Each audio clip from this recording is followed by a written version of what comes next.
So hey guys, welcome back to the channel. This is a story about what if Naruto has more power than his ancestors. Part 2. If you guys enjoy this, what if? Comment down below. And let me know before I start. Please do support for more awesome content. And leave a like and don't forget to subscribe to my channel.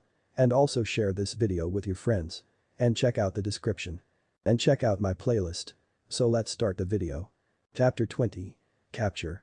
Shikamaru's eyes opened slowly. His teeth gritted involuntarily against the throbbing pain in his skull. "Damn," he muttered. "My head." The Akatsuki had found him on a covert mission, he now remembered. Kisame had given the back of his skull a taste of his sword hilt and he'd been out like a light. This was the aftermath. He sat up, ignoring the agony. He was in a small room of concrete or grey stone. It was completely unfurnished save for a single raised platform of rock on which blankets had been laid. "My bed," he thought dully. Looking around, he whispered to himself, "My prison." He hoped Naruto would be able to manage. For the moment, he satisfied himself with contemplating the nature of his prison. There were no windows, unsurprising. For a ninja prison, windows were an escape waiting to happen. The door consisted of bars of a strange silvery metal which was almost certainly chakra absorbent. And he couldn't feel his chakra. The prison, it seemed, was capable of consuming chakra, rather like Shino's earth-style barrier. Or perhaps it only nullified chakra. Shikamaru felt no chakra at all, but if he was totally dry, he'd be dead. A ninja's chakra coils intertwined so completely with his various organ systems and blood vessels that if it were empty, he would be dead in minutes. Chakra exhaustion was both partial and reversible. Chakra void was neither. Kami, his head hurt. He lay down in his bed, his head resting on the blissfully soft pillows. The bed might be stone, but it didn't matter, the blankets and pillows were warm and soft. He made a mental note to return the favor to the Akatsuki if they were ever caught. And then he slept. When he next awoke, he was not alone. "The boy won't go along with it, Madara-san," Zetsu was saying. "No matter what he says, it makes a difference who it is. He does care, unfortunately for us." "I am aware of that," grunted Madara's low voice. "But you underestimate his pride. He has said that the Namikaze means nothing to him. To go back on that would be to admit his wrong and that he cannot do. And so he will assist us, whether he likes it." "I think you overestimate your clan's pride, Madara-san," said Zetsu softly. "He's getting tired of this, you can see it in his eyes. We have perhaps 2 years at the most before he sees it himself. And something like this will have that." There was silence. "It is a valid point," said Madara softly. "But you overestimate something as well. Sasuke is meaningless. Certainly, I would rather he survive and that Inochiha channels the demon, but that is merely a simple satisfaction. What is important is that we have strength. And contingency Kitsune's strength will be far greater than that of Uchiha Sasuke. And you are willing to forego your clan for that." Madara laughed. "For a time. The Sharingan is derived from the Juubi. Once we call it down, I will be able to copy the gene and recreate the Uchiha in any case. It makes little difference." "Very well," said Zetsu. "I only ask that if it comes to it, you kill Sasuke before he kills one of us." Shikamaru watched his door intently as Zetsu's black skin and yellow eyes walked past it. There was a short pause. "I imagine you heard all that, Nara," murmured Madara. "Of course," muttered Shikamaru. "Care to tell me what contingency Kitsune is?" "Contingency plan Kitsune," Madara corrected. "Contingency Kitsune doesn't exist yet, it will be the result." "Fine. Contingency plan Kitsune, then?" Shikamaru asked dully. "No," Madara said flatly. "I don't do monologues. They cause problems." "Damn," muttered the Nara. After a moment he said, "I hear you're having a bit of trouble with Sasuke." "Not at all," Madara chuckled. "But Zetsu is quite correct, while Sasuke has caused no stir yet, there is the potential there." "Why?" "I don't do monologues." "Damn." Shikamaru exploded, if that was the right word for such an isolated quiet exclamation. Madara was chuckling. "Now I understand why Sasuke loves his monologue so much. It is amusing to wind your leaf nin up." Shikamaru tucked himself in, he hadn't slept long enough and was still tired. "If you say so, bastard." Madara didn't answer and Shikamaru found himself falling asleep again. The next time he awoke, things were silent. There was no noise or movement about him. He was slightly hungry, but he felt sure he'd get food soon enough. The Akatsuki wanted him alive, probably so they could gloat if and when they won. In the meantime, he tried to devise an escape. If one existed, and it did, it was impossible to protect from all possibilities he would find it. He was, after all, Nara Shikamaru. And so he began to think. After about an hour, he heard footsteps coming down the hallway towards him. He opened his eyes and waited. No force on earth could have prepared him for when came into his field of view. A young woman was walking past his cell door, a young woman with sharp angular features, blonde hair tied into 4 frizzy pigtails, and a fan slung on her back. It was Tamari. And she was carrying the jacket-clad Abiram Shino under her arm. He stared at her until she crossed out of his field of view. After a moment, he heard a metal door opening and the sound of a body being thrown onto a stone floor. Tamari walked past again, now without Shino, but this time Shikamaru noticed something. Her eyes were without pupils. It took him only an instant to realize what was happening, and as soon as he did, his heart ached. She'd been caught in some kind of enthrallment. She was enslaved by the Akatsuki. He closed his eyes, looking down, trying to achieve his customary mastery over his emotions. Enthrallment was almost always irreversible except by the death of the caster, he knew. Then I'll raise Akatsuki to the ground and kill the caster, he determined. There was no loud determination in the thought like Naruto would have had with a statement of that kind. There was only a quiet conviction, a firmness born only of certainty. But first, he decided, I have got to get out of here. He took stock of his situation. Shino was here now, that changed matters. Shikamaru considered. They had very different talents. Perhaps, together, they could succeed where one might fail. When Tamari came again half an hour later, he was still in a meditative position, having still not fully built up his plans. He had several shapeless ideas, however. He looked up when he heard a scraping sound. The enslaved girl was pushing a wooden tray into the room under the door. It bore a bowl of stew, a glass of water, and a small bed of lettuce. He inhaled slightly. It smelled delicious. Odd, he'd been expecting minimal accommodations. Instead he received a meal that, while small, looked to be as easy on the tongue as any of the meals he'd ever had on missions. Madara-sama tells me to inform you, Tamari broke into his thoughts, and tears almost came to his eyes at the toneless quality of her voice, the fire in it was gone. The food is not poisoned in any way. The Akatsuki is experimenting with various cell conditions to see which serves their purposes best. Every prisoner is in different conditions. Shikamaru almost laughed. If he and Madara weren't bitter enemies, he felt he might have enjoyed an intellectual chat with the man. As it was. Would you ask him who it was who enthralled you? He asked Tamari. I would like to know. I was instructed to relay your questions, Tamari said flatly. Expect a reply at Madara-sama's convenience. Shikamaru nodded gracefully, carefully keeping his face composed. Thank you, Tamari. For a moment, an almost confused expression flitted across the thrall's face. Then she seemed to dismiss it and walked away. Shikamaru brought the tray away from the door and knelt beside it. There were even chopsticks and not the throwaway ones one was given at restaurants. These were proper chopstick cylinders of wood, carved with the likenesses of dragons, phoenixes, and everything in between with tips of brass at the end where they were meant to be held. He only wasted a moment admiring them before proceeding to eat. He honestly believed Tamari he was already depleted of chakra and the Akatsuki clearly wanted him alive, so what could they do through a meal? He refused to let his mind go through the many possibilities. They might be numerous, but not one of them had any significant probability of occurring. No, not even all of them put together. When he was finished eating, he set himself back down into a meditative position. It would take time to come up with a plan, he knew. But given the circumstances, he had little shortage of time. Shino woke about 2 hours later, though Shikamaru by this time had completely lost track of time. Shikamaru called his name as soon as he heard his fellow Anbu agent groaning. Shino. Senpai. He heard Shino mutter weakly. So you're here too? Yes, said Shikamaru. Unfortunately. Shino groaned. Did I headbutt Sakura's fist recently? Shikamaru chuckled. My head hurt when I first came in too. I think they've taken to doing that to us. Kami knows why. They want prisoners, Shino grunted. Shikamaru, listen. Tamari-san and Kankuro-san. I know, said Shikamaru quietly. Tamari, at least, is under A. She's their slave now. Said Shino, just barely loud enough for Shikamaru to hear. My thoughts exactly, agreed with Nara. They sat in silence for a time and then, at long last, Shikamaru's first plan was finished. It seemed likely to him that it would be the only one he needed. Shino, he said. Remember bugs. Shino didn't answer. He wasn't meant to. Remember bugs was a code Shikamaru had set up for a contingency like this. If he needed to talk to Shino quickly and quietly, Shino would send an insect and it would relay the plan. After about a minute the chakra insect crawled into Shikamaru's cell and onto his waiting finger. And so he whispered his plan into it. When he'd finished, he sent it on its way back to Shino. After a moment, he heard a soft grunt of assent from the neighboring cell. Shino had received and understood the plan. Now all Shikamaru had to do was wait for Shino to finish his part. A few more hours had passed before anything changed to break the monotony. You wanted to ask me something? Madara said, stepping into Shikamaru's doorway. Shikamaru frowned. The man was silent, a very bad sign. I asked Tamari. You should know.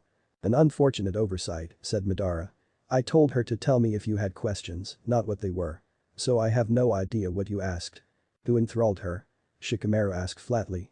Madara chuckled. I did, he said. And her brother Kankuro, too. But you see, you can't free them by killing me. Why not? Shikamaru growled.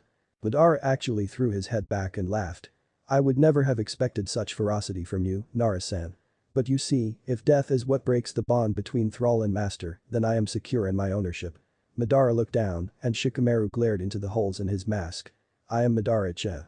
I am already dead. Shikamaru blinked. What? Madara chuckled again. Oh, no. You've heard too much as it is. That's why the reanimation jutsu worked on you.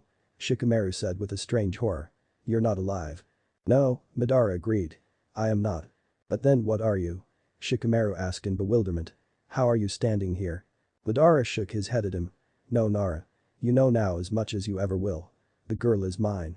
And that is irrevocable. You cannot change it. And he was gone. But his last words had reminded him of something he'd somehow managed to forget. Son, he remembered his father saying on the day he was named an Anbu agent, there's something our family keeps. It's time you learned it, and it's looking more and more like you'll be the only one to use it every day. Good luck, Shikamaru, and keep it safe. The ritual of the 5 sacred stars. Passed down by the Nara for generations. The one thing Madara could not predict which could save Tamari. Shikamaru smiled slightly. It was the year 271 of the shinobi era. It had been 300 years since they had last been performed. It was time for it to be performed again. Chapter 21. Escape. Shino sat cross-legged in the center of his cell, his eyes closed. He often found that it was easier to work with his insects that way, though he didn't have that luxury in battle, of course. He was spread much thinner than he liked now. His stores of chakra were minimal because of the cells around him, and his body rejected the idea of spreading what little he had into his insects. But this was Shikamaru, and his plans were the best. So Shino now had all of the hives inside his body working at overdrive to spawn the insects he had lost in his recent fights, and those which he still had were even now assembling, ready to act. He guessed it would be about 2 hours before all was made ready. Always assuming chakra exhaustion didn't get him in the middle. Shikamaru waited, thinking. Now that his plan was being made ready, he had started to think of all of the potential flaws he hadn't yet considered. And so now it was time to ensure that the most obvious one would cause no problems. So he waited. At length he heard someone passing by his cell.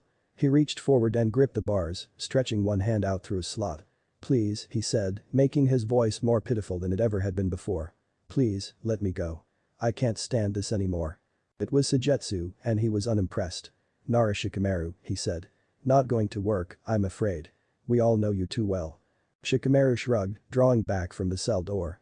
It wouldn't have worked for anyone, I expect. Most likely, Sujetsu agreed. Worth a shot, though, Shikamaru said. Perhaps, Sujetsu nodded. Not always, though, if our Kazuki guest tries something like that, for instance, he'll be lucky to survive. Shikamaru blinked. You've captured Garasama. Oh, yes, Sujetsu chuckled. Just a few minutes ago. A very important night, this is. Shikamaru squinted at him. What did you do? Oh, I wouldn't want to worry you, the former Miss Nin chuckled. Good night, Nara-san. As he walked past a cell, Shikamaru grinned privately. In spite of all of that, he'd known from the moment he reached through the bars what he'd wanted to. Things could travel through the bars of the cell doors. Shino smirked suddenly in the darkness. It was ready. Quietly he sent his insects out of his cell. They crept out under the bars and began to clamber on top of one another. Their colors shifted and they smoothed out. In a moment a perfect replica of Shino stood outside the cell. It walked out of Shino's line of sight, going, no doubt, to free Shikamaru. Shino was content to wait. There was silence for approximately 2 minutes while the insect clone picked the lock and then a barely audible click was heard. Shikamaru was free. The insect clone came back into Shino's line of sight and began to pick the lock on his cell door while Shikamaru watched both sides of the corridor, scanning for approaching foes. None came, and soon Shino was out of his cell, sighing in relief as he felt his chakra return and allowed his insects to disperse back into him. All right, he said after a moment's rest. What's next? Shikamaru looked about. Be ready for a fight, he grunted. There's no way out but through. Shino's eyes widened behind his shaded glasses. That's your plan? Shikamaru shrugged. We're out of our cells. That's good, at least. Shino shook his head slowly. We're dead. I don't think so, said his Anbu captain. Follow me and for Kami's sake, be quiet. Shino didn't need to be told he was an Anbu agent, after all. They crept silently along corridor after corridor. At every fork, Shikamaru listened intently for a moment for what Shino didn't know and then seemingly chose a course at random. At long last they heard voices at one such fork. Shikamaru immediately turned toward them. Why? Shino almost asked, but he held his tongue. They could not afford to be caught. Shikamaru held up a fist ahead of him, the order to stop. Shino froze. The voices were speaking quietly, but they were clearly right around the corner. And then Shikamaru vanished. A chameleon jutsu, Shino thought. He's going to scout it out. And so he was. Shikamaru stepped, quietly and invisibly, around the bend. There was a room before him, dimly lit. There were a couple ninja watching the path opposite him, the way to the entrance, he thought, or rather, the exit, and there were others guarding something on a table in the corner. He crept up the wall and looked from the ceiling down at whatever it was. The table was made of mahogany, and a silken red cloth lay over it, as though the object was on display. And it deserved it. Upon the table, laid out in full shape, was the most masterfully crafted suit of modern armor Shikamaru had ever seen. There were blue lenses where a man's eyes would go. The silvery steel of the suit glistened in the light of the candles beside it.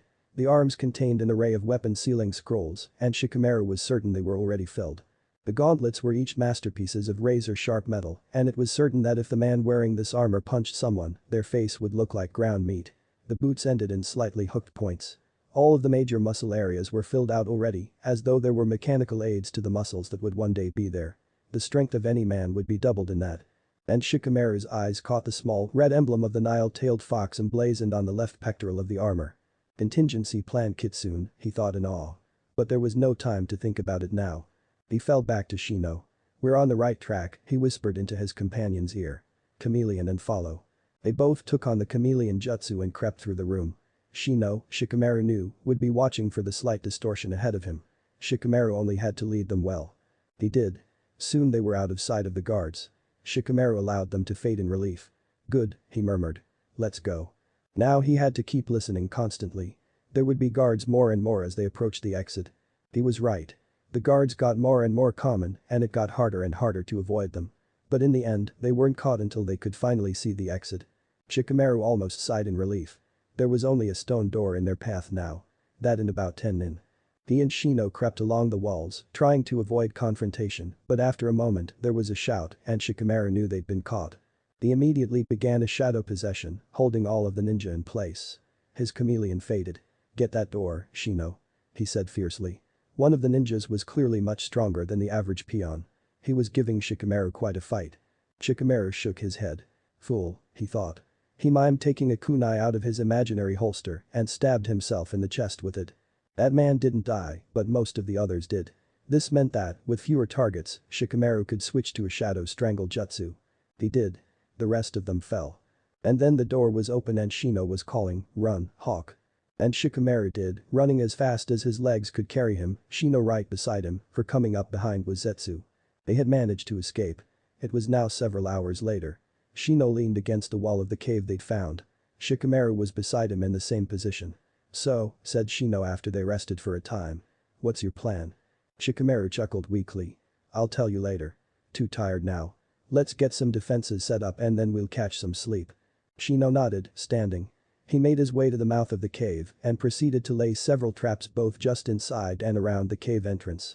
Shikamaru was setting down a barrier behind him. Once they were finished they leaned back against the walls again and Shino allowed exhaustion to claim him. Shikamaru rose early. This was partly because he wanted to get up before his stiffness froze him and place rock did not make a good bed. But he was also very much worried. With him captured and escaped, it made sense for Madara to try to destroy the Leaf Village while he wasn't there to warn them. So it fell to Shikamaru to try to find out what was going on. At first he had to wait about half an hour for Shino to awaken. In that time, his slight worry had easily evolved into fully fledged fear. He was unable to avoid infecting his companion with it. Do you think the village will be alright? Shino asked him as they took down their traps, preparing to move. Shikamaru shook his head. I don't know, old friend, he muttered. I don't know. Once they were ready to leave, they made a beeline for the nearest village. It seemed quite empty at first, until they realized that every adult was congregated at the tavern. And Shikamaru had a good guess as to why. He was quite right, in the end. Shikamaru stepped into the crowded room. Get us a spot, he told Shino, who nodded and made a mad dash to the nearest vacant place, a cramped corner, still better than what Shikamaru had expected to find. The entire town seemed gathered here and Shikamaru wanted to know why. He and Shino had removed their forehead protectors and intended to gather information by mingling. The first step, of course, was to get drinks.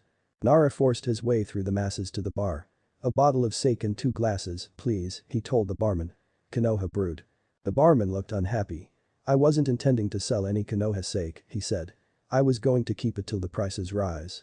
Shikamaru frowned outwardly in confusion, but inwardly he felt sick. He knew the laws of supply and demand better than most ninja. Why would the prices rise? "Haven't you heard?" the barman asked in surprise. Konoha fell. "Last night.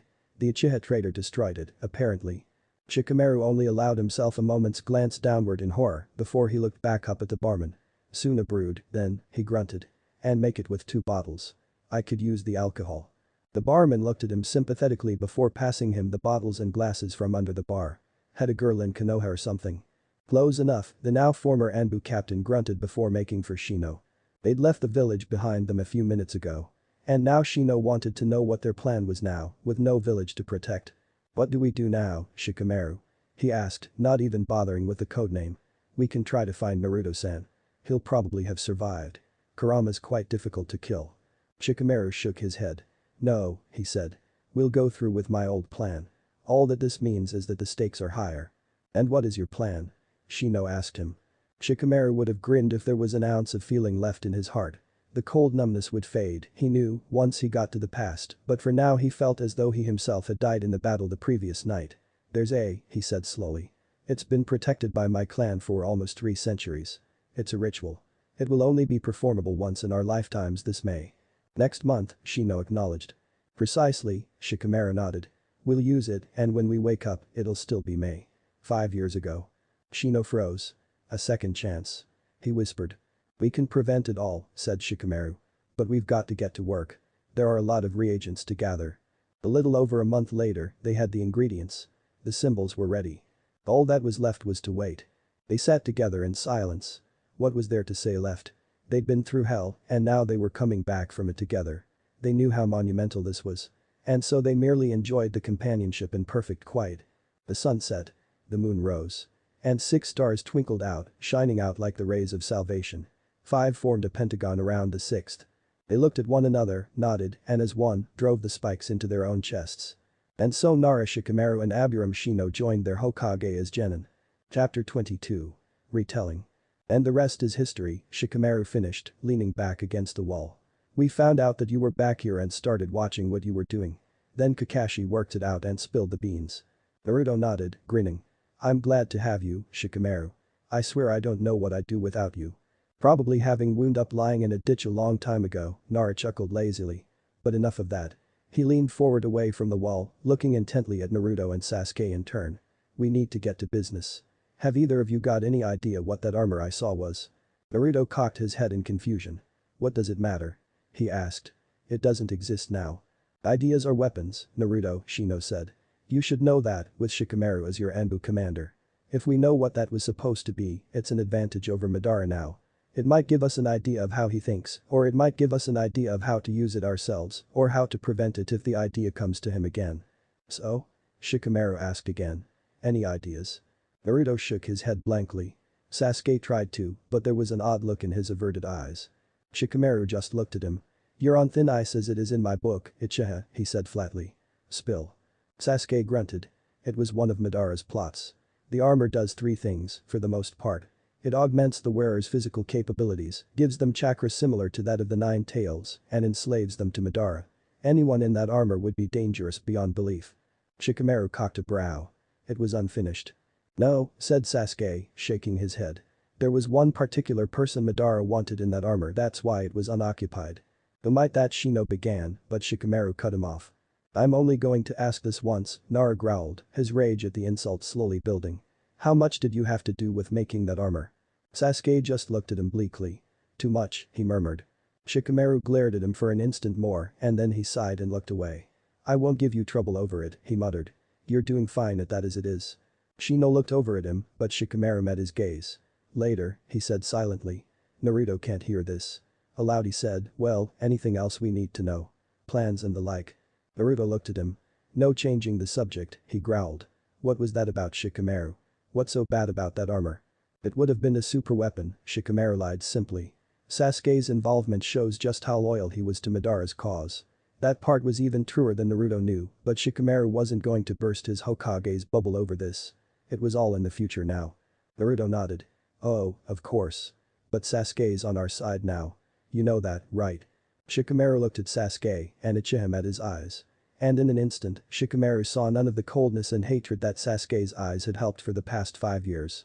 Instead he saw a horrible crushing sense of guilt. Yes, he finally said, looking back at the blonde. I know. But have you got any plans? Shino pressed, bringing them back to the original topic. Anything we need to know about? Naruto shrugged. Not really. We want Danzo dead as soon as possible, but we're not going for that one without proof. Shikamaru nodded, thinking. Any ideas as to what we can use for that proof? The Sharingan, Sasuke said quietly. They all looked at him. Danzo stole Uchiha Shisui's Manjikyu, he muttered. Itachi knows about it. If we could just get him to testify, Yamanaka could prove it. Shikamaru leaned back, a slow grin spreading across his face. Perfect, he murmured. Then our priority is retrieving your brother. And I have an idea of how to go about that. Naruto leaned forward. How? Shikamaru smirked at him. By being patient, Hokage-sama. What good will that do? Naruto asked, bewildered. It didn't work last time. Oh, we'll do something, Shikamaru chuckled. But not right now. There are things to wait for. Now listen, Naruto, Shino said. We have to work separately, do you understand? It's why we hid from you. We can cover more ground like this. Like I said, I trust Shikamaru, Naruto nodded. So we'll work separately. Got it. But let me know if something good comes up, alright. Done, agreed the Nara heir. Now I think we're done planning. Get going, you two. Shino, get back to Kurenai. And, he added, looking at the wall-mounted clock to his right, it's time for Team Asuma to meet, too. I'd best head for Chouji. Why do you guys meet at 10 in the morning? Naruto asked offhandedly as they trooped out. Shikamaru chuckled. Because Asuma and I are lazy, Chouji likes big breakfasts, and Ino needs sleep, what with not eating any food. It was mutually advantageous. Naruto stared at him, stopping in his tracks. That's ridiculous. We work later, Naruto, don't worry, Shikamaru chuckled. Good, the blonde growled. I don't want you going soft. And then they were outside. Shikamaru turned to his father, who had followed them from the door where he had been listening. Sorry we can't finish our game, Dad. Shikaku shrugged. We'll play again tonight after dinner. Shikamaru nodded. You're on. See you, Dad. He waved at his father and the rest of the genin, and then he was off, making for his meeting with Asuma. Humming around a tree, Shino saw that Kurenai was facing Hinata again. He reclaimed his position leaning on the tree as quietly as he could, but unfortunately, Kiba's nose couldn't be fooled. Shino, you're back, he said. What was that all about? Where you all closeted with Shikamaru these days? Project, Shino said. He's come up with ideas for an Aburum, and he wants me to help him out with them. This was the story they'd agreed on. Kiba just grunted. Then what was up with Naruto and Sasuke? They're working with him too, on something similar, Shino said. He's been reading a lot of scrolls on creation lately. If you say so, Kiba mutters doubtfully. Shino had already expected that, gullible was one thing that Kiba was not. But without evidence, Aburum doubted Kiba would act on mere suspicions for a while. Ah, Shino, you're back, Kurenai said. Good. It's time we got started on today's missions. Shino nodded. D ranks. D ranks, D ranks, and look. Kiba mumbled. More D ranks. Hinata stifled a giggle, and Kiba grinned at her. Poor boy, Shino thought, considering the Inuzuka. He doesn't stand a chance. As expected, he said aloud. Let's go. They made for the Hokage's tower then. Sarutobi greeted them upon entrance with a smile and a nod to Kurenai. I assume you're here for your mission. Yes, Hokage-sama, Kurenai said respectfully. What can we do?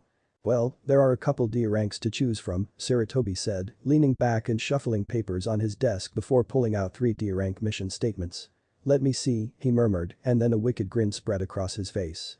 We have a mission to retrieve a cat by the name of Tora. No. Shouted Kiba in a panic. Not Tora. Hinata was mumbling agreement feebly, even Kurenai seemed to be nodding in grudging agreement. Shino, personally, didn't care much. Leave that to the sadistic sensei, said Kurenai. Like, oh, say Kakashi. Sarutobi laughed. Very well. I'm sure he will be most pleased. He looked down at the other 2 missions. There are 2 more. A sewage line in the southwest quarter of the village has gotten backed up and a library needs to be sorted. Library, said Kurenai immediately. Sarutobi smiled. Very well. He handed her the mission statement. In that case, report to the library. The presiding librarian will give you further instructions. Very well, Kurenai nodded. Thank you, Hokage-sama. And they filed out, making for the library. Why didn't we go to the sewers? Kiba moaned. Shino rolled his eyes. I mean, the Inyazuka muttered, it might have smelled bad, but at least it would have been quick. And that has a point. Why does every book need to be sorted? It says so that people can find the books they're out looking for, Kiba-kun, said Hinata timidly. I know that. Kiba complained, picking up another book from the pile. But couldn't we at least sort all of the books in one way, instead of sorting fun stuff by author and boring stuff by these weird numbers? Fiction, non-fiction and Dewey Decimal Call number, Shino grunted. If you're going to whine, Kiba, at least get the terms correct. Well, fiction's fun, non-fiction isn't, and the downer decimals are weird numbers, Kiba muttered, searching the aisles for a spot. My point stands. Kurenai laughed. He's got you there, Shino. Professionalism, sensei, Shino sighed, but even he couldn't remain perfectly stoic. He chuckled slightly as he picked up another book. Non-fiction, 378.292, he thought, reading the label on the binding. Of course it's on the other side of the building. He made his way over to a particularly dusty aisle, located 378.291 and 378.293, and placed a book between them. Then he noticed the title of a nearby book. The Lost Rituals. Gates of Time was on the binding, and Shino could hazard quite a good guess as to what it contained. For a moment, Shino was struck by a horrible fear at the realization that there was a lead anyone could find toward the truth, but it was overcome quickly by an uncontrollable urge to laugh. It's in the library. He thought, just barely holding in his own mirth. All this time, it was sitting in the library. You've got to be kidding me. The joke still hadn't lost its novelty when they finished the mission and headed for a restaurant to have dinner as a team. Of course, he'd have to report it to Shikamaru. The Nara would have a plan of how to prevent the information getting to the wrong hands. But he had a feeling Shikamaru would laugh long and hard before he even started thinking up a plan. Naruto painted the last few lines in his seal. It was an explosive this time, but this would have an electric discharge rather than the flaming inferno common in explosive tags. He'd have to see about getting it patented and mass-produced. He leaned back in his chair for a moment, then stood and stretched. It was late. He and Sasuke had returned to Kakashi after their meeting with Shikamaru and Shino, trained for a short time, and then the team had gone into a ridiculous mission involving unclogging a sewer, of all things. Kakashi truly was a sadistic sensei. Naruto chuckled to himself as he changed into his nightclothes. He felt a strange sense of peace as he tucked himself in. Shikamaru and Shino were here. Sasuke was beside him. And he was certain Gaara was already working to make everything better on his end. Kakashi was willing to help them. Sakura was already improving. Sasuke was relearning his morals. And Hinata was alive. A slow grin spread across his face. Everything's going well, isn't it? He thought to Kurama. Don't get complacent, Kyuubi warned. There are thousands of things that could go wrong at any moment. Don't be a downer, Naruto laughed. How many of them are likely? Kurama didn't answer for a moment. A lot more of them than you think, kid. Madara is Madara, no matter how much you've changed. Maybe, Naruto thought. But this time, we're ready for him. Are we, Naruto? Kurama wondered openly. Are we really? Naruto closed his eyes. If we think we're not, we've already lost half the battle. Chapter 23. Resolution. Nara Shikamaru, said Hiruzen Sarutobi, tilting his head. How may I be of service? Shikamaru sighed, massaging his temples. There are two things you can do for me. First, and more importantly, you can let Hada Kakashi know that I told you all this, and second, you can forget what I'm about to say after you've done so. Sandaime cocked his head. I'm afraid I don't follow. I don't expect you to actually forget this, Shikamaru continued as though the old man hadn't spoken, but do me a favor and don't act on it without consulting me, please. The Hokage leaned forward, and there was a look in his eyes that didn't speak to a mere genin. I don't take orders from my ninja, Shikamaru, he said quietly. Centralized power is essential. Otherwise we risk civil war. Shikamaru laughed mirthlessly. Oh, like I haven't heard that before. But you misunderstand me, Sandaime-san. He was sure he saw the man's eyes widen a fraction at the unusual honorific. I don't presume to give you orders. But I'm the only one in the world, to my knowledge, who knows the full extent of our situation and can tactically analyze it. So I must request that you view my advice as valuable for all our sakes. Hiruzen leaned back. Very well. What is it that you know which I don't? Shikamaru tossed him the book Shino had found, to all their shame, in the library. That, he said flatly. Hiruzen studied its exterior for a moment before looking back at him. You've traveled through time, he murmured. You've seen our future. No, Shikamaru corrected. I've seen the future. You should hope Kami I haven't seen ours. Not a nice place? Hiruzen asked quietly. Shikamaru snorted. To say that is to call a supernova a barbecue. It was a nightmare. And so you come back to us now to make repairs. Sarutobi spoke softly. He was not in awe, but Shikamaru had not expected such from the Hokage. He was cool and analytical as any great leader of his kind had to be in the face of revelation, and Shikamaru felt a rush of sudden pride to be a ninja of Konoha, where all of the best Kage ruled. Yes, said Shikamaru simply. But not alone. The Sandaime frowned. You brought others. Others came, whether I brought them or not, Shikamaru shrugged. But you need to hear the whole story, to understand. So I'll start at the beginning. After we Genin were assigned our teams, the same teams as those we're in now, by the way, we were all put into the Chunin exams, set to be here about 6 months from now, right? Hiruzen nodded mutely. Good, Shikamaru nodded. I was the only one promoted in those exams.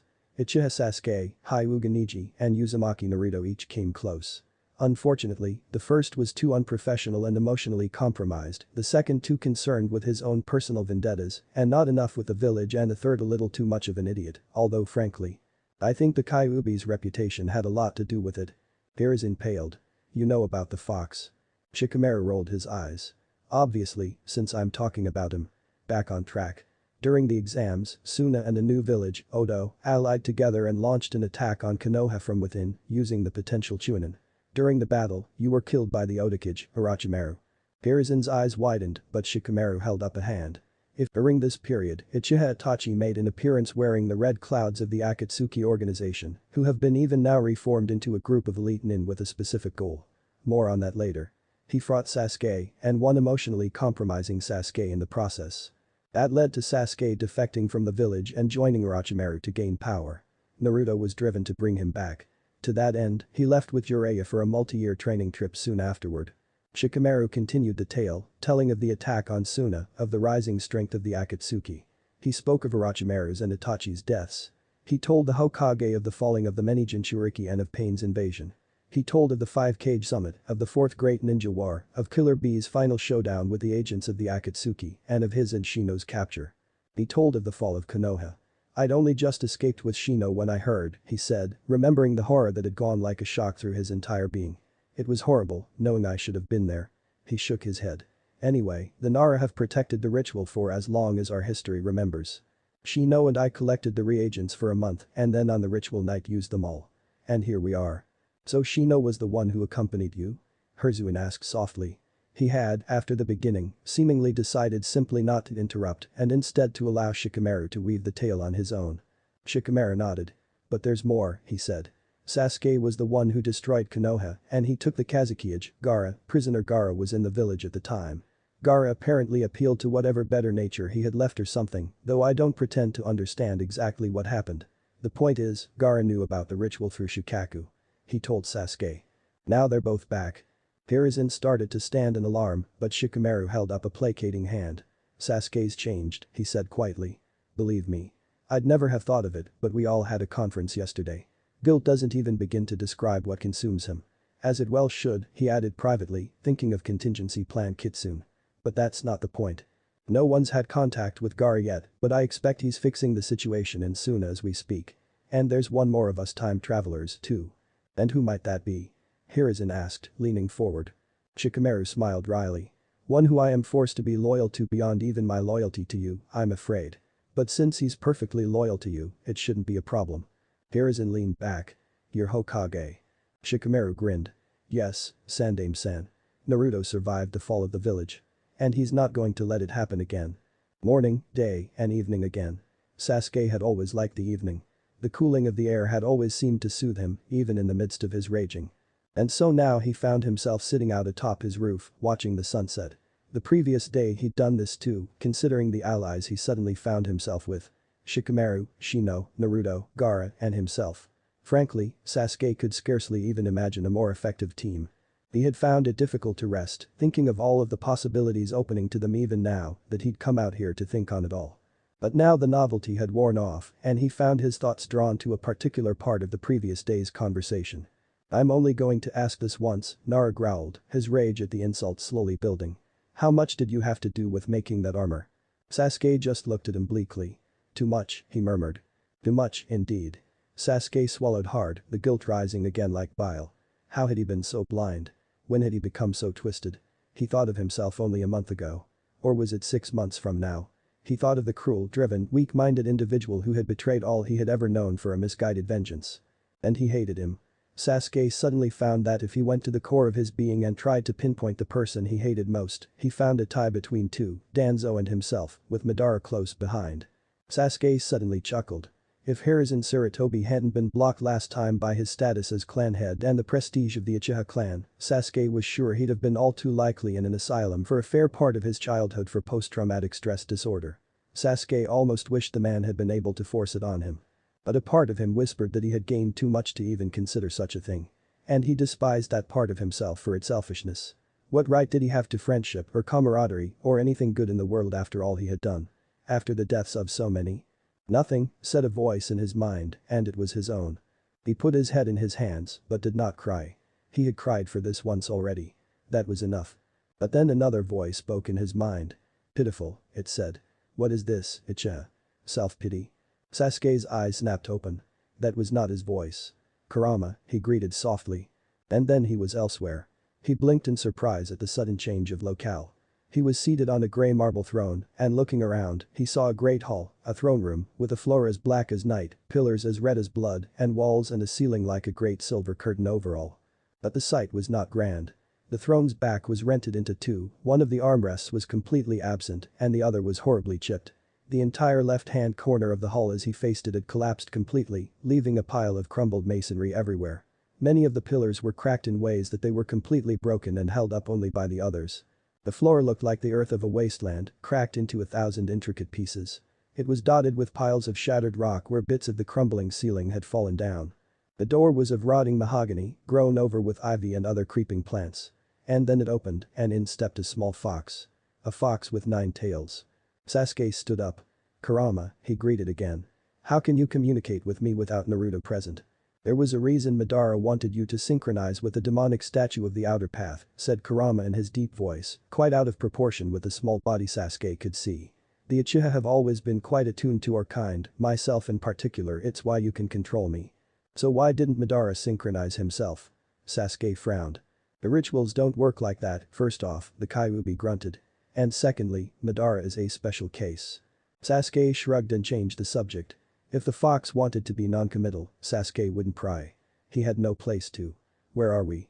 Kyuubi didn't answer at once. He looked around, contemplating the ancient room, his eyes lingering on the broken back of Sasuke's throne. Then he chuckled softly, almost sadly. This makes Naruto's mind look like a well-kept garden by comparison. Sasuke's eyes widened. This is my mind, he said, and it wasn't a question. Oh, yes, Kurama replied anyway. I've seldom seen one so poorly kept. Sasuke glared at him for a moment and then looked down. I'm just a repository for psychoses, aren't I? In many ways, I suppose so, said Kurama frankly. I wonder if you've seen the back of your throne. Sasuke turned and saw that the great crack in the seat was cut directly through the center of Itachi's Mangekyou Sharingan eye. He looked away quickly. Why am I here? We need to talk, Kyuubi said flatly. I can't have you wallowing in self-loathing anymore. Your first serious missions are coming. Sasuke sat back down and then stood up. He wasn't sure he wanted to sit against Itachi's broken eye. Would it be better if I didn't regret all I've done? No, Kurama chuckled. But think. What has been lost by your actions? Nothing, now, said Sasuke, thanks to that ritual. But I still did it. He turned away again, looking at the shattered chair. I killed them, he whispered. All of them. Yes, said the Kyuubi matter-of-factly. You did. And it's time to make amends. Sasuke turned to look at him, but the fox was no longer watching him. He was looking around the room. I could tell you what most of this symbolizes, he said softly, but I don't think I need to. Sasuke shook his head, watching the fox in silence. Kurama turned back to him. Think, boy, he said. How does wallowing in this hatred of yourself fix anything? How does this alter who you were? How does this fix the world? Sasuke looked down. It doesn't. Then what does? Kurama pressed quietly. You should know better than this, Uchiha. Hatred never solved anything. And he was right, the Uchiha reflected as the throne room faded from his sight. He was back on his roof now. He stood up and looked as the sun set, leaving the world in darkness. Sasuke had always liked the evening. The cooling of the air had always seemed to soothe him, even in the midst of his raging. But now, perhaps, passion was what he needed. The passion to achieve redemption, to protect and be protected, to be a part of a group of nothing more or less than friends. Naruto's passion, really, now that was what he needed. He had always liked the evening, but now, after many years, his heart went out to the morning and the breaking of the dawn. Feeling changed, he leapt down from the roof onto his porch. He slid open his front door, entered his home, and closed it again. It was late and time to sleep. Arc 2. Chapter 24. Review. You're certain? Shikamaru asked, one brow raised. I don't see that it matters too much. Naruto shrugged. It matters to me. The three of them, Naruto, Sasuke, and Shikamaru, were seated in Shikamaru's private study rather than borrowing Shikaku's hall. For the past month, the two pairs had been operating separately, but little had been done in that time. However, they now approached, in Naruto's opinion, the first of many divergence points. And he therefore had come to speak with Shikamaru. In less than a week, Tazuna would be in the village and a C-rank mission would be authorized to escort him. And Naruto had every intention of taking the job. Shikamaru shrugged, turning to the other boy. What do you think of this, Sasuke? Sasuke rolled his eyes. I think it's utterly pointless, he grumbled. We're already taking C ranks, so the pay boost isn't an issue. Naruto's obsessing over the idea that he can save Momoichi's henchman, Haku. It's A rank, Sasuke, Naruto grumbled. We'll get paid 3 times as much. If you'd ever bothered to pay attention last time, Sasuke countered, you'd know that the council refused to pay for that mission, more than for a C rank on the grounds that it was completed without authorization, which is true. Like I said, no pay boost. Sasuke's right. Shikamaru cut in before Naruto could answer. I remember looking into the debate when we were overthrowing the Hyuga, looking for ways to discredit Hiashi. So, he cocked his head at Naruto. Why do you want to take this one? Naruto's shoulders slumped and he looked away. It was the first real mission we took, he said quietly. It defined us, or at least me, for years afterward. I don't want to miss it. And, he looked at Shikamaru out of the corner of his eye. It'll give me a chance to succeed where I failed last time. And what happens when you fail again? Shikamaru asked softly.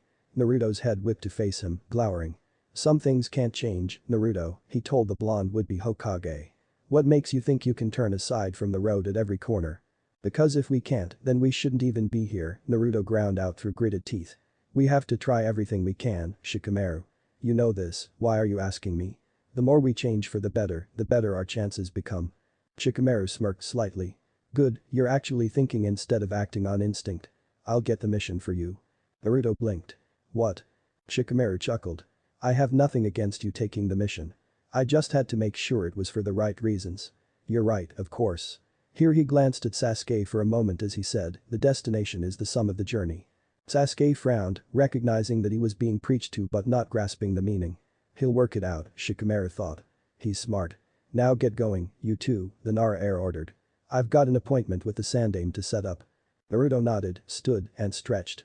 You got it, he said, grinning. Come on, Sasuke. Let's leave the guy to his important work. Sasuke rolled his eyes as he stood. See you, Shikamaru, he nodded cordially. Later, Sasuke, murmured Nara. Naruto stopped just outside Shikamaru's door, rolling his shoulders. Sasuke stopped beside him, watching him. What's up? Uchiha asked. Naruto shook his head with a slight grin. That guy always puts me off my balance, that's all.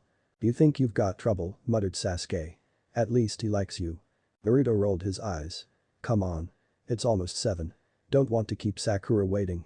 And the two made off down the road at a trot. They reached the training ground with a minute to spare, but their teammate was already there. She waved at them, but didn't move, and Naruto saw that she was in the middle of a form. He smiled slightly at that. Hey, Sasuke, could you watch me run through this form? Sakura asked as they came up to her. I'm not sure about one point in the middle. Hey Naruto. Hey, Sakura, he said with a grin. Sure, Sasuke told her. Naruto to jutsu spar after I'm done. On. Naruto treated the Uchiha to a thumbs up and headed off to a corner of the field to start his training routine. Sakura watched in awe as her two teammates sparred. They never used ninjutsu for some reason, but their taijutsu was stunning. She felt frankly that fate had given her an automatic victory over Ino in all competitions, simply because she could observe this almost every morning. Sasuke moved like a snake or a bird. He was never where Naruto struck, always quick and striking with a deadly precision. But if Sasuke was a serpent, then Naruto was a lion. If Sakura had been told 2 months ago that she would be admiring Naruto's skill and power in combat almost as much as Sasuke's, she'd have laughed at them. And then tried to burn them at the stake for sacrilege.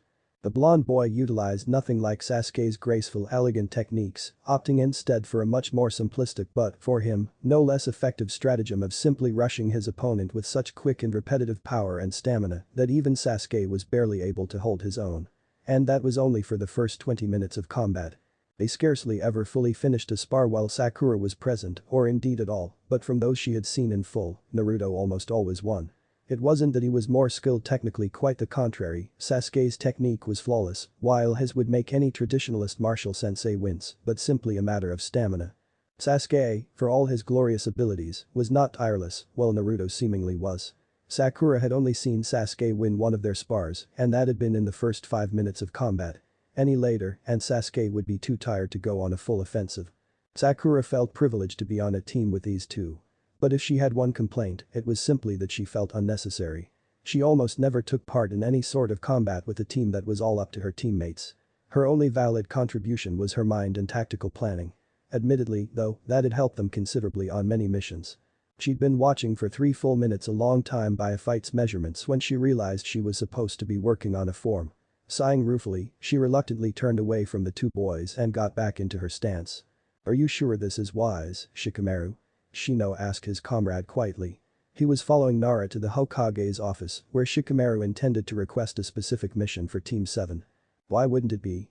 the Nara heir asked nonchalantly. Shino glared at him under his sunglasses. "Shikamaru, if something goes wrong, it could ruin everything. Why are we taking pointless risks?" "I'm not sure you understand the nature of our mission, Shino," Shikamaru said suddenly, whirling to face him. Shino blinked. "What do you mean?" Shikamaru sighed. "The very nature of our mission requires risk-taking. The whole purpose is to take all the deadly risks from before sooner, now that we're better prepared for them. In addition, we want to achieve greater success against all our more temporal risks. Such as, for instance, Naruto's mission to the Land of Waves." Shino cocked his head at him. "Shouldn't we conserve every element of surprise we have for the really important tasks, though? Shouldn't we hide our full strength from the outside world?" Shikamaru shook his head. "Impossible. We have Naruto." Hiruzen was just authorizing a massive stack of D-ranked missions when Shikamaru came in. He looked up and nodded to the Genin, though perhaps the rank was erroneous. "Shikamaru greeted me cordially." Once, he would have added the suffix kun, but he had a feeling that Nara would not appreciate the gesture, so he had taken to speaking to the boy as he would any adult ninja. Because, after all, that was exactly what the boy was. "Sandame-san," Shikamaru returned with a deferential nod but not a bow, because Hiruzen was not, after all, his Hokage. "What brings you here today?" the Sarutobi elder asked, leaning back in his chair, eager for an excuse to ease up on the D-rank authorizations. There was more of Tora, unfortunately. He pitied the poor genin. "Advice," Shikamaru said. "Or a request. Take it as you will." The Hokage nodded. "I see. What might it be?" "There will be a mission from one Tazuna, a bridge builder, in less than a week," Shikamaru said flatly. "The mission, a C rank, should be given to Team 7. Hiruzen frowned, looking at his desk. "That mission was just requested," he began. "Good," Shikamaru grunted. "I recommend you assign it to Naruto and Sasuke's team." "But it's not a C rank," Hiruzen finished, looking at Shikamaru pointedly for the interruption. The payment was for C rank, but upon further examination, it was determined that an A rank was more correct. "Tazuna is in the village and will receive the notification today." Shikamaru stepped back, looking surprised and perturbed. "Why?" he asked quickly. "Why was it re-ranked?" Hiruzen frowned. He didn't even need to look at the paper to reply. Because of the presence of a high-threat S-rank missing nin in the vicinity of the Land of Waves, of course. Was he not present before? Shikamaru's eyes widened. "What missing nin?" Hiruzen studied him for a moment. "He's a relatively recent phenomenon," he said, watching Nara's face for any odd reaction he wasn't sure what. "His kill count is relatively low, as yet none of Konoha. But several detachments from other villages in the vicinity of Wave have recently been cut down by a mysterious armored ninja. He's taken out a full 3-man squad of Anbu from Suna already." Shikamaru stared at him, his mouth slightly ajar and his eyes wide. "Are there any descriptions of the armor as of yet?" "Yes, 3 eyewitnesses have survived encounters with this ninja," Hiruzen said, opening a bingo book on his desk and flipping through the pages until he found the most recent edition.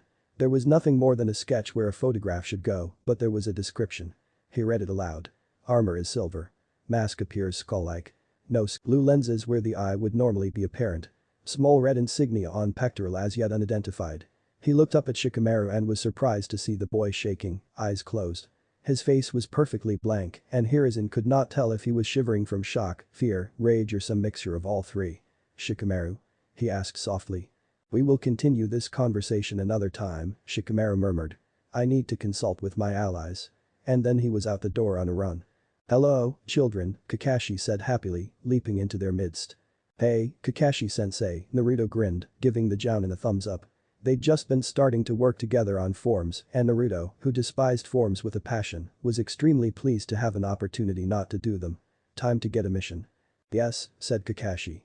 Come on. Good work on the forms, by the way, Sakura, he added, treating the pink-haired girl to an eye smile. You're really improving. She blushed and ducked her head. Thanks, Kakashi-sensei. It's all thanks to Sasuke's help, though. The greatest teacher can't teach a student who doesn't want to learn, Sasuke said, shrugging. And I'm far from the best. Loving the bonding and all, said a voice overhead, but there are more important issues. Shikamaru jumped down into their midst. His eyes met Sasuke's and held them, he didn't even look at Naruto. I need a word with Naruto and Sasuke, Kakashi-sensei, he said quietly. Now, please. Fine, said Kakashi, shrugging. Don't kill them. No promises, said Shikamaru, and Naruto shuddered inside at the deadly seriousness of his voice. What was wrong? Come on, you two, said Shikamaru, gesturing with his head to the thicker woods behind him. They followed him into the trees. He led them until Naruto judged they were about out of earshot from Kakashi and Sakura if they spoke normally. Then he stopped, and they did too, behind him. Sasuke, Shikamaru said softly. I want an explanation. And then he had spun and pushed the Uchiha against a tree, their noses nearly touching, and the Nara had a kunai against Sasuke's gut. Sasuke spluttered. What? What are you doing? Hey. Naruto shouted. Get off of him. Quiet. Hissed Shikamaru, eyes flicking over to glare at the blonde. Turning his attention back to Sasuke, he whispered threateningly, you need prompting. Fine. There had better be a damn good explanation, Sasuke, for the fact that contingency Kitsune is wandering around killing people near the land of waves. Sasuke's eyes grew wide, and no one could mistake his expression for anything other than it was shocked horror. What? He murmured brokenly. Chapter 25. Reorganization. You heard me, Shikamaru hissed, real fury in his eyes. I just got back from the Sandaime office. The wave mission has been raised to B rank because of the presence of an S rank missing nin active in that area. He's already killed Asuna Anbu squad off. And he's wearing armor that perfectly matches what I saw in Madara's lair. I want an explanation.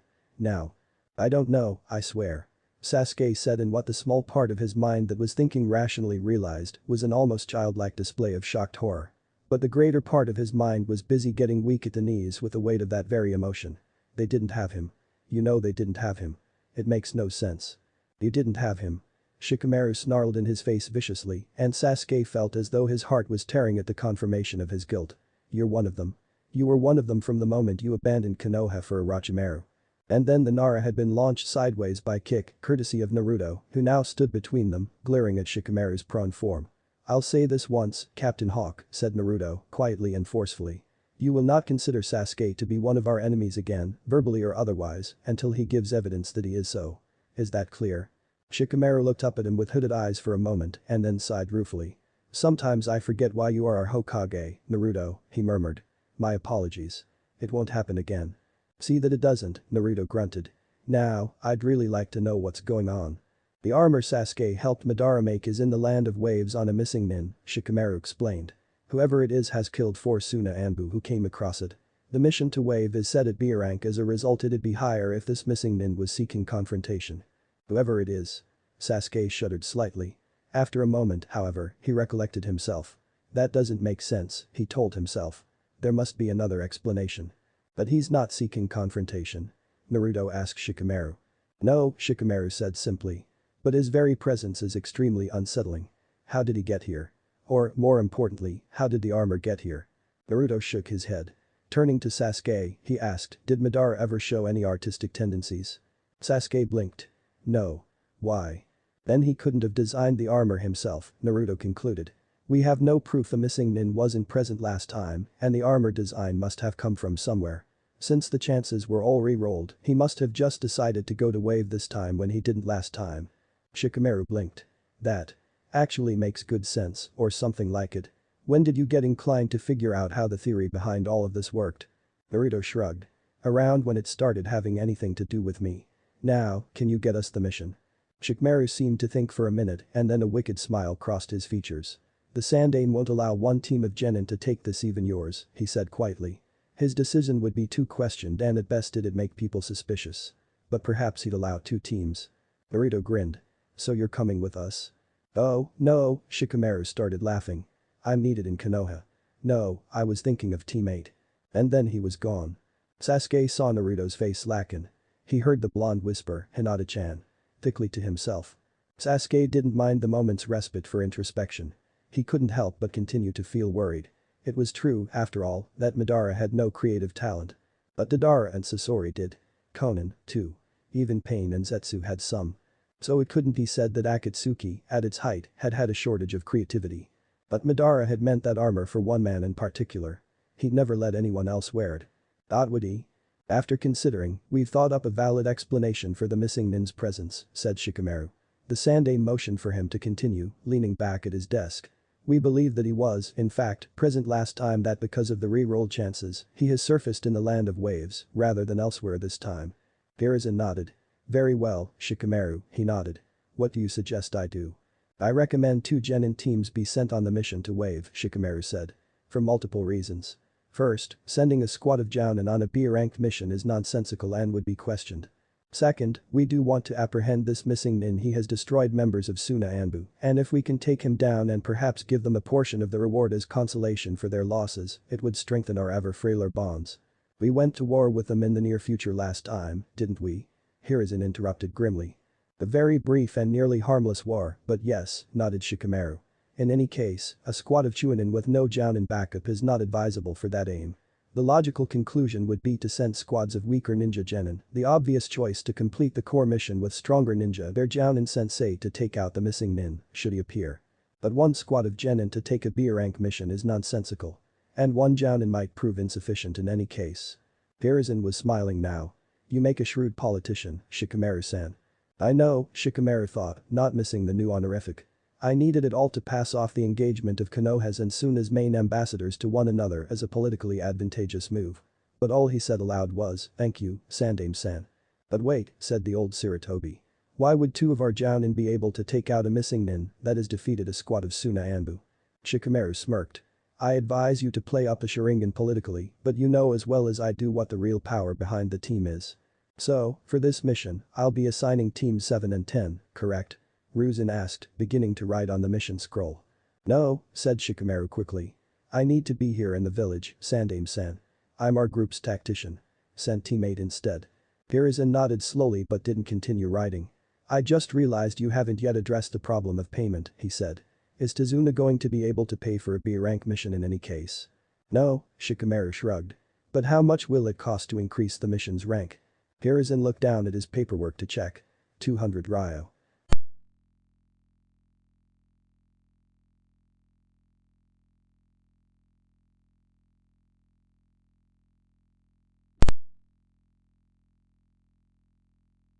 Azuna nodded, squinting at him.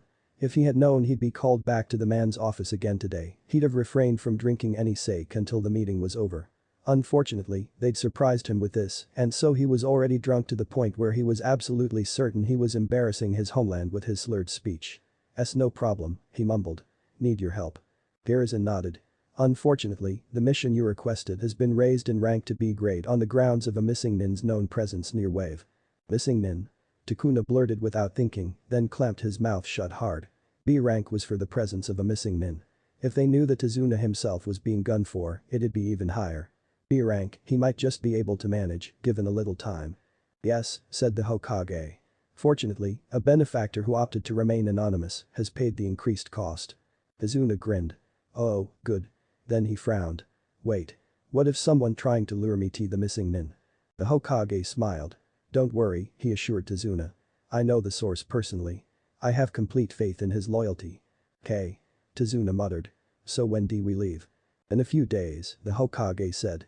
I will be sure to notify you in advance so that you can sober up. Tazuna flushed. Sorry. Hard. To be away from home for so long? The Hokage asked softly. Tazuna nodded woefully. Especially when they need me. This is most unwise, Hiruzen, Midokado Himura said quietly. The village elders were having tea with the Hokage to discuss various village affairs, including, in this case, Tazuna's mission to the Land of Waves. He and Kaharu were in perfect agreement on this point, sending 2 genin squads on a B-rank mission, paid partly by a benefactor who Hiruzen still refused to name, made absolutely no sense. Hiruzen leaned back in his chair. Allow me to explain my reasoning, then, he said quietly without looking at either of them. Amura frowned at this show of disassociation. For nearly 2 months, Hiruzen had become startlingly distant from his 2 former teammates. It was as though they'd done something to alienate him. But he simply nodded to the Hokage and waited for his explanation. Suna has recently lost multiple Anbu agents to the mysterious missing nin near Wave Country, Hiruzen said. They would be grateful were we to give them his or her head. Do you agree? Amura nodded, waiting for the other man to get to the point. Beside him, Kaharu sighed in impatience. So the Chunin squad expected for a B-rank mission makes no sense if that is our unspoken aim, said Hiruzen. We need Jounin. But we cannot send a squad of Jounin on a B-rank mission. It looks illogical, and other villages would think us frightened. But Genin? Kaharu asked, exasperated. Hiruzen, you're the one who is so ridiculously overprotective of the children. What are you thinking? The Genin will finish the core objective of the mission, which is little more than a C-rank escort. Hiruzen spoke quietly, but his authority topped the woman's words. Meanwhile, the Jounin will be on hand to capture or kill the missing nin, should he or she appear. This missing nin has destroyed a full squad of Suna Anbu, Homura said softly. Yuuhi Kurenai only recently made Jounin. The Kashi Haddock has the precious Sharingan, Hiruzen countered. You and Danzo were so afraid of it that we destroyed all but 3 of its known bearers, and though I still think that was an erroneous decision, you were right to fear. The Sharingan is dangerous. Haddock's ninjutsu is nigh on unrivaled, and Yuuhi has similar standing in Jinjutsu. There is, after all, a reason she was able to become one of the 5 youngest Jounin sensei in Konoha history, despite the widespread prejudice against Kunoichi. They are capable. What I fail to understand, said a new voice behind Homura as the door opened, is why we should be expanding our resources to destroy an enemy of Suna. Danzo, said Hiruzen without inflection. This is a meeting between the 2 village elders and myself. I count 3 people who should be in this room now. You are not one of them. Homura's eyes widened slightly. Hiruzen had never dismissed Danzo so offhandedly before. What was happening to him? Kaharu was clearly extremely surprised as well. How dare you dismiss Danzo-san so quickly? She said loudly. He has given us valuable counsel. Counsel to war, yes, Hiruzen said, and though his voice never rose and he didn't release even an ounce of killer intent, the room seemed to grow colder. The Hokage stood, and Homura had not seen so much power into the Hokage's aged form since they were young and fought side by side in battle. How dare I? He asked softly. How dare you, Danzo? Hiruzen gestured to Homura and Kaharu. They were my teammates, he said softly. We fought and bled together. We fought and bled with you too, but if your blood is not black by now I am most surprised. Hiruzen turned away, looking out the window. They were my friends, he said, and Homura felt an odd chill go down his spine. But your eye has seen into their minds, and now those minds see out of that very eye. Homura distinctly saw Danzo stiffen ever so slightly. What are you suggesting? The old warmonger asked softly. Exactly what you know to be true, said Hiruzen, still quietly but now with a concentrated force. You cannot turn its gaze on me. I will find it. But they are open. Well, no more. I cannot prove anything yet, but I have the means to find that evidence. The only reason I have not yet utilized them is because your blood belongs to another and I will not steal what is his. Go. Do not deceive yourself into thinking my threats are empty. Do not come before me as an advisor again and do not manipulate my teammates. I will know if you do. Danzo stood still for a moment and then turned, making to leave the room without a word. And one more thing, said Hiruzen quietly. Don't turn your little band of human kunai against any of us either. I assure you, I will know. Danzo didn't even turn around as he left. Hiruzen fell back into his chair tiredly. My apologies, he said to them both. Please, don't ask me what I was talking about. Homura frowned. Why, might I ask? I think if Danzo is as much a threat as you seem to believe, we should know. Hiruzen shook his head. If he is a threat to the village, then it is because I have just made him so. He is a psychopath perhaps, but until now he was one not turned against the village. And if he is now I am confident in my ability to contain him. But why do you suddenly hate him so? Kaharu asked. Hiruzen sighed. That is not my secret to divulge. He looked at each of them in turn. In the event of my death, I want you to promise me never to elect Danzo as the Hokage.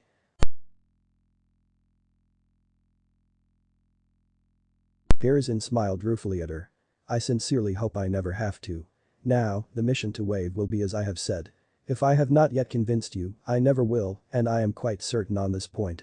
I am too tired to argue further now, in any case. Is there more to discuss? Yes, said Homura, standing. But it can wait for tomorrow. He put a hand on Hiruzen's shoulder. Whatever this secret is, you don't have to bear it alone, old friend. Hiruzen smiled weakly at him, and all of the authoritative power that had been in him was gone. Homura was struck by just how old his teammate was. None of us have much longer to live, perhaps, he thought. But dying of old age is the death of a very powerful shinobi, after all. I'm not the one bearing it, Homura, he said softly. I'm just helping them out. Chapter 26. Realignment. Kakashi looked at the man blankly. Hokage-sama, if you don't mind my asking. Why? Hiruzen sighed. I've gone over my reasoning too many times in the past 2 days as it is, but if you insist. No, no, said Kakashi quickly. The old man had visibly sagged at the prospect of explaining. I'll figure it out eventually. Just tell me what I need to know. The Sandaime nodded gratefully. All right. It's a joint mission, which is why both of you are here. Here the Hokage nodded to both Kakashi and Yuhi Kurenai beside him. The mission has a very particular reason for assigning it to Genin, believe me. Kakashi nodded, willing to accept that much information for now, but Kurenai frowned. Hokage-sama. Will this be a serious threat to my team? Sandaime shook his head. Given all the circumstances, I don't expect so. The original mission was C rank. It was raised due to the presence of a relatively unassuming S-rank missing nin in the area, which is the reason for the 2 Jounin-headed squads. Kakashi raised his one visible eyebrow. So let me guess. We have our spoken mission objectives for the Genin, while the 2 of us keep our eyes open for this missing nin. Precisely, agreed the old man. Be warned, however. He's a fairly recent phenomenon, but we know he's eliminated a squad of Suna and below importance, not one of the high-profile groups. We want to be able to give them his head on a silver platter, but it's more important that everyone going on the mission survives. Respectfully, Sandaime-sama, began Kurenai, looking worried. Why am I being sent on this mission? I'm one of the newest Jounin. Surely a more experienced ninja is better suited to something like this. Hiruzen looked at her appraisingly. You're also the greatest ninjutsu specialist the village has to offer, he said. Kakashi is our ninjutsu specialist. Ideally I would send Mido-Guy with you as well, thus completing the triad of ninja talents, but 3 Jounin on a B-rank mission is illogical. Perhaps after this, if the missing nin is not captured, I will send a squad of Jounin to take him down. In the meantime, this is our lineup. Surely, though, Asuma would be a better choice. Asked Kurenai. He's much more experienced than I am and he has a more powerful reputation. He's a ninjutsu specialist like me, though, Kakashi answered for the Hokage. You're a ninjutsu user. Much less expected and therefore more effective. Well, Mido-Guy, then. Kurenai looked very worried. She's terrified for her team, Kakashi thought. It's her first squad and she's terrified of failing the kids. Suddenly he realized something. It's my first team, too. But then again, he should be more worried about his students failing than him. Sasuke and Naruto could probably each kill him if their stories were anything to go by. His team is occupied elsewhere, a prolonged C rank near the border with Kumo, the Hokage explained. You're the clear choice. And abide to be on a mission with me, Kurenai. Kakashi joked quietly. She glared at him, but he met her eyes steadily, trying to convey a silent message to her. Don't worry, he said wordlessly. I won't let anything happen to any of you. And nor will my team, he added to himself as he turned back to the Hokage. No, of course not, said Kurenai after a moment, and Kakashi had a feeling she'd gotten the message. I'm just not sure I'm ready for a mission of such importance. I'm certain you are, Kurenai, said Hiruzen simply. Now, on to the details. The spoken mission is as follows. You and your teams are to escort the bridge builder Tazuna to his home in the Land of Waves and protect him while he finishes his bridge there. Unofficially, you're taking down this missing nin. Do not, I repeat, do not actively seek him out, not while you have Genin. If he comes, the Genin are the priority. This is his description, or what we have of it. The Hokage passed them each a page, likely copied from the most recent bingo book. Kakashi studied it, especially the image. The man on it was about average height, but given the heavy, silvery armor he was wearing, his actual height was likely slightly less. No part of his actual body could be seen. His chest plate was adorned with a diagonal row of metal cylinders from his left shoulder to right hip, each containing a scroll. The back plate was littered with a network of spikes pointing downward, reminiscent of the Sanin Jireya's signature needle Jizo. The shoulders were smooth and curved like ovals meeting in vicious points past his arms. His legs were relatively as expected, with metal pseudo-cylinders hugging the thigh and lower leg. The kneecaps were spiked, with a solitary point aimed upwards, and the toes of the boots curved down like shard talons. The arms and helm were the most remarkable features. The elbows extended outward almost to blades longer than a normal kunai by half at least. The gauntlets looked deadly, with spiked knuckles, fingers made of rings locked together, each curving into a point facing back and ending in points, and spurs on the backs. The lower arms were adorned with an array of scroll-holding cylinders like those on the chest, which looked to be able to revolve around the arm. Below these there was on each arm a smooth flat cylinder around the arm, and around this was wrapped another scroll, a storage scroll, by the seals Kakashi could see.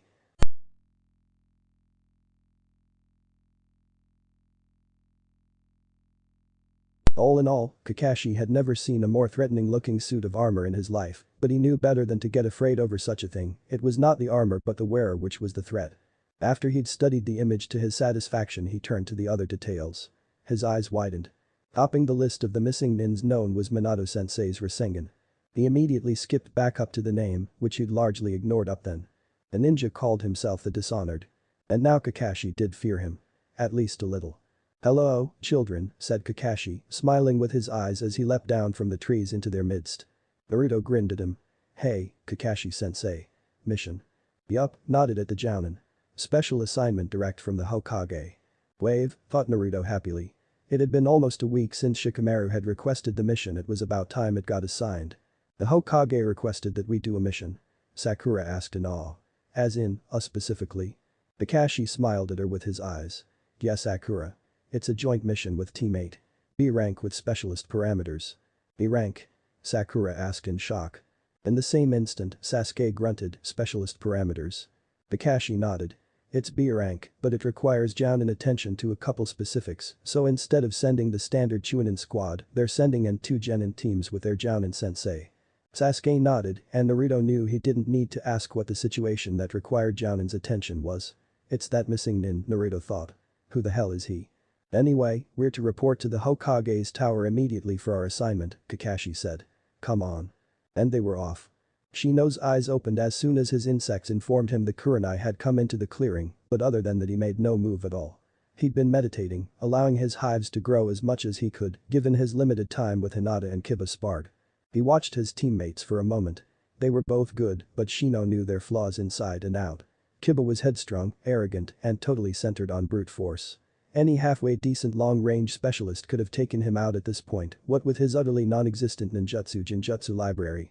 Hinata, on the other hand, had exactly that hidden potential. She would make a fantastic ninjutsu specialist, and her Jinjutsu capabilities, as Shino knew from experiences that had never happened, were far from marginal.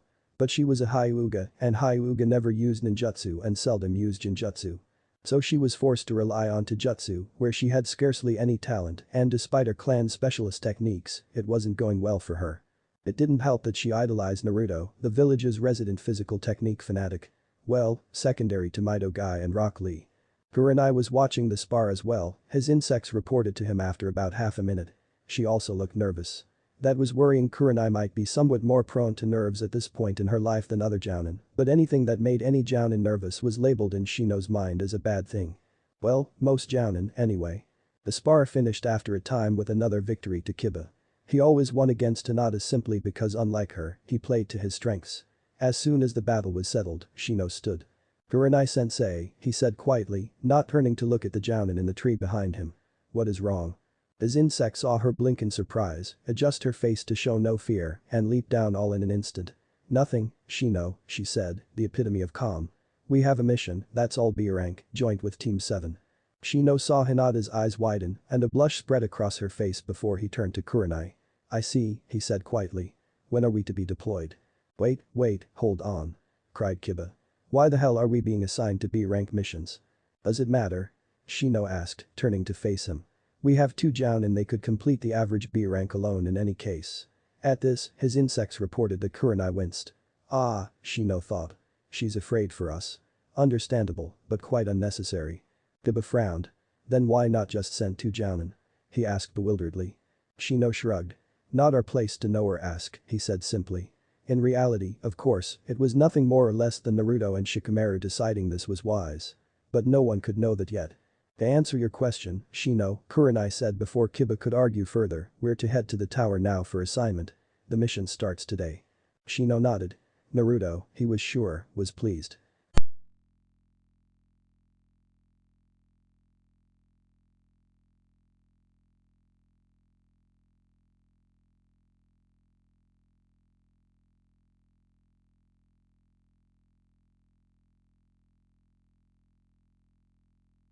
He was placing himself and Kurenai, the two most capable and alert ninja, in the rear and front. This made Sasuke suddenly realize just how out of place they were.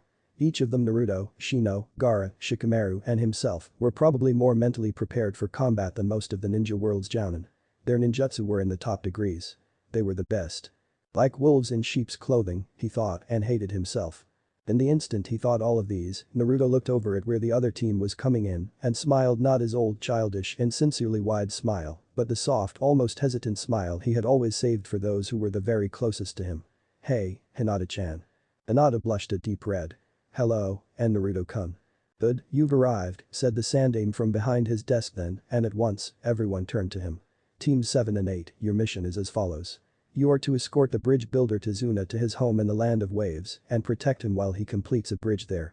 Be warned, we have received intelligence that an S-rank missing nin is in the area but is not actively seeking confrontation. Do you understand? All 8 of the joint squad's members nodded dutifully and Sasuke was struck by an odd feeling of nostalgia. He almost smiled. It was good, he decided, to be back here when things were simple. In that case, bring Tazuna-san in, said Hiruzen to the waiting attendant. The ninja nodded and left. After about half a minute of silence, he returned with the bridge builder. Sasuke frowned slightly. The man wasn't drunk. "Good day, Tazuna-san," said Sandaime. "These 8 ninja will be your escort on the way back to Wave Country." Tazuna nodded, studying them all. Sasuke remembered the last time when the drunken man had openly insulted Naruto. But this time he wasn't drunk. Sasuke didn't know why, but he supposed it didn't matter. At least this time he didn't look likely to insult anyone. "I'd just like to thank all of you for helping me," he said courteously. "I hope it doesn't inconvenience any of you too greatly." Sasuke shrugged. "You get paid to go out of your way to build bridges. We get paid to go out of our way to help you get out of your way to build bridges. Our Jounin sensei get paid to go out of their way to help us go out of our way to help you go out of your way. To build bridges." He noticed then that every single person in the room was staring at him. He just shrugged again. "Economy." Tazuna blinked at him for a moment before chuckling. "I suppose that's one pragmatic way of looking at it.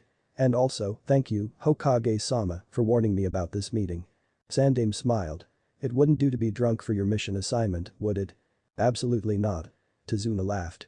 Naruto and Sasuke made eye contact and looked away almost immediately. "Anyway," said Kakashi, smiling with his one visible eye as he always did. "Shall we be going?" Tazuna nodded at him. "Whenever you're ready. We'll do introductions on the road." Kakashi gave him a quick thumbs up and then turned to the Sandaime. "Well, hoping to see you in a couple weeks or so, Hokage-sama." Hiruzen nodded gravely. "Yes. Good luck, Kakashi, Kurenai." And they were off again. Chapter 27. Re-entry. Hinata was having a difficult time staying conscious. She didn't even know it was physically possible to blush this hard for this long. As soon as they'd left the gates of Konoha behind them, Naruto had fallen into step with her and started talking, just making light conversation. Sasuke had watched for a moment and then spoken quietly to Kakashi before going off into the woods with Shino to watch their flanks. Hinata didn't care in the slightest. It was her first mission with Naruto. That was already unbelievable, and when it had first been assigned she'd been almost delirious with glee. But that wasn't the end of it. Now, out of all the people here, the 2 Jounin and the other 4 Genin, 2 of which were his teammates, Naruto had chosen to talk to her. She would have thought she was dreaming if she hadn't felt pain when she pinched herself. But now they'd been walking for half an hour. The sun was high above, the morning was almost spent. And by now even she, timid and shy though she was, had no choice but to get comfortable with conversation with Naruto. At first she'd almost wanted to flee, but now she was almost at ease talking with him. She still stuttered horribly, though. "I've never been really good at structured katas and styles, see," Naruto said sheepishly, grinning at her. "So instead I just watch everyone's taijutsu and put together all the moves I like. It sometimes goes crazy and doesn't work very well, but it does make my taijutsu some of the most unpredictable of any ninja I've seen." "That sounds very useful, and Naruto-kun," said Hinata quietly. "Shino-kun says that the best way to defeat one's enemy is to understand them as well as one understands oneself. If they can't know you, they can't win." Naruto cocked his head. "Shino says that?" he said in surprise. Then he grinned. "That's Inara's saying. I guess he picked it up from Shikamaru. He has been spending a lot of time with Shikamaru-san," Hinata nodded. But inwardly she wondered how Naruto had known that Naruto Naruto had rarely been seen with anyone up until he'd become a genin and joined his squad. Where would he have come to know Nara better than she, heiress, however downtrodden, to one of the most prestigious clans of Konoha did? "There, see?" He grinned. Then, suddenly, he reached out, grabbed her arm, and gently pulled her towards him. For a moment she had no idea what was going on and her head spun. Then, as she looked down to hide her flaming face, she saw that she'd almost stepped into a small puddle of water in the middle of the road. "Sorry about that," said Naruto embarrassedly. There was, she saw as she looked back up to him, a dusting of pink on his cheeks, too, and seeing it made her heart race. "We don't want you getting wet, do we?" She shook her head silently, not trusting herself to speak. "Anyway," he continued, "I've even incorporated a couple gentle fist techniques into my taijutsu style, only those that don't need a Byakugan to be effective. But what about you? What kind of taijutsu do you use?" "Well, the gentle fist," she said sheepishly. "Hyuga don't usually learn much else." "I suppose that makes sense," he said, shrugging. "But what about ninjutsu? What kind of ninjutsu do you use?" She looked down. "The Hyuga don't." And then there was the sound of clinking metal, followed by a gut-wrenching noise of tearing flesh behind them. Both of them whirled to see Kakashi being torn asunder by two chain-wielding ninja who had emerged from the puddle she had almost stepped in. The ninja were wearing Kiri headbands. "Keep this up," said Sasuke quietly. "If that missing nin does appear, I want advance warning." Shino nodded. "And what will you do?" he asked quietly. Sasuke gestured toward the path to their left. "There's about to be an attack on our party by Kiri missing nin if the facts are consistent," he explained. "I want to be there in case Naruto's distracted." "Ah, Hinata," nodded Shino in agreement. "Wise. What is the enemy's strength?" "Two Chunin," Sasuke shrugged. "Nothing too dangerous, I took them last time without much trouble. Naruto got hit that time, though, and this time, we have more targets."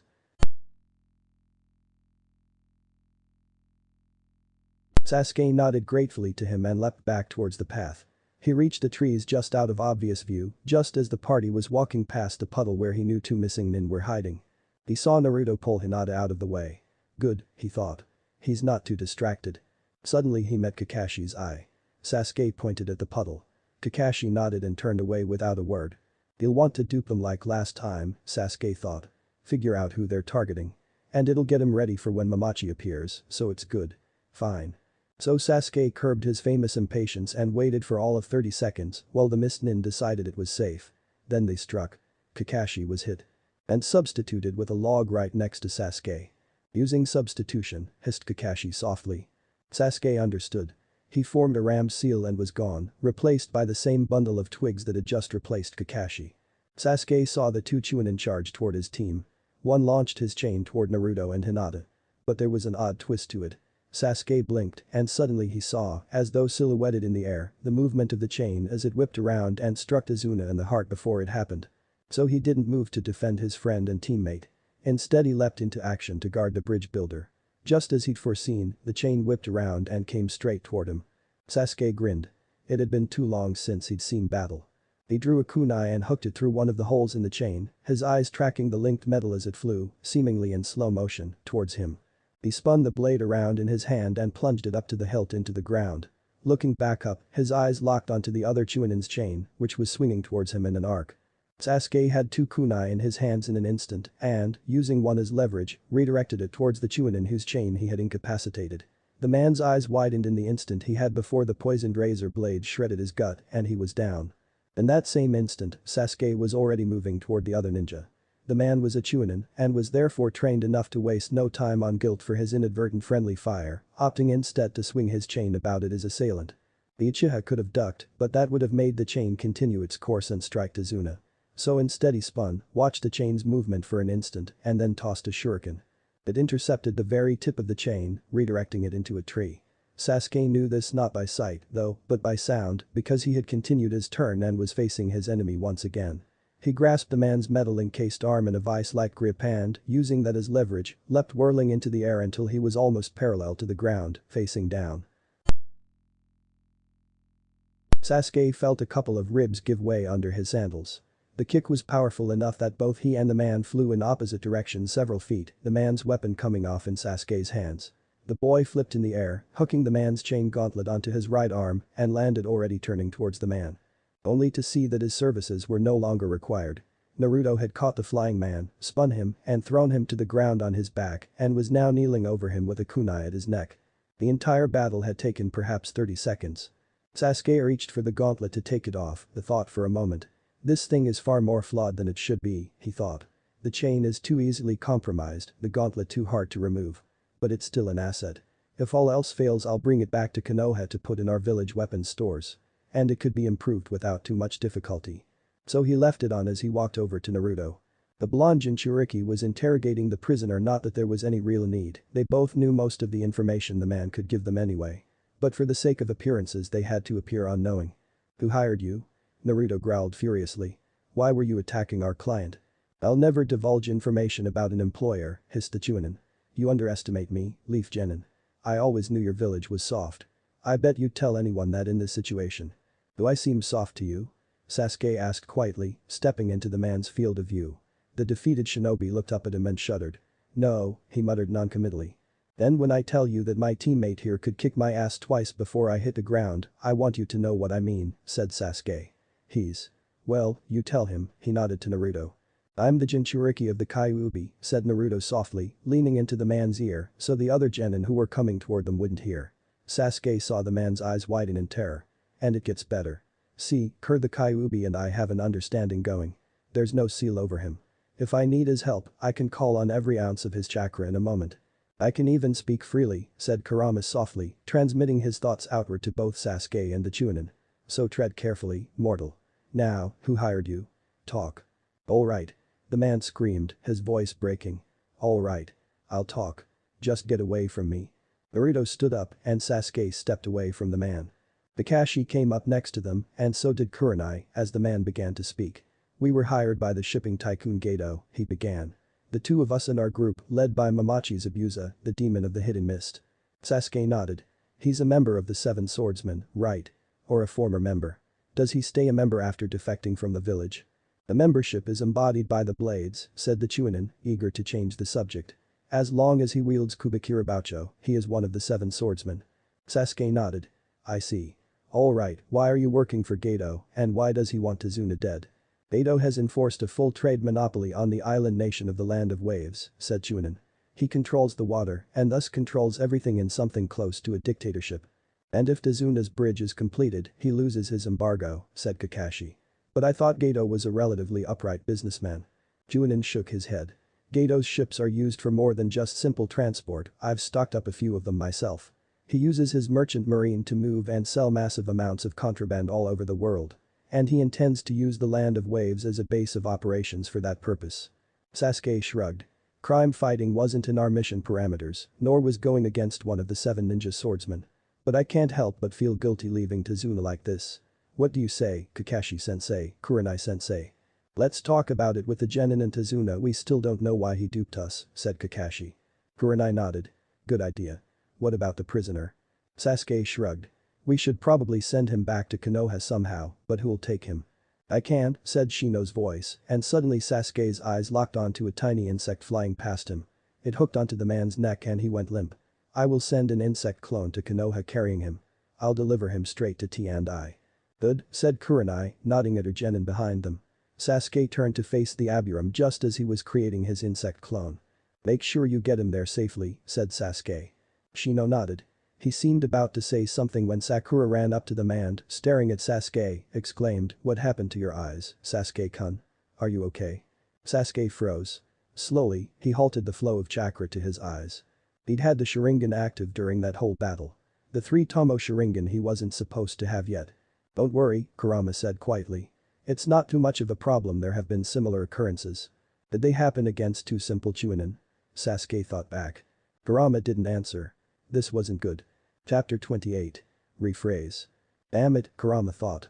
This is Shikamaru's boys' arena. Now I have to salvage this. He took a tiny fraction of time to think. Then a little longer because nothing came to him. And then Sasuke started speaking. "It's the Sharingan," he said quietly. "The Uchiha clan's Kekkei Genkai." Through Naruto's eyes, Kurama watched as Hinata nodded. It was unlocked now, then it said that combat stress activates it. Sasuke cocked his head at her. "How did you know that?" he asked in surprise. "The Sharingan's workings are a clan secret." Hinata blushed, looking down embarrassedly. "The Hyuga understand the Sharingan better than most," she replied. "We can grasp the workings of most Taijutsu with more ease than others, given the Byakugan." Sasuke nodded, accepting the answer. "Not like there's a clan to keep a secret now, anyway," he shrugged. "But you're right. It awakens in combat stress." "And you're activated here," Kakashi decided. Kurama raised a spiritual eyebrow. Kakashi must not know exactly how the Sharingan awakens, he surmised. I suppose Uchiha Obito was one of those rare cases where full awakening is achieved all at once. Sasuke nodded. It was. Interesting, he said quietly. I could see the chain's paths before they'd moved. Well, enough about Sasuke, said Naruto suddenly. We should move. Sakura glared at him. How dare you? She said loudly. You're just jealous. Sakura, Sasuke said, quietly but forcefully. You're better than that. Kurama sighed as the girl froze in surprise. Clearly she wasn't. You saw her last time, Naruto told him. You know she is. I know she can be, Kurama shot back. Right now she's little more than dead weight from a tactical standpoint. Naruto sighed inwardly but didn't bother to argue. What do you mean, Sasuke? Asked Sakura, turning slowly to face the Uchiha. Sasuke sighed. What was our first lesson as a team? She didn't answer. Teamwork, Naruto said finally. Unbiased teamwork, Sasuke corrected, looking at Sakura. Naruto was right, we should get moving. We can talk about the Sharingan on the road as well as we can here. You should have seen that. Sakura looked down. I'm sorry. Don't be, Sasuke said, turning to the bridge builder who was off to the side, watching the proceedings. Just improve. Tazuna-san, are you alright? Yes, thanks to you, said the man, but he looked ill at ease. Because now we know he's lied to us, Kurama thought. Fool. It takes a shinobi to trick a shinobi. That's good, said Kakashi, coming up to him. Now, I think we should talk about this. Tazuna sighed and explained. The land of waves is poor, especially given Gato's exploitation. Even the daimyo hasn't got much. Given what little money I could get together, all I could afford was a C-rank mission. Someone else footed the bill when it rose to B rank. Kakashi nodded. I see. But I'm not sure you understand. He studied the bridge builder for a moment. You do realize you've essentially performed an act of aggression on Konoha, don't you? The man's eyes widened. How? You deliberately gave their ninja a mission above their expected capability to handle, Kakashi said smoothly. If any ninja on this mission dies as a result of something you hid, it's on your head. Azuna shuddered visibly. Naruto blinked in surprise. Kurama snorted at his host's amazement. Oh, come on, kid. This never occurred to you. How did you become Hokage exactly? Oh, shut up, furball, Naruto snapped childishly. In that case, maybe we should head home, Sakura put in nervously. I mean, we're genin. We shouldn't really even be doing B-rank missions, let alone A-rank. Kakashi just laughed harshly. Shino, wait a moment, he said quickly to the Aburam, who had hung about prepared to step in should Sasuke bungle covering his mistake. I remembered a question I needed to ask him, wake him up. He turned back to Sakura. Depending on the answer to that question, Sakura, Kakashi said quietly. This mission may have jumped to S rank. All of the genin were totally silent. Even Naruto felt worried. We'll be fine, kid, said Kurama. But in the confines of his private mind he added, I hope. Suddenly the man gasped as he awoke. Kakashi turned to him. One last question, he said, smiling at the man with his one eye. On your missing nin force is there a ninja who calls himself the Dishonored? He wears full body armor in a signature style. Junin was already shaking his head. Never heard of him. Good, Kakashi sighed, nodding to Shino. The insect user incapacitated the man again and was off. All right, Kakashi said, looking around at them all. As long as that answer holds true, this mission is A rank. I don't like leaving a mission totally inconclusive, so we'll at least take you to your homeland, Tazuna-san, if that's alright with you, Kurenai-san. Ooh, he looked worried. If you're sure it's a good idea, Kakashi-san. I'm worried, honestly. Kakashi smiled at her. It'll be fine, at least that far. They'll want to see if we leave him there before attacking again in any case. Kurenai nodded. Alright. So once we reach wave, we'll decide whether to continue. Kakashi nodded. Everyone agree? There were no objections, though Hinata and Sakura looked worried. I wonder if there is validity to the argument that Kunoichi is weak, Kurama mused. No, I think not, they're simply more cautious, and among humans. Alright, Kakashi finally said. Then let's go. The oars slipped in and out of the water in almost perfect silence. The mist was thick about them. The team of 8 was split into 2 groups, 4 of them sat in the boat with Tazuna and the boatman, Kaji, while the other 4, those who both could get away with walking on the water with the greatest ease, namely the 2 Jounin, Naruto, and Sasuke. The boat wasn't big enough for the 8 of them. Naruto had looked at him questioningly when he had stayed in the boat, but Sasuke had explained to him quietly. The reasoning was obvious to the Aburam. Naruto and Sasuke were far and away higher profile.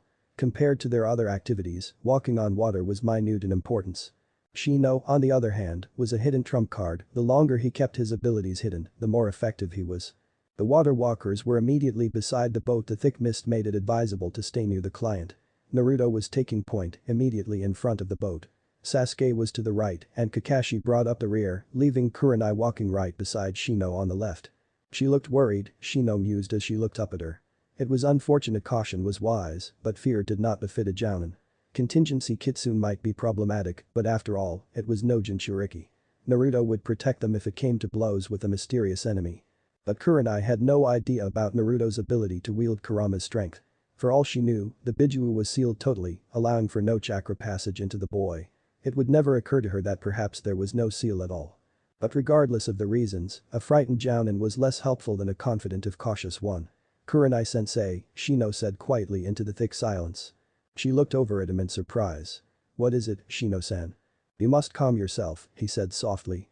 "Team 7 is unworried and Kakashi is more experienced than you are at this sort of mission." Kakashi chuckled. "It's not every day that a genin tells his sensei to follow another Jounin's example." "It's simply the truth," Shino countered. "Kurenai-sensei is worried and her fear dulls her effectiveness as surely as it does for any other ninja. If there is a serious threat, we must be ready to meet it optimistically or risk failure." "Shino-san's right," said Sasuke from the boat's other side. "Any force of arms must go to battle prepared to lose, but intending to win. So cheer up, Kurenai-sensei," said Naruto loudly, grinning back at them. Shino winced at the sudden increase in decibel level, but it was sensible. Naruto knew where the original threats were positioned, and if contingency Kitsune was nearby, he already knew the team was passing. Of course, Kaji the boatman did not see it that way. "Be quiet, brat," he whispered furiously. "We're in grave enough danger as it is. If Gato catches us, we're dead." "Don't bet on it," murmured Sasuke, "but shut up, Naruto." "Fine," mumbled Naruto, pouting childishly. Shino was struck by the blonde boy's immaturity. He's enjoying the second childhood, he thought in mild interest. Well, it lasts in the end, though, we're already at war. That thought surprised him, but it was true. Akatsuki was out there and was ready to harvest the Bijuu. They might have already begun. Orochimaru was still alive, building up Odo even as they prepared to face him. This is already wartime, Shino mused. And we few who have lived it already are the only ones who know it. Thank you, Shino-san, Kurenai said suddenly, breaking into his thoughts, and he looked up at her in surprise. She was smiling at him. You're right, she said. Defeatism never helped anyone. He nodded slowly, but said nothing. They all knew it was true. And then the mist was suddenly behind them and the day was bright. All arrayed before them was a bright little port town, small, quiet, and almost quaint, even to someone who had come from Konoha and not one of the massive cities the daimyos of the 5 great nations resided in. They landed and Kaji bade Tazuna farewell, speeding away on the motor that had been too dangerous to use a moment ago, while Tazuna was there. "Come on," said the bridge builder, turning from the water. "My house is in another hamlet, about 2 miles away. We can rest and eat there when we arrive." The ninja silently formed up around him as he led them away, through the cluster of buildings and into the trees.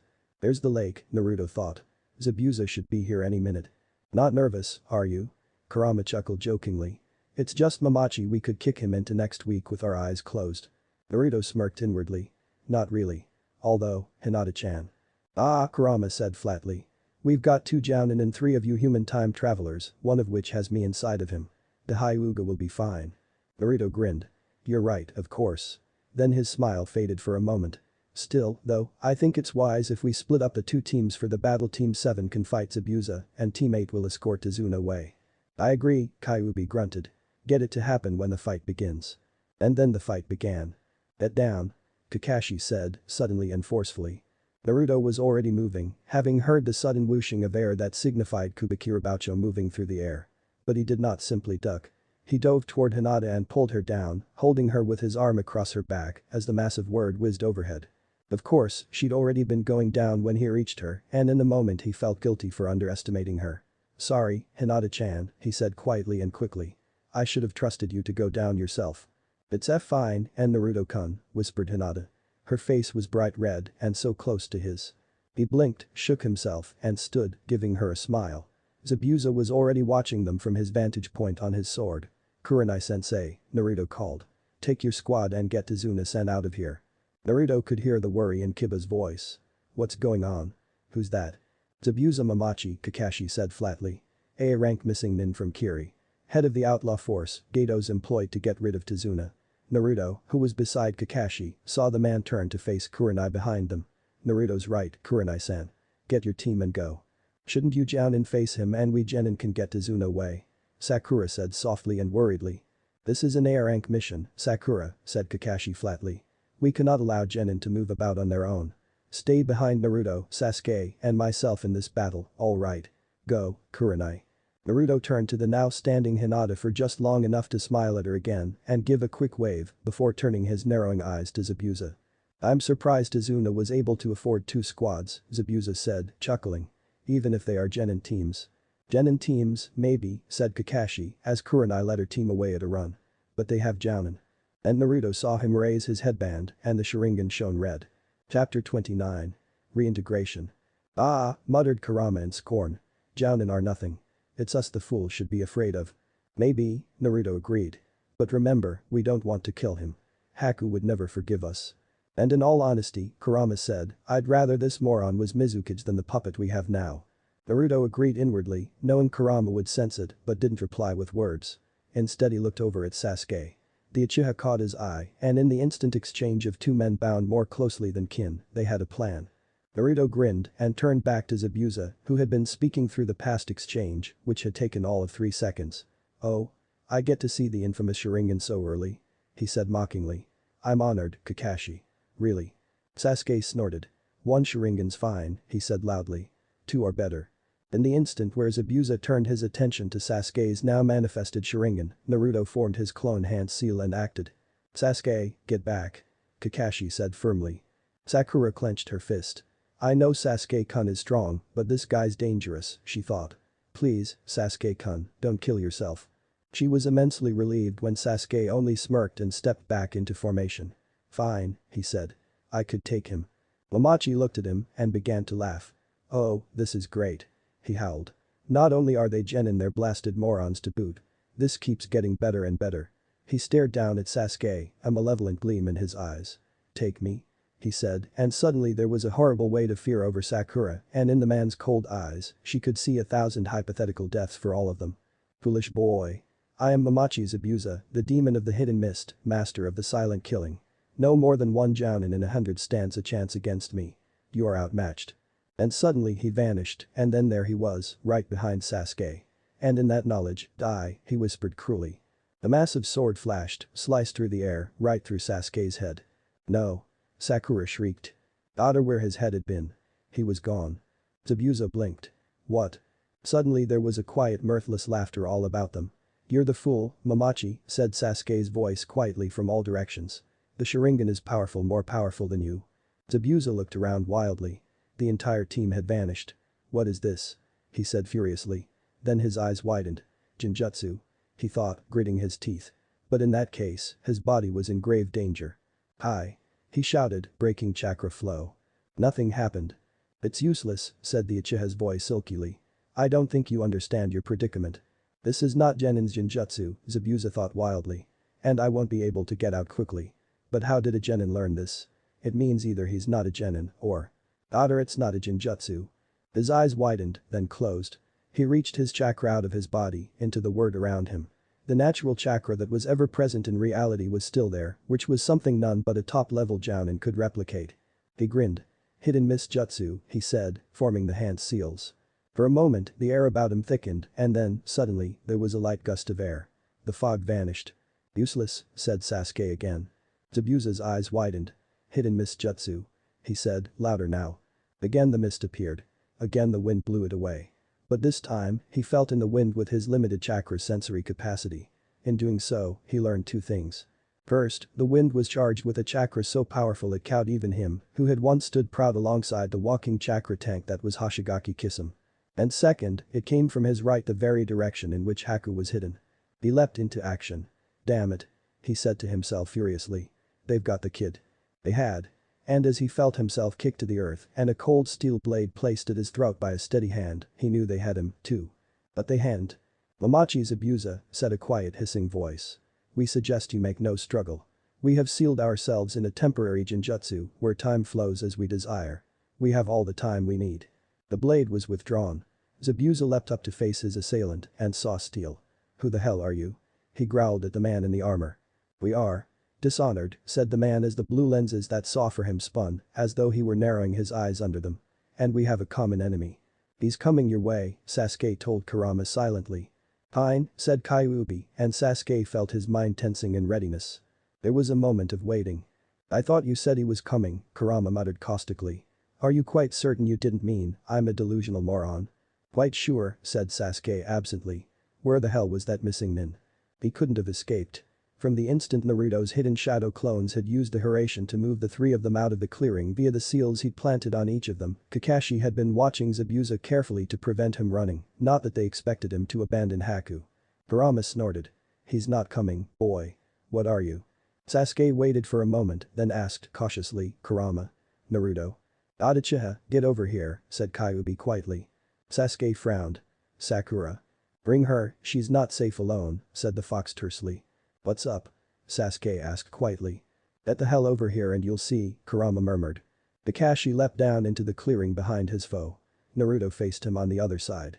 The missing nin in the hunter nin's mask they'd caught was unconscious beside him. And between them was the man Kakashi had honestly hoped he wouldn't meet on this mission. Dishonored turned his head slightly, not quite facing Kakashi, but showing that he knew he was there. "Hada Kakashi," he said in a voice that was as cold as death and well quiet it seemed to carry all about them. "You were the teacher. You favored the other, you lied to me, and you allowed the other to surpass me and slay the beloved." As the man spoke these cryptic words, Sasuke leapt down beside Kakashi.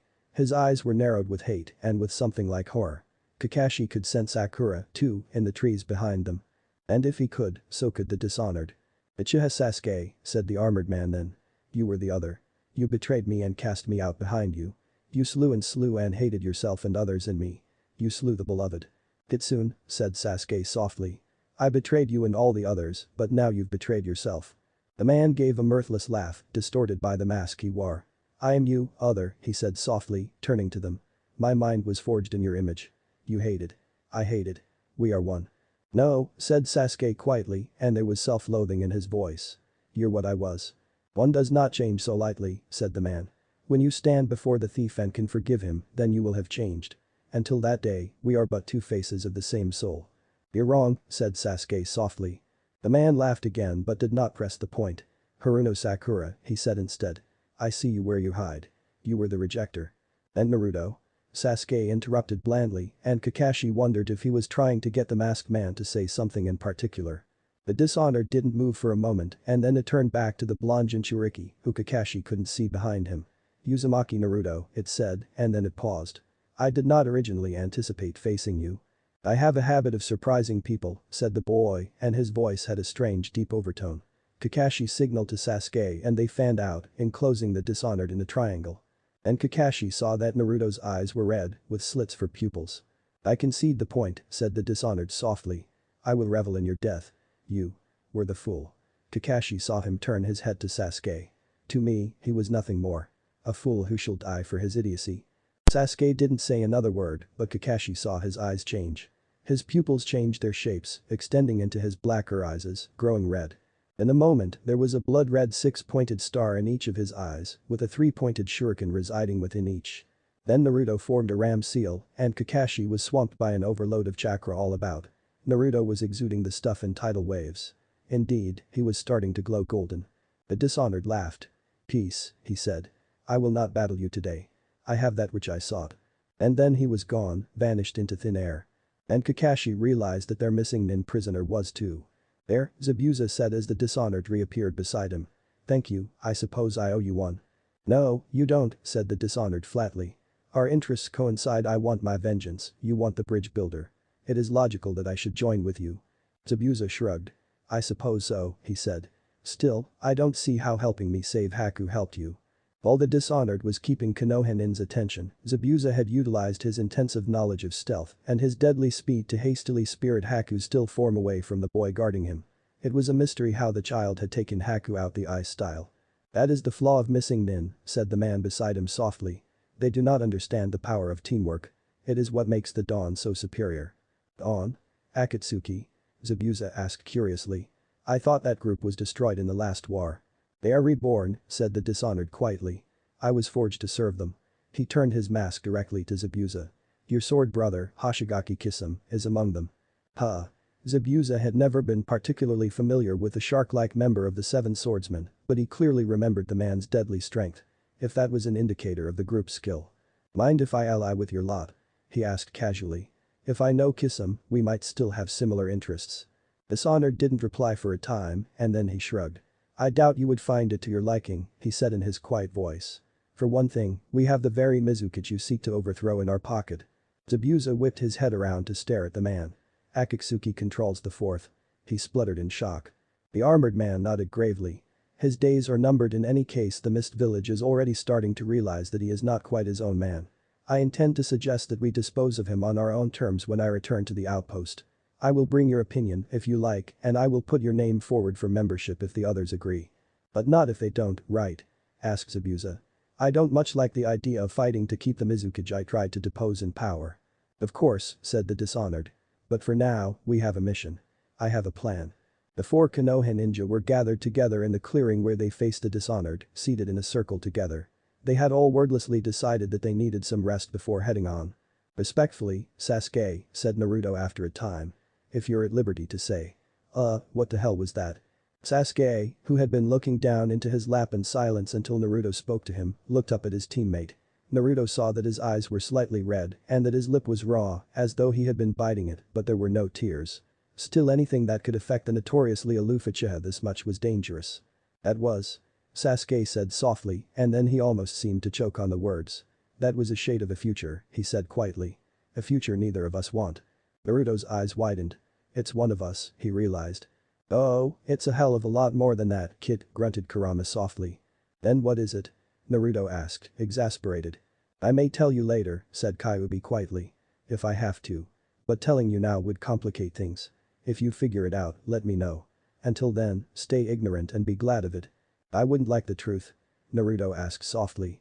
"I don't even know how you'd react," said the nine-tailed fox simply. "But no. You most certainly wouldn't like it."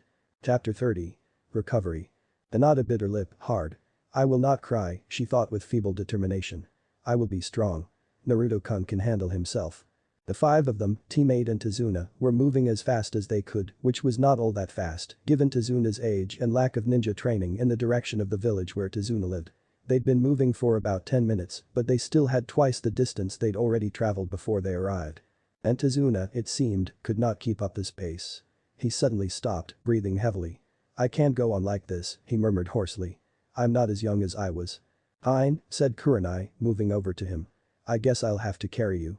She turned to the team. "We move in the trees." She lifted the old man up piggyback style and allowed him to clasp his arms around her neck. "Up, now." And they were off. They moved a little faster now, but Hinata was still worried. "How much longer until we reach the village, do you think?" she asked aloud, to no one in particular. "Soon enough," said Shino, falling into a steady pace beside her. "But listen, Hinata-san. The village will not be a safe haven." She blinked. "What?" "You suffer from a common illusion among genin," Shino explained quietly. "You feel that just because we are in a public place, we are safe. That is not the case. Shinobi means safety, not civilians, and this land has no shinobi." Hinata bit her lower lip. "So we're not safe even in the village?" "Ninja make their own safety," said Shino. "Once Team 7 arrives we will be safe enough, I feel. They are powerful." "Why yes," murmured Hinata, thinking of Naruto. "They are. But that is not the point," Shino said, interrupting her thoughts. "I am telling you this so that you will be on guard in the village. There is an S-rank missing nin in the vicinity, and he may have no qualms about attacking a populous village. You must be ready at any moment to leap into action." Hinata nodded. "I'll try, Shino-kun." "Good," said Aburam, leaving her side and making for Kiba, likely to relay the same message. She watched him, considering. The boy had always been enigmatic and his strength had been a mystery even in the academy, but recently he seemed to have changed. It was hard to tell. Hinata had not known him well enough in the academy to be certain, but that observation seemed to her one that no genin would, or should, understand. It showed experience, which in the child of the shinobi world amounted to little more than trauma. "Shino-kun," she thought. "What happened to you? Was that a body flicker, Naruto?" Kakashi asked quietly as they leapt through the woods. "The technique you used to get us out of the battle." The blonde boy beside him didn't answer for a moment. Kakashi looked over at him, but it was impossible to identify his expression in the shadows of the trees. "No," he said finally. "It wasn't." Kakashi felt his right fist clench involuntarily. He forced it to relax before asking, "It was Hiraishin, wasn't it? The flying thunder god?" "Yes," said Naruto flatly. Kakashi felt a hand slip into his kunai pouch and pull out a blade he hadn't seen in years. I planted one of these on each of you, said Naruto quietly, handing the three-pronged kunai to Kakashi. I thought it'd be wise to have an emergency means of assistance. Kakashi was silent for a moment, not trusting himself to speak. You were right, he eventually said, his voice carefully cool and detached. But he saw Naruto grin sadly at him and knew it was pointless. He looked away from the boy, blinking as rapidly as he dared in the attempt to preserve what little dignity he still had before him. You really are your father's son, he murmured at length. I know, said Naruto quietly. I'd be dead otherwise. They moved on in silence until they reached the village and there was Team 8 waiting for them. Well, most of Team 8. Where's Kurenai? Kakashi asked the three genin quickly. She went ahead to escort Tazuna-san to his home, said Shino, nodding respectfully at each member of Team 7 in turn. She left us here to guide you when you arrived. Good, said Kakashi, nodding. It made sense they didn't want one of the teams wandering aimlessly when they could be useful, and while leaving genin alone was normally unwise, in a civilian village it was at least a little safer than out in the wild. Lead on, then. Well, Kurenai-san, would you like some tea? Asked a woman in the kitchen happily. She had introduced herself as Tsunami just minutes ago and had already thanked the young Jounin many times for helping her father home. Yes, thank you, said Kurenai, trying to match the civilian woman's cheer with her own slightly forced smile. She was sure, though, that the woman saw no hint of the mask she was, after all, a civilian. But Kurenai was worried. Her genin were alone now, and Team 7 was occupied with Momochi for all she knew, or might have even been defeated, though she doubted it. Kakashi was, after all, more than capable himself. Do you think your team will be alright? Tsunami asked eventually, bringing 2 cups of tea and sitting across from the Kunoichi. You said they ran into a rogue ninja. Will they need help? Kurenai shook her head immediately. No, she said firmly. Kakashi is one of our best jounin. They'll be fine. I hope so. And my duty is to stay here and protect Azuna-san regardless. Kurenai-sensei. Came Kiba's voice from outside. The Jinjutsu specialist stood and turned to the window. There was Inyazuka, grinning and waving, and behind him were his 2 teammates and Team 7. Kurenai barely suppressed a relieved sigh at the sight. Everything went well? Kurenai asked quietly. Kakashi nodded. We need to talk, he told her. Walk with me. You 6, here he spoke to the genin, stay here. Naruto, Sasuke, keep the conversation calm. You know what to talk about. Sensei, Sasuke said, nodding at the masked jounin. Kurenai took a last sip of her tea, it really was good, thanked Tsunami, and left the house as the genin entered. Kakashi beckoned for her to follow and then turned onto the streets. She jogged up to him and soon fell into step at his side. What happened? She asked quietly. Momochi wasn't working alone, Kakashi said flatly. He had 2 others working with him besides the 2 we captured. One assassin type, disguised as a hunter Anbu, and a dishonored. Kurenai clenched her fists. You met the dishonored? Yes, said Kakashi with a sharp nod, and Kurenai suddenly noticed how tense his stance was, not at all like his usual overly relaxed act. He knew us, I think. Kurenai frowned at him. What do you mean? He called me the teacher and had names like that for my whole team, said Kakashi. Sasuke was the other, Naruto was the fool, and Sakura was the rejecter. Kurenai shook her head. What the hell? Naruto's name I can see, and yours is obvious, but the others? And why make up these titles anyway? That's not what's important, said Kakashi tersely. What does he know about us? And I was just an afterthought, Kurenai the kids were his focus. He was focused on my genin. Why? What does he know about them? Maybe he just likes picking on kids. Kurenai suggested. The thought was not humorous. No, that's not it. Kakashi was firm. He had some kind of connection with my team, at least in his mind. Kurenai bit her lip.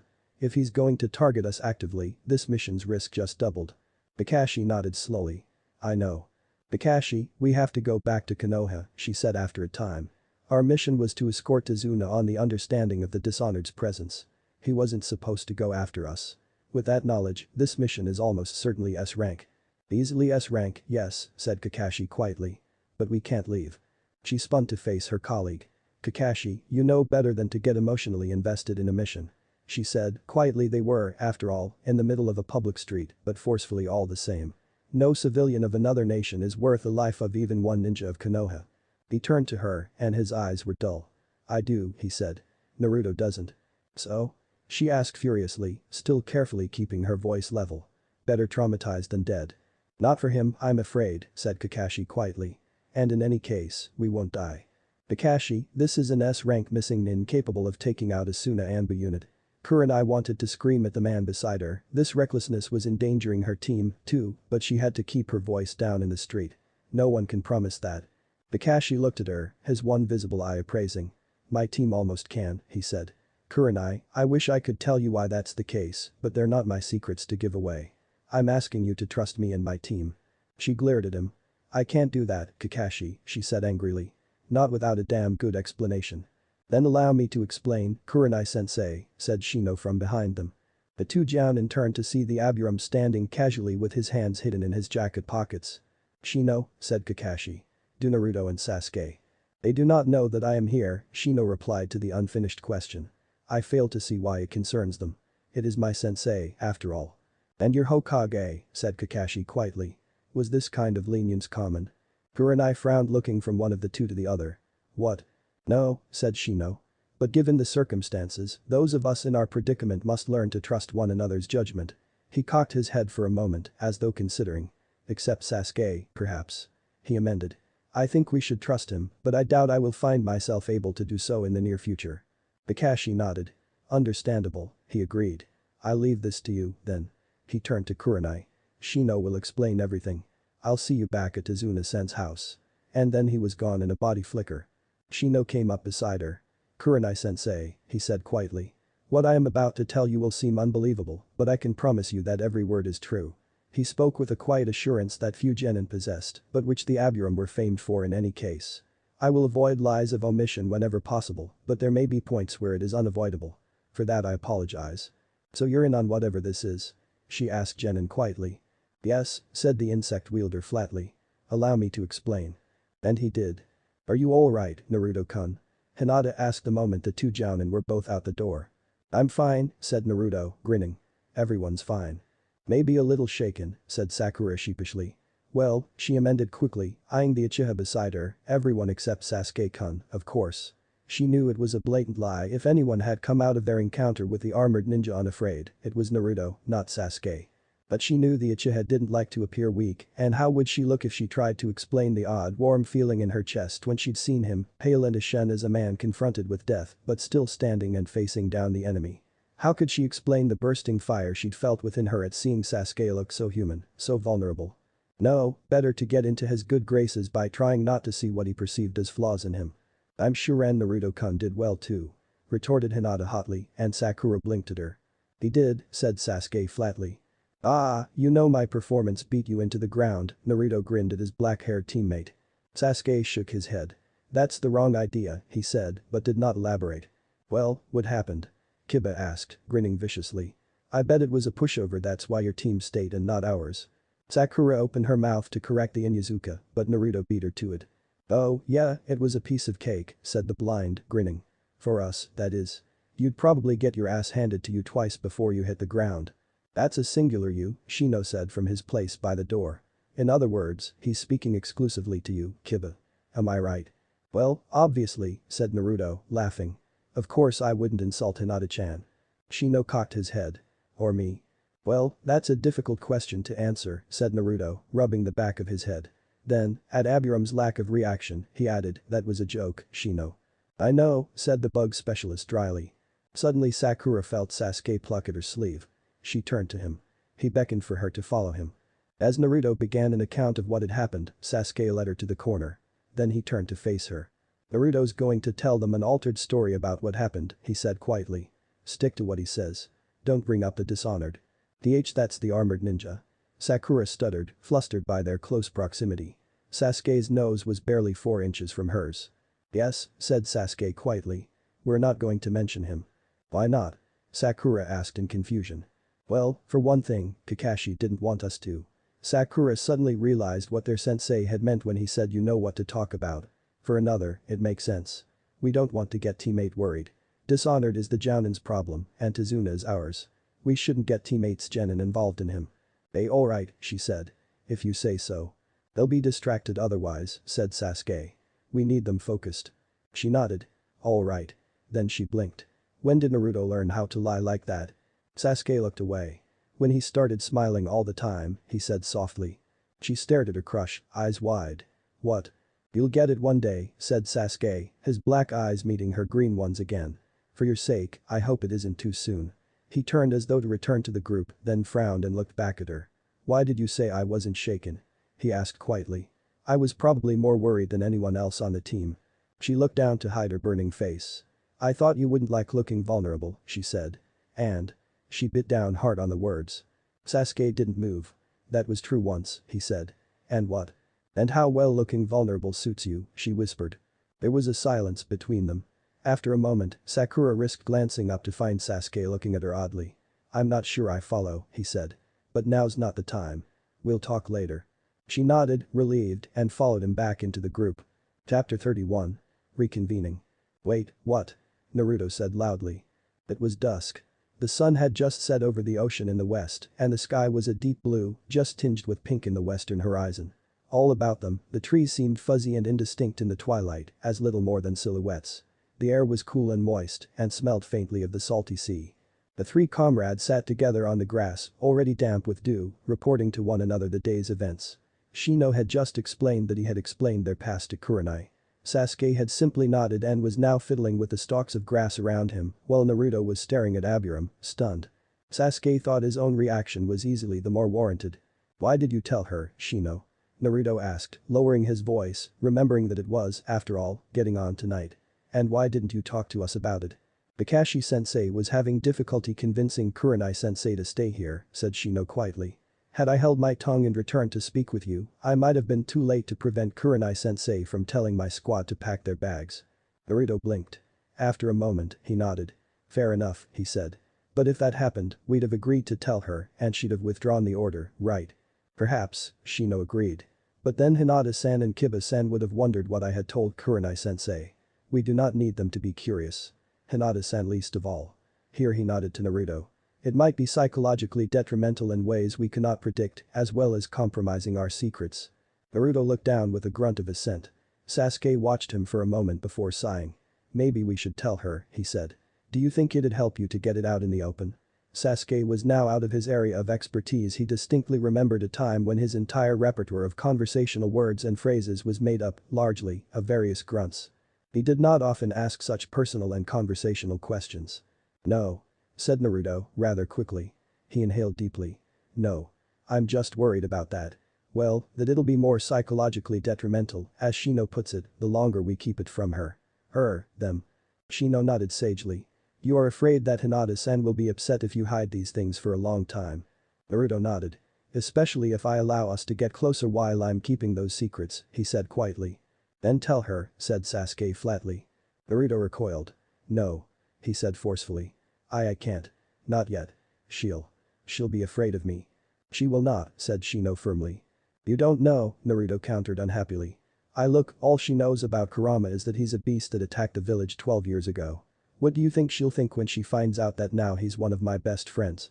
Sasuke rolled his eyes. "Naruto, this is Hinata we're talking about. She worships the ground you walk on." In hindsight, he really should have seen the punch to his face coming a mile off. "Bad taste, Sasuke-san," said Shino calmly, though the Uchiha thought he detected a hint of amusement in the bug user's voice. Regardless of his tactless words, however, he brings up a point that must be considered.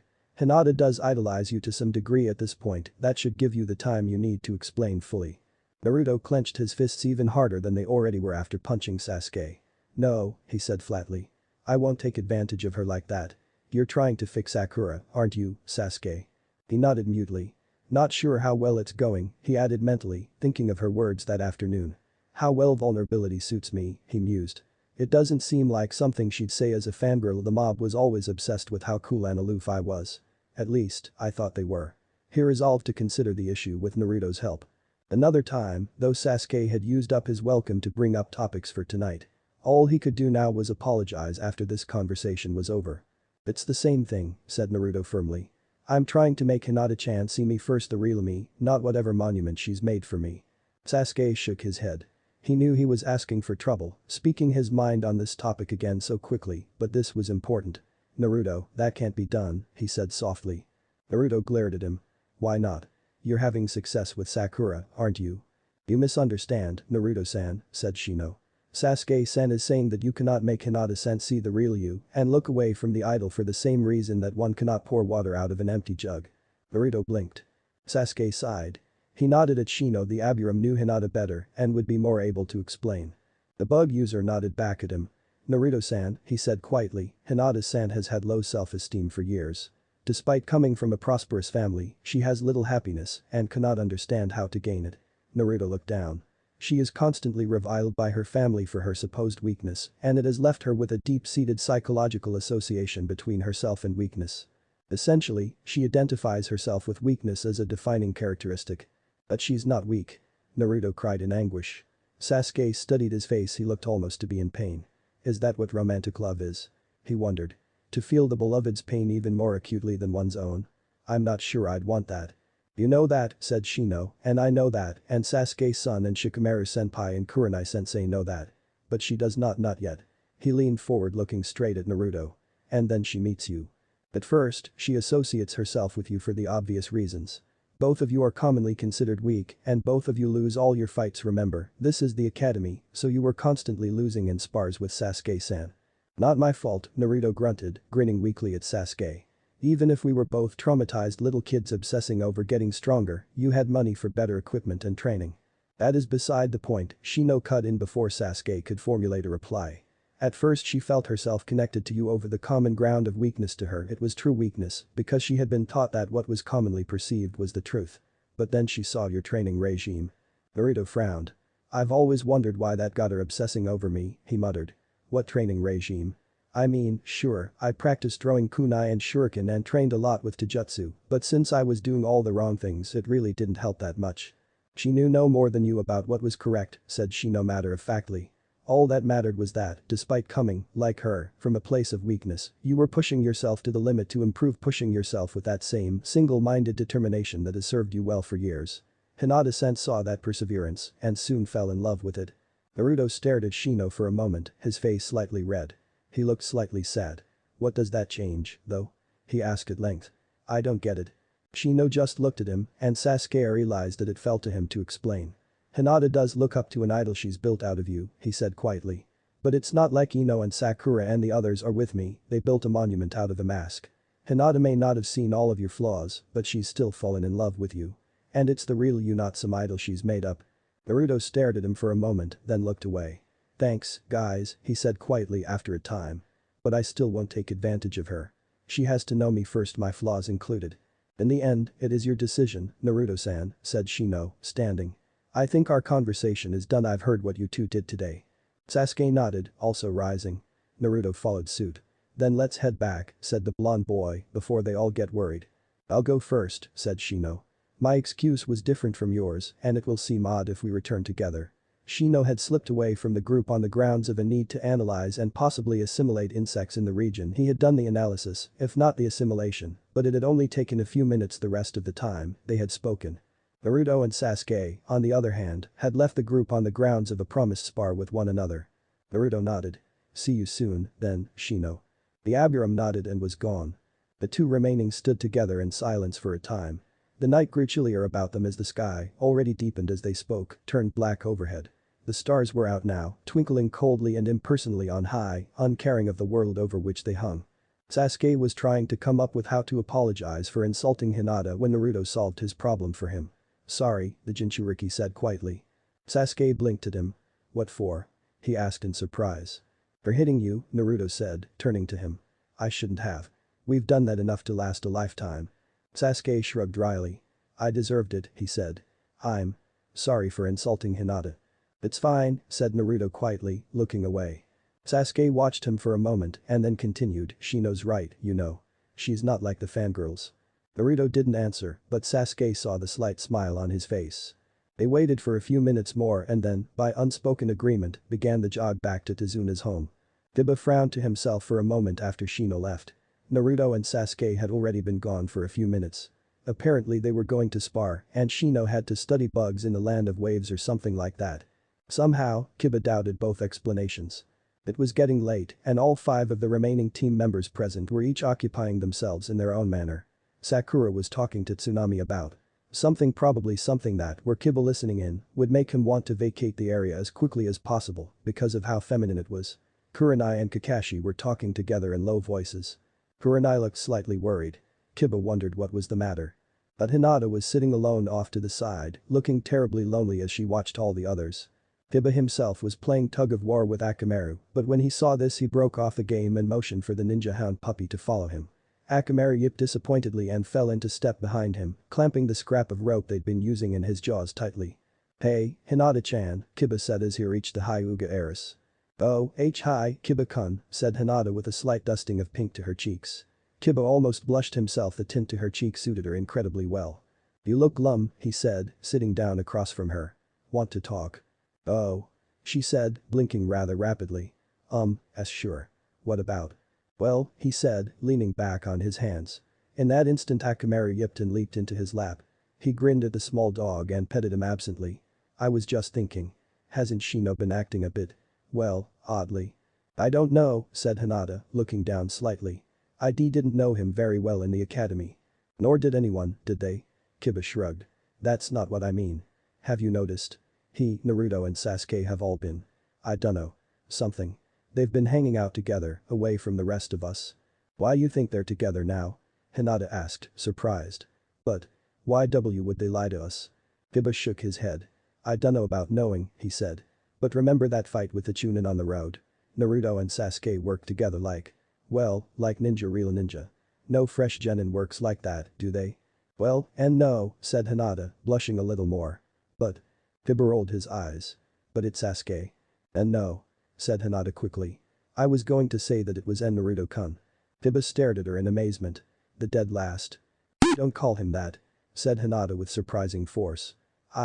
You haven't seen him train. He makes our training with Kurenai-sensei look like kids in the first-year academy physicals." Kiba noticed that she had stopped stuttering and a slight ache began to grow in his heart.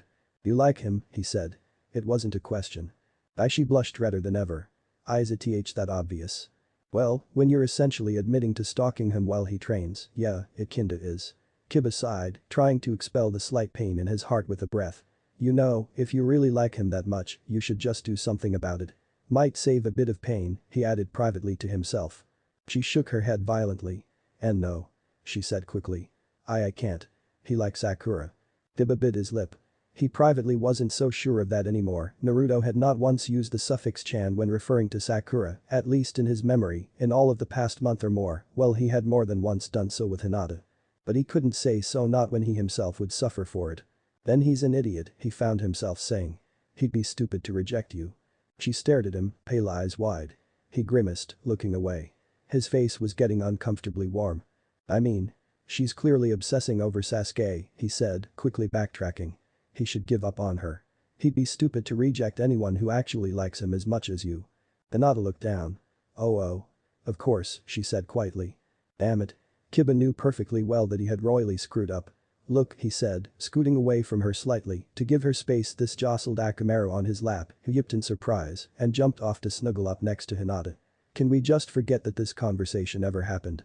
"That's sure," she said, clearly trying to stay cheerful. Damn it. Kiba had officially screwed himself over, not to mention hurting Hinata. He knew he should apologize. He just couldn't find the words. "Well, back to Shino," he said, trying to lighten his voice and liven the conversation. "Do you really think he's been acting normal?" "And no," she said, sounding grateful for the change of subject. "You're right, he has been acting odd. I'm just not sure it's different from how he always has been. And I don't know if you should bring Naruto-kun and Sasuke-sen into it." "San?" Kiba was surprised even Shino was a cunt to her. He wondered what it meant, other, of course, than the obvious she wasn't a Sasuke fangirl. "Thank Kami," he added internally. "Well, they hated each other in the academy," he said. "Not to mention that, don't tell either of them I said this, by the way, please, they're actually kind of awesome now." She almost smiled and he realized how rarely she did so. "Even Naruto-kun?" she asked. He grinned back. "Tell him, and I swear." She giggled slightly. "I won't." "Good," he said. "But what do you think?" She shook her head. "I don't know. Maybe you're right. But what do you think it means?" "That's just it," he exclaimed. "I don't know." "Don't know what?" It was Shino. Kiba turned to face the Abiram behind him. "Shino," he said quickly.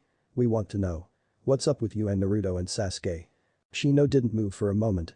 Then he sat down. "It's a long story," he said flatly. "And one I cannot tell you." "Why not?" Kiba asked angrily. "I know you're an independent guy, Shino, but we're your teammates." You have no idea how aware I am of that fact. Shino's voice was deadly serious, almost grim. Kiba blinked at him. This was not the answer he'd expected. After a moment, Shino sighed. Kiba-san, I would tell you if I could, he said, sounding almost unhappy. But the secrets I'm helping to keep aren't only mine. I can't tell you. Not until the others agree. Then Naruto-kun and Sasuke-san? Hinata asked, sounding quite nervous by all of this intrigue. Kiba was just getting angry. Not exclusively, but yes, said Shino. Listen to me, Hinata-san, Kiba-san, he said quietly. I am more aware of my teammates than most Chunin. And I promise you, I cherish that three-way bond. But this secret is about more than us. It's about more even than our entire village. And I cannot compromise it for myself or my team. You must trust me. Kiba sighed. You're just making me more curious, he grunted. But what the hell? He slapped Shino on the shoulder. I may not know you as well as I should, he said, but I know you enough to know that you're not going to endanger us, whatever this big secret is. So I'll trust you. So will I, Shino-kun, said Hinata softly. Shino looked at them each in turn. I am. Surprised, he said, though there was no hint of the emotion in his voice. And also grateful. Thank you. I will not betray your trust. Good, grunted Kiba. Cause if this hurts Hinata-chan, you're dead. Shino looked at him for a moment, or Kiba assumed he was looking in his direction, since it was hard to tell with the goggles. There's already a queue forming for that, said the Abiram dully. Get in line. Chapter 32. Retraining. The 8 ninja were congregated together in the dining room. Naruto was wolfing down breakfast. He'd woken up late while the others chatted in groups. Sasuke and Shino were talking quietly in a corner. Naruto wondered what about. The rest of Team 8 was making small talk together quietly. Sakura and Kakashi were right beside him. So, what are we doing today, Kakashi-sensei? Sakura asked conversationally. All the fear and doubt of the previous day had washed away from her overnight and she seemed as fresh as ever. Naruto almost smiled at it but kept himself in check. I was that young once, he thought, and a wave of something like sadness swept over him. When did I grow so old? Training, Kakashi was replying simply as his blonde student came back to himself. We have no idea when Zabuza and that dishonored person will show up again, but we have to get as ready as we can. Naruto nodded in agreement, wondering idly what he, Sasuke, and Shino would do with themselves at this point. The tree climbing exercise didn't even count as showing off. After everyone had finished, Kakashi and Kurenai led the two teams out to the forest. Naruto knew where that was going. Fortunately, Kakashi and Kurenai had agreed that it would be mind-numbingly foolish to leave no one to guard Tazuna not when the threat was so present. So they'd chosen the 3 most skilled genin and left them with the bridge builder under strict orders to contact their teachers at the first sign of trouble. So Naruto, Sasuke, and Shino were left to guard their client. Alone. How convenient, mumbled Sasuke once their teammates were out of earshot. One might almost think this was planned. Naruto nodded sagely. We owe Kakashi and Icha books for this, he said. Next time Pervy Sage finishes one, we'll get him a signed copy. Shino shrugged mutely, turning towards the bridge builder, who was sipping at some tea and listening intently to the news on the radio set before him. Naruto blinked. Hey, Tazuna-san. He said, over the slightly static written voice of the newscaster. Ready to go to the bridge? Quite. Hissed the bridge builder, sending him a sharp glare as he cupped his hand over his ear. Listening. Naruto blinked. Why is it so important to hear about what's? Oh. Tazuna needed to know if Gato did anything out of the ordinary as soon as possible. The news was not ideal. Gato had enough money to throttle it and it had limits to what it could find out, but it was better than no information at all. Naruto patted himself on the back mentally for figuring that out. Couldn't have done that before I was made Hokage, he said to himself cheerfully. Yes, he had matured greatly since the last time he was this age. But not all of his growth was bad. Sakura watched from above as Hinata tried patiently if nervously to assist Kiba in their tree-walking exercise, which the 2 young Kunoichi had already grasped quite well. Sakura herself was seated on a high branch. She sighed, her shoulders drooping. She was lonely. Hinata and Kiba kept her company, and Kakashi and Kurenai were conversing off to the side of the clearing as they watched their students, but who did she have to talk to? Answer. No one. She would even have welcomed Naruto's overeager manner now if it meant she could just talk to someone. But no, he was stronger than this, as were Shino and Sasuke-kun. Her lips twitched into a rueful smile. Naruto, strong on Sasuke's level. She didn't believe for an instant that they were equal, but she couldn't know. They outstripped her by such a margin that she could not hope to measure them. Hey, Sakura, Kakashi called to her suddenly. She looked down at him, blinking. Yes, Kakashi-sensei? She asked. Come down here, he said. You've got nothing to do, so I might as well teach you something, right? She nodded and walked down the tree slowly so that she could milk the practice for all it was worth. Walking over to her teacher, she asked, "So what will you teach me?" He shrugged. "At this point," he said, "you seem to be pretty much a blank slate. We can go into the basics of whatever you like. Ninjutsu, Jinjutsu, or even Taijutsu. Your choice." Kurenai says she thinks you'd like Jinjutsu. She blinked. Jinjutsu? She thought. I never really thought about that. She nodded, growing eager. I'd like that. What Jinjutsu will you teach me? Kakashi thought for a moment and then nodded. This one should be useful to you, he said. And it's not too difficult. But first, a little bit of the basics.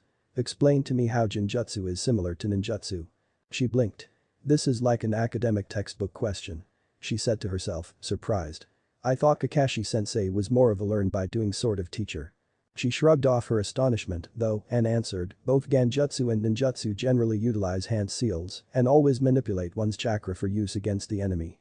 That is actually only as a general rule, corrected Kakashi, smiling at her with his eyes. There are many Jinjutsu and Ninjutsu both which are used on oneself or one's allies to gain an advantage in combat. But for the purposes of this lesson, your definition satisfies. Now, contrast the two. What is the difference between Ninjutsu and Jinjutsu? This time she wasn't so surprised this question was expected. Ninjutsu are the manipulation of chakra to affect things physically, while Jinjutsu are purely mental attacks. Again, there are exceptions, said Kakashi, surprising her. There are attacks both ninjutsu and jinjutsu that break those rules, and the actual definition is a bit more complex. But it will still do for now. He looked at her gravely. This jinjutsu is standard in that it uses hand seals, attacks the mind and leaves the body unmarred, and, like most jinjutsu, requires eye contact. It is non-standard in one way. She cocked her head. How is that?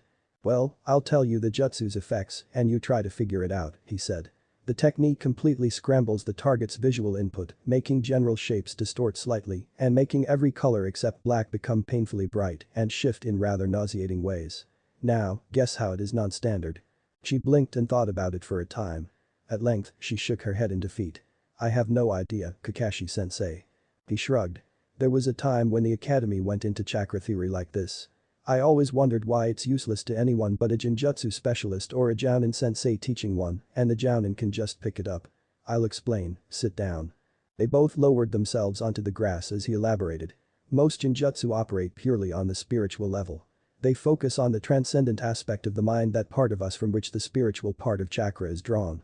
That is what they target, turning our very spiritual entities against ourselves. She nodded slowly. The problem was starting to make sense. She decided to try a guess. I think. She began, going off of her only basic knowledge of human nervous systems, I think that targets the physical impulses in our brains, scrambling nerve transmissions. Precisely, said Kakashi, sounding proud. I knew you'd get it. This technique is almost a lightning style, except for one point: you never actively change your chakra nature. Instead, the chakra forms channels inside the retina and brain for the existing electricity to travel along. She blinked a few times. Isn't that very difficult? He nodded. This is where the hand seals come in, he said. Hand seals are a way to channel chakra along predetermined channels and systems, setting up an autopilot, if you will. This is one that's been studied for decades with regards to his hand seal patterns, plural, because it forms a perfect exercise. He pulled out a slip of paper and handed it to her. Now, on that sheet I've written 4 separate hand seal patterns, each shorter than the last. They all perform that. The first takes the least chakra control, the fourth takes the most. If the first one, you'll just have to nudge your chakra in the right direction, but in the last, I'll have to control it myself completely? She asked in amazement. Motion on that kind of cellular scale is surely too small for any human, isn't it? Of course not, said Kakashi. That's if you used no hand signs at all, and only a true Jinjutsu master could do that, and trust me, those are the rarest kind of ninja, of all. I don't think there's even one alive right now. But it is about 10 times harder than the first one, and that first one is harder than the tree climbing exercise. Sakura looked at the page. The first sequence was a full 20 hand signs long, the fourth was only 14. How will I practice this? She asked. On me, of course, he said, chuckling. The technique is called Niji no Jutsu. Try it, I'll be fine. She quickly memorized the hand sequence, performed it, and, meeting her teacher's sole visible eye, she cried, Niji no Jutsu. Nothing at all happened. Kakashi laughed at her surprise. I told you, Sakura, it's harder than the tree climbing exercise, he said. But unlike climbing trees, you haven't got the obvious indicator of falling down to tell you where you screwed up. You have to go slowly and feel the chakra moving through each step. She nodded, brow furrowing, grinning despite herself. How she loved an academic exercise.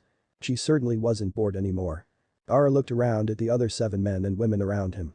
He had never known most of them before, but he still felt the kinship that was instinctive to their kind. He had not expected such a meeting until the messengers had come from Kiri asking his father if he could attend. Certainly, he had found it odd that his tenant shared his recollection, but he had thought it a side effect of his own travel. He was right, but not as he had expected. Pillar B looked around the table, blinking. "Hey, we're short one, yo," he said, in his characteristic rhythm. "Where is Naruto?" Igura, the Sanbi Jinchuuriki who led the hidden mist, nodded. "I wish I could have contacted him," said the Mizukage quietly. "Unfortunately, I cannot exactly go to Konoha and ask Saratobi-sama if I can borrow his Jinchuuriki. The leaf does not much like the mist at the moment." Ara nodded. "Understandable," he said. "Especially given Saratobi-sama's apparent love for him." Igura nodded in his typical calm. "Precisely," he agreed. "But it could not be risked in any case. Gara-san tells me that Uchiha Sasuke is in Konoha in much the same position as the Biju. He remembers. If we do not know his motives, we cannot afford to inform him of our presence." There was unanimous agreement to this. None but Gara remembered the future, at least among the humans, but through the demons they held all knew of Uchiha Sasuke, the traitor. "Will he recognize any of us if we go to the Chunin exams?" Nai Yujito, B's comrade of the Nibi, wondered aloud. "Or if he did, would he assume that he had simply not noticed us in his previous exam?" "It might just work for Yujito," laughed B, "but I'd stick out like a sore big toe." Ara introduced his forehead to his palm with an audible smack. "Sore thumb," he corrected quietly. "Please, B, if you must rhyme, make sure the rhymes work." B shrugged. "The big toe is a man's foot's thumb," he said. "Didn't think the Kazukiyages were so dumb." Ara twitched. "My seal is a bit weak, B," he said quietly. "Please don't get me worked up, I might go into a blood rage."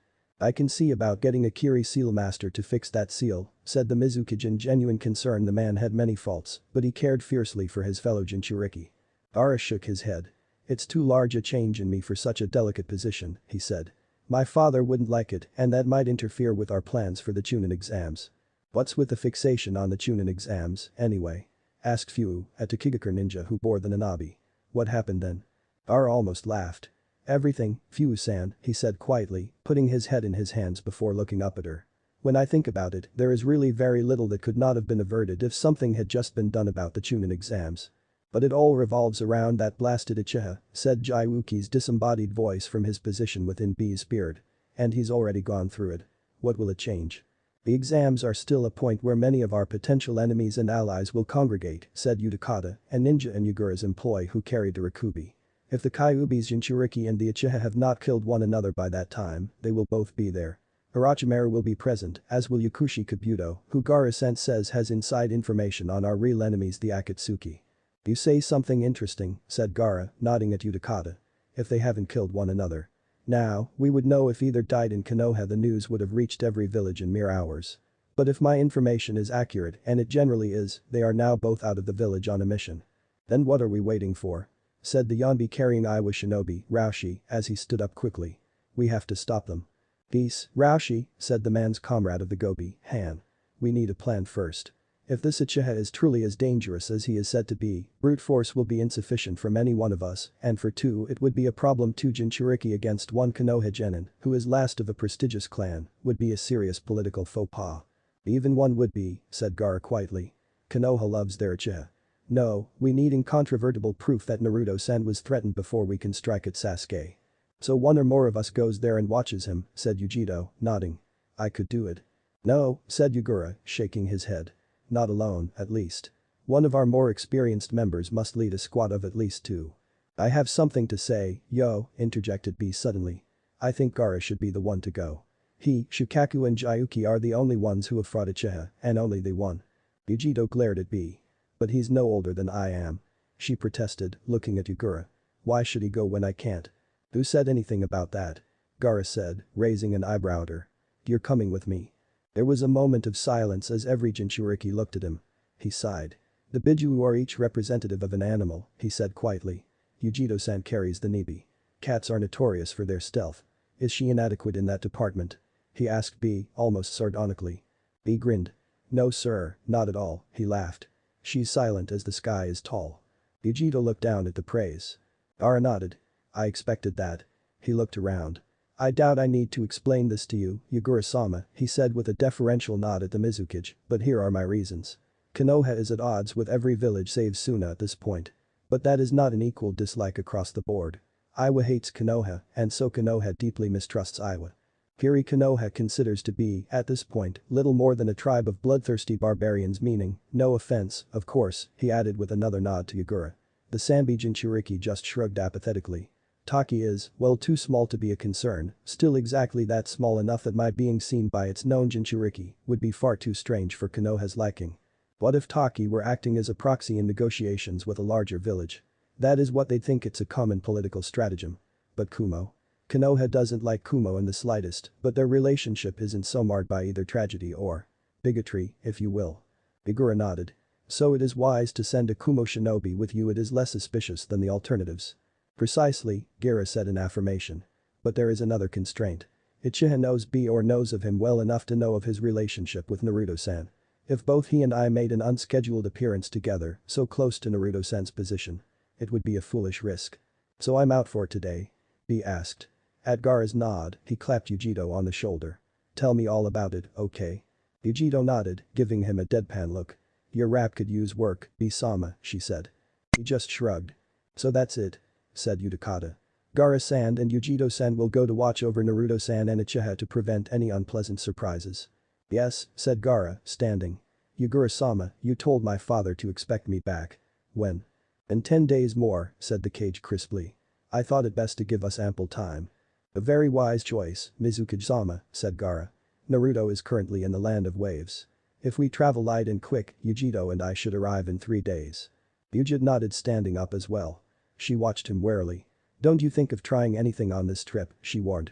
Won't stand for it. Gaara sighed. Still the old obsession with village boundaries, he mused. There should be no borders between us. We're in much the same boat wherever we are, aren't we? Don't worry, he said aloud. Far too much is at stake for me to jeopardize it. Chapter 33. Reminding. Sasuke leaned back on the low wall, propped up on his elbows, his eyes closed.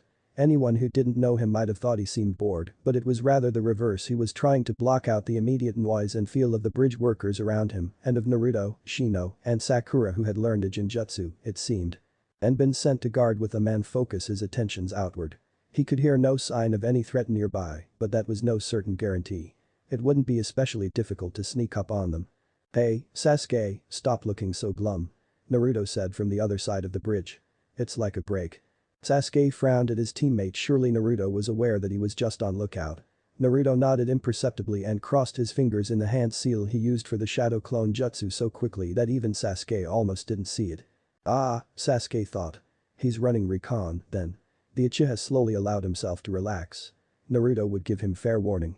Just trying to rest, he said casually. Have to keep up my strength. Oh? Naruto teased. Did Sasuke-chan have trouble sleeping? No, Sasuke grunted. But I'm going to have a rough night tonight. Why? Sakura asked concernedly. He shrugged. I'm going to be up late knocking the stuffing out of the idiot. Bastard. The four of them stood in companionable silence for a time. Then Naruto spoke again. I'm bored, he said matter-of-factly. Short attention span, much. Sasuke muttered dryly. Sakura giggled, but he wondered if it was because it had been funny or because he'd said it. Hey, I can focus on something for quite a long time, said Naruto, glaring at him. Attention span isn't the issue. There's just nothing to focus on. Sasuke shrugged. Should I get you a babysitter or playmate? He got a poke on the forehead for his trouble, but it didn't bother him as much as it once might. You're a bastard, Sasuke, grunted Naruto sourly. You've mentioned, Sasuke nodded sagely. Oddly enough, though, no one else ever does. You're a bastard, Shino said with perfect poise. Sasuke turned his eyes skyward. Really, Shino? I am quite within my rights, said Shino without inflection. It is beyond true, if… Shino? Naruto exclaimed, pointing off to the distance. Look. An interruption. Sasuke nodded gratefully at Naruto. He couldn't expect Shino to forget all he'd ever done, and he had put it behind him, which was enough, but it didn't change how the words had wounded him. Sakura, however, didn't understand Naruto's motives and hit him. You little… she muttered. Don't be a jerk just because you're bored. The Uchiha winced on his friend's behalf but said nothing. What, after all, could he say? Sakura-chan. Naruto whined. Don't hit me. I thought our relationship was mutual, no abuse. Sakura froze. Sasuke put his head in his hands, but in that safe darkness, he hid a smile. Naruto, you idiot, he thought fondly. But Sakura didn't hit the blonde. She took 3 deep breaths and turned away, leaning back on the railing. Guess I need to get used to this if I'm going to be on your team, she muttered. Don't be stupid if you can avoid it, Naruto. Sasuke looked over at the girl, surprised. She was looking up towards the heavens, breathing deeply. Naruto leapt up on the railing beside his raven-haired teammate and studied their fellow students as well. You've grown, Sakura-chan, he said quietly. Both the girl and Sasuke looked over at him in surprise, though hers was greater. His eyes no longer held the playful twinkle of a moment before, but now seemed a deeper blue, and though he was sure Sakura couldn't see it, Sasuke recognized something like pride or happiness in them. Naruto was glad that Sakura was becoming the teammate he remembered once again. Suddenly the blue eyes widened and shifted again, becoming a blaze of cerulean fire. Sakura, go, he ordered flatly. Tell Kakashi-sensei that they're here. Sasuke's eyes widened and, straining his ears, he heard the splashes of ninjas' feet on water behind him. He whirled as Sakura began to run. Shino, go with her, he ordered. Abiram didn't even bother to reply. Sasuke heard his retreating footsteps behind him. Civilians. Naruto called all of the building crew. The enemy's shown up. Go, we'll contact you when it's safe. Kazuna. Sasuke called over the sound of panicked workers. You stay here, we can't have them following you to town and bypassing us. Kazuna nodded and fell into place behind the two of them. The bridge was almost empty. Blind style. Said the cold voice of the dishonored Great Breakthrough. Sasuke had half expected the entire bridge to be thrown instead, all of the civilians still on it flew off as though thrown by a great hand, landing in the dust behind the Konoha ninja. Naruto turned, looking at them in surprise, but Sasuke nudged him there, at the very point where the bridge ended, 3 figures had landed on the stones. The dishonored skull-like mask faced directly towards Naruto, and despite the distance, Sasuke knew the lenses and the eyes behind them were focused directly on the Uzumaki. For a moment there was perfect silence. Then the dishonored moved. He drew out one of his many sealing scrolls and pulled out of it a number of knives. Sasuke's heart sank. He would know those 3-pronged blades anywhere. I'd hoped he wouldn't have any. He thought grimly. Wishful thinking, I suppose. The kunai were thrown all over the bridge, embedded in the stone all around them. Naruto stared at Sasuke in alarm, but there was no time to speak. In less than an instant, the armored shinobi was to Sasuke's right. Sasuke blinked, his eternal Mangekyo whirled. There was the lightning-fast action of drawing 2 kunai. The blade unsheathed from the scrolls and twined around his enemy's wrist. Sasuke had expected that, he'd known the design. He blocked. The dishonored had teleported away. He stood by Zabuza again, so perfectly poised that Sasuke almost thought he had imagined the moment of lightning-fast combat. Only one strike, he thought. He can teleport all over the battlefield, swinging undetectable single strikes. That is the power of the Hiraishin. Naruto could do that too, though, as he demonstrated by performing a quick teleport to one of the dishonored's kunai and back. They're the same seal, he whispered to Sasuke upon returning. Sasuke nodded. There was silence again. Then Zabuza spoke. Haku, you know what to do. The white-masked ninja raised his arms, and mirrors of ice formed all around them, rising from the sea below. Haku stepped back into one and was all around them. You don't have the chakra to sustain that long, Sasuke said, and he was fairly confident it was true. Naruto shrugged. They may not have to, he said grimly. Sasuke grunted and began forming hand seals. He had a plan. Sure enough, as he formed a second seal, a flew at his neck, his Mangekyo Sharingan with ease. He snatched it out of the air and completed it. His eyes snapped onto the rapidly moving form of the ice-style user in the air over the bridge as he brought his hand and the init to his lips. Fire style. He said quietly. Flaming Senbon. The needle flew at incredible speeds and intercepted Haku in mid-leap. Sasuke had compensated for his motion. The ice ninja dropped to the bridge, alive, but in pain. Sasuke had hit him in a nerve cluster in his lower back and the fire had begun to burn his clothes. Zabuza yanked out and patted the fire dry. Damn it, he muttered. Sasuke's trained ears picked it up, even over that distance. Didn't expect it. Dishonored. Sasuke's left eye widened, his right closed. The dishonored had vanished in the moments he'd been focused elsewhere. He blinked. So had Naruto. He squinted. Oh, he thought, shocked. They had not vanished. They were in a fantastic game of cat and mouse across the great Hiraishin board that the bridge had become never in one place long enough for any normal man to see. Even the eternal Mangekyo barely picked it up. They would appear, already striking, and just as they blocked one another, vanish and appear elsewhere. It was like a dance, each ninja able to predict the other's movements fairly well and able to make up for mistakes with the speed of Hiraishin. Naruto. Sasuke called. Can you keep him busy? The blonde's yes. had an odd echo to it, born of the fact that it was spoken from 100 different places at slightly different times over the course of that one moment, but Sasuke understood it well enough. He turned his attention to Zabuza. He felt the blood begin dripping from behind the closed lid of his right eye. The fool was still wondering where his ally was, Sasuke noticed amusedly. The eye opened. "Amaterasu," Sasuke said flatly. The black fire spewed forth across the battlefield. Sasuke's left eye tightened. "Blaze release," he murmured. The flame split and formed a ring around the startled Kiri shinobi. "I should kill him," Sasuke thought, watching the man as he suddenly looked at him in shock. "I won't get another opening this easily." His shoulders slumped. Naruto wouldn't forgive me, though. Instead, he fragmented the fire, sending parts into each of the ice mirrors all around them. They burned and melted just like anything else in the grips of the technique that was Itachi's and Sasuke's signature. "Don't take your eyes off your enemy, a moron," called Sasuke by the Kiri Jounin. "What are you doing, kid?" Tazuna asked in fright. "Trust me," Sasuke whispered. Zabuza glared at him. "Okay, little genin," he said, spitting with fury. "You asked for it. Last time I underestimated you. Not this time." Kubikiraboucho was out in an instant and Zabuza was moving with a speed that Tazuna found quite impressive, judging by his gasp. Sasuke knew better. Zabuza was no faster than he had to be. He was a heavy hitter, primarily. Sasuke, on the other hand, used speed as another weapon. He wasn't as fast as he had been, though he couldn't have matched Lee by any means, but he was, though not faster than Zabuza expected. That would have to be enough. Sasuke drew two kunai out again and leapt to his left, channeling chakra to his feet to stick to the railing of the bridge. Timed perfectly, he leapt back, arms forward, and kunai pointed. His outstretched limb slipped through the hole in Kubikiraboucho. He flipped the kunai outward, bent at the weight to plant his feet in the earth and spun. Kubikiraboucho was torn out of Zabuza's hands and flew skyward as Sasuke released it. In an instant he had translated his spin 90 degrees and was stabbing towards Zabuza's side with his twin blades. The former Kirinin leapt away in shock. Sasuke tossed the two kunai after him, caught the falling sword, and swung it into a classic stance all in one fluid motion. He channeled his immense stores of yin chakra into his arms in order to carry the sword better, he noted with slight pride, than Suigetsu had ever managed. He and Zabuza glared at each other across the field of Horatian knives. The sounds of Naruto and the Dishonored colliding again and again echoed all around them. Then Sasuke's Sharingan saw Zabuza channel his chakra quickly. "Water style. Hidden mist jutsu," the former mist ninja said forcefully, releasing the energy outward. Sasuke's Sharingan went haywire. The mist being formed and maintained by Zabuza's eyes, it appeared to his Dijutsu to be an extension of the man's chakra system. To the hypersensitive Eternal Mangekyo, it was rather traumatic to be breathing in parts of the enemy's chakra. Sasuke sighed, releasing the Sharingan. For now, at least, it would be easier to fight without it. Chapter 34. Recursion.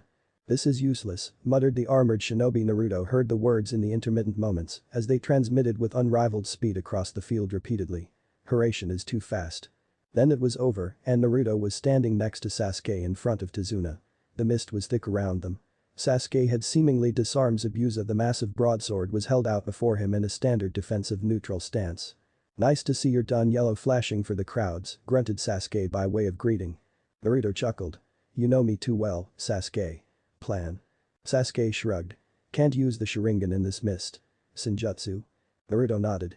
"Cover me," he said as he lowered himself into a meditative full lotus position. He breathed deeply in, and repeat. The perfect stillness, even in the thick of combat, was calming in a way which was exactly what made Sage Mode work. He opened his eyes and saw chakra. Zabuza's chakra was thick in the surrounding mist, but Sage Mode saw things in more depth than the Sharingan on that level, though the Sharingan's other abilities were not inconsiderable. At any rate, despite the shrouding mist, Naruto saw two shapes off in the mist. He recognized the water of Zabuza and the ice of Haku. Wait a moment. He thought for an instant. Where's? Dishonored was right behind Tazuna, swinging his blade, and Naruto still could not feel his chakra. It was unnerving. With a battle cry, Naruto leapt into action. Flipping onto his hands and spinning, he kicked backward with all his strength. The strike connected with the Dishonored's chestplate, flinging him back a ways, but before the man had even hit the ground, he had used Horatian. Now he was striking a powerful blow at Sasuke. The Uchiha only just parried it with Kubikiraboucho and then he was gone again. The mist remained. Naruto glared into it. "That's one speedy bastard," he muttered. Sasuke nodded, looking grim. "Can you lift the mist?" Naruto laughed harshly, already forming hand seals. "Wine style," he roared. "Great breakthrough." The rush of air blew the mist back and off the bridge. Zabuza, Haku, their armored ally, became clearly visible. It was only for a moment then Zabuza's mist began to creep in again. "Oh, no, you don't," Naruto thought viciously. With a quick hurration he was beside Zabuza and kicked him into the wall at the side of the bridge. This effectively broke his concentration. The fog immediately lifted. Naruto quickly whirled to parry a strike at his side from the Dishonored's blades, which emerged again from the scrolls at his wrists. He used the impact to push himself away from his foes, back toward Sasuke then, with another hurration, he was on the other side, still flying in that same direction. He spun in the air and plowed into the armored ninja, kunai out, intent on prying off the mask and taking out the shinobi beneath, but the armored man was having none of it. The man dropped his legs out from under them and performed an effective aileron roll so that the two landed with the crushing weight of the armor and the shinobi within was all on Naruto. "Lamachi, go intercept the Uchiha," the Dishonored ordered coldly. Naruto didn't see whether the former Kirin obeyed, being otherwise occupied with a way to top him. There was a momentary grapple, and then the Dishonored had pinned Naruto's hands and feet under him and away from his chakra core, making an escape by hurration impossible. "There," hissed a skull-like mask with a chilling laugh. "Effectively neutralized." "Idiot," said Kurama's voice in Naruto's mind. In the next moment, the fox lashed out with pure chakra at the foe above them. The red gold energy flowed out of Naruto's body and pushed the enemy ninja off immediately. Naruto used the opportunity to leap up and settle into a combat stance, eyeing his foe warily. But the damage was already done. Even as Kurama tried to retract the arm of chakra he created, the Dishonored grasped at it. The metal fingers made contact and pulled. In the open cage where he resided, Kurama began to scream. Naruto's eyes grew wide with shock and horror. Dishonored was pulling Kurama's chakra away from them. "Cut it off." He screamed inward to the Biju. "Cut off the tail, it'll grow back." Kurama wasted no time. In an instant, the massive chakra, a full ninth of Kurama's available energy, was emerging from Naruto and entering the Kyuubi-shaped red emblem on the Dishonored's chestplate. Once the red energy had all been absorbed, the Dishonored slumped for a moment and then he laughed. The sound was cold and cruel. "Contingency Kitsune has begun to fulfill his mission," he whispered. He looked into Naruto's eyes and the blue lenses spun. "You cannot defeat me without Fox's aid, fool," he said. "But if you use his strength, it becomes my own." "You have only one tail's worth of chakra," Naruto hissed furiously. Kurama had become oddly silent. The boy feared for his friend. "It won't regenerate." "No," said Dishonored, "but it doesn't need to." In the momentary hurration, the armored man was mere inches from Naruto. His hand grasped at the boy's stomach, where the remains of Kurama's seal and the connection his chakra had to the outside resided. Naruto was ready, though. The hurration away, back to be in front of Tazuna. Sasuke was near the center of the bridge, meeting Zabuza with a kunai with Kubikira Baucho. The Dishonored was farther back, near the end of the bridge. "Are you alright, Naruto?" An urgent voice said from a pace behind him and to the left. "What happened?" Naruto whirled to meet Kakashi's gaze. "How did I not notice them?" He berated himself. "I have Sage Mode active." He was too single-minded. That was not good for. He needed to keep an open mind. "I'm fine," he said quickly. Everyone was here, both Team 7 and 8, and that actually somewhat worried him. "Sasuke," he called. "Fall back." Sasuke obeyed instantly. He struck one last powerful blow at Zabuza, which met the twin kunai the missing nin was using. Using that force, he catapulted himself backwards towards the other Konoha ninja. He nodded quickly back at everyone, then turned to Naruto. "Plan?" he asked quickly. Naruto clenched his fists, thinking. "Our priority is defense," he said, thinking. "But we also have to get them away as quickly and efficiently as possible. Any ideas?" Sasuke blinked and in an instant his Mangekyo Sharingan was active again. "Can we kill Zabuza?" Naruto froze, then sighed. "No choice now. Try to leave Haku alive." Sasuke nodded. "I can take Zabuza, then. But it'll have to be quick. Compensating for my body takes a hell of a lot of chakra." Naruto nodded. "Tsukiyomi?" Sasuke shook his head. "Not unless I get a great opportunity. I'm not good enough at it for it to be worth that much chakra." "Kakashi, Kurenai, what are you two up for right now?" Naruto asked quickly. "I'm at pretty full strength," said Kakashi quickly. "So is Kurenai. Should we team up against the Dishonored?" "No," said Naruto, shaking his head. "You two take Zabuza. Keep him alive if you can, but that's no longer a priority. Sasuke, you and I are on Dishonored.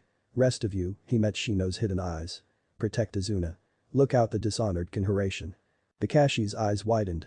"What?" He said. "Teacher, that I can Hiraishin," said the Dishonored from right behind Tazuna. Naruto leapt into action. There were no Hiraishin knives between the Dishonored and Tazuna, so he was forced to simply leap in between them, shoving Tazuna out of the way with his body. He met then Sasuke swung Kubikira Baucho with a battle cry. The blade met the Dishonored's armor, but Naruto knew that the Dishonored had allowed it. The armored ninja was faster than either him or Sasuke. He was stronger. He knew Haraishin. Naruto grimaced slightly. If we fight him individually, he realizes, we're outmatched. It was a frightening thought that already they were facing an enemy stronger than themselves. But he wasn't stronger because they had teamwork. In the instant after Sasuke struck the enemy, the blade flicked away from Naruto's defense and slid into the hole in Kubikirabacho. The Dishonored pulled and spun. The sword flew out of Sasuke's grip. The blade whirled, forcing Naruto to duck. Then the Dishonored was gone in another Haraishin. The entire exchange had taken perhaps 4 seconds. Naruto felt his heart sink. The enemy had teamwork too. His eyes met Sasuke's, and he knew his friend had come to the same realization. Sasuke shrugged grimly. Naruto nodded, eyes narrowed. They had no choice but to fight him. "How are you doing on chakra?" he asked Sasuke quickly. Sasuke shrugged. "I've got enough, but it won't last forever. I'm going to have to try Sage Mode." Naruto looked at him worriedly. Sasuke had never mastered the Snake Sage Mode as fully as Naruto had mastered the Toad. It was all too possible that he would be turned to stone, as Naruto often had nearly done while training. But Naruto had been with Fukasaku. Sasuke had no such luxury. Or did he? "Try summoning them, then," said Naruto. "You're not using it alone." Sasuke shrugged noncommittally. "They're all too likely to turn on us," he said. "You sure?" Naruto growled. "They've got no choice but to help," he said, putting his hands together and popping his knuckles. G watched the Dishonored across from them as Sasuke performed the summoning. The man looked as smug as metal could just watching them in what seemed like amusement. Naruto wondered if he felt that he would lose nothing by letting them do this. What was he playing at? His eyes flitted over to the water. Kakashi and Kurenai were fighting Zabuza there, and Zabuza was doing remarkably well. Kurenai's was not particularly effective against him, and Kakashi's abilities held no surprise. As Naruto watched, Kakashi was forced to leap back as Zabuza swung Kubikirabacho around in a deadly arc, nearly bisecting the white-haired Jounin. Beside him there was a puff of smoke. Naruto looked quizzically at the small, wizened old serpent at Sasuke's feet. It was black and, though clearly old, still sleek as any snake. Its eyes were a bright venomous green and shadowed in purple, reminiscent of Orochimaru himself. The snake blinked a few times and then lunged at Sasuke, who snatched it out of the air by its neck. His other arm, his left, then grasped its tail firmly, likely to prevent it from being used in any sort of taijutsu. "Stop whining, Hebika," muttered Sasuke. "Don't recognize me?" "No," hissed the snake, Hebika, in serpentine fury. "Who are you, boy?" "The Snake Sage," said Sasuke flatly. "Long story. I need to go into Sage Mode, and I can't be certain I'll be able to keep stable. I need your help." "And why should I help you? Who do you think you are?" spat Hebika. Sasuke glared at him. "I am Uchiha Sasuke," he growled. "I was trained by you and the White Snake Sage in Snake Senjutsu a little less than 5 years from now. Before that I was Orochimaru's you-know-him apprentice and then his killer. I've returned here from the future to right my wrongs, and you will help me." Naruto saw his friend's eyes shift into the eternal Mangekyo. "Tsukiyomi." The snake screamed as best a snake could, but could not break eye contact with Sasuke. The Uchiha held its gaze for a full 10 seconds before letting it fall limp. "I'll help you," it whispered. "Kami, what are you?" Sasuke glared at its black length. "I don't know or care," he said flatly. "Swear on your fangs." "I swear on my fangs that I will aid you in Senjutsu for this battle," Hebika whispered. "Good," said Sasuke, placing it on his shoulder. He glared at the Dishonored with red eyes, whose pupils were beginning to develop a vertical slit superimposed over the Mangekyo sigil as he held still. "What are you waiting for, anyway?" The Dishonored shrugged. "Much the same as you, other," he chuckled. "Gathering chakra." Naruto focused his senses on their foe and found himself blanching in horror. "Sasuke," he murmured worriedly. "He's got Sage Mode active." "And Kyuubi Chakra Mode," Sasuke observed as the Dishonored flashed golden. The Dishonored eased himself into a frog-kata fighting stance. 2 against 1, such unfair odds, he snickered. "I had to even the odds somehow, no?" Naruto's eyes narrowed. "Kurama?" he asked within himself, quietly. "Are you alright?" "I'll be fine," murmured Kurama, voice tight with pain. "Kami, it's been a long time since I felt real pain. But I have no time for self-pity, do I? Take my chakra, Naruto." Naruto nodded. "Thanks, furball. I'll see what I can do to help as soon as we're out of this." He clapped his hands together and all about him gathered the golden chakra of the completed Kyuubi Chakra Mode, the form that came with his friendship with Kurama.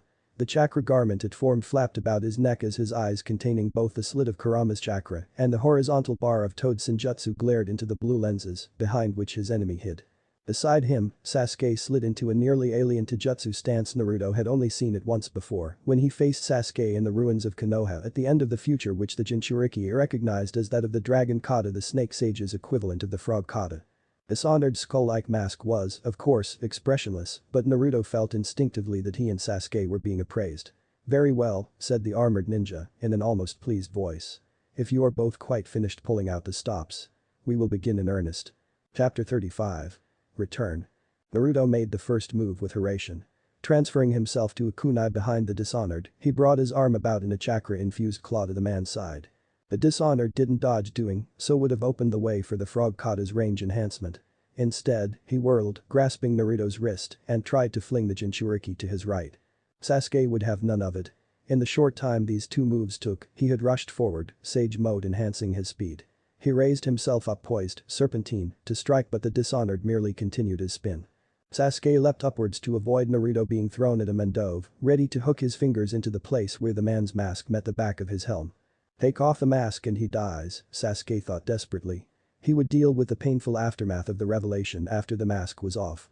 But the armored shinobi was well aware of that weakness. He released Naruto, sending him flying down the bridge's length, and used a Hiraishin of his own to follow. What followed was yet another battle of Hiraishin from which Sasuke was excluded, but this time he had a plan. "What now?" Hibika muttered, "Who didn't? You're useless here." Sasuke didn't answer, instead keeping his Sharingan focused intently as he looked towards the wave side of the bridge. The other genin were watching him intently, worriedly. They couldn't see what he saw. The Sharingan couldn't follow Hiraishin, there was no real motion, in the usual sense, to follow, but it could see the locations of the fighters while they remained there. And Sasuke knew Naruto and the Dishonored both. He knew how they thought and fought. The Sharingan recognized patterns, and he was expecting them. After a lull of only moments as Naruto occupied their foe, Sasuke charged, not at where the Dishonored was, but at where he would be. His gamble paid off well. The Hiraishin moved so quickly, and the Dishonored was already so close to its limits, that when Sasuke struck him with a snake punch to the solar plexus, he had no time at all to react. The armored ninja flew back and Sasuke followed, unwilling to let the advantage go, but the man vanished. Sasuke swore. "I should have aimed for his mask." He whirled. The Dishonored was standing at the other end of the bridge, quite unharmed. Even the armor was without a scratch. "What the hell is that suit made of?" Naruto gasped beside Sasuke. Hiraishin took a great deal of chakra, and though Naruto's reserves could handle a great deal more, it was taxing enough that he was breathing very heavily. "Goro no Hagain," Sasuke said flatly. Naruto turned to face him. "Black steel. It's the material used in chakra demodulators." Naruto nodded. A Rasengan could break that, though. He turned back to Dishonored, but Sasuke shook his head. "Not when it's reinforced by the best Huinjutsu the Akatsuki had access to," he said grimly. This was the super weapon. He turned back to their enemy, who was watching them impassively. It was very difficult to be sure of the facial expressions of someone who hid behind a steel skull. "This was meant to be Akatsuki's greatest enforcer," he said quietly. "A stronger ninja than any other that could ever be born or bred or made. I doubt anything could break that armor short of a direct hit from A." Naruto's eyes widened suddenly, and he flung a shuriken. It phased through the Dishonored as though he wasn't there, which, Sasuke realized furiously, he wasn't. They both whirled.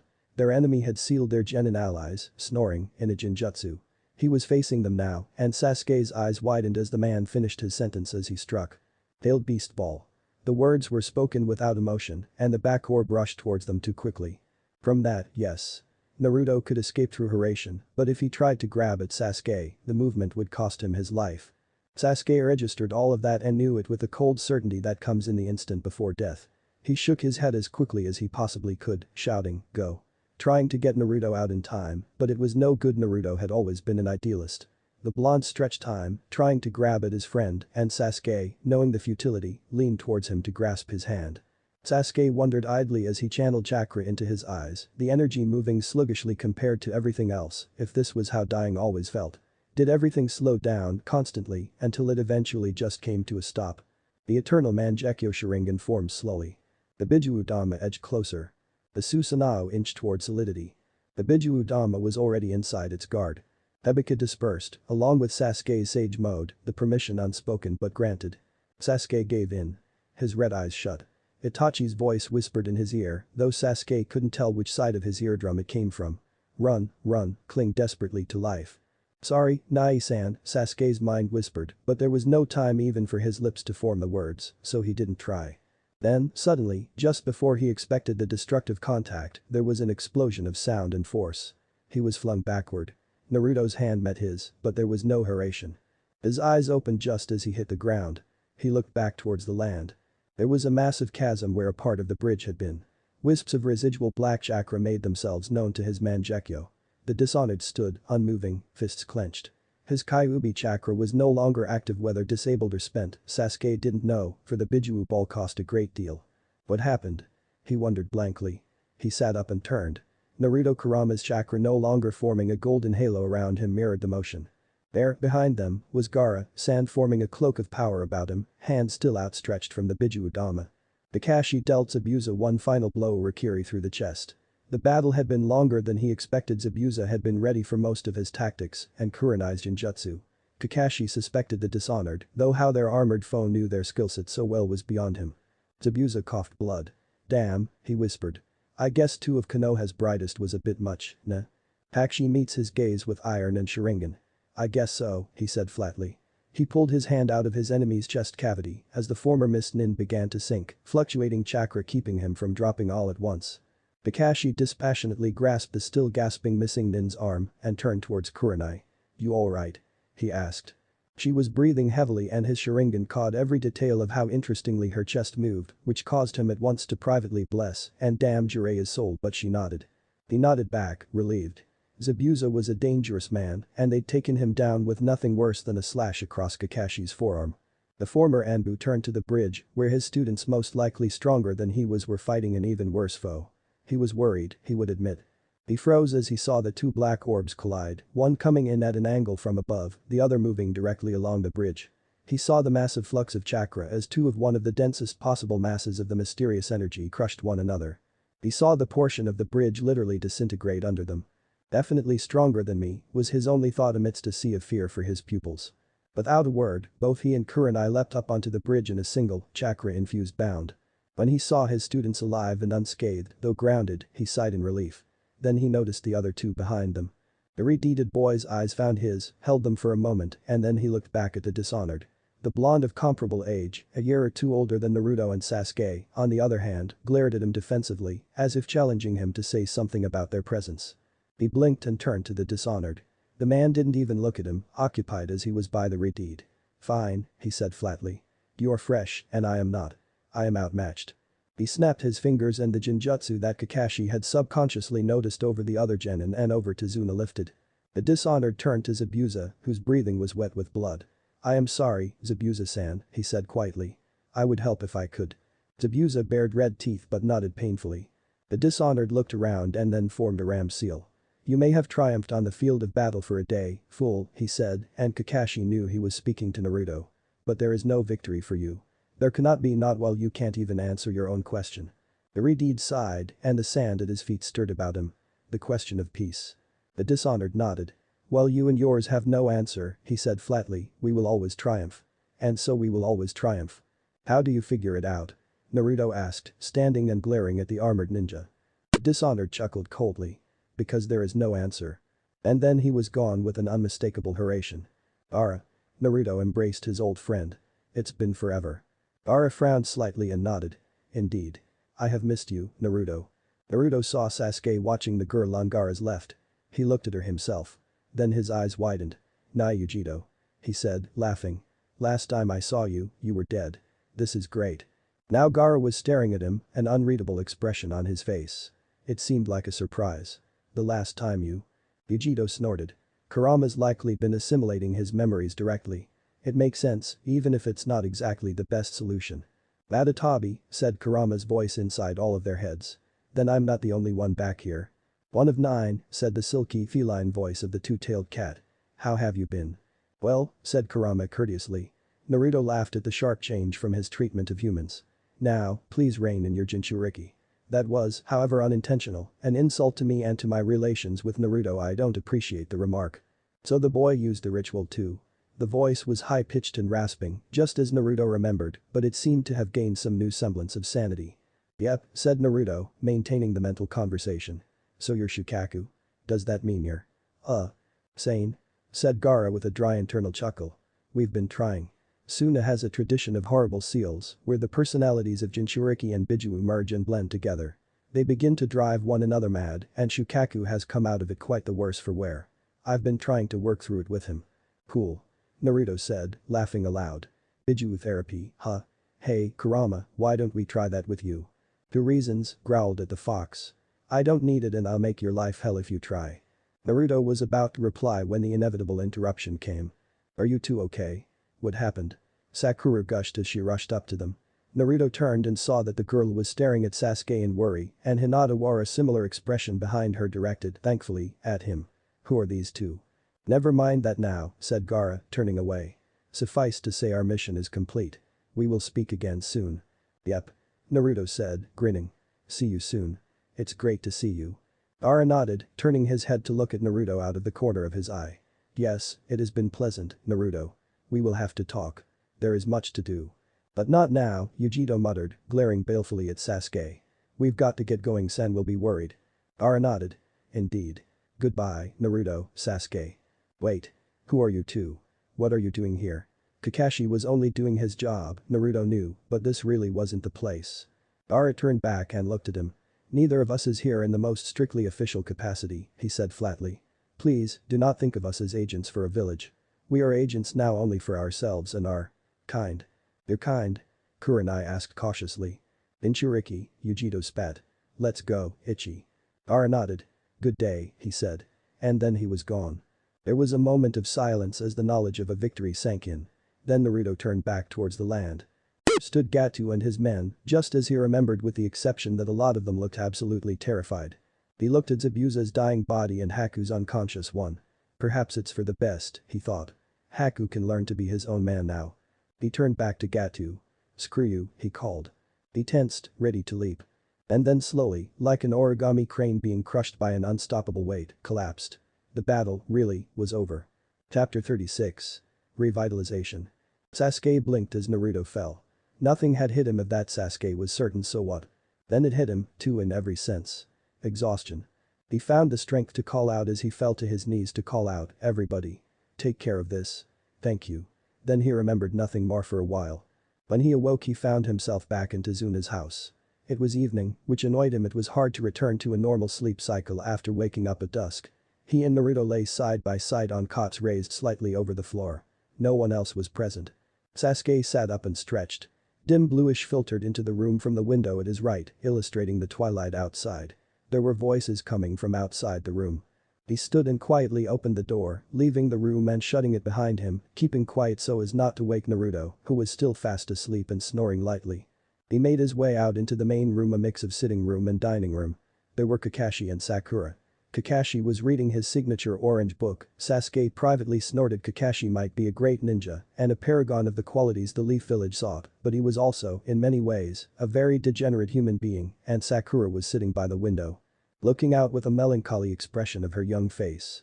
Sasuke took the rare opportunity to study her unobserved for a moment, realizing that in all the time he had been around her, he had never really looked at her with the intention of understanding her appearance. Her vibrant pink hair, still long, in this time framed her face, and her green eyes seemed to glow slightly in the reflected twilight as it mixed with artificial light from the ceiling fixture. Didn't she have a problem with her forehead? He mused vaguely. Wasn't she teased about that? And Ino called her, what was it, billboard brow? He grinned at the thought.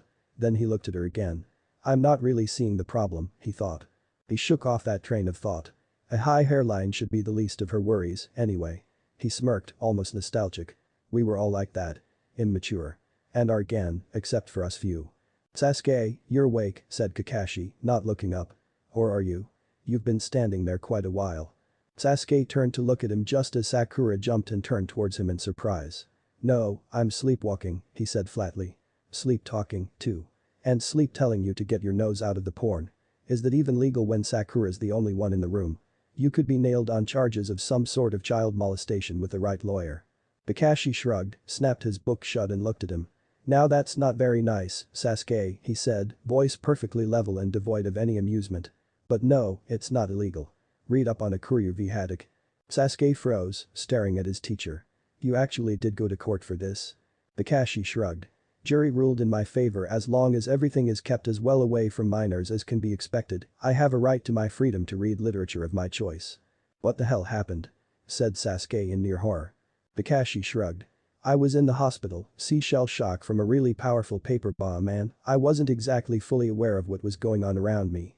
I was just reading to relax and recuperate and this little girl sneaks up on me I couldn't hear properly and starts reading over my shoulder. Kakashi sighed. Of course I was just getting to one of the really good parts, the bit where. No descriptions necessary, Sasuke interrupted, and no, I don't want an illustration either. That is sick. When you say little girl. Sakura asked in a small voice, how little are we talking? Kakashi grimaced. Exactly the wrong age, old enough to get what she was reading, too young to appreciate it. About 8 or 9. Sasuke closed his eyes as Sakura made a gagging noise, calming himself in a meditation exercise he'd had to learn while learning Senjutsu. Moving on. He said, slowly. When are we headed back to the Leaf Village? Kakashi shrugged. As soon as you and Naruto are both ready. Sasuke frowned. Why wait? We didn't need to be conscious upon return. Kakashi grinned and winked at Sakura, who was pouting slightly. Sakura's idea, he said. I told her you would prefer we move quickly. Sasuke shrugged. Doesn't matter, really. Changing the subject, what happened after I blacked out? Kakashi shrugged. Not much. I intimidated Gato a bit, he surrendered. Teammates brought him back to Konoha with them for questioning and all his mercenaries either ran or tried to attack. And got themselves killed. Sasuke asked disinterestedly. Yep, said Kakashi. So teammates gone on ahead? Sasuke asked. Naruto would be disappointed. Ah, Kakashi grunted. Hinata didn't like it, but it was 3 against 1. Sasuke nodded. Shino knew they'd be fine, Kiba would be both confident in their health and bored, and Kurenai knew the importance of a fast report. Hinata, on the other hand, would be less inclined to leave Naruto's bedside. What about Momochi and his apprentice? This Sasuke wasn't particularly interested in, but Naruto was. Should he wake up later tonight while Kakashi and Sakura slept, he'd want a quick update. Momochi died, said Kakashi. Not that there was much question about that. His head's headed back with teammate Big Reward. It'll be split among both teams. His sword's here. Kakashi pointed at the corner where, yes, Kubikiraboucho was sitting innocently. Sasuke cocked his head. Why not just take the sword? He interrupted before Kakashi could continue. That's sufficient evidence, isn't it?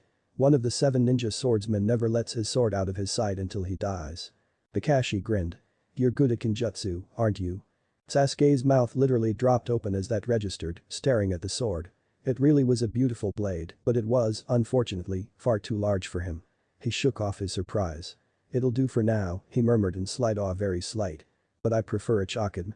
I can think of someone else who will want that particular blade. That will be a good way to get Suigetsu on our side, he thought. And I promise to get him out sooner. That's not a very gracious way to accept a gift, Sasuke-kun, Kakashi chided him jokingly. There are people who keep gifts they receive forever, you know. All of the gifts they receive. Sasuke smirked. You give me a sword, I'll use it for Konoha, he said. If the best way to do that is to give it to someone else, then isn't that what you'd want? Anyway, what about Zabuza's apprentice? Kakashi shrugged. He was. Not happy about Zabuza's death. He's in custody and en route to Konoha with teammate as well. Sasuke nodded, grimacing. Naruto will kill us if he gets into too much trouble, he told Kakashi. When will teammate get to the village? Kakashi thought for a moment. Tomorrow or the next day, he decided. Probably the next day. They only left a couple days ago. Then we'd better hope Naruto wakes up tonight or tomorrow morning, Sasuke grunted. Or we might be too late for whatever trial they have. Blink. Blink. Blink. Blink. Hello? Said Sasuke amusedly. Are you still there? Naruto blinked at him a little more and then leapt up and grabbed him by the collar. Still the old turtleneck, he noticed to his slight surprise. It seemed slightly odd on this less childish Sasuke. Then again, the same could be said of his blue highlighted jumpsuit. He resolved to replace it with the old orange and black motif as soon as possible. What happened? Haku? Zabuza? Gato? Dishonored? Gaara? Hinata? Everyone okay? He asked in a rush. Sasuke blinked back at him a couple of times and then sighed. Haku's en route to Konoha with teammate in custody, he whispered. Zabuza's dead, his head's headed back to the village for confirmation and reward, and his sword is here. Gato surrendered, also headed to the village. Dishonored ran away, you were awake and hasn't come back. Same with Gaara and Yujito. Hinata's fine. So is everyone else, thanks for asking. Naruto blinked to register all that and then he grinned. He began loudly. Sasuke clapped his hand onto his friend's mouth. It's also a little after midnight and I'm the only one awake, he muttered. We're in Tazuna's house. Keep it down. He slowly removed his hand. Eat. Naruto finished quietly. Why is Abusa's sword here and why are we still in Tazuna's house while teammate's gone? Kakashi gave it to me and good question, muttered Sasuke with a snort at the second answer. Naruto's eyes bulged. Kubikiraboucho is yours. He said, voice hoarse with the effort of containing his volume. Sasuke chuckled. My thoughts exactly, he replied. Kakashi knew I needed a sword and, well, it's a sword. You used a chakram? Naruto sounded slightly strangled now. Is this a joke? Sasuke shrugged. It'll still work. Work? Naruto laughed, barely staying soft. Work? Sasuke, this is absolutely badass. Sasuke rolled his eyes. Whatever you say, Naruto. We're leaving in the morning, if you're ready. Naruto nodded. We should get back, he said. The Chunin exams should be starting in just a couple weeks. Ah. Sasuke grunted. And we have to help Haku. Naruto frowned. Why does Haku need help? I told you he was in custody, Sasuke said, one brow raised. Not protective custody. Technically, he's an enemy of the leaf. Naruto jumped up. He was being manipulated. He growled. They can't. No, he wasn't, Sasuke interrupted, any more than anyone else. He sought attention and affection from the one person who would give it to him. Is that so unnatural? Naruto's fists clenched. But. Naruto, Kurama's voice cut in. It's no different from you, not at all. You fight for your friends, don't you? Hey, Kurama, Sasuke said. Sasuke, Kurama acknowledged the salutation. But it's different. Naruto said. Zabuza didn't care about him. And you played pranks for attention from those who hated you, said Kurama, almost gently. Would you not deserve punishment if those pranks involved actively fighting Konoha? Naruto looked down. He doesn't deserve to die, he said quietly. They can't. And they won't, Sasuke promised. Whoever said anything about dying, anyway. We won't let him die. I'm just saying he's not innocent. Believe me, I know innocence and guilt. Naruto sighed and nodded. You're right. He looked up at the ceiling, then out the window at the stars. I was a child then. I met someone decent and assumed they were a friend and an ally. He laughed hollowly. If only the world were that clear-cut. Sasuke looked away. That's what the infinite Tsukiyomi was for, he murmured. If people can't come in all shades of gray, then they're not human anymore, just a dream. Naruto nodded. And that's what we're fighting for, he said, laying back on his bed. So that people can be themselves, without fear or hate. Isn't hate a part of people, though? Kurama's voice was odd, stony and melancholy all at once. Isn't it natural for humans and everything else to hate? Naruto didn't answer, but the question, rhetorical though it was, bounced around in his skull all through the night. Danzo? The voice was a surprise to the elderly shinobi. He turned. It was Hiruzen.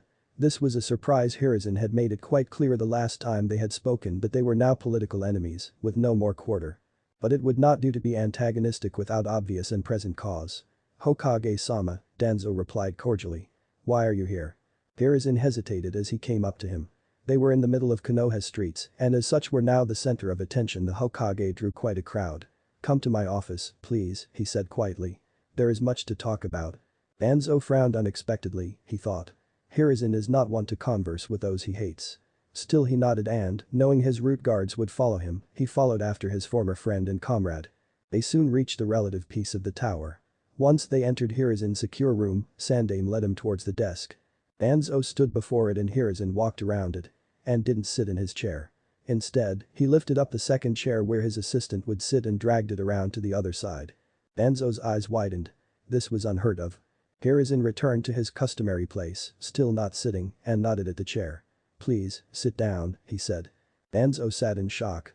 This was almost deferential and scarcely becoming of the Hokage.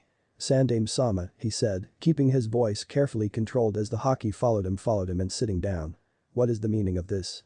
The other man studied him a moment and then looked away. I fear I have made a grievous error, he said quietly. I let the subjective views of others cloud my judgment and the mistake may well have very far-reaching consequences. And so I must seek to undo my mistake.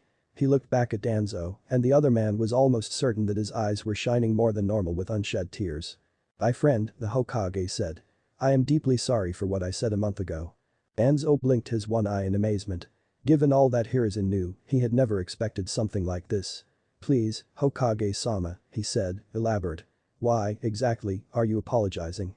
It was a difficult question to ask correctly, but Hiruzen understood. He smiled. I had learned a great deal about you. Less savory dealings very quickly, he said. And I reacted in haste. I have only recently realized just how foolish that was. He leaned forward and looked Danzo in the eye. I know about Root, he said slowly and clearly. I know about your stolen Sharingan, all of them, and I know about the Mokuton grafted to your shoulder. But I made the mistake of thinking that you had supported Itachi's attack on the Uchiha in order to gain the Sharingan. I made the mistake of thinking that you maintained Root for your own devices. He smiled and leaned back, taking out his pipe and lighting it, his eyes never leaving Danzo's visible one. I assumed you had manipulated Hamura and Kaheru with the Kodomatsu Kami. On that point, I am still uncertain, but my mistake was simple. He looked away from Danzo. Given all you've done. To my eyes, it appeared that your goal was your own advancement. Danzo leapt to his feet. How dare you? He asked in a fury and then shook himself. He sat back down. I am sorry, Hokage-sama. I did not intend to lose control, but… Don't apologize. Hiruzen's smile was wide. It is proof of what I have known, deep within, all along. He took a deep pull at his pipe. It was never you, he said. The Uchiha you wanted dead because they were a threat to the village. You wanted yourself to be strong, not because you wanted power, but because you felt that you knew how to use it for the village. Root is maintained, even now, because it gives the village strength. Danzo stared at him. You thought otherwise? He asked. I should not have, my old friend, but I did. Hiruzen's voice was regretful. Please, will you accept my sincerest apologies? Danzo watched him for a moment and then nodded. I accept your apology, he said quietly. No harm has been done.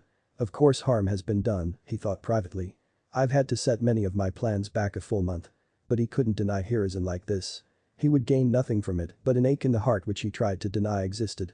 But what will become of Root and of my station and of my abilities? Root will be allowed to continue, said the Hokage.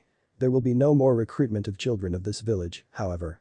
You have techniques for removing people's memories, don't you, which you use for the Root training process.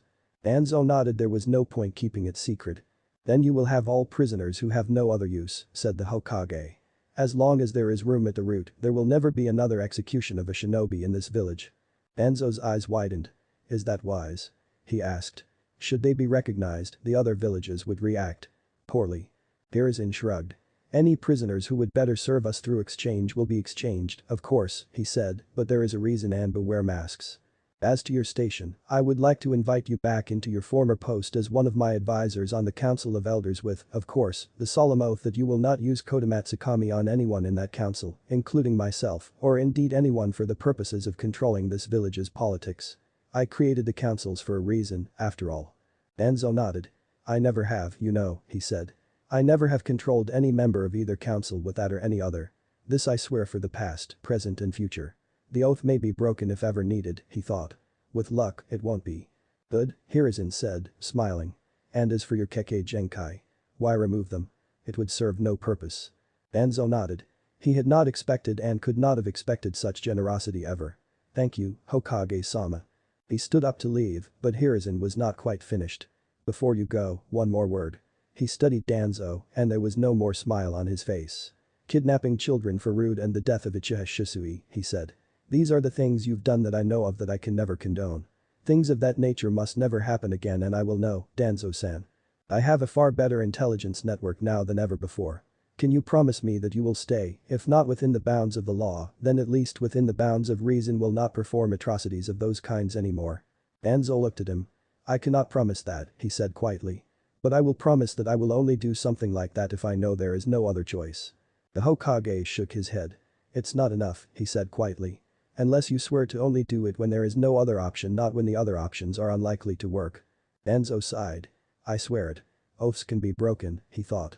Hiruzen smiled. Thank you. You may go. The next meeting of the Elder Council is tonight at 6 in the evening.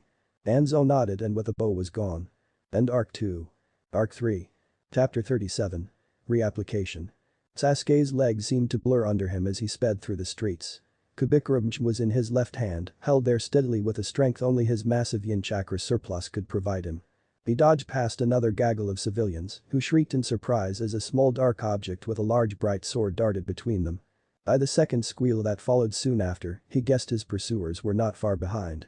He caught his footing and spun as he skidded, the dusty earth accommodating to his momentum. Kubikurumch came up. The twin kunai impacted the blade with a resounding clang. His assailant took advantage of the collision's limited elasticity to leap backward as his teammate rushed at Sasuke from beneath the airborne form. The world froze as the Sharingan came out. The one in the air won't be a problem for about a second and a half, give or take, Sasuke's mind supplied calmly. I can run the calculations and get an exact number. He didn't bother. Instead he focused on the motion of his second foe. The quick calculation told him that his foe would almost certainly arrive at his current position in about a quarter of a second. Not long enough to do much, but enough to do something. Sasuke examined the position of the man's single kunai. He compensated for the man's slashing arc in his head and proceeded to move. The man's charge almost ended with the loss of his right hand as his wrist came within a hair's breadth of Kubikurum before he realized his error and spun so that he swept past Sasuke like a whirlwind. No fair, Sasuke. Naruto cried as he landed. No Sharingan. That was the whole idea. Sasuke smiled thinly at his teammate. As Kakashi recovered from the near miss behind him. No plan ever survives first contact with the enemy. Naruto's eyes narrowed. Sasuke whirled to block Kakashi's attempted backstab and quickly leapt up and backwards, landing on the charging Naruto's head and using his blonde teammate as a trampoline to propel himself to the rooftops. As soon as his sandals made firm contact with the shingles, he was off again at speed. He heard Naruto's raucous pursuit behind him and the clatter of disturbed tiles before it leveled out into a more rhythmic tap-tap-tap as Naruto gained his footing. Sasuke frowned. Where was Kakashi? He'll be preparing an ambush, the Uchiha decided. Given that, rather than walk into it. He turned left and rushed in the direction of the Hokage monument. He heard Naruto's curse and the skid over the shingles as his teammate turned to chase him. Kakashi jumped in suddenly from Sasuke's right, planning to intercept his student. Sasuke, mid-bound, twisted in the air, almost snake-like, slashing at his sensei with the blade in his left hand in an upward sweep, forcing the haddock to shift to avoid the fatal slash, rendering his charge ineffective. This still impacted Sasuke, however, knocking the genin off course. Time froze again as Sasuke calculated his own trajectory. He was headed down now, toward the wall of the building before him. Kakashi had impacted his legs. If I use the spin along the horizontal plane from that impact, he thought, I can hit the wall with my feet. The angle will then cause me to bounce down to the street without intervention. He acted, spinning simultaneously like a rolling log from his maneuver to parry Kakashi and like a boomerang from the impact. His legs shifted under him, angling them out so that they would hit the wall feet first. They did. His instinct screamed at him to grab on with chakra while his body caught up with the vertigo induced by that last move, but he ignored them. My brain can deal with it, he told himself. The panic is an illusion. Like pain. Instead he bounces elastically off of the wall, flipping forward as he did so. His feet hit the ground a moment later. As soon as they did, he began to rotate to his right, taking advantage of the momentum remaining from the earlier spinning motion. The Bikram was still sweeping downward from his landing, however, and as he spun, it sank into the earth, tearing a gash in the ground before he pulled it out, dust streaming from it, to block the strike he had known was coming from Naruto's twin kunai. The clanging impact forced Naruto back and Sasuke spun again to face Kakashi, who was not looking at him. Sasuke spared no time to question it. He charged. And stopped because then he saw what Kakashi had seen. Gaara had arrived. Naruto landed, looked, and saw. Sasuke was standing not running sword raised over Kakashi, but the blade was not falling. Both of them were looking in the other direction. He looked there too. Gaara. He cried and ran towards them. Belatedly he noticed that Gaara was not alone. Temari and Kankuro were there too. He blinked. Knin exam, idiot. Kurama was happy to supply an explanation. Oh. And now you've royally blown your cover. Not really. Well, not royally, at least. Just a minor dukedom, then. Shut up, furball. That is your name, right? Naruto asked, trying to recover. Gaara nodded. Sabaku no Gaara. You've heard of us then? Kankuro asked, a smug grin on his face. Oh, no, said Naruto, smiling innocently. Just Gaara. Are you two of his bodyguards? My siblings, said Gaara, smiling slightly at the veiled joke while Kankuro spluttered and Kurama laughed uproariously. Uzumaki Naruto, correct? Naruto bowed. At your service. Rising, he nodded at the other two. These are my teammate and our Jinin sensei Uchiha Sasuke, the one with the big sword, and Hada Kakashi, respectively. Say hi. Silence. Or don't, that works too. I'm the Jinin here, Naruto, Kakashi looked at him reproachfully. I'm supposed to do the big important things like introduce the team to foreign dignitaries, while the genin just run around doing whatever cute thing it is you genin do with your spare time. Sasuke snorted. Dignitaries. One of them's wearing carnival face paint. It's war paint. Kankuro snarled. Sasuke sighed. I'm never going to hear the end of this one. He looked straight at Kankuro.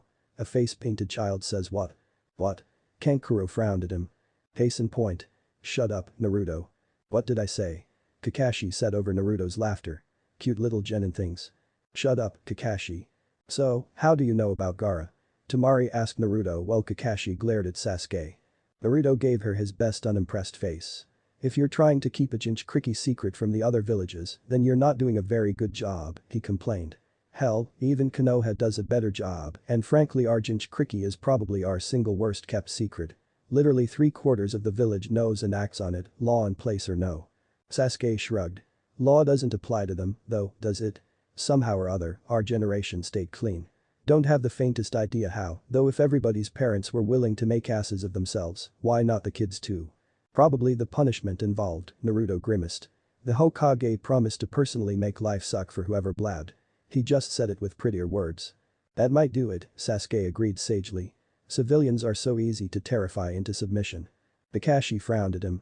That's not how a shinobi of Konoha should feel, Sasuke, he said reproachfully.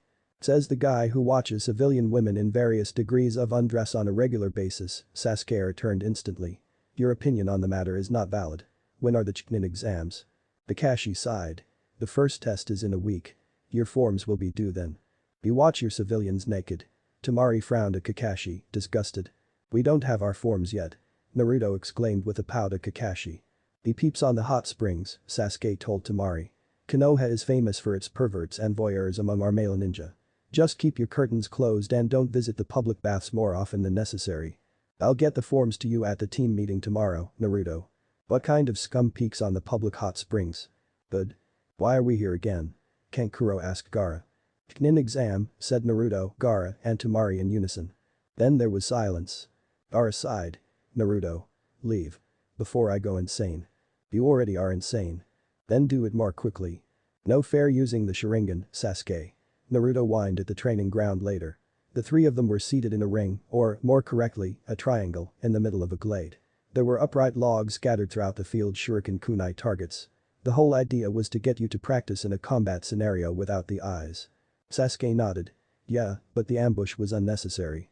They had accosted them in the early hours of the morning while he trained, and so the chase had begun, without even waiting for him to okay the fight. As were the stacked odds. 2 against 1. Oh, that makes me feel so much better, Naruto. Thank you. Sasuke flopped down on his back. The sun was just beginning to leave its zenith, and the day was hot. The gentle wind rustled the heated air and formed a balm for his sore muscles. Sparring at full speed with mostly taijutsu for 6 hours was not an easy training regimen for his young body. Tired? Kakashi asked sympathetically. A bit. Same here, Naruto agreed. But I'm better off. Kurama helps with that. Speaking of which, Sasuke sat back up. What do we do about Temari, Naruto? Shikamaru might be a problem. Naruto shook his head. If anyone was going to be a problem, it was going to be me, with Hinata when we first got back. Shikamaru shouldn't have any trouble by comparison. Sasuke nodded. I see your point. Still, I have to worry. Shikamaru's so logical about everything else, mightn't that be his one break?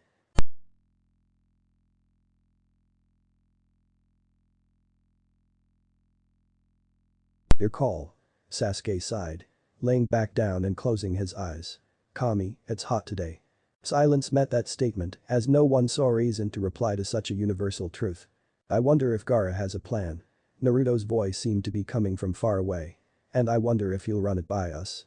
Bei-chen. Sasuke didn't bother to verbalize. Kakashi chuckled.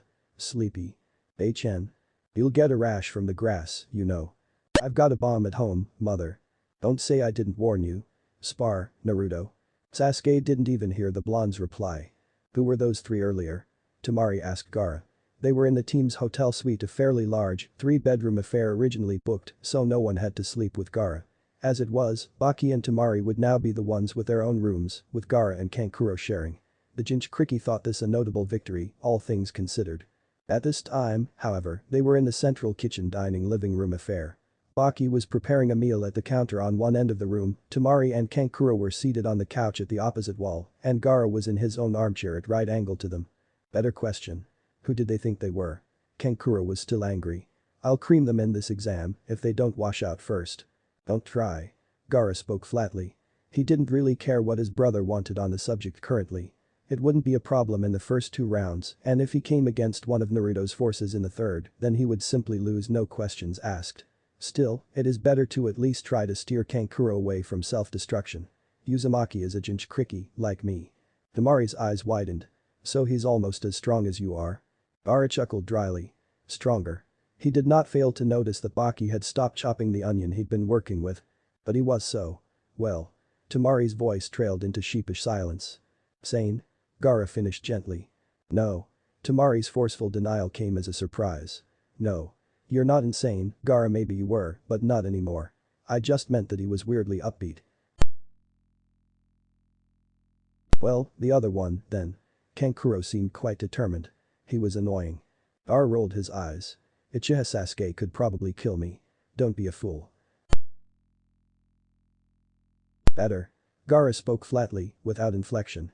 It was true. Where did Konoha get all these prodigies? Kankuro wailed, despairing. And why did they have to pick a fight with me? Gaara rolled his eyes. They won't tell anyone about it. No one will know if and when you back out of your ridiculous idea of a feud. That's not the point. Kankuro cried inconsolably. I'll know. Stop whining, Kankuro, said Baki, approaching with a now ready lamb salad. Gaara, how do you know so much about these two? Gaara looked over at him. That's a long story, sensei.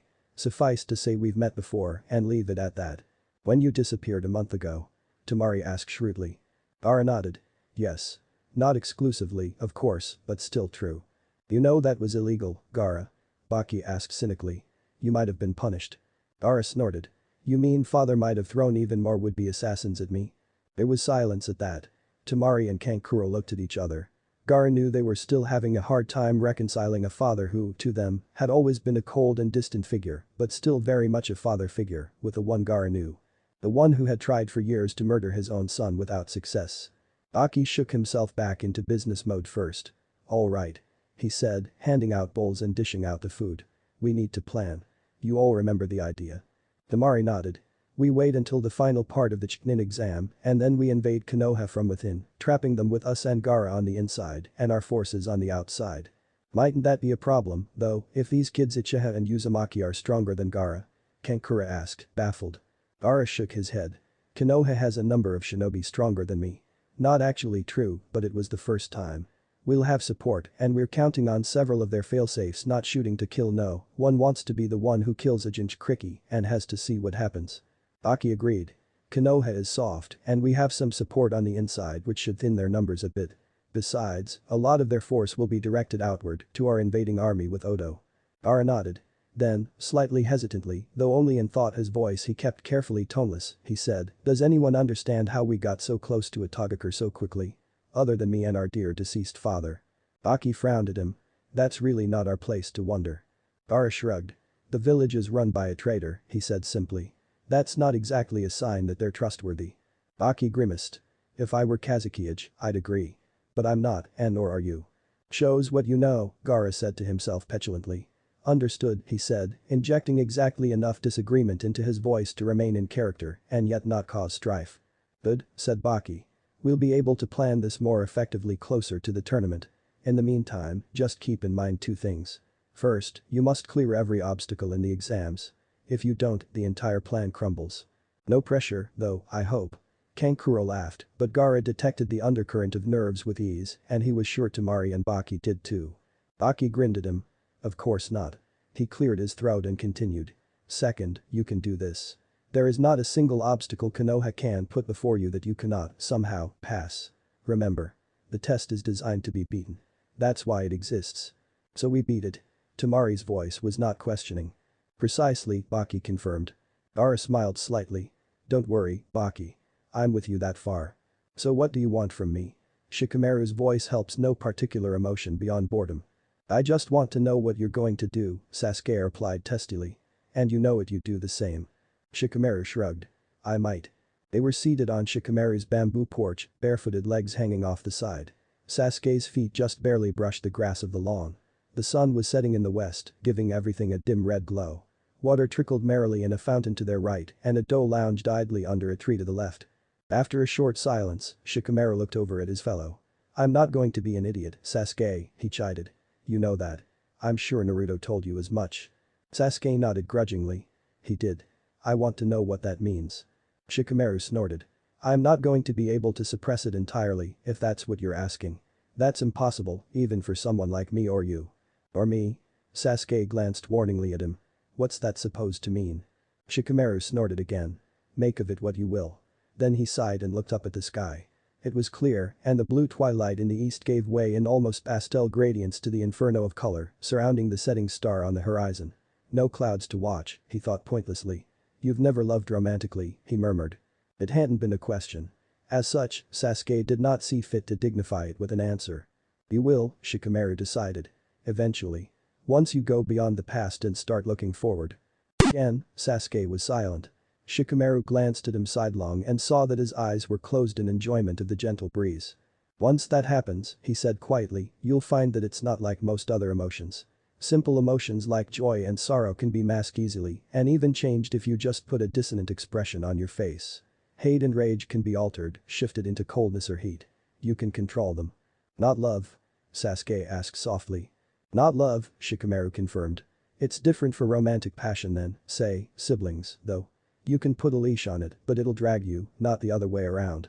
You can slow it, but not stop it, Sasuke surmised. Right. Shikamaru yawned.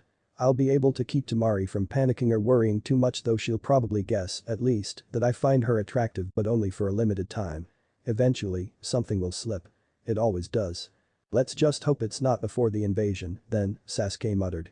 Shikamaru, looking over at him again, saw that his brow was now creased in either thought or worry. Let's, Shikamaru agreed. Shikamaru. His mother's voice called from inside the house. Supper's ready. Humming, Kachan, Shikamaru glanced over at Sasuke. Do you want to stay for dinner? Sasuke grinned and shook his head. Thanks, but no thanks. The Uchiha stood and smirked at him. I think I'll wait until you can trust me as far as you can throw me. Shikamaru didn't even bother to look embarrassed. Sasuke was observant and Shikamaru wasn't perfect, especially when he didn't need to be. Naruto trusts you, he said flatly. That's enough. Not for you to trust me, but for you to work with me, Sasuke elaborated for him, smirk still in place. Don't worry, I don't like you all that much either. Shikamaru grinned, held out a hand open. Comrades. Sasuke took it and shook. Comrades. Good, said Shikamaru, without letting go. Kachan, Sasuke's staying over, okay. Without waiting for confirmation either from his mother or from his stunned sort of friend, he dragged the Uchiha inside. Hey, Sasuke, Naruto spoke suddenly to his meditating friend. The entirety of Team 7 was in training ground 17. Naruto and Sakura sat on their silent teammates' two sides, and Kakashi sat across from them, his back to a log, reading silently. Naruto was slowly munching on an onigiri, and Sakura was working through a salad, one that actually contained calories, for once, but the Uchiha's lunch remained unopened, and Naruto couldn't say how much Kakashi had eaten. He hadn't seen him eating, after all. The black-haired genin's eyes opened and he looked over at Naruto. What? Why the hell is the Uchiha clan symbol in? Sasuke looked at him uncomprehendingly. Are you stupid? Naruto shook his head. No, better question. What idiot makes a clan symbol that literally puts a sign on the collective backside of the clan saying please make bad puns? For Kami's sake. Sasuke blinked at him. Probably the same idiot who decided a spiral would make a good symbol for a clan whose name is in it. Yeah, but at least my clan doesn't have good jokes you can make about it. Sasuke snorted. When did good jokes have anything to do with it? Point taken, Naruto muttered in defeat, taking a bite out of his rice ball. Kakashi chuckled. Most clans have some stupid tradition like that. You don't say, Scarecrow. Naruto giggled childishly. Sasuke rolled his eyes. If you're quite finished, Naruto. Kakashi, I think there was something you were supposed to talk to Sakura about during lunch. Kakashi rolled his eyes. You could have mentioned it. Sasuke cocked his head at him, face utterly uninterested. I'm a genin. You're a genin. This is your job. Kakashi sighed. Sakura. Chunin exam. I'm recommending the team for it. Sakura blinked at him, then gasped. What? Already? Kakashi nodded. All three of you have improved more quickly than anyone could have expected. Irony, Naruto thought, bored. Seen it. You're more than ready, rookies or no. Not even me. The girl's voice was small. Naruto blinked. Oh, hell. This might be a problem. If Sakura did not sign up for the exam, their team could not take it. If Team 7 did not participate in the Chunin exams, it would throw every carefully designed plan out the window. Especially you, Sasuke's voice was quiet and almost intimate as he turned to the girl on the team. Naruto's eyes widened fractionally. Sasuke, you manipulative bastard. We can't do this without you, Sakura. Sasuke said simply. You're our strategist in battle.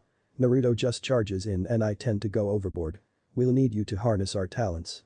That'll be especially useful in the exams, Naruto put in, glaring at the back of Sasuke's head, especially when the boy didn't even turn to him. Going too far can mean killing someone we don't want dead and showing the other villages too much of Konoha. Which is why we need your help, Sasuke finished. He said nothing more. Naruto was grateful for that, at least. You don't have to decide now, Kakashi interjected, seeming to sense Naruto's displeasure. In any case, it's time we got back to work. Naruto, Sasuke, you two spar. I'm going to work with Sakura on her genjutsu.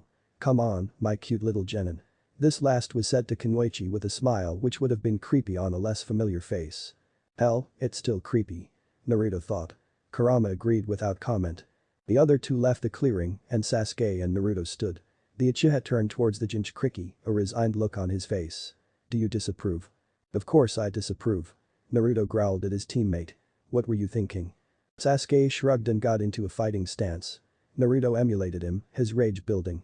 Kurama growled sharply displeased, not with the former traitor, but with his container. Calm down, brat. It's not as though he did anything but help the cause. Shut up, furball. This is personal. Answer me, Sasuke, Naruto hissed, setting aside his tenant's complaint. You know the answer. Sasuke sounded bored. Why bother? The Sharingan adept was, of course, anticipating the sucker punch. He dodged it with ease, leaping backward, not even twitching to retaliate. Fine, Naruto said, his voice growing less animal in its rage, exchanging it for a deadly chill. How could you? Is that a better question?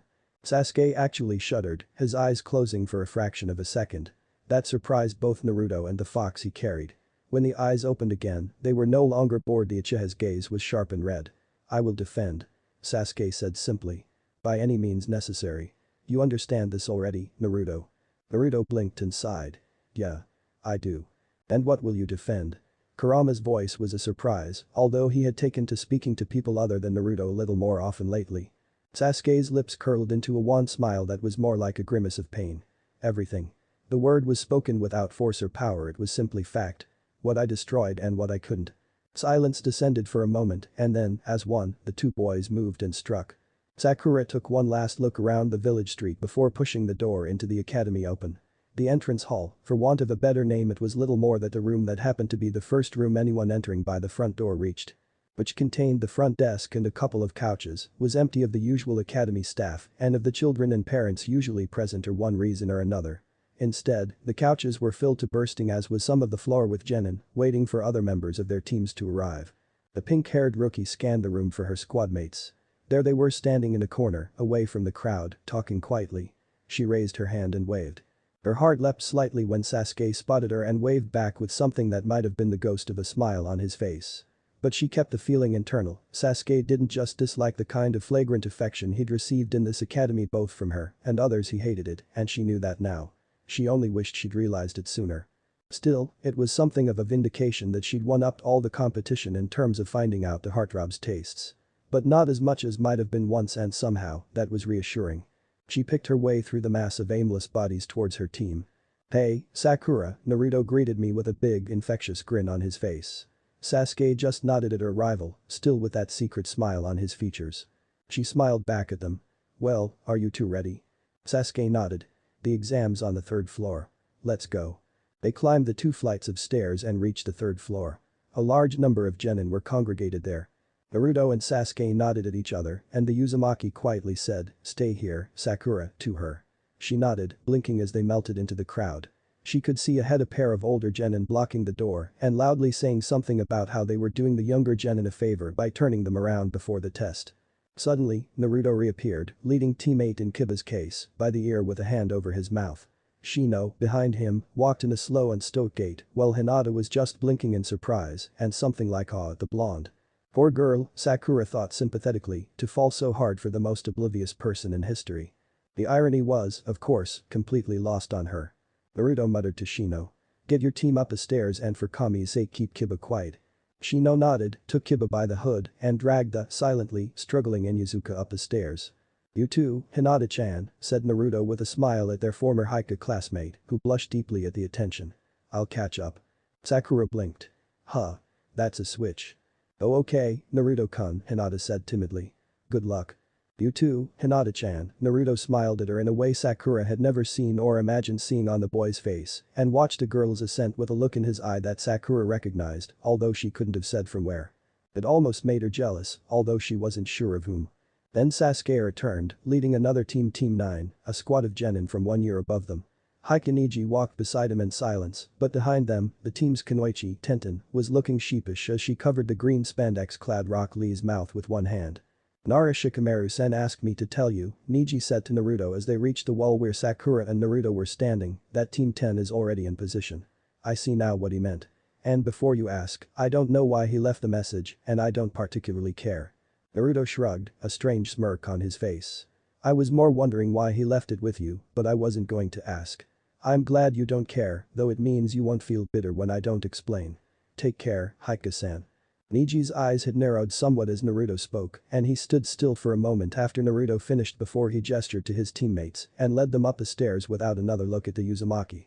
Sakura frowned, trying to understand. Naruto's words had sounded like a dismissal, and Niji's actions had seemed to be an attempt to show contempt for Naruto's authority by showing that he moved only under his own direction. But why? It wasn't like Naruto had any authority or Niji any particular rank. Bastard, said Sasuke succinctly, and Sakura was inclined to agree. His behavior, she decided, seemed simply pompous. Naruto snorted. Come on. Quietly. Sakura blinked and finally understood. We climbed 2 flights of stairs to get to the 3rd floor. Her face broke involuntarily into a smile. First test. Passed. Chapter 38. Re-examination. Orochimaru could not help but lick his lips in anticipation as the group of Konoha genin filed into the room, led by Uchiha Sasuke and his team. At last things were falling into place. The Uchiha's eyes were sharp, though currently dark, and as he entered he scanned the room with a rapidity and ease that made the Sanin's nostrils flare with glee. Already such experience and skill, and still so young, he thought, pleased. I am most grateful for your assistance, Itachi. Suddenly the young Uchiha's eyes found his own and pinned him there. Their gazes were not met for long, and Orochimaru saw little in those dark blank orbs, but there was an odd stirring in his gut as they passed over him, one he did not much like. He shook himself as Sasuke looked away. It will be good when I am looking out of those eyes, he thought. They are powerful, even when the Sharingan is inactive. And so he thought no more of it, opting instead to study the other Konoha genin. There was a blonde boy there, with bright blue eyes. His parentage could not have been more obvious if he'd been wearing Minato's old coat. That was a surprise, but not an insurmountable one. Orochimaru hadn't realized that the spawn of Minato and Kushina had survived the Kyuubi's attack. He'd probably been kept secret for his protection by Hiruzen, the daft fool. Still, it was Minato's son, not Minato himself, and thus likely not worth the Sanin's time. None of the others were a great surprise on their own. There were 2 Haiku this time, but those were of little value unless one was of the main branch. He frowned at the girl with the black hair then, trying to see through her thick bangs. He didn't see the telltale green of the seal, but he might be missing it. Could she be of the main branch? That was interesting. The Sharingan was superior, of course, but all the same. At that point, Kabuto approached the Konoha genin, as per his instructions. Orochimaru smiled slightly and settled in to watch. Naruto's breathing was even, but that was a fight he was starting to lose. He'd never been the best undercover operative. Hell, he was one of the worst. And he had plenty of reasons to be stressed. Orochimaru's eyes were roving over his genin, and he didn't like it. Kabuto was headed toward them, and the Oto team was looking rather bloodthirsty. Gaara was already seated, and his eyes sought Naruto's for a moment. Naruto held his gaze until Kabuto spoke, and then broke eye contact with a minuscule nod in thanks for the support. Well, it's good to see Konoha's newest genin as aware as you, Kabuto said with a smile, one which, terrifyingly, reached his eyes perfectly well. What's that supposed to mean? Kiba grunted warily. Shino sighed. It's congratulations for not making nuisances of ourselves, Kiba, and making ourselves targets for later. Well done ruining the impression. Kiba glared at his Aburam teammate. Hey. Naruto put one hand over his eyes in a gesture which, had he seen it as Hinata and Sasuke did, would have made him look much older than 13. Shut up, Kiba, Sasuke grunted. Then, turning to Kabuto, he asked frankly, who are you and what do you want? Nothing more than to help my fellow Konoha shinobi, Kabuto said in a voice so honestly sincere it made Naruto sick. I've taken the exam 7 times, so I know a lot about how they run, not to mention I have information on the other ninja here if you wanted. 7 times? Ino asked, brows raised. What help could you be, then? Sasuke-kun, I'll blow you out of the water. Sasuke glared at her sidelong for an instant before turning his gaze back on the disguised Oto nin. He frowned. Do you have information on the shinobi here? Naruto watched his friend warily. What are you planning, Sasuke? Oh, yes, nodded Kabuto. I have these, you see. He pulled out his deck of completely illegal cards. These cards are coded to my chakra and store the information on shinobi I know of, from Genin to Kage. You have one for everyone you know of? Shikamaru asked, and Naruto had a feeling he'd picked up on whatever Sasuke's plan was. As much as I could, Kabuto confirmed with a smile. And I can do a lot. Comes with trying this exam again and again for the past 4 years. Sasuke grunted in clear disbelief, though Naruto knew it was affected. I don't buy it. Show me Hada Kakashi. Kabuto chuckled. Fine, if it'll get you to believe it. He pulled out a card and infused it with his chakra until the contents appeared. Hada Kakashi, he read. Nin, Konoha. Son of Haddock Tsukumo, the White Fang, and a clanless civilian of Konoha, ninjutsu specialist, with significant skill in taijutsu, and known to possess a Sharingan Kekkei Genkai, labeled as an A-rank shinobi in Suna and Kumo, and as an S-rank in Kiri and Iwai. Sasuke looked disappointed. That's all you have? He asked. That's just data compiled from the major villages' bingo books. Nothing interesting. Kabuto looked at him, one brow raised. You study bingo books, do you? It's a good resource to look at. But yes, that's all I've got on Haddock at the moment. What do you think I used as my sources? I haven't exactly taken a Chunin exam with a man. The same is true of most of the people here. I use bingo books and public village resources, with a little of whatever espionage data I can legally get a hold of. Of course, he said with a chuckle, putting away his cards and standing, if you study bingo books, odds are I can't do much to help. Sasuke's disappointment visibly grew, but he nodded. Fair enough, he said, turning to the other Konoha genin. I can probably tell you as much as he can about our competition, he murmured flatly, so here's the short version. Avoid the team from Suna. Avoid the team from Taki. Naruto blinked and looked over. FK grinned fiercely at him from her table with her Taki squad. He smiled back, relieved. That's another one of us here. The team from Odo, that's the new village, musical note headbands will be aiming to kill, Sasuke continued. Don't get cocky. He blinked. Actually, that goes for the whole damn test. What's with the teams from Suna and Taki? Kiba asked loudly enough that Naruto was absolutely certain that every single enemy team in the room heard exactly what they were talking about and now knew that the Konoha genin were discussing their rivals from Suna and Taki. Sasuke stood perfectly still for a moment before bringing face to hand in a slow, fluid motion of utter contempt. Kiba, he said quietly. I know you're a fresh genin. Thing is, so are the rest of us. None of us were eager to explain our information to the entire room. Maybe you shouldn't have been either. Kiba glared at him and was about to retort when Shino put his hand over his mouth. Please answer the question, Sasuke-san, he said quietly, and we can move on. Sasuke sighed again. The red deed from Suna and the orange eyes from Taki are A-rank enemies at least. Do not engage. Clear. A round of nods. Great, said Sasuke. Proctor should be here soon. One last thing before he arrives. Naruto. Naruto blinked. Yeah. Sasuke turned to him, a slight twinkle in his dark eyes. Speech for the troops. Naruto nodded in understanding. Fine. He looked around the circle of genin. Shino's hand was still on Kiba's mouth. The Inyazuka looked decidedly sullen. People die in the Chunin exam, he said quietly. I'm sure everyone sensei mentioned that. I'm just as sure it hasn't registered. He jerked his thumb behind him at the room full of other genin. Here's what it means. Those guys there are mostly older and more experienced than we are. Quite a few of them have been killed before. Most of them will not hesitate to kill us. He paused, gathering his thoughts. Statistically, he said quietly, there's a decent chance any one of us could be dead in a week. There's a good chance that within a week one of our parents will get the news that we're not coming home. Think about that. Naruto looked at each of his friends in turn. They were. Several were looking down at the ground. Sakura seemed to be trying not to cry. As Naruto watched, Sasuke put an arm around her silently. That being said, Naruto continued, his tone automatically shifting to his more customary motivational one. There is no reason why that should happen to any of us. Every single one of us is new and young. There's a reason we're here anyway. Several of us are the new generation of several of the world's most powerful clans. Ino, you're the hope of the Amanaka. Kiba, you're the same as Inyazuka. Hinata-chan, Naruto paused, studying the girl he loved. Her eyes avoided him. You're the best chance the Haikyuu have of surviving the next decade, he said flatly, and she stared at him, eyes wide. And the rest of us, he continued without elaborating, looking at Sakura, are prodigies in their own right. Sakura, you already know more than one C rank, and you're at Nara levels intellectually. Sakura blushed and practically glowed at the praise. They'll try to kill us, Naruto told his genin. They will fail. We'll make sure of that. Keep that in mind, because before they try to kill us they'll try to demoralize us. We can succeed, and we're all coming home after this." He looked around the circle one last time. "Clear?" "Crystal," Sasuke answered with a grin. "Good," said a man's voice, and several of the genin started. Naruto just smiled. And I-san," he said in an affectedly childish voice. "Did I delay the test?" Morino Ibiki, who was standing directly behind Naruto, glared down at him as the blonde turned. "Get a seat, brat," he said flatly. "We're starting." "This is a written test," Ibika was explaining. Sasuke was mostly ignoring him, opting instead to consult with Kurama and Naruto regarding their solution to the upcoming test. "Why should we even bother?" Kurama asked flatly. Naruto proved that the other questions are entirely unnecessary.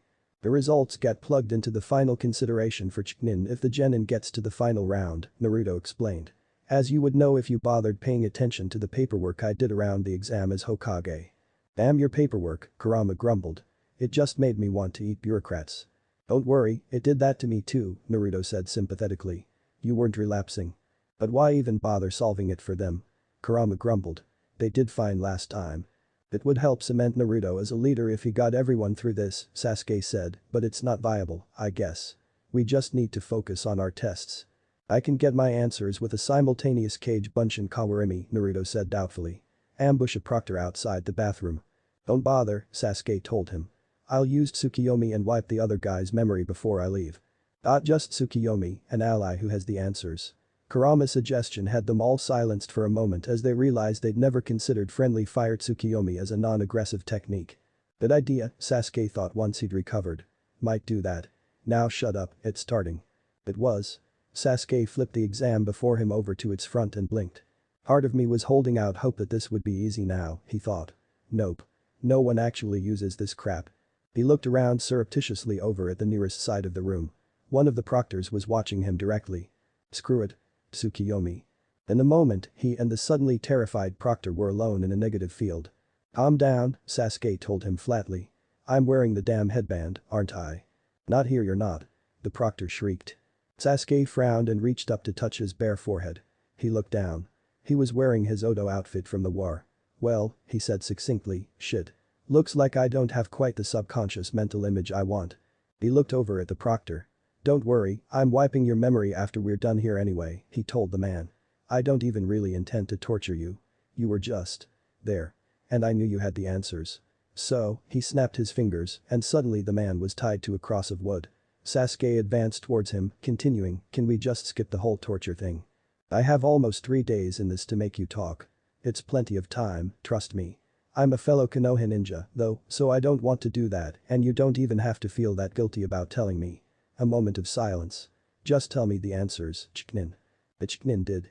Sasuke came out of to the side of the proctor's clouded eyes as the memory wipe took effect. By the time the eyes refocused, Sasuke was looking back at his test, writing the answers he'd received. Kurama, watching through his eyes, gave a mental nod. "Got it. I'll relay those to Naruto." The Bijk withdrew. Sasuke relaxed slightly and, in doing so, noticed that Sakura, on his right, was less relaxed. Through half-lidded eyes, he looked at her paper. It was blank except for a few calculations on the first problem, which was a bit of theoretical calculus involving a kunai impacting one blade of a shuriken in midair. He sighed slightly. "She'll get it eventually, but I can save her the trouble of trying to cheat."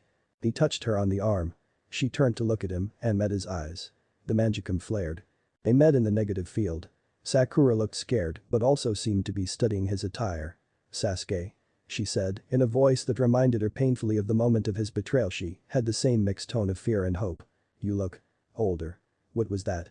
"That was a technique called Tsukiyomi," he explained. "It's alright, don't worry. It puts me and my target in a lasting up to 72 hours for us and takes only a second in the real world.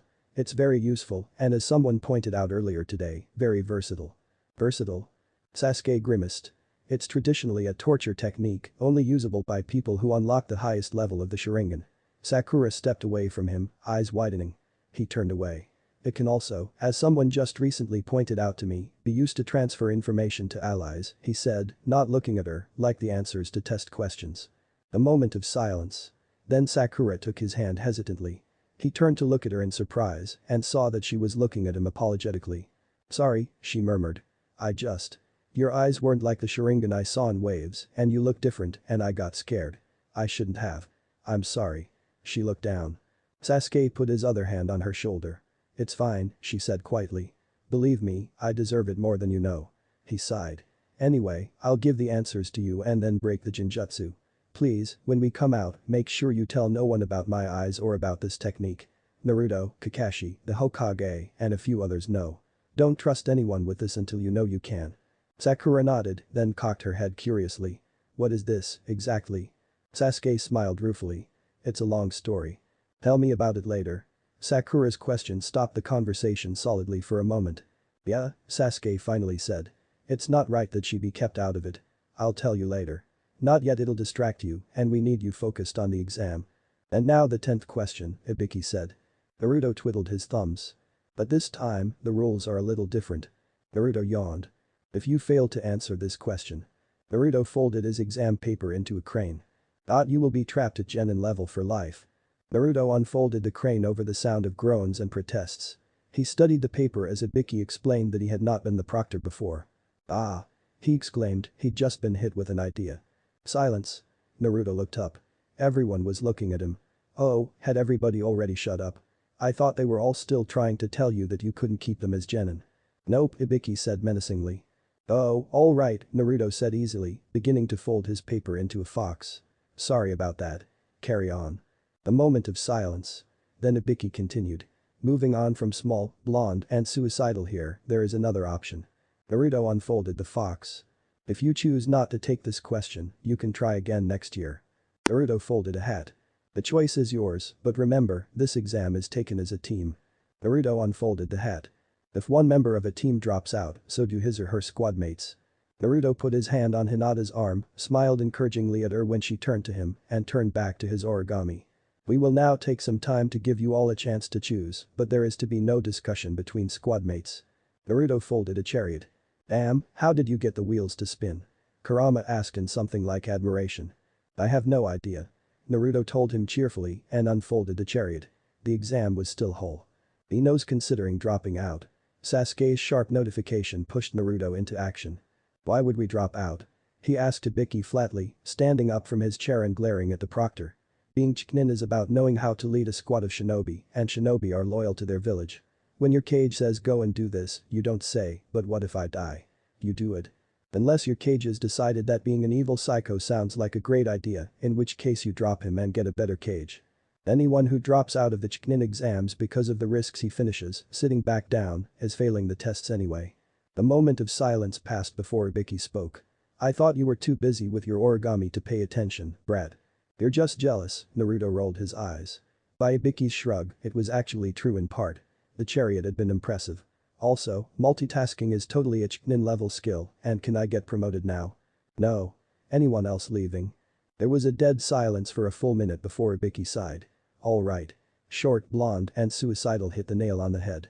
That was the 10th question, and you all passed this portion of the exam. Congratulations and all that. The next portion. That would be proctored by a woman's voice came. She somehow managed to be both excited and sultry at the same time. This was not an easy trick, Naruto knew from experience with his sexy no jutsu. Anko burst into the room, clad in her customary garb, namely not much. Naruto went back to his origami. Nah, Ibiki, you got soft. She exclaimed. You let too many of them through. Naruto folded a tulip. Well, I can guarantee that at least half of them will be out of the running before I'm through. Naruto unfolded the tulip and folded a snake. This kid, for instance. Naruto dodged the kunai and started unfolding the snake until Anko's breasts got in his way. He smiled up at her face from her position, leaned over him and obstructed his origami. Oh, hello, Anko-chan, he said innocently, is my origami bothering you? She looked at him with a hunger that he knew was affected. It was actually a little funny, watching her try to intimidate him using the tricks that worked on preteens. He was certainly a red-blooded heterosexual male, but Hinata was sitting right next to him, so Anko's charms had little effect. Are these exams not as interesting to you as that bit of paper? She asked him slowly. Am I not as interesting as that piece of paper?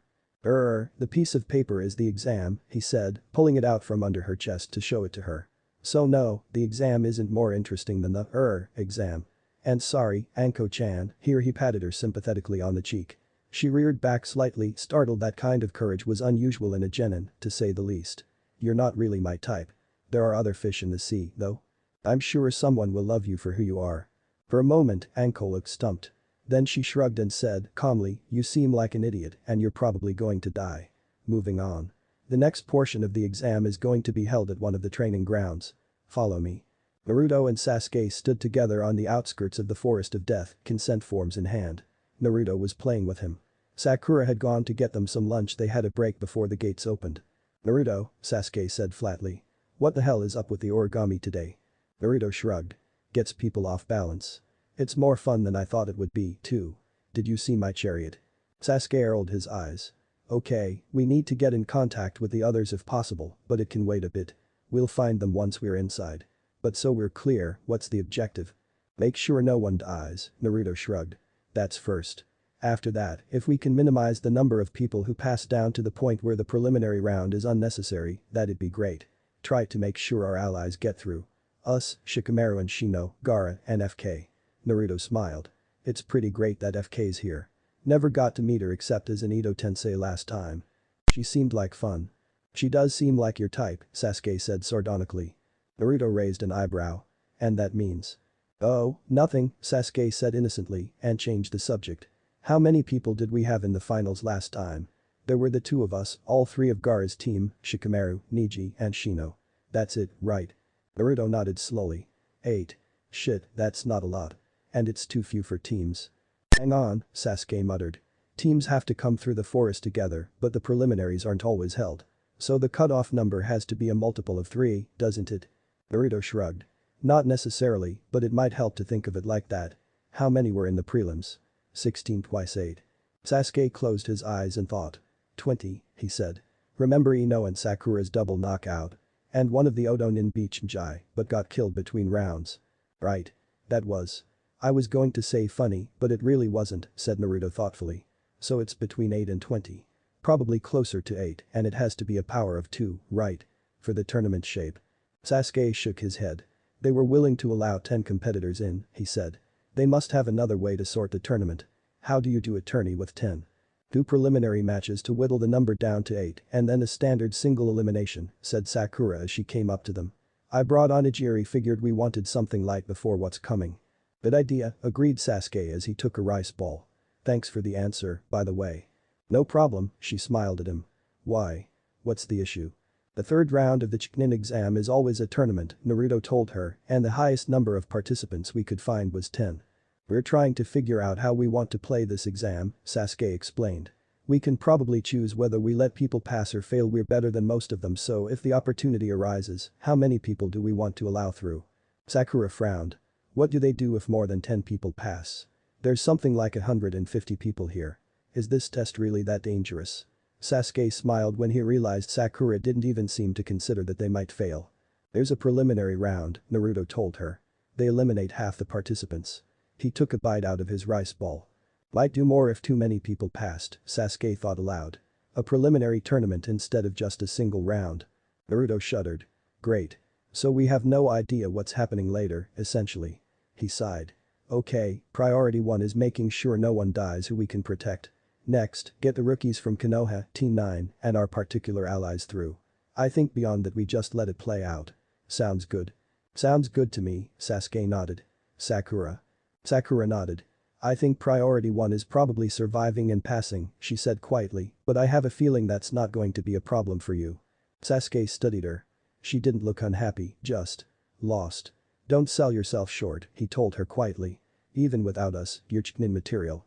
Take my word for it." She beamed at him. "I'll go in these forms," said Naruto. "Wait here." Gaara sat cross-legged beside the entrance to the forest. His eyes moved slightly behind closed lids as he considered the situation. "We don't know whether Orochimaru will attack or where and when he will strike. If he does. Inhale, slowly. Exhale, slowly. We have in the forest Regent Kriki, as well as Sasuke, Shikamaru, and Shino-san. Inhale, slowly. Exhale, slowly. Orochimaru, if he knows of the situation or even suspects anything, would have to be a fool to attack alone. Inhale. Exhale. He can't easily smuggle in soldiers to the forest in any significant quantity, which gives us a significant advantage in a fight. Inhale.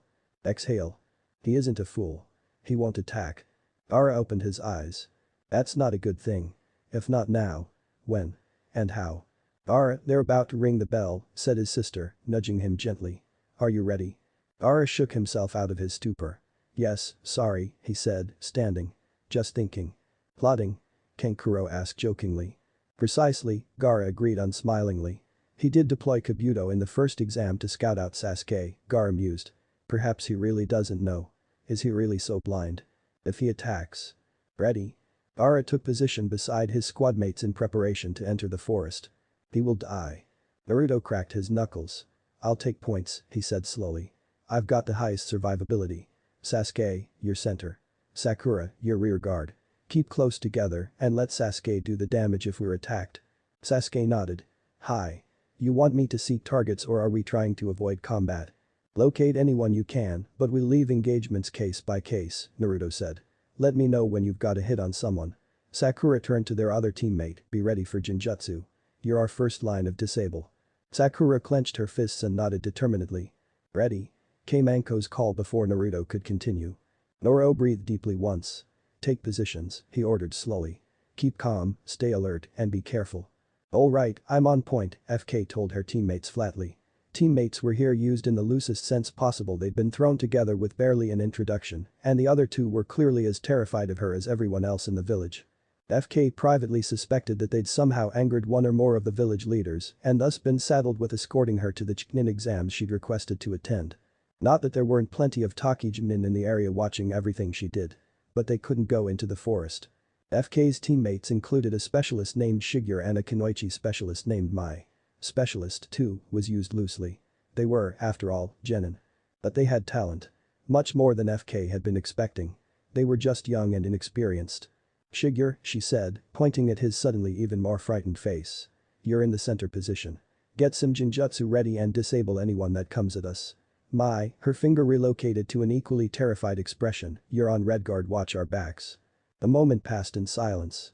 FK sighed. And calm the hell down, she said. I'm not a monster, a demon or a god. I'm your teammate, at least for this test. She studied them through half-lidded eyes. And you have my word, she said quietly, I will not let either of you die. Ready? Came the call. Ready up, FK echoed to her teammates' dumbfounded faces. Take positions. We're going in. Team 10 moved into position instinctively. Shikamaru had taught them well. Chimjai was on point, Ino was central, and Shikamaru was in the rear, watching for Kajimane opportunities. Ready? Nara asked his companions. Ready? Ino replied with a fierce grin. Ready, Chimjai said more subdued, but with confidence nonetheless. Ready? Came Anko's call. Shikamaru sighed. Here goes nothing. Hiba, you should take the forward position, Shino said. He phrased it as a suggestion. Unlike his fellows, he had not made it a point to establish himself as de facto leader of his squad. Hinata needed the confidence of something like equality, and Kiba required a more gentle handler. You have the highest survivability of the team. Yeah. Kiba exclaimed, pleased at the perceived praise. Hinata, you should be in rear, Shino turned to the squad's only Kunoichi. Your Byakugan may have a small blind spot, but it is still effective at watching our rear flank. Hinata nodded, her pale eyes tensed nervously. I will be in the center, Shino said. I will scatter my Kakachu around us to keep us apprised of any threats outside the range of your Byakugan, Hinata-san, that might be downwind of you, Kiba-san. His teammates nodded in acceptance. Kiba looked excited, Hinata nervous. Ready? Anko's voice called out. Yeah, Kiba smiled fierily. We are. Anko chuckled. Little genin, all around the forest, all thinking they were ready for what was coming next. So many of them will die. It'll be fantastic. She licked her lips, possibly traumatizing the poor Chunin standing around her from her position at the watch point atop the central tower in the forest. I can't wait. She raised the microphone to her lips and grasped the lever that would open the gates to the testers. Go. She said excitedly and pulled. The second examination had begun. Chapter 39. Conglomeration. All right, we've got a basic strategy, Naruto said, calling a halt and turning to face his teammates, but not much in the way of tactics. Any ideas? Shino, Sasuke, suggested flatly. There was a moment's silence. No, Naruto said patiently. I'm Naruto. You're Sasuke. That's Sakura. Sasuke hit him. Dope, he muttered. Shino will have planted Kakachu on all the other teams. We can use him to find them. He'll probably come to us, but we can find him if we want to. Naruto nodded in understanding. That makes more sense, he said. Yeah, that'd work. Any other ideas? Sakura frowned at her blonde teammate thoughtfully. What exactly do we want to happen? She asked. What's our best case scenario? Naruto shrugged. We can take most encounters we'll see in this forest, I think, he said, and we have allies to help if we can't. So ideally we want to be in a position to take on any teams who would kill weaker teams. We also want to get ourselves a scroll. He stopped. Pulled out their scroll. An earth scroll, he said, grinning sheepishly. Because we have heaven. Which I totally knew. Sasuke rolled his eyes. Sakura blinked. The predatory teams will cluster near the tower, right? She asked. Because everyone has to go through there? Naruto frowned. I suppose they should, yeah. It makes sense. Then we should set up a permanent encampment near the tower, Sakura suggested. It'll make it easy to locate and take out those predators, and we might be able to get our allies to join us and hold a united fort. There was a beat of dead silence. Sakura, said Sasuke without inflection. You are a genius, and we need to make sure you pass these Chunin exams to give other genin a chance. Sakura ducked her head, face flaming. Naruto laughed. Alright, he said. Shino's Kakechu? I expect Shino's told you to listen to me. Send him a message. We need to get in touch with him. After that, there's someone we need to meet. Kiba-san, hold for a moment, Shino called ahead to his teammate. Teammate stopped as one. Kiba looked back at Abiram. What's up, Shino? One of my Kakechu has started calling for me to approach, he said. His Kakechu had developed to a point where they could alter the pheromones they excreted to certain discrete signals, which he had developed into a code. This signal was a flare for him to approach, but not a notification of a threat. It is the beetle I dispatched to Team 7. They desire that we talk. What do those bastards want to talk about? Kiba asked mulishly. Do they need help? Shino shrugged. My Kakechu cannot send details. They wish to formulate a combined strategy to maximize the number of Konoha shinobi who pass this portion of the exam. I think we should meet them, Hinata said quietly. We know them well enough to know they can't intend to hurt us or take our scroll. It can't hurt. Shino nodded. I agree with Hinata-san. It may not turn to our advantage, but at worst we come out an hour behind, and we have 5 days. Kiba grumbled slightly, but acquiesced. Which way? Shino pointed. My Kakechu lies in that direction. Kiba nodded and took point. They leapt from tree to tree in watchful silence for a time until Kiba called a halt. There's another team with them, he said, sniffing the air. They smell like sand. Burned sand. The team from Suna, Hinata said quietly. They're out of my range right now. Are they within Naruto-kun's team? I think so. Kiba muttered. Shino blinked and scanned his Kakechu signals. Yes, he confirmed. The team from Suna is with Team 7. They are not engaged in combat and their formation is non-aggressive. We should be safe to approach. I thought Sasuke sent said T to avoid them, Hinata said cautiously. Kiba shrugged. Maybe they had a plan for them, he suggested. We were not in a private place at the time, Shino advised. Of course, all Sasuke had wanted was to keep Konoha's genin out of Gaara's hair, but there was no way to explain that to his teammates without somehow altering the team dynamic, which Shino was unwilling to do at this point. Perhaps Sasuke needed to misdirect someone who was listening in. Hinata nodded. That's possible, she said quietly. If Team 7 isn't fighting them, it should be alright. Kiba nodded. Okay, let's move in. They did. They landed on the edge of a clearing. Team 7 and Gaara's squad were together in the center of the field. Sasuke was talking to Sakura, Temari and Kankuro, explaining the meeting they'd had with Gaara on the mission to Wave, likely with some lies interspersed to protect the secret of Kurama's existence, as well as their foreknowledge. Naruto and Gaara stood a little closer to them. They seemed to be engaged in small talk, but Naruto's hand was held at his side, seemingly casually, in a sign that Shino knew it meant that he was engaged in a Bijj-facilitated telepathic conversation. Hey, bastards. Kiba called out. Shino winced slightly, but they were among allies. You rang. Naruto turned and grinned.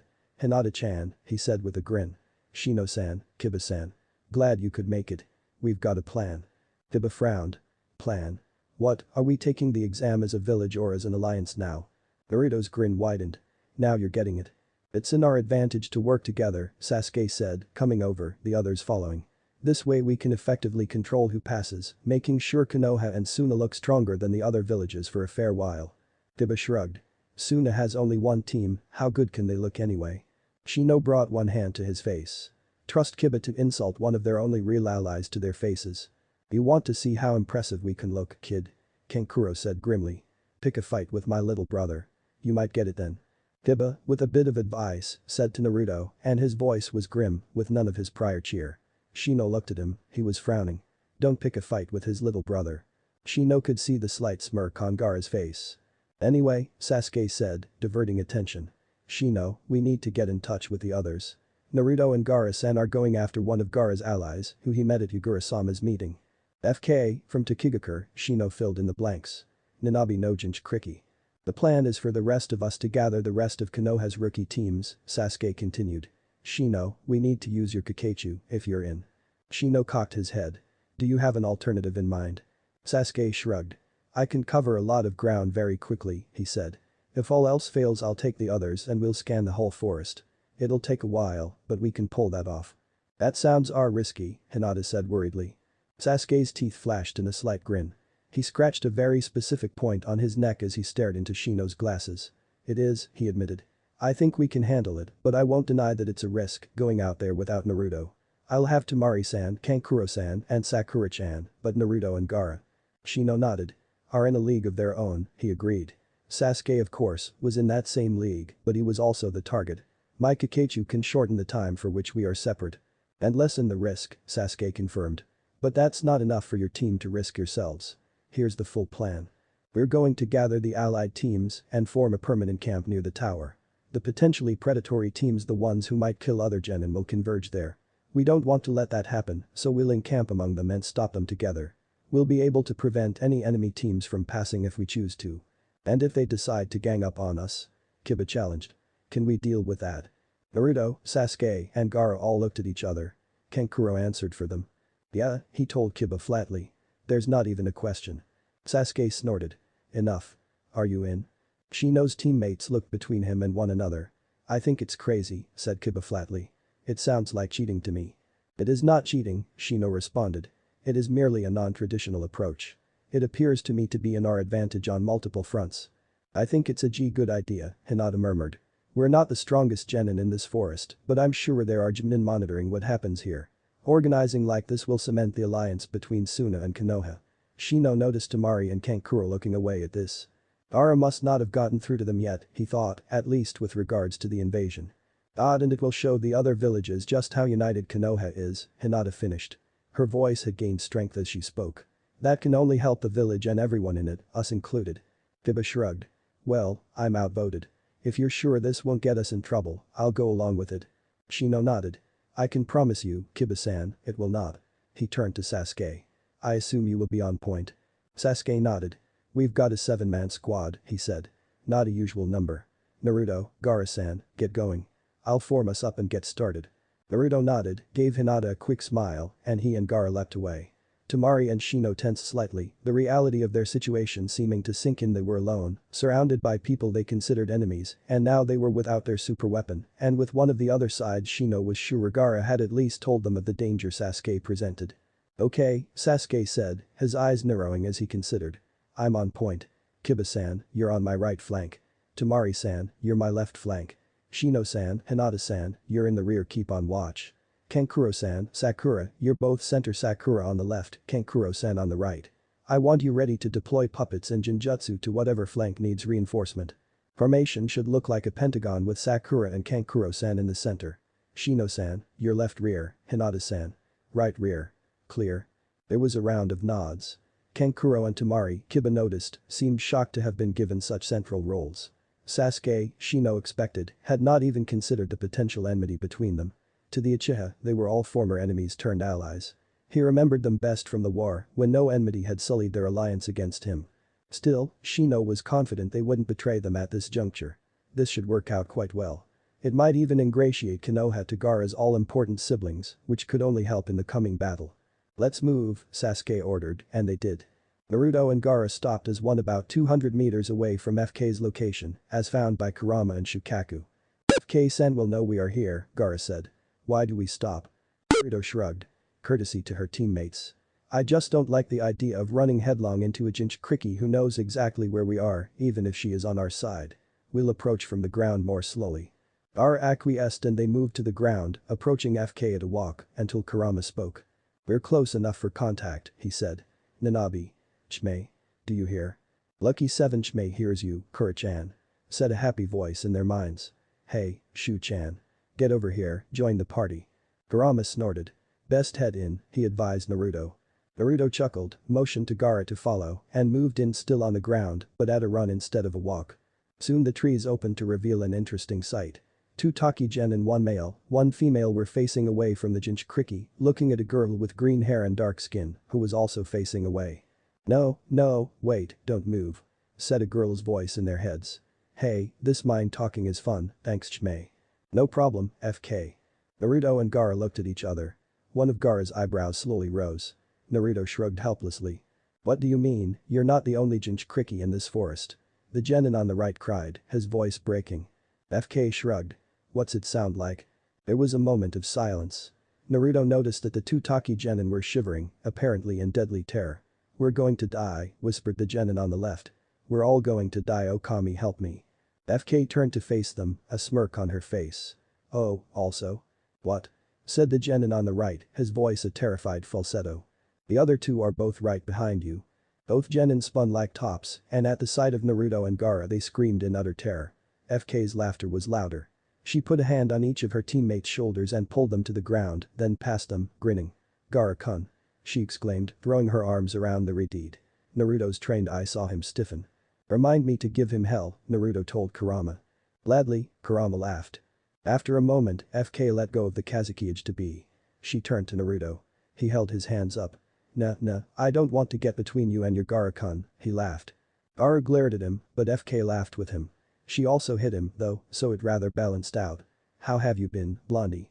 She asked boisterously. I haven't seen you in. She paused. Well, literally ever, actually. Naruto chuckled, rubbing the top of his head where she'd struck him good-naturedly. I've been alright recently, he told her. I imagine you have too, come to that. She grinned wickedly. It's a fair sight better than being dead, I'll give you that, she conceded. She turned away from them then. Her teammates were sitting, frozen in horror, where she'd left them. She walked over to them, ignoring how they started scrambling pathetically in the opposite direction, and picked the girl on the left up bodily, placing her on her feet. This is Mai, she introduced me. She's a Kenjutsu type assigned to me for this exam. Say hi, Mai. Hi, Mai agreed dully before waving at Naruto and Gaara.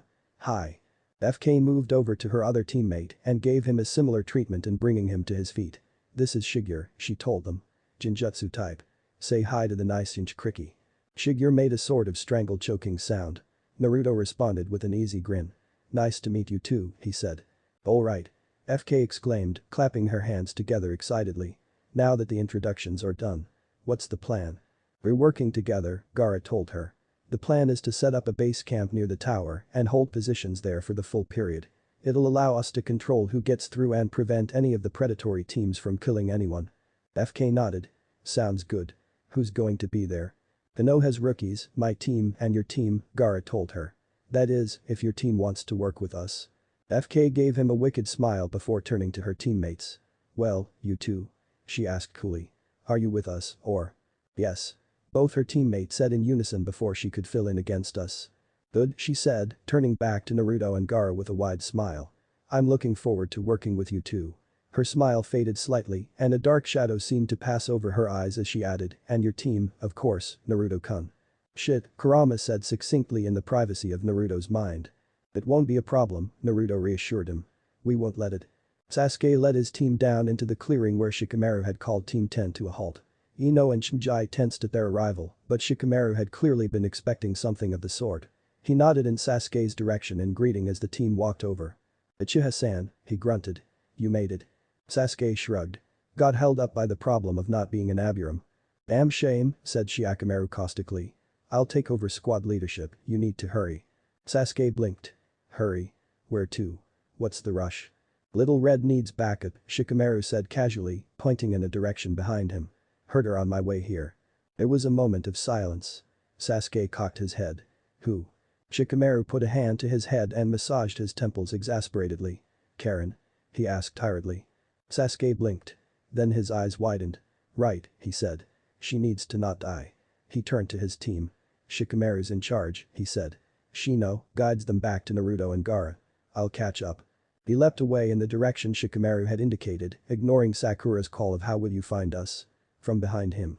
He didn't have much time. He barely remembered the event from the original Chunin exam, but he knew it had been formative and essential for Karen. Quite apart from everything else, he had saved her life, and he didn't want one of the only two Uzumaki he knew to be alive to be dying this early in the game. Soon Sasuke could hear Karen's voice crying for help over the sounds of the forest. He focused, she was being chased. By a spider, he thought, if I remember right. He sped up and suddenly there she was, between the trees, being chased by a spider of gargantuan proportions. Smaller than I remember, though, he thought detachedly as he leapt onto its hairy back.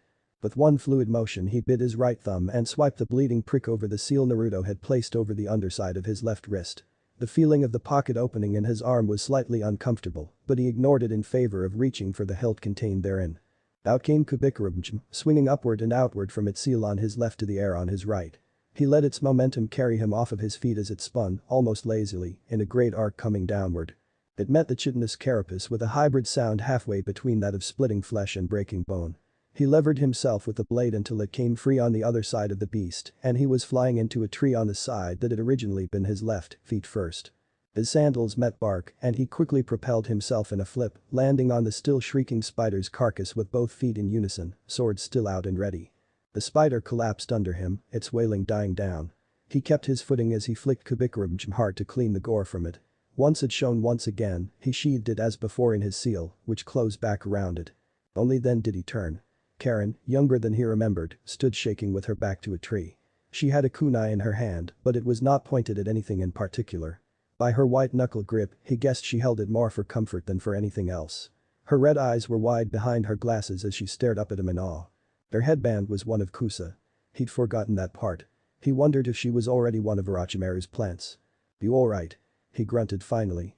She nodded jerkily. "Good," he said. "Where's your team?" She looked down. "They ran off," she whispered. "Leave me here." He nodded. As he recalled, Karen had never had supportive teammates before him. Or including him, for that matter. "This place is dangerous," he told her flatly. "Do you have anyone you can trust here?" She hesitated, then shook her head. He sighed. "Then come with me," he ordered. "We're setting up a base camp near the tower, we'll be able to get you out." Her eyes widened even further as she stared at him in amazement. He scratched the back of his neck with a hint of awkwardness. "I mean, if you want to try to find your team, you can," he said. "I need to get back, though. I can't help you look." "I'll come," she said hurriedly. "I thank you. Thank you. What's your name?" "Uchiha Sasuke," the voice came from above, and Sasuke recognized it. He dove out of the way instantly in case an attack was incoming, but nothing moved. He rolled out of his dive and spun, looking up even as his adversary alighted onto his now vacant perch atop the spider. The red and black cloak billowed around him as he landed. He seemed relaxed, the sharp grin on his face full as ever, but the subtle tension in his shoulders showed he was ready to defend himself. It also showed that the dishonored had been busy, if this man knew to fear Sasuke. "You've certainly been busy, Sasuke-kun," chuckled Hoshigaki Kisame. Sasuke blinked once and out came the red eyes. "I've had time," he retorted quietly. "Karen," he swiped his still bloody thumb against a Horatian knife as he pulled it out of his holster. "Take this." He threw it back to her. She caught it just as he redrew Kubikurubjim and ran. She did so without question. Sasuke switched the greatsword to his dominant left hand and pointed it at Kiri Missing Nin, whose wicked grin was still in place, even as his hand had shot to Samehada's hilt. "Kisame," he said quietly. "It's been a while since I last killed you."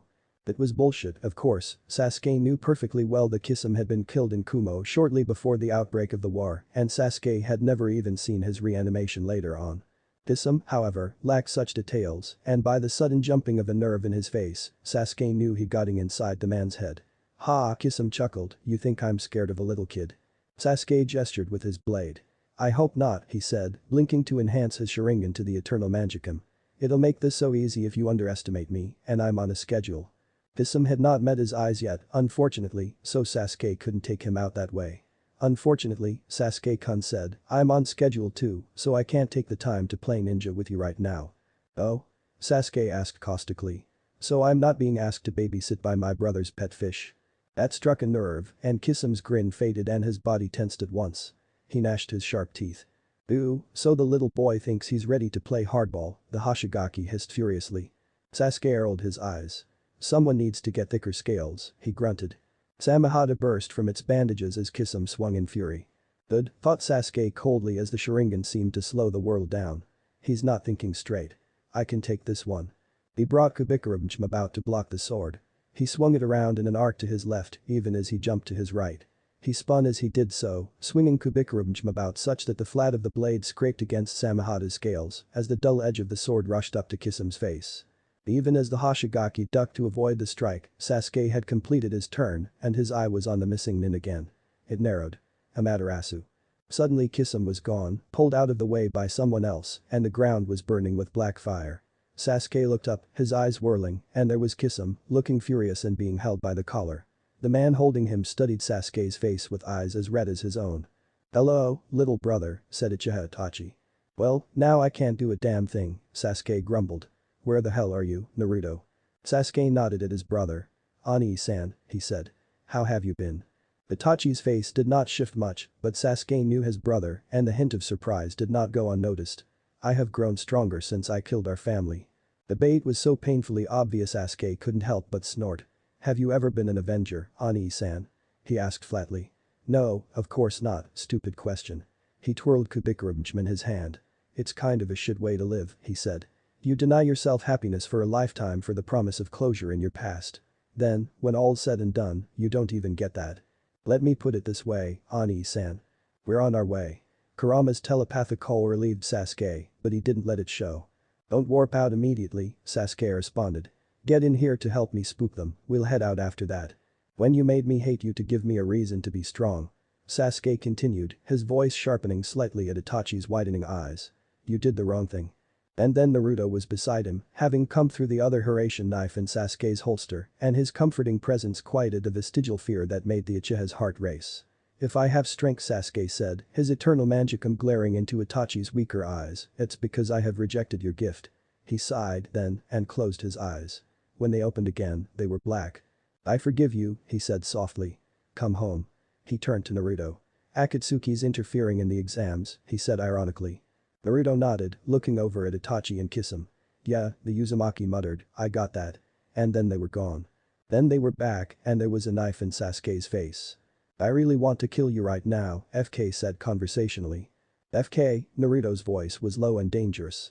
"Move the kunai." The girl obeyed instantly, eyeing him warily.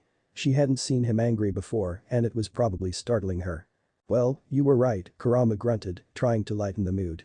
"It wasn't a problem." Naruto didn't dignify that with a response.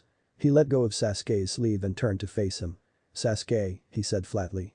"Explain." Sasuke shrugged, studying him. Kisame showed up. It was a warning, I think, although he never actually got around to delivering the message. "Because you attacked him?" Naruto's voice didn't betray his displeasure, largely because he knew it didn't need to. Sasuke shrugged and moved his hand in a so-so gesture at shoulder height. "I may have baited him knowing he isn't famous for restraint." He grimaced. He'd be dead if Itachi hadn't come out of the woodwork. "Sasuke," Naruto sighed exasperatedly, bringing his palm to his forehead. "You never fought Akatsuki, so here's a crash course. They move in pairs." Sasuke grimaced. "Fair enough." He coughed awkwardly. "You got Karen?" "Yeah," Naruto nodded, turning and pointing at the redeed. He noticed she looked rather terrified at being surrounded by enemies. "I wonder how peripherally she's related to you." Kurama mused. Naruto blinked. "Say what?" "Wait, you couldn't tell." Kurama started laughing. "She's an Uzumaki brat. Just look at that hair." Naruto growled internally at his tenant as Sasuke nodded at their newest charge. "Good, you're alright." He turned back to Naruto. "Where are we?" "Near where we're going to set up camp," Naruto told him, turning away. "We'll talk about risk-taking later," he thought. "With Shikamaru. Come on everyone, let's move." He led them back up into the trees. There was no organized squad formation, anyone who attacked a moving force of nearly 20 Chunin hopefuls would have to be suicidal. They made their way close to the tower and stopped within sight of it. Naruto turned back to face his people and was suddenly struck by a sense of deja vu.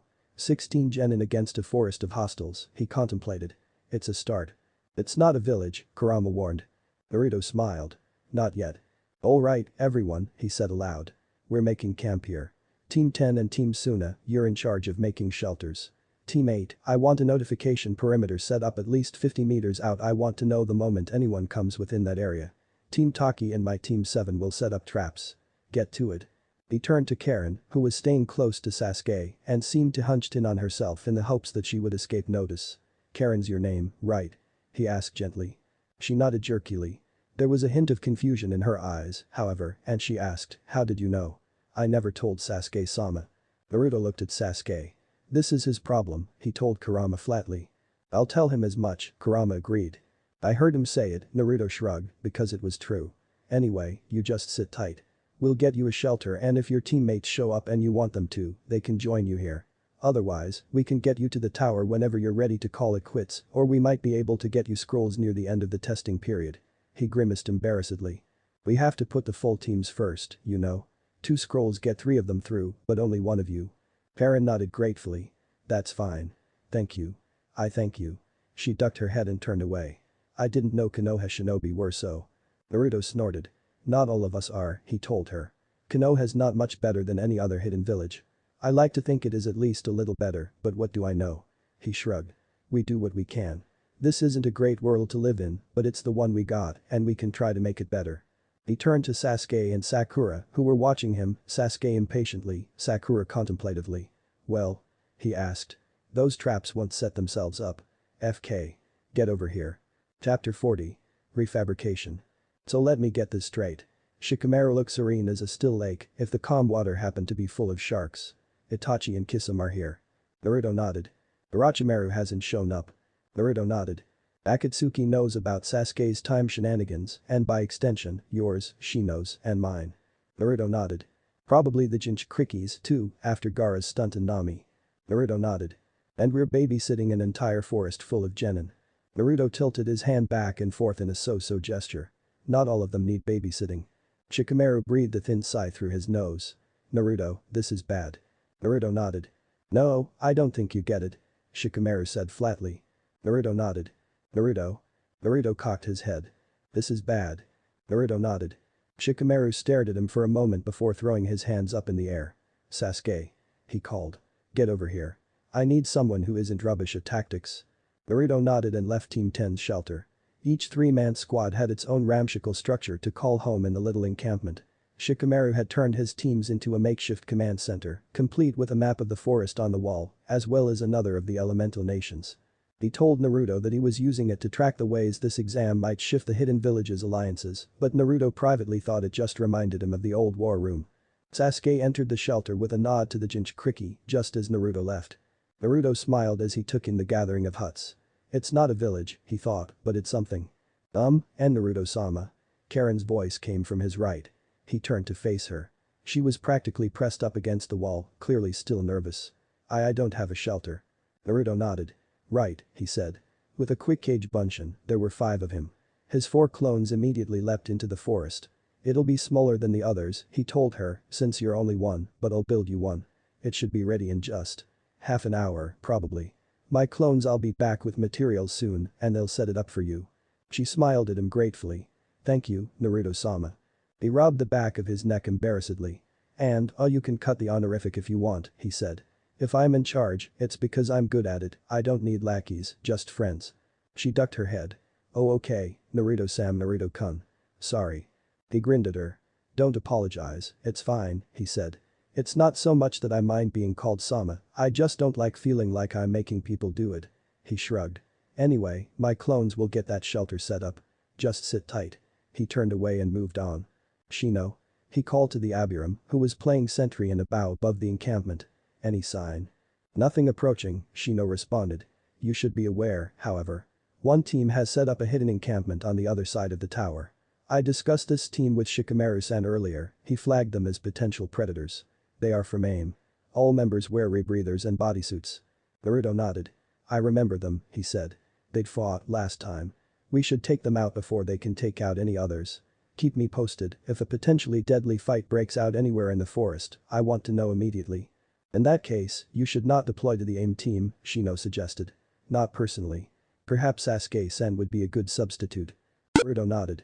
That's the plan. He's talking to Shikamaru right now, but as soon as they're done I'll give him a squad and tell him to get going. Shino nodded. Very well. He hesitated.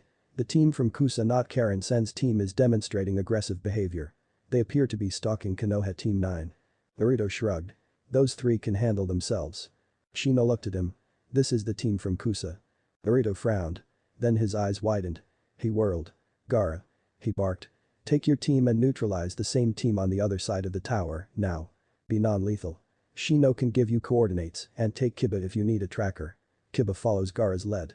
In a blink he was in Shikamaru's shelter. Shikamaru and Sasuke had both heard his orders and were already at attention. Shikamaru, Naruto said shortly. You have command. Sasuke, stay here. You're our primary line of defense. He turned and left. FK. he called out. You're with me. Hinata-chan, how's your Byakugan range? I can detect anyone within 300 meters within a 2% margin of error, Naruto-kun, Hinata said, without a hint of a stutter. Naruto's fists clenched. That's enough, unfortunately, he thought. Can't afford to leave her behind. Bet on my back, he ordered. FK and I move faster than you. Shino, coordinates. 34 degrees west of due north, Shino said calmly. 2 kilometers away. FK, the target is a Kusa team, Naruto explained quickly. They may be about to engage a Konoha team a year older than mine. Their leader. He hesitated. Remember how Orochimaru can steal faces? Nope, said FK shortly, but I got the picture. On your mark. Naruto nodded as Hinata, blushing, clambered onto his back. The gesture and the feeling of her body pressing against his would have embarrassed him, too, were circumstances less dire. Mark, he said, and they leapt into the trees. Hinata, he said as they ran, call a halt the moment you see anyone, whether they're in front of us or otherwise. Okay. Hinata nodded against his neck, where she was gripping tightly against his speed. Okay, and Naruto-kun. As luck would have it, they encountered no one on their way. Halt. Hinata called as they approached the place Naruto knew should contain their quarry. 6 individuals in a clear Niji Niasen. Niji's team and another group. Naruto probed quietly. Hinata nodded. They appeared to be preparing to fight, on both sides. FK clenched her fists beside him. One of these was Orochimaru. Naruto shrugged. He was, he said. The, intel might be faulty. FK nodded in understanding. The world trembles at a butterfly's passage, she said sagely, and all that bull. Naruto sighed. We'll move in quietly. Hinata, if they seem to notice us, let me know. They were almost perfectly silent as they jumped from one tree to the next, the loudest sound was Hinata's breathing. It slowed their progress, but they were still fast enough to get close to the clearing before anyone had moved. Niji was talking.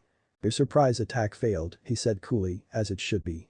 You were fated to be defeated the moment you chose me as your enemy. Us, Niji-san? Lee exclaimed. For the flames of our youth grow brighter in the presence of allies. Yosh. There was a moment's silence, and then one of the Kusan in Orochimaru's kunoichi, Naruto realized, by her voice began to laugh. You idiots actually think you stand a chance, don't you? She, or he, said amusedly. Let me demonstrate otherwise. Non-lethal, Naruto ordered FK flatly, his voice almost silent. I'll follow it if it goes south. He peeked from behind cover. Kusa Kunoichi was drawing a sword. He threw a single Hiraishin knife into the center of the Kusa formation and warped to it as it landed. In an instant, before any of the shinobi in the clearing could react, he had struck the potential Orochimaru in both temples with his fists, a blow to knock a human being unconscious.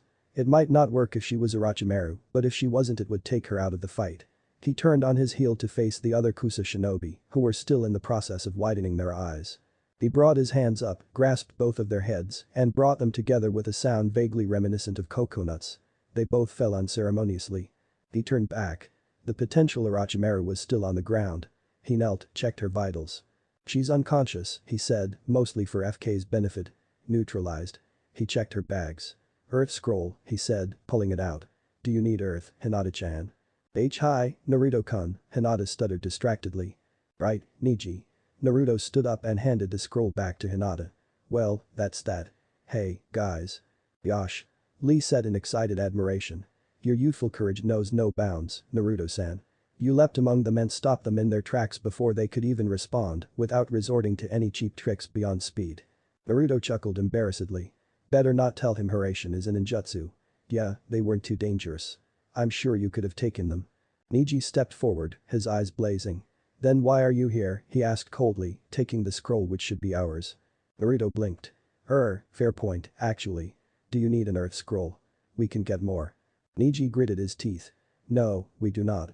What is Hinata-sama, he practically spat the honorific, doing on your back. I suppose you are a good guide for her, anyone strong would not deign to carry her. Naruto stopped. His eyes rolled skyward. Have I got patience? He asked. You're both fated to fail, Niji said flatly. And I will carry out that fate. Give me the scroll. Naruto said, no. Sorry. But, if you want. Then I shall take it from you, Naji said, his feet sliding into the familiar posture of the 8 trigrams. The weak shall always bow to the strong. Niji. Tenten said, in a tone that would have been pleading, except that she didn't seem to care quite enough to do anything. Naruto's fists clenched. His anger spiked. And you think we're weak? He asked quietly. You were dead last in your class, Niji said without inflection. You have never known strength. And Hinata-sama, heiress to our clan. If you had seen her performance in spars, even you would say she was a disgrace. Naruto's eyes narrowed. Nope, he said dully. No patience. I ain't having that shit. Kurama. Nodded. The toxic-looking red tail manifested behind Naruto and shot out faster than any genin had a right to move.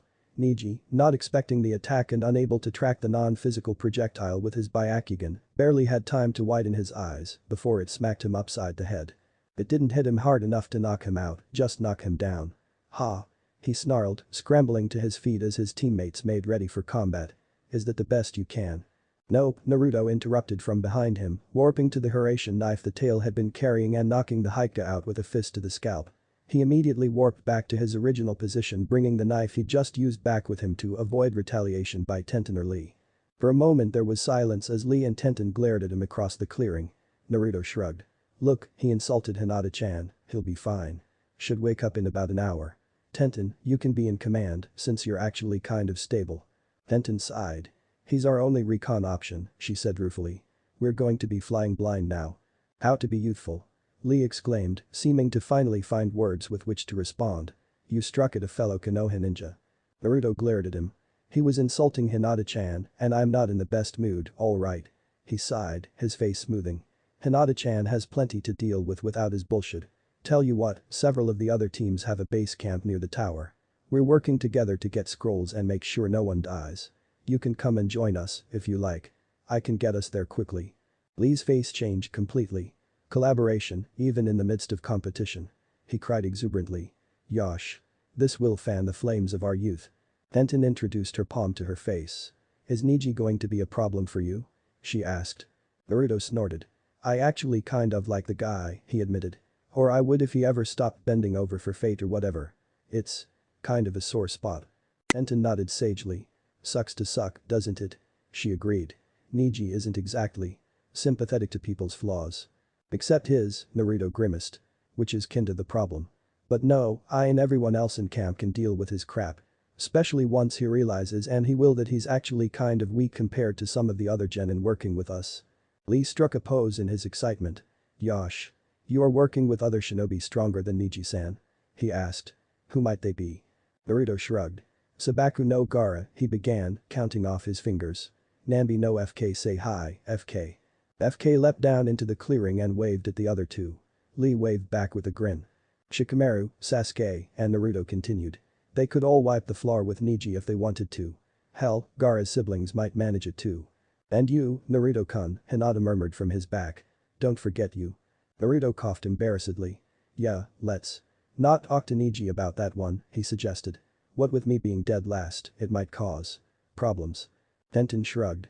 I guess I'm okay with working with your group, she said, eyeing FK distrustfully. If you're sure we can trust them, foreign shinobi. Naruto finished. We can. Take my word for it. Yosh. Lee leapt upward, pumping a fist into the air. We will collaborate with the other villages and foster better ties among the elemental nations. It will be youthful. Naruto grinned. Thought I was going to say magnificent, Lee said, his smile widening, if possible. But yes, that works too. Sasuke stood up when Naruto warped in with Hiraishin. Welcome back, he said, tossing the AIM team's heaven scroll at his friend. Naruto caught it deftly with a grin. Any trouble? For them, Sasuke said flatly. Gaara was overkill. Naruto shrugged. Better safe than sorry, he said simply. Sasuke nodded. Even our heavy hitters can't go out alone now, he thought. Not when we know Akatsuki's on the prowl. How about on your end? He asked. Any luck? Naruto shrugged. Target wasn't a threat, he explained. Bad intel. He let Hinata down from his back as he brandished an earth scroll. Got loot. Sasuke nodded. Good, he said. We'll need plenty more. He cocked his head. Shikamaru thinks we should go hunting, send out an away team to collect scrolls and make sure we get everyone we want through. Naruto bit his lip in contemplation. It's not a bad idea, he conceded, but it's limited. With things being how they are, we can't risk sending you out at all, and Shino and Shikamaru are both needed here. At least two of Gaara, FK, and I need to be on any away team. I can't be out all the time, so that leaves them. We'd need to deploy both of them long term, which is risky, even together. Sasuke shrugged. Give them knives, he suggested. You've got communication with them, it's not like they'll really be alone. Naruto seemed to consider this for a moment before nodding. I'll run it by them. He clapped Sasuke on the shoulder as he passed. Sasuke turned to face the source of the voice. It was Tenten, carrying an unconscious Neji. "What's going on?" she asked blankly. "What do we do now?" Sasuke shrugged. "Naruto offered you shelter?" he asked ambivalently. Lee nodded exuberantly. "Oh, yes. He most youthfully offered us a place in his inter-village coalition." "Alright," Sasuke agreed. "I guess we'll get you a shelter, then. Kiba." he called, turning toward the camp and scanning for the Inuzuka. "What did you do with the spare timber?" "It's in a pile behind Team 10's shelter, prick." Kiba grumbled back loudly from his seat by the campfire. A lot of the genin had gathered there and were laughing and talking together. It's like a camping trip to them, Sasuke thought ruefully. They're just not strong enough yet to fight enemies like Akatsuki and Orochimaru, so they stay in camp and enjoy themselves. "We do need food, though. I'll build you three a team shelter," he told Tenten and Lee. "Come and help. After that, Inuzuka." He called back to Kiba. "You want to go hunting in a bit?" Kiba whirled so fast his neck popped. "I thought you'd never ask." He chuckled. "I'm starving." Sasuke cocked an eyebrow. "It still needs to get cooked after we catch it," he warned. Kiba snorted. "If we don't go soon I might have to skip that step." Sasuke considered this for a moment, then nodded. "Right, fair enough. Chimjai-san, Sakura-chan, help Team 9 with their shelter, would you?" The large Akamichi and Sakura stood together and made their way over to him. He turned to the older genin. "Sorry," he said. "We have a lot of mouths to feed and Naruto is terrible at logistics, so I guess I have to pick up the slack. Inuzuka, get your ass over here." "Humming, bastard." Kiba jogged over. "Are we bringing anyone else?" Sasuke nodded, considering. "Three-man squads are the way to go," he said. "Temari-san." He called Gaara's sister, sitting some distance from the campfire with her brother, talking quietly. She looked up, startled. "You want to join us?" he asked. "The Mud and I are going foraging." Kiba punched his shoulder. Sasuke ignored him. Temari looked over at Kankuro hesitantly then shrugged. "We do need food," she said. "Fine." Sasuke nodded. "I've got to clear it with Naruto and Shikamaru," he said. "Give me a minute." He made his way across the camp to the makeshift command center. As he approached, he heard the two leaders of their little circus talking in low voices. He knocked on the wall, there was no door, just a cloth to be pushed aside. At their sudden silence, he said, "It's Sasuke. Need approval for something." "Come in," Shikamaru said. He pulled aside the curtain. "We need food," he said flatly. "I've got Temari and Kiba on board, can we go out?" Naruto blinked. "I don't want you going out," he said flatly. "Not now." "We'll stay close," Sasuke argued. Naruto sighed. "I could take the hunters," he suggested. Sasuke grimaced. "If you insist." Naruto studied him for a moment. "You're bored as all hell," he said flatly. It wasn't a question. Sasuke nodded wordlessly. "I'm one of the 3 or 4 strongest people in this forest," he said flatly. "Sitting here twiddling my thumbs." "Seems stupid," Naruto agreed. "Fine. Stay close." Sasuke nodded and tapped his thigh holster. "Got a knife," he said. "Don't worry." Naruto grinned. "Worry about your sorry ass?" he asked. "Get outta here." Sasuke snorted and left. "Alright, Kiba, Temari-san," he called. "Let's move." "Gaara, FK, form up." Naruto called as he strode out of Shikamaru's shelter. The two other Jinchuriki jumped from the corner where they were talking and approached. "What do you need, Kik-kun?" FK asked cheerily. "We need scrolls," Naruto explained. "Which means we need someone out there to get them if we don't want to wait until the last minute and risk something going wrong." Gaara nodded. "You should stay here," he advised. "The camp needs its commander." "I am," Naruto agreed. "You two are talking less. Heavy hitter for your third member." FK frowned slightly. "Aw. Do we really need a third person, Kik-kun?" She pouted. "And here I was hoping to get some alone time with Gaara-kun." Naruto laughed at the slight twitch of Gaara's eye. "Sorry, but yes, FK-san," he said. "Mostly because you need someone who knows how to do the whole subtlety thing." He grimaced. "I don't like this," he thought, but Shikamaru's right. She's definitely the best fit, more level-headed than anyone else we can spare. "Sakura, are you busy?" His pink-haired teammate approached from a new shelter. "Just finished setting up a hut for Team 9, she explained. "What's up?" He grinned ruefully at her. "We need someone out there collecting scrolls," he said. "Gaara and FK," he nodded to them, "are the only top fighters we can spare for it. Sasuke's out foraging, and I need to be here. They need a third teammate. You in?" Sakura's eyes widened slightly and she was silent for a moment. Then she looked down and softly asked, "Why me?" Naruto bit his lip. "You're one of the best field tacticians we've got," he began. "You're level-headed in a crisis, you know how to use Genjutsu to take out a weaker opponent without fuss, and you're not half bad at stealth. You're the best person for the job." She had jerked slightly and glanced up to meet his gaze as he spoke, her green eyes wide. After a moment, she asked, still in that quiet almost shy voice, "Do you really mean that?" He frowned. "Of course," he said, defensively. "I wouldn't be asking you to deploy if you weren't the best we had." She swallowed and looked away. "You and Sasuke are so much stronger than me, and I just." Naruto reached forward and embraced her. She stiffened in his arms. "Hey," he said. "Sasuke and I are a special case." Sakura nodded. "He promised to tell me," she said. "During the written exam." Naruto blinked. "Really?" he asked. Then he added, "Also, how?" "Yeah," she confirmed. "He said the technique was called Tsukiyomi, he used it to give me the answers." Naruto was very glad he was holding Sakura so that she didn't see both Gaara and FK tense, eyes flashing. "Right," he said, succinctly. "Well, that's probably good. We'll talk about it after we get out of here."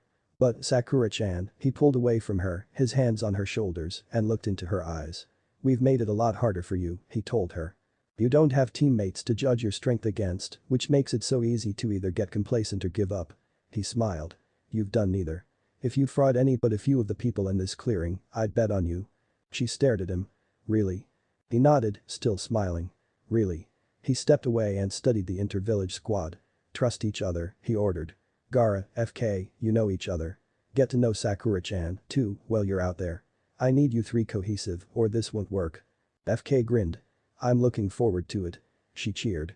"It'll be fun." Naruto grinned ruefully. "Wish I could join you," he confided. "Your objective is simple. Find and eliminate hostile genin squads." Shikamaru compiled a list of our team's scrolls. "You need, at minimum, 2 heaven scrolls and 3 earth scrolls. If we want to pass Karen, you'll need 1 more of each." He shrugged. "Unless you find her team and they want to join us. Then you just have to get them a heaven scroll." "Hi," Gaara accepted the orders calmly. "Who is in command?" "You," Naruto said. "You're the best and most experienced squad leader on the team. I advise you to utilize Sakura-chan's tactical skills." "I'll brief her on the short list of our abilities," Gaara agreed, "so she'll be able to develop strategies more effectively. Are any teams off limits?" Naruto grimaced. "This is the part where I'm supposed to tell you to avoid Konoha teams, but..." He spread his arms helplessly. "This is an inter-village effort and Konoha teams are definitely the most common out there. Do what you have to. I'd be grateful if you didn't stop all of my village from passing, but I won't stop you." He grinned slightly. "Our people, whatever their village, come first." Gaara nodded stoically. "Hi." He looked between FK and Sakura for a moment. "We'll go north," he finally said, "and sweep the forest clockwise like a radar, if an inefficient one." He frowned then and turned back to Naruto. "Do you want us back by nightfall?" Naruto thought about this for a moment and then nodded. He looked up at the sunlight filtering through the trees. "It looks like it's about 5:30, he thought. "It'll be getting dark within a couple of hours." "Not necessarily before dark," he said, "but I don't want you three sleeping out there tonight. Get back here by about 10 at the latest, all right?" "Very well," Gaara agreed. "We should be headed out now, then." He glanced sidelong between Sakura and FK. "Last chance to refuse this mission," he said. "If you want to back out," Naruto agreed quickly, looking at Sakura, "that's fine. Shikamaru and I can find a substitute if we need to." Sakura shook her head slowly. "You trust them?" she asked Naruto quietly, ignoring the other two Jinchuriki. "With my life," Naruto told her simply. "And with mine," she agreed ruefully. "But I'll trust you, Naruto." She turned to Gaara. "Let's go." Gaara Teichm. Gaara nodded, beckoned, and they were gone. For a moment, all was silent in the clearing after Naruto and Sasuke vanished, save for the sound of Kisam's heavy breathing. Then Itachi sighed. "You had one job," he told Kisam dully. "Hey." Kisam growled, offended. "That little brother of yours deserved to be taken down a peg." "Prick." "Arrogance?" Itachi asked. "He would have killed you had I not intervened." Kisam gritted his teeth. "I had it handled." "No, I didn't." "Screw you." "I'm sure," Itachi said sardonically. "And I'm sure you'll be ready to tell Leader Sama and the Dishonored as much when we return to base." Kisam looked away. He started, unsure. "I'll get him next time," he finished, lamely. "Of course," Itachi said. Kisam glared at him. "Besides, I'm not the only one who has things to explain. What was that crap the kid was spouting about you making him hate you? So he'd get stronger?" Itachi rolled his eyes. "Clearly my foolish little brother has been lying to himself," he said flatly. "I must have played the part of the loving elder brother too well before the massacre and he has been unable to accept that it was an act." Kisam looked at him in bewilderment. "What other rational explanation is there?" he asked. You killed the entire family, what, out of love? Itachi snorted. I never said it was reasonable, he corrected. I believe my brother is under the misapprehension that I killed our family so that he would hate me. He seems to think I was hoping he would use this hate to grow stronger. Kisum blinked at him. That, he said blandly, is the most unbelievably stupid thing I've ever heard. Itachi nodded. I expect the Dishonored's future has something to do with it, he said, since Sasuke's profile suggested nothing of the sort. It's possible that Kikbijinch-Kriki's irrationality is contagious. Kisum snorted. I don't know about that, he said, but I guess the kid might have convinced your brother of something weird like that to get him mentally stable, at least for a while. He shrugged. Or maybe the Dishonored knows something. We can ask Leader Sama to grill him when we get back. Itachi nodded thoughtfully. The Dishonored has been rather sparse with details, hasn't he? He asked slowly. I suppose it's possible Leader Sama has merely kept the information to himself, but it's not like him to send us in without details on the enemy's Mavasets, Kisum agreed. I don't get it either. Itachi sighed. We were lucky to both come out of this, he said flatly, and that is not a judgment on you. We need to be more careful until we compile information on them, current information. We may not be able to trust Leader Sama and the Dishonored to provide it, either. Kisum gritted his teeth. That sounds treasonous, he warned. But he's right. What the hell is Madara doing, sending us in with faulty intel? Itachi snorted. If you are foolish enough to trust me, Kisum, I should have let my little brother make sashimi out of your sorry hide, he grunted. I am in the Akatsuki because it is the best route to power available to me.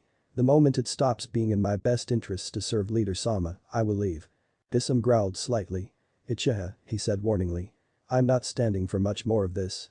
Itachi rolled his eyes at him. Just because I may one day leave the organization doesn't mean I'll become hostile like Orochimaru, he elaborated. I will still be a missing nin, like the rest of you, and I likely will harbor no grudge against the organization. I will simply cease to be a member. Leader Sama and I have discussed this possibility in the past, and I have his approval to discuss it in more detail with him at any time. Kisum blinked in surprise. Really? Itachi nodded. Leader Sama would rather I leave should my loyalty be compromised in any way, he said by way of explanation. Given what happened to the Uchiha, I think this is wise. Kisum barked a laugh. Hey, fair enough. We really should report in, though. He looked around. It'll be dark in a few hours. Itachi nodded, looking almost pensive. Given the situation, he agreed, this forest may be dangerous even to us at night. He actually laughed slightly, and Kisum's head whipped around to stare at him at the sound. Amusing, isn't it? Kisum said, apparently. Did you just laugh? No, Itachi's smirk was almost lively. It looked odd on his face. Let's go. And he was gone. Kisum looked after him, bemused. Was it something I said?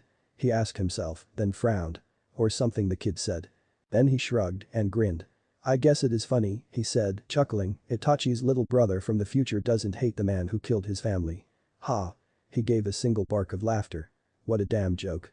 Then he shook his head. Anyway, coming, Itachi. And he was gone. Chapter 41.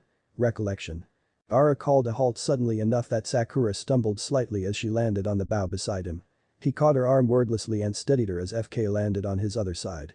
FK, can you sense them? Gaara asked quietly, his eyes fixed on something Sakura couldn't see through the undergrowth. FK hesitated for only a moment before nodding. Yeah, she murmured. One of your Suna teams, isn't it? Are you sure you want to go for them? Gaara snorted. I know this team, he said. They weren't ready for the exam in any case. I'm doing them a favor. FK looked over at him questioningly. So did Sakura. Don't they deserve a chance? She asked softly. Gaara exhaled through his nose. Don't we? He asked pointedly. Besides, let's just say I know, for certain, what they'll do with this chance. They won't survive the exams if they stay in. FK nodded, as if that explained everything. Maybe, to her, it did. Sakura was less sure, but Naruto had put Gaara in charge for a reason. If you say so, she acquiesced. What's the plan? Gaara considered this question for a moment. Regardless of whether we're taking this team's scrolls, he said slowly, I'd prefer they survive. So would Naruto, for that matter. Given that, it's best if I am not involved directly in taking their scrolls. If they see me working with genin from other villages against my own, it could prove. FK nodded. Problematic. Exactly, Gaara nodded. Sakura-san, he turned to her. You know I can control sand in three-dimensional space, and FK is a speed-type brawler. You know your own abilities best. What do you suggest? Sakura bit her lip. I'm not that familiar with your styles, she warned. You sure you want me planning an engagement?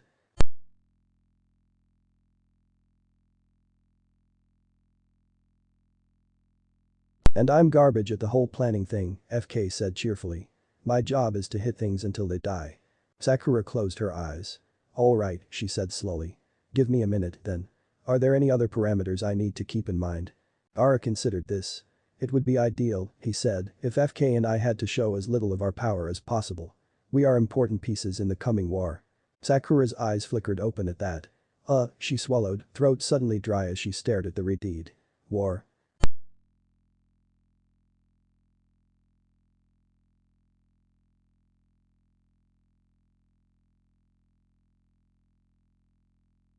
Sakura shook her head.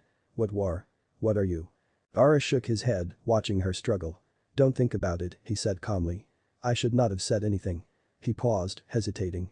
I find it hard, sometimes, he confessed, to remember that despite your proximity to Naruto and Sasuke-san, they have not yet brought you into the fold. Sakura stared at him, her eyes slowly widening as the gravity of what he'd said hit her. You're in on it. She whispered. They told you before they told me. Ara shook his head quickly. No, he said. I am involved directly, as they are. They told me nothing. I heard it. He stopped, glanced at FK, and continued, straight from the mouth of the beast, as it were. FK giggled. Clever, Gara-kun. Sakura looked from one of them to the other. What is this huge secret? She asked finally. I've had it with being kept out of the loop. What's going on? Ara sighed. Sasuke-san was entirely right when he said you should be told after this part of the exam, he said. That's something I never expected to hear one of us say, FK muttered, her face falling.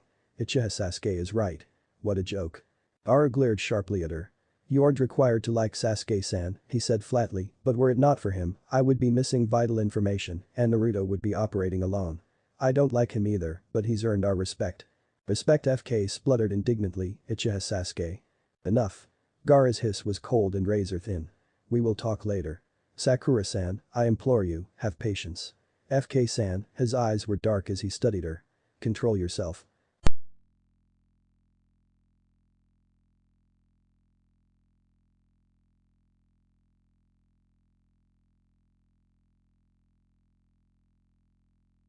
Sakura took a deep breath to calm herself. She wouldn't admit it, but for a moment there she had been terrified. Gaara and FK early were out of her league and she was standing beside them while one of them demonstrated her utter loathing for Sakura's own teammate. Uruno knew better than to pry, however. Alright, she said. I only have disabled Jinjutsu at this point, so I won't be able to turn them against each other or anything like that. But I have a couple tricks up my sleeve. FK-san, she said, turning to the girl. I'm going to regret this, but. On my mark, you'll throw me at them.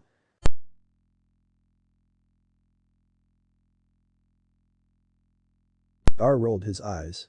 I'll use my san to catch you, he offered. Sakura nodded. Please do. FK-san, you're going to aim me between two of them, so I'll fly within arm's reach of two of them. Okay. FK nodded. Sounds good.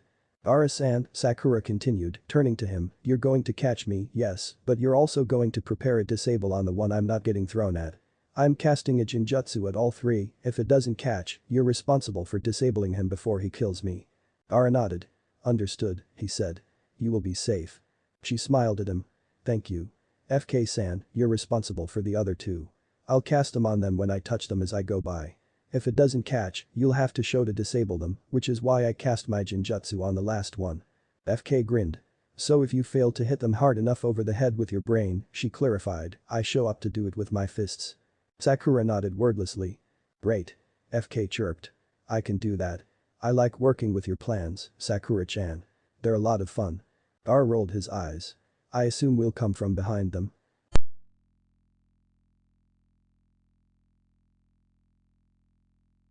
Right, FK said, clapping her hands together, very quietly.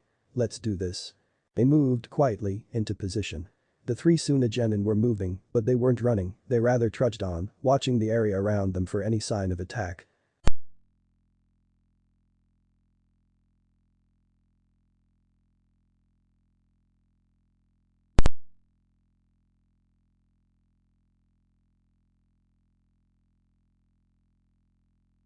Don't squirm in midair, FK warned.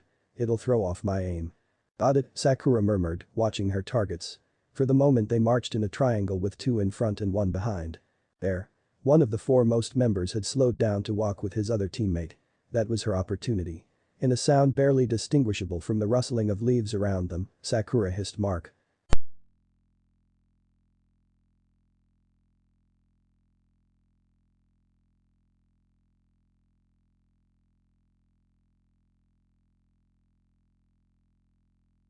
Her arms, however, she carefully brought up to either side of her like wings, exactly opposite each other along the axis of her body. Her fingers splayed out in preparation. The Suna genin didn't even hear her coming before she had a hand on each of their heads and chakra flowing through her fingertips. Genzam Kizoku, she said. Her voice didn't even rise, despite the adrenaline running through her body. Stay calm, she thought, or you're dead. The two genin immediately stopped walking and stood, unmoving. Sakura knew their eyes had glazed over. Sakura blinked and then realized the single flaw in her plan. She continued to fly straight forward. Out into the side of the final genin, who was in the process of turning around. Together they flew forward, tumbling into the strangely soft dirt. Gaara, it seemed, had kept up his end of the bargain, despite the unexpected passenger. Sakura blinked up into the face of the startled genin. Casting a genjutsu was still an option, but… She sighed. Why waste the chakra? Sorry, she said conversationally, and punched him in the face. She rolled off the now unconscious opponent and stood. Gaara was walking towards her. FK was already in front of her, clapping her hands. That was great, Sakura-chan. She said excitedly, casually backhanding both of the genjutsu-bound genin into joining their comrade. I had no idea you were punchy. We can be punchy together. Sakura smiled slightly. I just imagined he was Naruto, she said. Which one has the scroll? Naruto Teichem. Shino called. A team has set up camp near the tower, at the end opposite us. Naruto shook himself to wakefulness where he had been dozing upright against a tree. Right, he yawned. Threat assessment. Shino shrugged as Naruto approached his watchful perch. No overwhelming chakra signatures, but they are taking a predatory approach and have already subdued one other team non-lethally. The other team was a Konoha team with which I was unfamiliar. As per Shikamaru-sen's instructions, I did not inform you of the combat as I judged it unlikely to prove lethal. Naruto nodded. Fair enough. He stretched. Which village is this other team from? Suna, Shino replied. Unknown team history or composition. Naruto nodded. Do you have any descriptive details? I should be able to pull some from my beetles, Shino answered. Basic physical characteristics and the like. Naruto nodded. Good. We'll wait for Gaara to get back and then clear them with him. The Blondinch Kriki took in the darkened forest around them. He should be back soon. Indeed, Shino agreed. Assuming, of course, that they do not stay out for whatever reason. Sasuke-san and his party are returning now, however.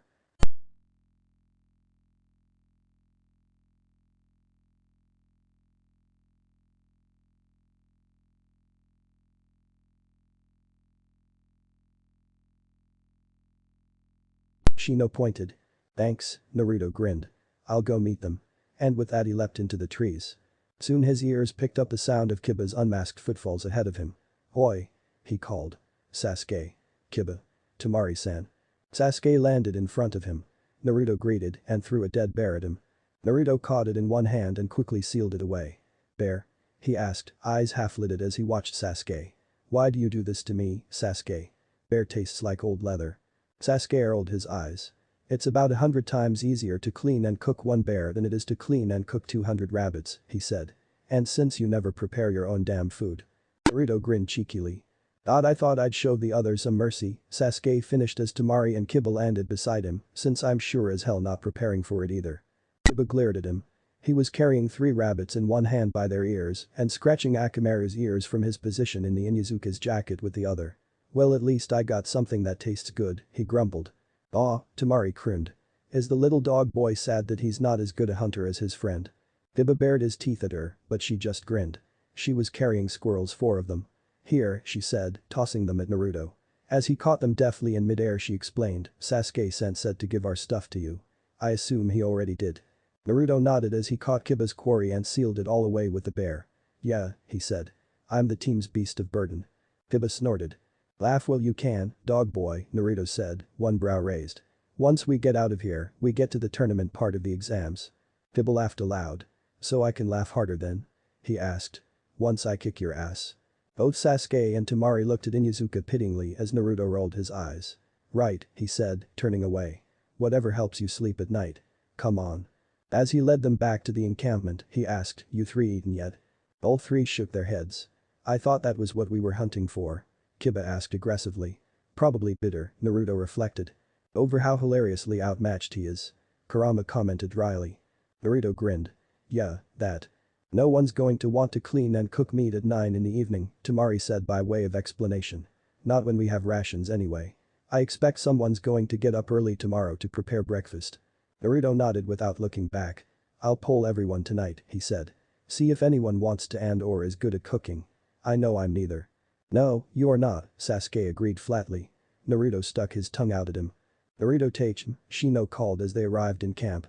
"Gaara-san and his team should be arriving soon." Naruto nodded. "Good. Kiba, Tamari-san, can you two get everyone who's not already turned in for the night to meet at the campfire?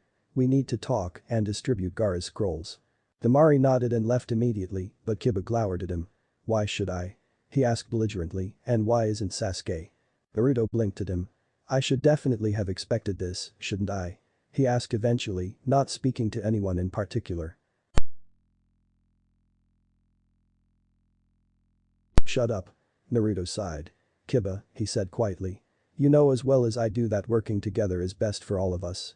We agree there, right?" Kiba bared his teeth for a moment before nodding reluctantly. "Okay, so now we're working together," Naruto said, cocking his head slightly. "You want to lead the group?" Kiba blinked. "What?" "Be honest," Naruto said flatly. "You think you're experienced and capable enough to lead a multi-village coalition of genin?" Kiba grimaced at him. "You think you are?" "Not my question," Naruto chastised lightly, "but yes. More than that, I've been tested before now and come out on top. I know what I'm doing." He sighed. "I've done this before," he said calmly. "You haven't. That's most of what it boils down to. It's not that I think I'm better than you, I've just trained for this more than you have." He put a hand on Kiba's shoulder. "Leading isn't a question of being powerful," he said quietly, "or even of being popular. It's a question of knowing, at any given time, exactly what everyone under your command should be doing and of taking risks and returns into account for several people at once. That's not something anyone's born able to do." He smiled. "One day you'll be ready to lead like this. You're just not yet. Okay?"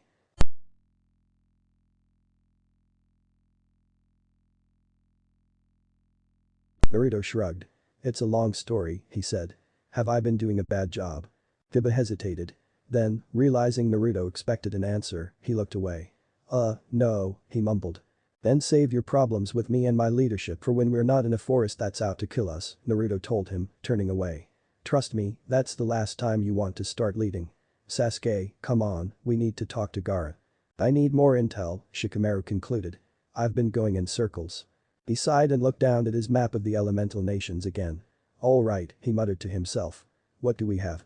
"Akatsuki has deployed partially to Konoha," he thought, moving 2 black stones from the blank earth beside the map onto the map's representation of Fire Country, right beside his home village. He took a few light brown pebbles. "Suna," he thought, "has deployed to Konoha, poised for invasion." He surrounded the village with the pebbles. "They're outnumbered." He took several red stones more than there were tan ones and placed them inside the village. "And," he thought, taking 3 larger stones, 1 red, 1 light green, and 1 tan, "we have Jinchuriki." He took 1 large black stone and placed it in the village. "And Sasuke." He looked at his handiwork for a moment. "This makes no sense," he said flatly. "Why attack now?" "Sure," he moved the larger tan stone into the group of smaller than pebbles. "Suna thinks Gaara's with him, but Akatsuki ought to know better." He sighed. "And where the hell?" He picked up a moss green stone, studied it, as Orochimaru. He sighed again. He took a few moss green pebbles and scattered them among the tan formation. Looked at his handiwork. "Suna tried this last time," he said. "This makes sense." He glared at the 2 black stones, positioned a little outside the tan-green formation. "But what the hell," he wondered aloud, "are you two doing here?" He looked over at the pile of stones not currently on the map.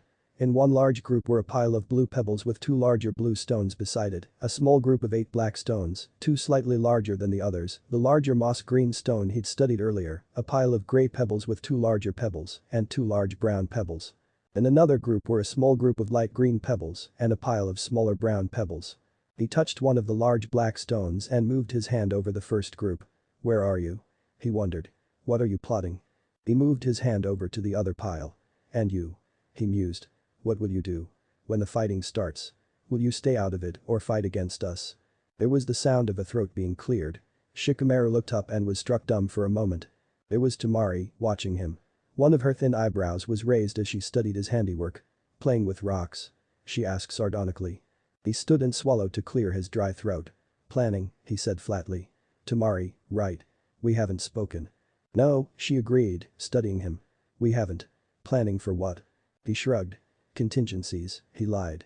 What to do in the event of a coup d'etat in Konoha, what do we do if Kumo invades? He smiled slightly. What do we do if Suna betrays us? He ignored the tensing of Tamari's shoulders. You know, he finished. Contingencies. Mostly practice, since none of those things will happen anytime soon. Just a hobby. There was silence for a watched him, guarded. He looked back down at his map. What would you do, he asked conversationally, if you knew someone was going to attack you? He ignored Tamari's tension again, and yet were sure they'd have to be stupid to do it. He looked up at her. Just a thought experiment. Intel's never actually that perfect. Tamari watched him through narrowed eyes. Is this rhetorical? She asked grimly. He frowned. Why on earth would it be?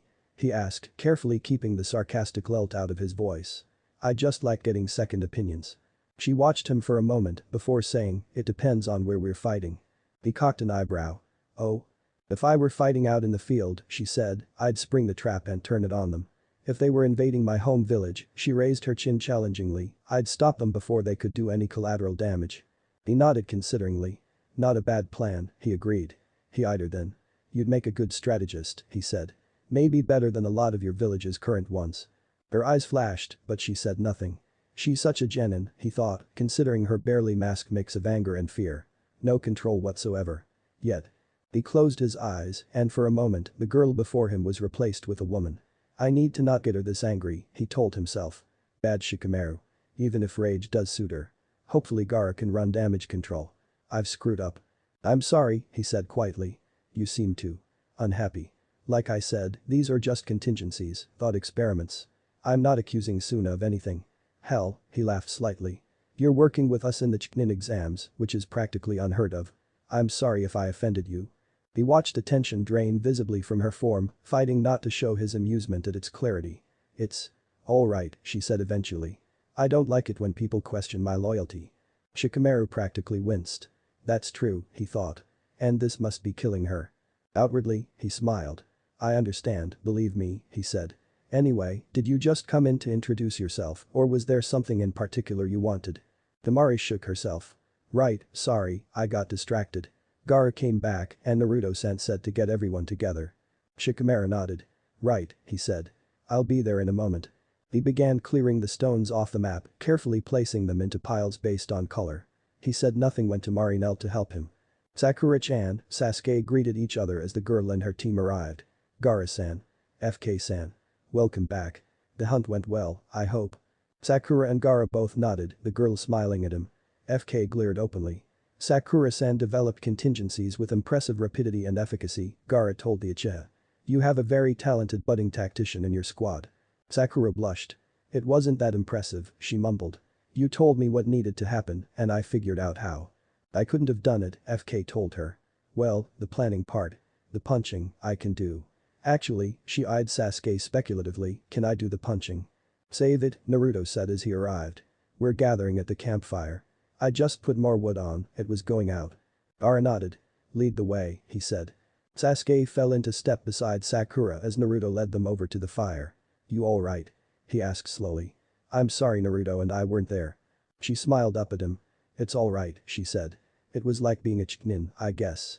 And I didn't get hurt, FK-san and Gaara-san took care of anything I couldn't handle. She suddenly frowned.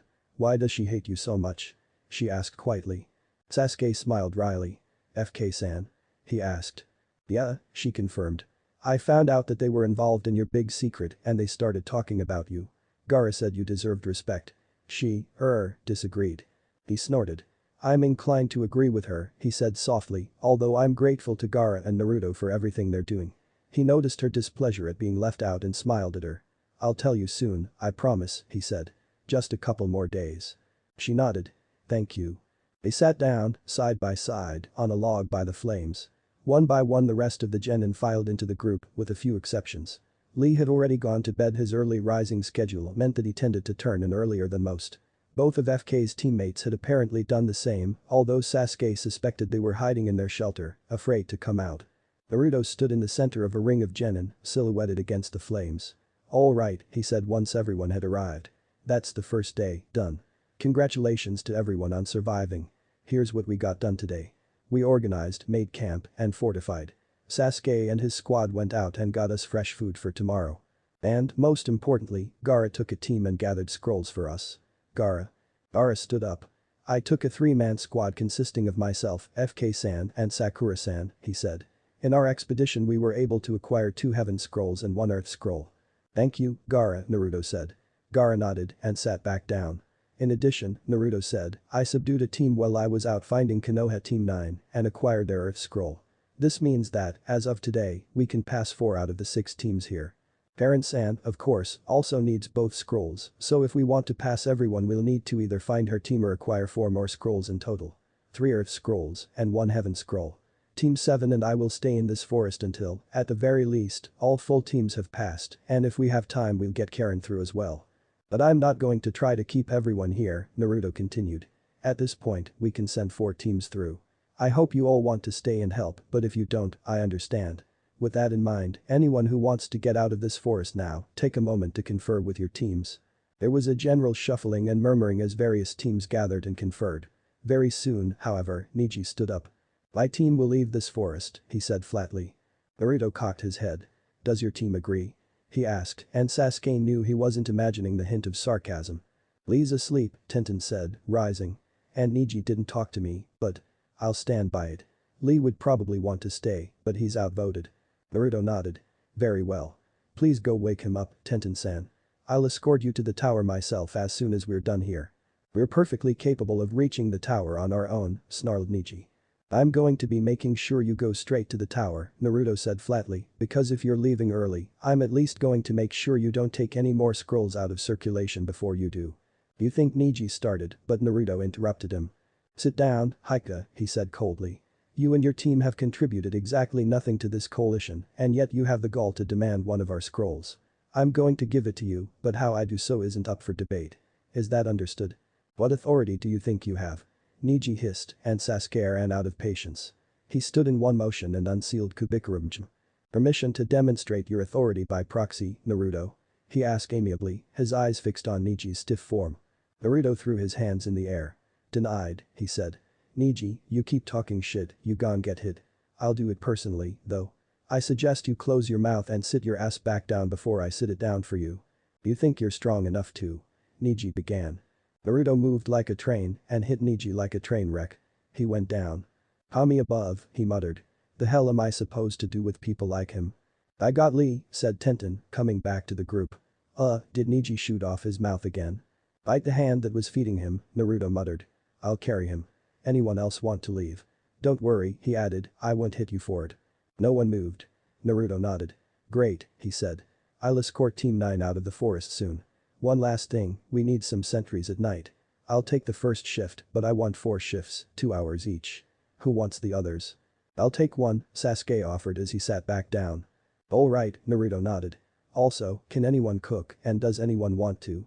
A couple people can take the last watch together and prepare breakfast while they're at it." Sakura raised her hand. "I can cook," she offered. "It's fresh meat," Sasuke warned. "Uncleaned. You'll go back to clean it first. You know how?" She looked at him in displeasure. "I am a trained kunoichi," she said. "I know how to prepare meat, Sasuke-kun."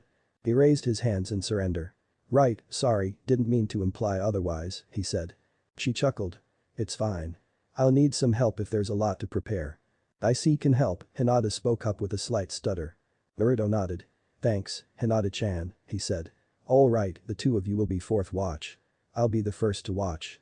"I don't sleep often," Gaara said. "I'll take one of the other 2 watches." "And Sasuke I'll take the last," Naruto finished. "Great. I'll wake up Sasuke for the 2nd watch, Sasuke you wake Gaara for the 3rd watch." Sasuke nodded in acquiescence. Procedure in the event of a disturbance, Naruto continued to everyone, is to wake me and Shikamaru-san first, then everyone else if it's an issue. Clear? Sasuke and Sakura both nodded. So did everyone else who had signed up for a watch. "Sakura-chan, Hinata-chan," Naruto looked between the 2 kunoichi, "when you wake up for your watch, wake me so I can unseal the game, alright?" But Naruto-kun, Hinata mumbled shyly, blushing. Don't you need your sleep? I can get back to sleep really easily, Naruto said, smiling at her. Don't worry about me, Hinata-chan. Now, is everyone clear on the plan? Any questions? No one spoke. Good, Naruto clapped his hands together. We've got a big date tomorrow. Let's make it count. He knelt down and picked up Niji's prone form. Team 9, we're moving out, he ordered. Rest of you, get some sleep. Wake-up call is around 8 AM tomorrow, whenever breakfast is ready.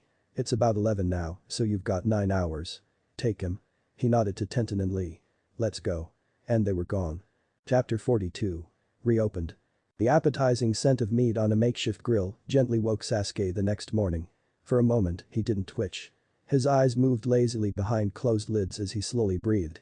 The village had not been a particularly relaxing environment for Sasuke recently. It was certainly better than being on the run, but the Uchiha compound was far from a meditative place for him. All the same, it seemed strange to him that here, in the middle of the forest of death, surrounded by shinobi of 3-4 different villages, he felt more relaxed than he usually did waking up in his own bed in Konoha. After a time, he yawned, stretched, idly scratched his chest. His eyes opened. The shelter was empty, Sakura was likely out cooking, and Naruto had probably gone out to join them earlier. He slept late in Konoha, but outside the village proper, it always surprised Sasuke how little sleep the Jinchuriki needed. The Uchiha sat up and stretched again. Then he reached for his bags. After checking to ensure that the shelter was secure, he quickly changed into a fresh outfit. Then he left the wooden hut. The sky above was gray and overcast as he emerged, with a hint of the dawn lighting the clouds into a pale, universal illumination that cast no shadows and seemed to come from all directions at once. The world seemed strangely colorless in the half-light. The fire in the center of the clearing, therefore, illuminated Sakura, Naruto, and Hinata in an almost biblical reddish glow. Sakura's pink hair caught the light and seemed to glow with it from within, framing her face and torso in a fiery halo. It's too long. The thought came unbidden to the fore of Sasuke's mind. He blinked. One of these days it'll get pulled, he thought. That's all. He came forward into the firelight. It smells good, he offered. Naruto grinned at him. Didn't think they could do it, he said. This is the bear. Sasuke blinked. No one likes bears, he said flatly. Naruto nodded amiably. Right, which is why I'm surprised this one smells so good. Sakura hit him amiably. Quite, she said. I just hope it tastes as good as it smells. She smiled at Sasuke. Good morning, she said as she reached down for some seasoning herbs sitting in a pot at her feet. How did you sleep, Sasuke? He shrugged. Well enough, he said. Better than I used to. Naruto grinned wryly at that. Yeah, I'll buy that, he acknowledged. Sasuke sat down and cracked his knuckles absently. Well, what's the plan for today? He asked the blonde. Naruto shrugged. I have a feeling we can get the rest of our scrolls today, he said. After that we decide if we want to head to the tower right away or stay in here and micromanage the other teams. Micromanage? Hinata was watching Naruto with nervous confusion. What do you mean? Naruto shrugged. If we want, we're in a position to decide which teams make it through the second exam, he explained. Hell, we could make sure we're the only teams that make it through or that the absolute maximum number of possible teams get through. Whatever we want. Sasuke sat back on his hands and looked up at the sky. I'm tempted to just let things play out, he said honestly. At this point, I feel like it'd be better to get out of here earlier, regardless of who else comes out. Naruto nodded. I kind of agree, he said. But Shikamaru's the strategist, not us. He might have some idea that needs us to make sure certain teams pass or fail. Sasuke hummed in agreement. Trying to figure out what he's planning is always basically a shot in the dark, he shrugged. We'll just have to wait until he wakes up. Your wishes have been granted, yawned a laconic voice behind the Uchiha. He turned. There was Shikamaru, cricking his neck and blinking the sleep out of his eyes as he approached. Speak, and I shall listen. What's the problem? Naruto shrugged. No problem, just talking shop. Don't hurt yourselves, thinking too hard, Shikamaru advised. It was a joke, but his dull, half-asleep voice carried no indication of humor. Sasuke rolled his eyes all the same. We just decided that if you haven't got any particular plans, we'll be headed out of this forest once we've got the rest of our scrolls, Naruto explained. Micromanaging the teams just isn't worth our time. Shikamaru cocked his head. People could die, he said flatly. If we aren't in here to rein in any fights, we might be condemning some poor sods to get ripped to shreds. Naruto rolled his eyes. I did think of that, he chastised Nara. You've got dossiers on the whole damn forest, haven't you? I need you sorting out potential killers. Coordinate with Shino, maybe use any intel Gaara's got. Give me their coordinates and we'll take them out of the running before we leave. As in, you'll drag them all to the tower with you to force them out of the competition without risking that their unconscious bodies will get eaten by some hungry monster. Shikamaru countered. You left the Kusa team out in the cold yesterday. Shino will be able to tell us their status once he wakes up.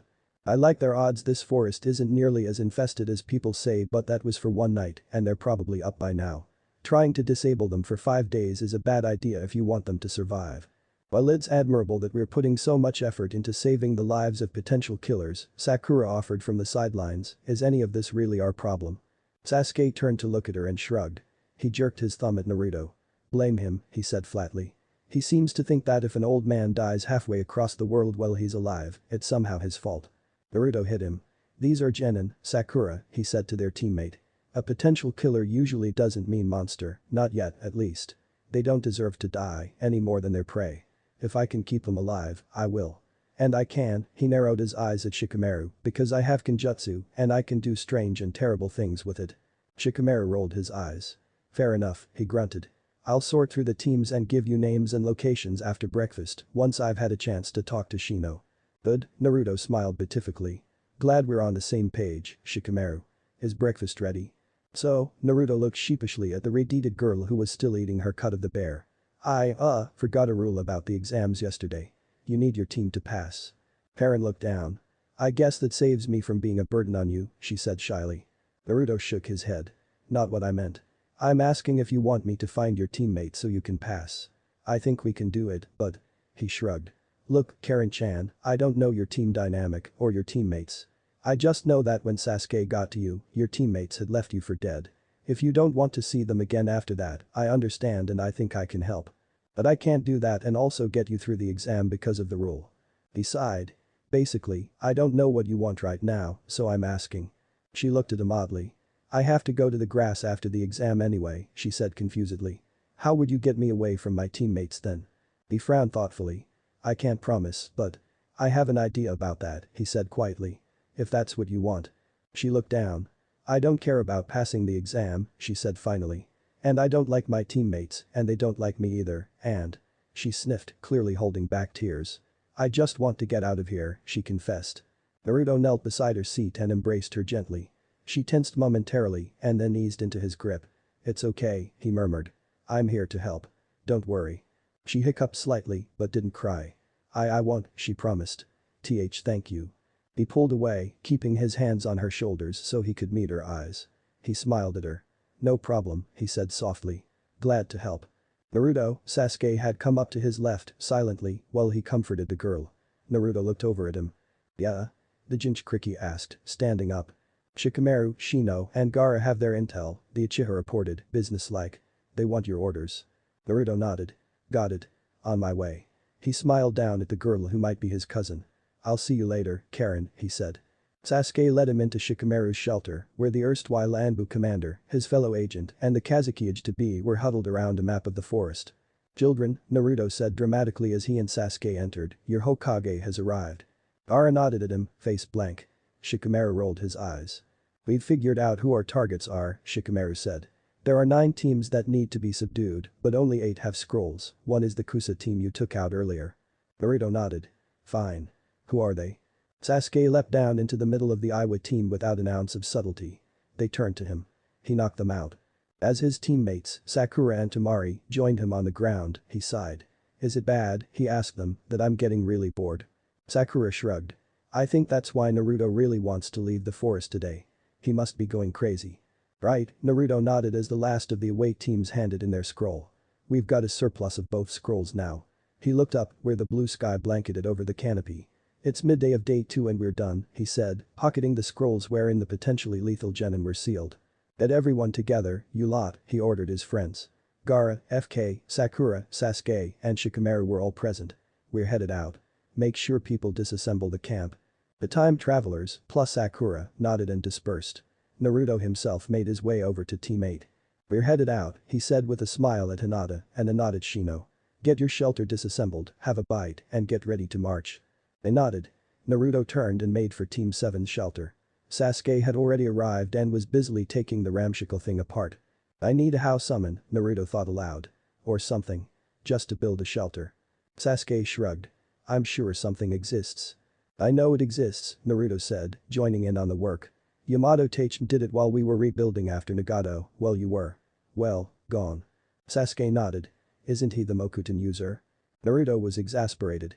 What I don't know is if another jutsu that isn't Mokuton exists to do the job. Sasuke rolled his eyes at his blonde teammate. You're really getting worked up over this, aren't you? He asked amusedly as he pulled the sailcloth cover roof off of the small hut. Naruto grimaced. I'm a damn Jin, he stopped, noting the proximity of Team 10. You know. I can fight any Chunin and most Chunin to a standstill. You know what I'm capable of. Sasuke nodded amiably. Yeah, he agreed. Almost as much as me. Naruto glared at him. Team. He growled. It just seems silly that, even though I'm able to travel halfway around the world in seconds, I can't make a little rain hut in less than an hour. Sasuke grunted. Seems like someone's got delusions of grandeur. Seems like someone's gotta stick up his ass, Naruto retorted, a slight grin coming to his face. I get it. I'll shut up. He punched a wall. It caved into twigs. The absurdly large group arrived at the doors of the tower. Naruto took a moment to hide away the scrolls containing the enemy teams they had subdued. They were coded to unseal at the end of the 5th day, depositing the genin exactly when their lethality would be useless to them. Alright, he said, addressing the full group. Let's go in. Gaara led the way into the antechamber. The text on the wall was as Naruto vaguely remembered it. If heaven does not exist, Gaara read aloud, enrich your knowledge and prepare for the chance. If earth does not exist, run the fields in search of an advantage. Open the series of heaven and earth and the perilous way shall be redressed. This is namely the secret of the one that guides. There was silence. The hell? Kiba asked succinctly. True, Naruto agreed. All right, I volunteer as tribute. He pulled out 2 scrolls. One heaven, on earth. I'm going to open these, he told his troop, and we'll see what happens. It says to open the series of blah blah blah, so I'm just going to guess that behind all the pseudo-mystical bullshit is someone with half a brain and doing that. Sounds like a good plan, Sasuke agreed. At worst, we only lose you. Naruto stuck his tongue out at Sasuke and opened the scrolls. He glanced at them, remembered, and saw the summoning sigils, and tossed them away. It's a summon, he said nonchalantly. Each scroll has half of the seal. Sasuke frowned at him, even as smoke began to rise where the scrolls had fallen. What happens if only one scroll opens? Naruto frowned, trying to picture the seal he'd only gotten a glimpse of. If I'm right, he said cautiously, it'd open some kind of storage seal. Not sure what would be in it. If there was a label, I wouldn't have seen it for long. Hey, Iruka-sensei, he said, turning to the Chunin who had appeared in the cloud of smoke. Why wasn't the alternative sealing pathway on those scrolls labeled? You should always label your error handling procedures. Iruka blinked at him. What? Naruto rolled his eyes. Never mind. How have you been? Fine, Iruka said absently as he studied the panorama of genin before him. Naruto, why are there 16 genin here? Naruto shrugged. We collaborated. Does this mean we have to summon you 5 times? It means you have to summon someone 5 times, Iruka said distractedly. Different Chunin are here for the job. You're the second in, after Team 9. I know we're the second in, Naruto said, rolling his eyes. Everyone who could have been the first in is here, and I dragged Niji's sorry ass here last night personally. I guess Tenten and Lee didn't tell you that. So, what, you'll go back to wherever you came from and report Konoha Team 7 is back, and we'll summon the next Chunin. First I have to verify that you understood the riddle, Iruka said, smiling sheepishly at him. Naruto was not amused. This is namely the secret of the one that guides Iruka-sensei, he said flatly. That makes no sense. I mean really. Who wrote that verse? Iruka coughed. Hokage-sama, he said. Tell him, Naruto said flatly, to send for Jiraiya next time he needs creative writing done. Please. For our sake. Sasuke hit him. The rest of the riddle, he said, refers to the physical-mental duality needed for skill as a ninja. Iruka nodded, looking relieved. Good, yes, now I can go and report you in. You're supposed to come with me. I'm waiting until everybody's gotten through, Naruto interrupted. Sasuke, Sakura, you can go with him if you like. Sasuke shrugged. I'll go up with you later. So will I, Sakura agreed. But where are we going? Iruka slumped. This is so out of procedure I don't even know where to begin, he grumbled, smiling ruefully. Only you, Naruto. Fine, I'll go check you in and then come back to guide you to your room once you've got your cadre through this. Naruto nodded. Cool. Also, we have a girl from Kusa named Karen here. She was separated from her team, so we took her in. I want to talk with the proctors about what'll happen to her. Possibly with the Hokage, too. Kurama asked. Furball. You're back. Naruto exclaimed. I haven't heard from you all day. While I was sleeping, Kikbi grumbled. "Do you sleep?" "Yes." "Why?" "Why not?" "Point." Iruka frowned at him. "She'll fail," he warned. "The rules are clear." "I know," Naruto confirmed. There he glanced at Karen. "Something else. I think I need to talk to the Hokage about it." Iruka's frown widened in bewilderment. "What on earth is it?" Naruto shook his head. "Not now," he said. "Later. She and I need to talk to the Hokage, that's all." Iruka shrugged and nodded. "I'll see what I can do," he said. "The Hokage's back in the village proper, but I'll pass along your message." Naruto smiled. "Thanks, Iruka-sensei." Iruka smiled back and vanished in a shunshin. "Right," Naruto said. "FK, your team can go next." He passed her a heaven scroll and its earth counterpart. "Open and toss when ready." FK nodded and passed the scrolls to her, still slightly frightened but less terrified teammates. The Chunin that appeared barely had time to blink before FK spoke. "Heaven is the mind, earth is the body," she told him brightly. "We're the third team and that's Team FK from Tokigakur." The poor shell-shocked Chunin blinked at her. "What?" FK walked up to him, picked him up bodily and moved him out of the summoning area. "Someone else can go," she called back to Naruto. "Well, I got this one up to speed." Naruto nodded. "Teammate from Konoha, you're up." He smiled at Hinata as he passed her the scrolls. She smiled back and passed one to Kiba. They opened them, tossed them. "Hey." Naruto greeted me. "Izumo, right." The Tetsu, the Chunin corrected, looking 2 parts amused, 1 part annoyed. "I get that a lot." "Hey," Kiba snapped his fingers. "We're the ones passing here." Naruto already did. "So you're not allowed to leave the tower until the end of the second part of the exam," Iruka explained to Naruto as he led Team 7 to their room. Karen was apparently bunking with them for the moment, so she was tagging along. "But I sent a wire to Hokage-sama telling him about the situation and he's actually coming here to talk to you." "Probably about the whole working with different villages during the Chunin exam thing," Sasuke speculated. "Not exactly standard operating procedure, that." "No," Iruka agreed. "Not exactly. He'll be here in a couple of hours to talk to you. In the meantime." He opened the door they had just reached to reveal a small suite. One window opened onto the canopy of the forest opposite them and 3 beds lined the walls. "This is your room," he said. "We'll get a 4th bed here soon." Naruto nodded with a grin. "Cool. Thanks, Iruka-sensei." Iruka smiled bashfully. "I just hope your talk with Hokage-sama goes well," he said. "Good luck." "Thanks." Naruto smiled and waved as Iruka left. "All right," he said, turning and studying his team. Sakura was watching him and Sasuke expectantly. "Sakura?" he asked. "You? Oh." He blinked. "Right. You're owed an explanation." "So's Karen," Sasuke said. Naruto stared at him like he'd grown a second head. "About what you're going to talk to the Hokage about," he added quickly. "Whatever that is." "Actually, what is it?" Naruto shook his head. "Tell you later," he said. "If you're willing to deal with this on your own." Sasuke nodded, so Naruto turned to Karen. "Sasuke and Sakura will need some privacy for a bit," he explained to her. "He's letting her in on a team secret, I guess. So come on, you and I will go get some food and I'll tell you what I'm planning while they finish this up." Karen nodded quickly and followed him away. Sakura watched as Sasuke shut the door. Finally, she thought. After who knows how long of being kept in the dark. Finally, they're letting me in. Sasuke turned to look at her and there was a strange expression on his face, something like mingled resignation and fear. Trepidation, at least. He sighed. "Come on," he said. "You'll want to be sitting down for this." He chuckled wryly, sinking down into a seated position on the nearest mattress and tapping it beside him. "So will I, for that matter." She sat beside him, still watching him. "You okay?" she asked suddenly. "You look terrified," he asked, brows raised at her. She shook her head, humming a negative. "Worried, though." He snorted. "I've enjoyed you looking at me like I'm something other than a monster," he said quietly. "I have a feeling that's not going to last this conversation." She stared at him. "What?" He shook his head. "Let me start at the beginning. About 5 years ago, my elder brother, Uchiha Itachi, slaughtered my clan. I was the only survivor, he let me live." She swallowed. She'd known about the massacre, of course, but to hear him talking about it so calmly was. She took his hand. For a moment he tensed as though considering pulling it away, then relaxed and grasped hers in return, albeit loosely. "That's when you and the other girls in our class started fawning over me," Sasuke continued. "Not sure how much that tied into everything, but it didn't affect me the way you all seemed to think. I don't know if there's any correct response to something like that," but he stopped for a moment, as though searching for words. "It's normal, I think," he continued finally, "to grieve and then to move on. Maybe it takes a while, but it's important to move on eventually.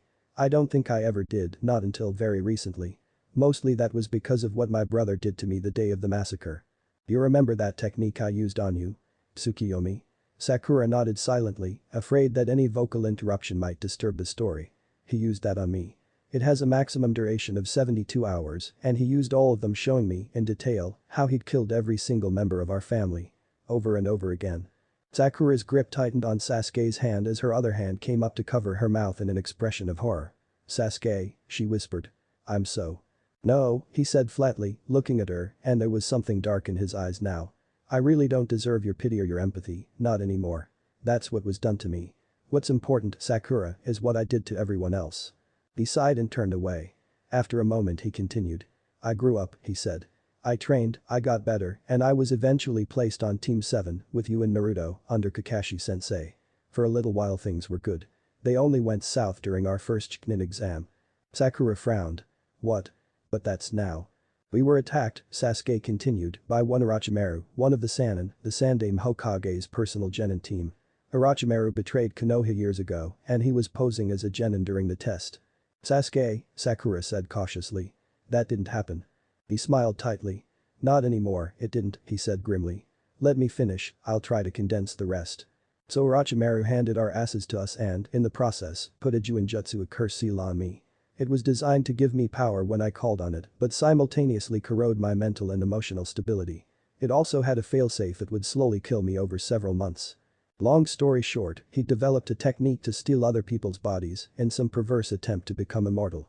Since his ambition was to learn everything ever developed, he wanted a Sharingan. He tried once to possess my brother. Didn't pan out.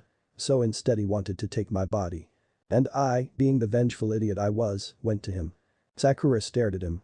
"What?" He shook his head. "You'll get it soon. He promised me vengeance against my brother. There was nothing I wanted more. So I went to him. Fortunately for me, I was a little late to get to him. By the time I arrived, he'd already had to jump to another body. It would be 3 years before he'd try to take me. In that time, I trained with him, learned everything I could about being a powerful shinobi. By the end of my training, I was almost as powerful as he was. And since he was weakening, as his body started to reject him, meaning another transfer was called for, I saw an opportunity. I killed him," Sasuke said slowly. "Or I tried to. He wasn't really human by that point, and I think part of him survived in every curse seal he created, including mine. Of course, mine wasn't a problem for long, because soon I went to face down Itachi, and he dealt with that." Sasuke stopped, his head bowed, hair framing his face.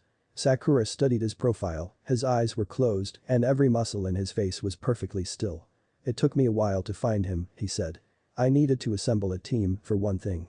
You and Naruto were still in Konoha, and I was a missing nin in all but name, since the Hokage liked Naruto too much to actually declare me an enemy of the state, since Naruto, for some insane reason, still thought I was a good person, despite overwhelming evidence to the contrary." "I'm not really seeing that evidence," Sakura said softly. "I'm condensing," Sasuke said, his face contorting slightly for an instant into a rictus of pain before settling back to neutrality. "Everything from back then was a footnote compared to what I did later. Anyway, I assembled a team from Orochimaru's servants. Karen was actually my healer." Sakura blinked. "What? But we just met her?" Sasuke shook his head, smiling slightly. "It'll only make sense at the end, but it will make sense," he promised. "Anyway, we tracked Itachi down. That was a fight to remember." Sasuke looked up, meditative. "He let me kill him, in the end," he said. "I didn't see it then, and I didn't see why." He clenched his teeth. "Until someone came along and told me. There's an organization of missing nin called Akatsuki," he explained. "Its leader is a man called Tobi, who wears an orange mask. He explained the truth to me, or something like it. The Uchiha massacre was ordered by the Elder Council of Konoha, who deployed Itachi, an Anbu agent, to do their dirty work." Sakura leapt to her feet, staring at him. "You're kidding," she exclaimed, wide-eyed. "That can't be true." Sasuke smiled ruefully. "It's a lot more complicated than that," he said softly. "Tobi only told me the part of the truth that served him. He promised me revenge against the village, and I, having learned nothing," he turned away from her to glare at the wall, "agreed. He sighed then, and his eyes dropped to the bed. That's when things started to get really bad," he continued. "Tobi and I declared the Fourth Shinobi World War at a 5-cage summit, us and the Akatsuki against everybody else." He chuckled dryly. "The worst part is, Tobi and his people were so monstrously powerful that we won." Sakura was shocked. "I don't understand." Soon, Sasuke promised, smiling sadly at her. At the very end of the war, one of the last battles, I took several of our reanimated troops and personally assaulted Konoha. Naruto was Hokage by that time, of course, and Hika Hinata was his lover. They probably would have been married or at least engaged if there wasn't a war on. We're 12. Sakura was beyond confused. Where is he going with this? Is he making this all up? It can't be true, it literally can't, because I'd remember. We are now, Sasuke agreed, smiling slightly before his face grew somber. Konoha burned that night, he whispered. I have no idea how many escaped. I was preoccupied with killing Hinata and then trying to kill Naruto. And as for what I did to you. He spasmed suddenly, as if struck by a phantom pain. I hit you with a design to suppress independence, he said. We did it to a few potentially valuable prisoners. I basically enslaved you. There was a moment's silence. Sasuke seemed to be expecting a response. Sakura sighed. Look, she told him. I have literally no idea where you're going with this. It needs to make sense before I can process it. Logical sense. So get on with it. Sasuke's lips twitched and he continued. Gaara, he was the Kazekage, was in the village at the time, he continued. Because of. Well, reasons, I'll get to that later. I couldn't use the same on him. So he was free to tell me about what he'd heard of. The design to send the youth back in time. Sasuke met her eyes for the first time in several minutes. Does it all make sense now? She stared at him, wide-eyed. It's starting to, she said, softly. So all of that. Is it the future? No. Sasuke's voice was a hiss on that word. Not if we have anything to say about it. But it was, yeah. Naruto found out about the same, as did Shikamaru and Shino. FK and a few others got in here another way. Naruto should probably open that can of worms. He stood and walked towards the window. He looked out over the forest, his hands clasped behind his back. So that's why Naruto and I are so much more powerful than anyone else, he said. Because not only do we have 5 years more experience, we have 5 years of wartime experience. And we were heavy hitters to begin with. He turned to face her, and there was unmistakable real fear in his eyes. Fear of rejection. So that's the truth, he murmured. That's our big secret. There's plenty of details I haven't told you yet, but that's because we haven't gotten to them yet. No more secrets, just things we haven't gotten around to telling you yet. Sakura had no idea what her face looked like as she watched her teammate and longtime crush silhouetted against the window. She didn't even really know what she was thinking. All she knew was that she'd never seen anyone look as repentant as Sasuke looked right now. She crossed the room in a few strides and took him into her arms. I wasn't there, she told him softly. I don't know what it must have been like. I don't know how. That other me felt at the end. But here and now. She pulled away and studied his face. I've never seen anyone look as sorry as you, she murmured. Don't worry so much, Sasuke. I forgive you. There was a beat and then, as if on an uncontrolled impulse, he reached out and pulled her back into his arms, burying his face in her hair. They stood like that until Naruto and Karen returned. Chapter 43. Coordination. Naruto sat down in the wooden chair opposite Karen. The dining hall was designed to accommodate a relatively large group of people, although not nearly as many as were in the forest now. At the moment, however, it was totally empty save for the two of them. Naruto smiled at the girl as he passed her an apple. They don't have ramen, he said, so this'll have to do until dinner. There's more if you want. She nodded, biting into it, watching him all the while. So, Naruto-san? She asked once she'd swallowed. What's going on? What are you planning? What's going to happen to me? That depends, mostly, on what you want, Naruto said with a shrug. But I'm going to tell you what I know and what I think I can do. First, do you have a surname? A clan? Karen looked down, probably ashamed. Not a real one, she said. My mother was given the name Yumaki in an orphanage and I don't know who my father is. Nor did she. Naruto nodded understandingly. Basically confirming it, he thought of Kurama. Yumaki. They weren't even trying. You have blonde hair and blue eyes, and you're surprised at how little effort it takes to hide someone's parentage. Point taken. I think I can clear some of this up for you, Naruto said aloud. Karen looked up at him, startled. What do you mean? Naruto smiled at her. Your mother, he said, was, I'm almost certain, a lost child of the Uzumaki clan. Your red hair and vitality are their trademarks. Karen's mouth fell open. I have a clan. She whispered. Naruto's grin widened. Not much of one, I'll admit, he said. There's only one other known member. Fortunately for you, he's definitely in a position to offer you protection and a home, if you wanted. She stared at him, wide-eyed. Who? Suddenly her eyes seemed to pop out of her head as the revelation struck her. Your name. Naruto laughed aloud. Uzumaki Naruto, he said, bowing his head with a flourish, de facto head of the Uzumaki clan, at your service. Welcome home, cousin. There was a beat of silence. Karen's eyes were filled with tears. Then she reached across the table and dragged him roughly into a hug. "Thank you," she whispered. "Thank you." Naruto's smile didn't fade, but it softened slightly. "No problem," he murmured, his arms tightening around the girl. "I'm here for you." She pulled away slowly, her eyes still shining. "Are you sure I'm a member of your clan?" she asked. Now his smile did fade slightly. "I can't be totally certain," he said. "But there is only one person in the history of the elemental countries with red hair like yours who isn't in Uzumaki that I can think of. Your chakra feels vital, like Uzumaki chakra. And I have a friend who's kind of an expert on Uzumaki. Flattery will get you nowhere, brat. And he's pretty certain you're in Uzumaki," Naruto finished, ignoring the bitch. "I'd need a blood test to make it legal and proper, of course. And that's where my idea comes in. Basically, I just need to know. How loyal are you to Kusa?" She looked away. She swallowed. "I used to be loyal because I thought that everyone outside Kusa was monsters. But you're not." She hesitated. "I think I hate them," she confessed. "The orphanage wasn't good to me and the Kusa people literally used my mother to death. I think if I have to go back, I won't last long." "Then it's a good thing you don't have to go back," Naruto said confidently. "We're going to talk to the Hokage and get you a blood test. If that test shows you're in Uzumaki, and it will, then I'm basically certain we can give you legal amnesty in Konoha." He grinned fiercely.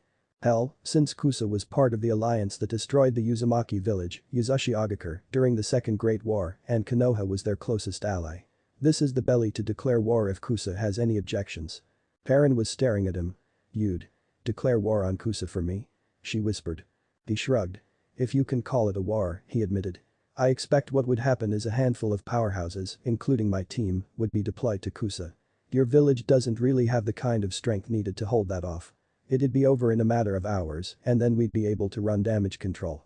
I doubt a great war would even result, unlike what happened when Iwa and its allies destroyed Yuzu in a similar way about 50 years ago." He snorted then. "Of course, that won't happen," he clarified. "The Sandaime Hokage is basically a pacifist, and thank Kami for it, because this world would be really ugly if he wasn't. He'll find a way to avoid a war over this, but he won't be handing you over if the blood test turns out positive." He chuckled. "And if it turns out negative? I have a couple ideas to work around that anyway, so long as you don't mind being inducted into the Uzumaki. But like I said, I think it'll definitely turn out positive." "So?" He cocked his head at her. She looked rather shell-shocked. "What do you say? Do you want to go through with this?" She blinked at him a couple of times, then cleared her throat. Yes," she said quietly. "Yes, please. Naruto-sama." He smiled sheepishly and reached over to ruffle her hair. She flinched slightly at the contact, but then seemed almost to lean into it. "Just Naruto will do," he said, standing. "We're family, after all." Hiruzen studied the two genin before him as they entered the makeshift conference room. "Naruto-kun," he greeted. "Who is your friend?" he noted as he asked, the Kusa hit I-8 on her forehead. "Aji-san," Naruto said, stepping forward. Hiruzen heard Iruka's face meet his palm from the Chunin's place at his right at the informality. "This is Karen. My team ran into her in the forest, Sasuke saved her from a giant spider. Her team had left her for dead." The girl looked down. Hiruzen frowned. "That is certainly not behavior befitting a shinobi," he agreed, "but since she is of the jurisdiction of another village, I see very little we can do besides fail her team. You know the limits of my power, Naruto-kun." Naruto grinned. "I also know something you don't, Aji-san," he chuckled. "I want her to get a blood test. I would bet money she's in Uzumaki, and I want her inducted into the village under my clan's protection." Hiruzen's pipe fell out of his mouth. "You didn't tell me about this," he accused. Naruto raised his hands in defense. "I'm telling you now," he said, laughing slightly. "I only worked it out yesterday, with Kurama's help." Naruto glanced furtively at Iruka at the pause. Hiruzen understood, but he wanted to get the public parts of this discussion over with first. He sighed and put his pipe back into his mouth. "Are you certain of this?" he asked seriously. "You know how serious the accusation you're making is." Iruka spoke up. I don't, Hokage-sama." Hiruzen looked over at him and quickly explained. "Kusa was instrumental in the destruction of Uzashigakure 50 years ago. Konoha granted amnesty to the Uzumaki clan after the fall, and if Kusa has been keeping a branch of the clan under their jurisdiction, it is in violation of the treaty of the Third Summit that ended the war. If such a violation occurred, it would be grounds for Konoha to call for the annexation of Kusa, or at least for extensive reparations." He turned back to Naruto. "Dansum," he said slowly, "is going to have a field day with this." Naruto rolled his eyes. "For once I almost agreed with the old bastard," he grumbled. Not okay, Kusa. But yes, I'm certain. As certain as I can be without actually getting the blood test. Hiruzen sighed. And if it's negative? Naruto smirked. Do we falsify it? Karen. I really don't want to go back to Kusa. I'll gladly induct her into the Uzumaki clan to keep her out of that. Hiruzen sighed. If that ever got out, it would be very bad, he said coldly. I really don't like Konoha's odds in a 4-on-5 Great War. Naruto rolled his eyes. Don't be so melodramatic, he chastised. It wouldn't get that bad. Kumo tried to kidnap the heiress of the Haika and got away scot-free. Hell, they got tribute out of that. This definitely wouldn't go as far. Hiruzen sighed. We'll run the blood test, he acquiesced, under the auspices of giving her medical attention. If it turns out positive, I can guarantee her amnesty one way or another. If it comes out negative, then we can plan our next move. That's the best I can promise. Understood. Naruto actually bowed. Thank you, Hokage-sama, he said gratefully, and Hiruzen realized he'd actually worried the boy. I really appreciate it. Hiruzen smiled tightly. If you're right, Naruto. Then I should be thanking you. He sighed, a long, wistful sound. Our failure to protect Uzushi Agakure is one of my greatest regrets as Hokage. Any repayment I can give to the Uzumaki is something I am proud to do. Naruto rose. As clan head, he said softly, let me say that I think you've done as well as anyone could expect. Given the situation. Thank you for everything. Hiruzen looked down, keeping his face a mask to avoid showing how affected he was. Thank you, Naruto-kun, he said. It means a great deal to hear that from you. But we have more to discuss, I think. Iruka, please escort Karen to Team 7's room. Naruto will follow soon. Iruka nodded and led the girl out. Agent Cat, Hiruzen then said aloud, and the purple-haired Anbu agent emerged from her concealment. Please take your force out of the room, he ordered. The full force. Guard the entry points. Agent Cat hesitated, then nodded. Her two comrades emerged from hiding and left by the door, while Cat took the one window. As soon as they were gone, Naruto pulled out 4 scraps of paper. Silencing seals, he explained, as he walked the perimeter of the room, placing one in each corner. Not too high level, but we're roughing it. He came to rest across from Hiruzen. All right, he said. We're secure. What did you want? Any details you have on Karen-chan, the current Hokage said. And a full report of goings-on in the forest. I heard you assembled a tidy little shinobi corps within the forest. Naruto grinned. We coordinated with the other teams that had time travelers, he said. Gaara, FK Jinchuriki of the Nanabi Shikamaru, and Shino all brought their teams together and joined up with us. We made it a point to take out any team Shikamaru's intel said might prove lethal to other genin, and in the process got enough scrolls to pass everyone, including Team 9, who I dragged here last night after Haikaniji made an ass of himself a couple times. Hopefully the result will be a fully non-lethal phase 2 of the exams. Hiruzen shook his head amusedly. Only you, Naruto-kun. Naruto shrugged. Only the best teams have a chance at passing anyway, he said, especially since I took a few extra scrolls out of circulation. I just didn't see the point in letting people die when I had a choice. Anyway, Naruto grew somber. Other stuff happened. Akatsuki showed up. Hiruzen's eyes widened. You're serious? Naruto nodded. When Sasuke went to save Karen, she was a teammate of his when he was hunting down Itachi, by the way, and he saved her last time Hoshigaki Kisame showed up to give him some warning.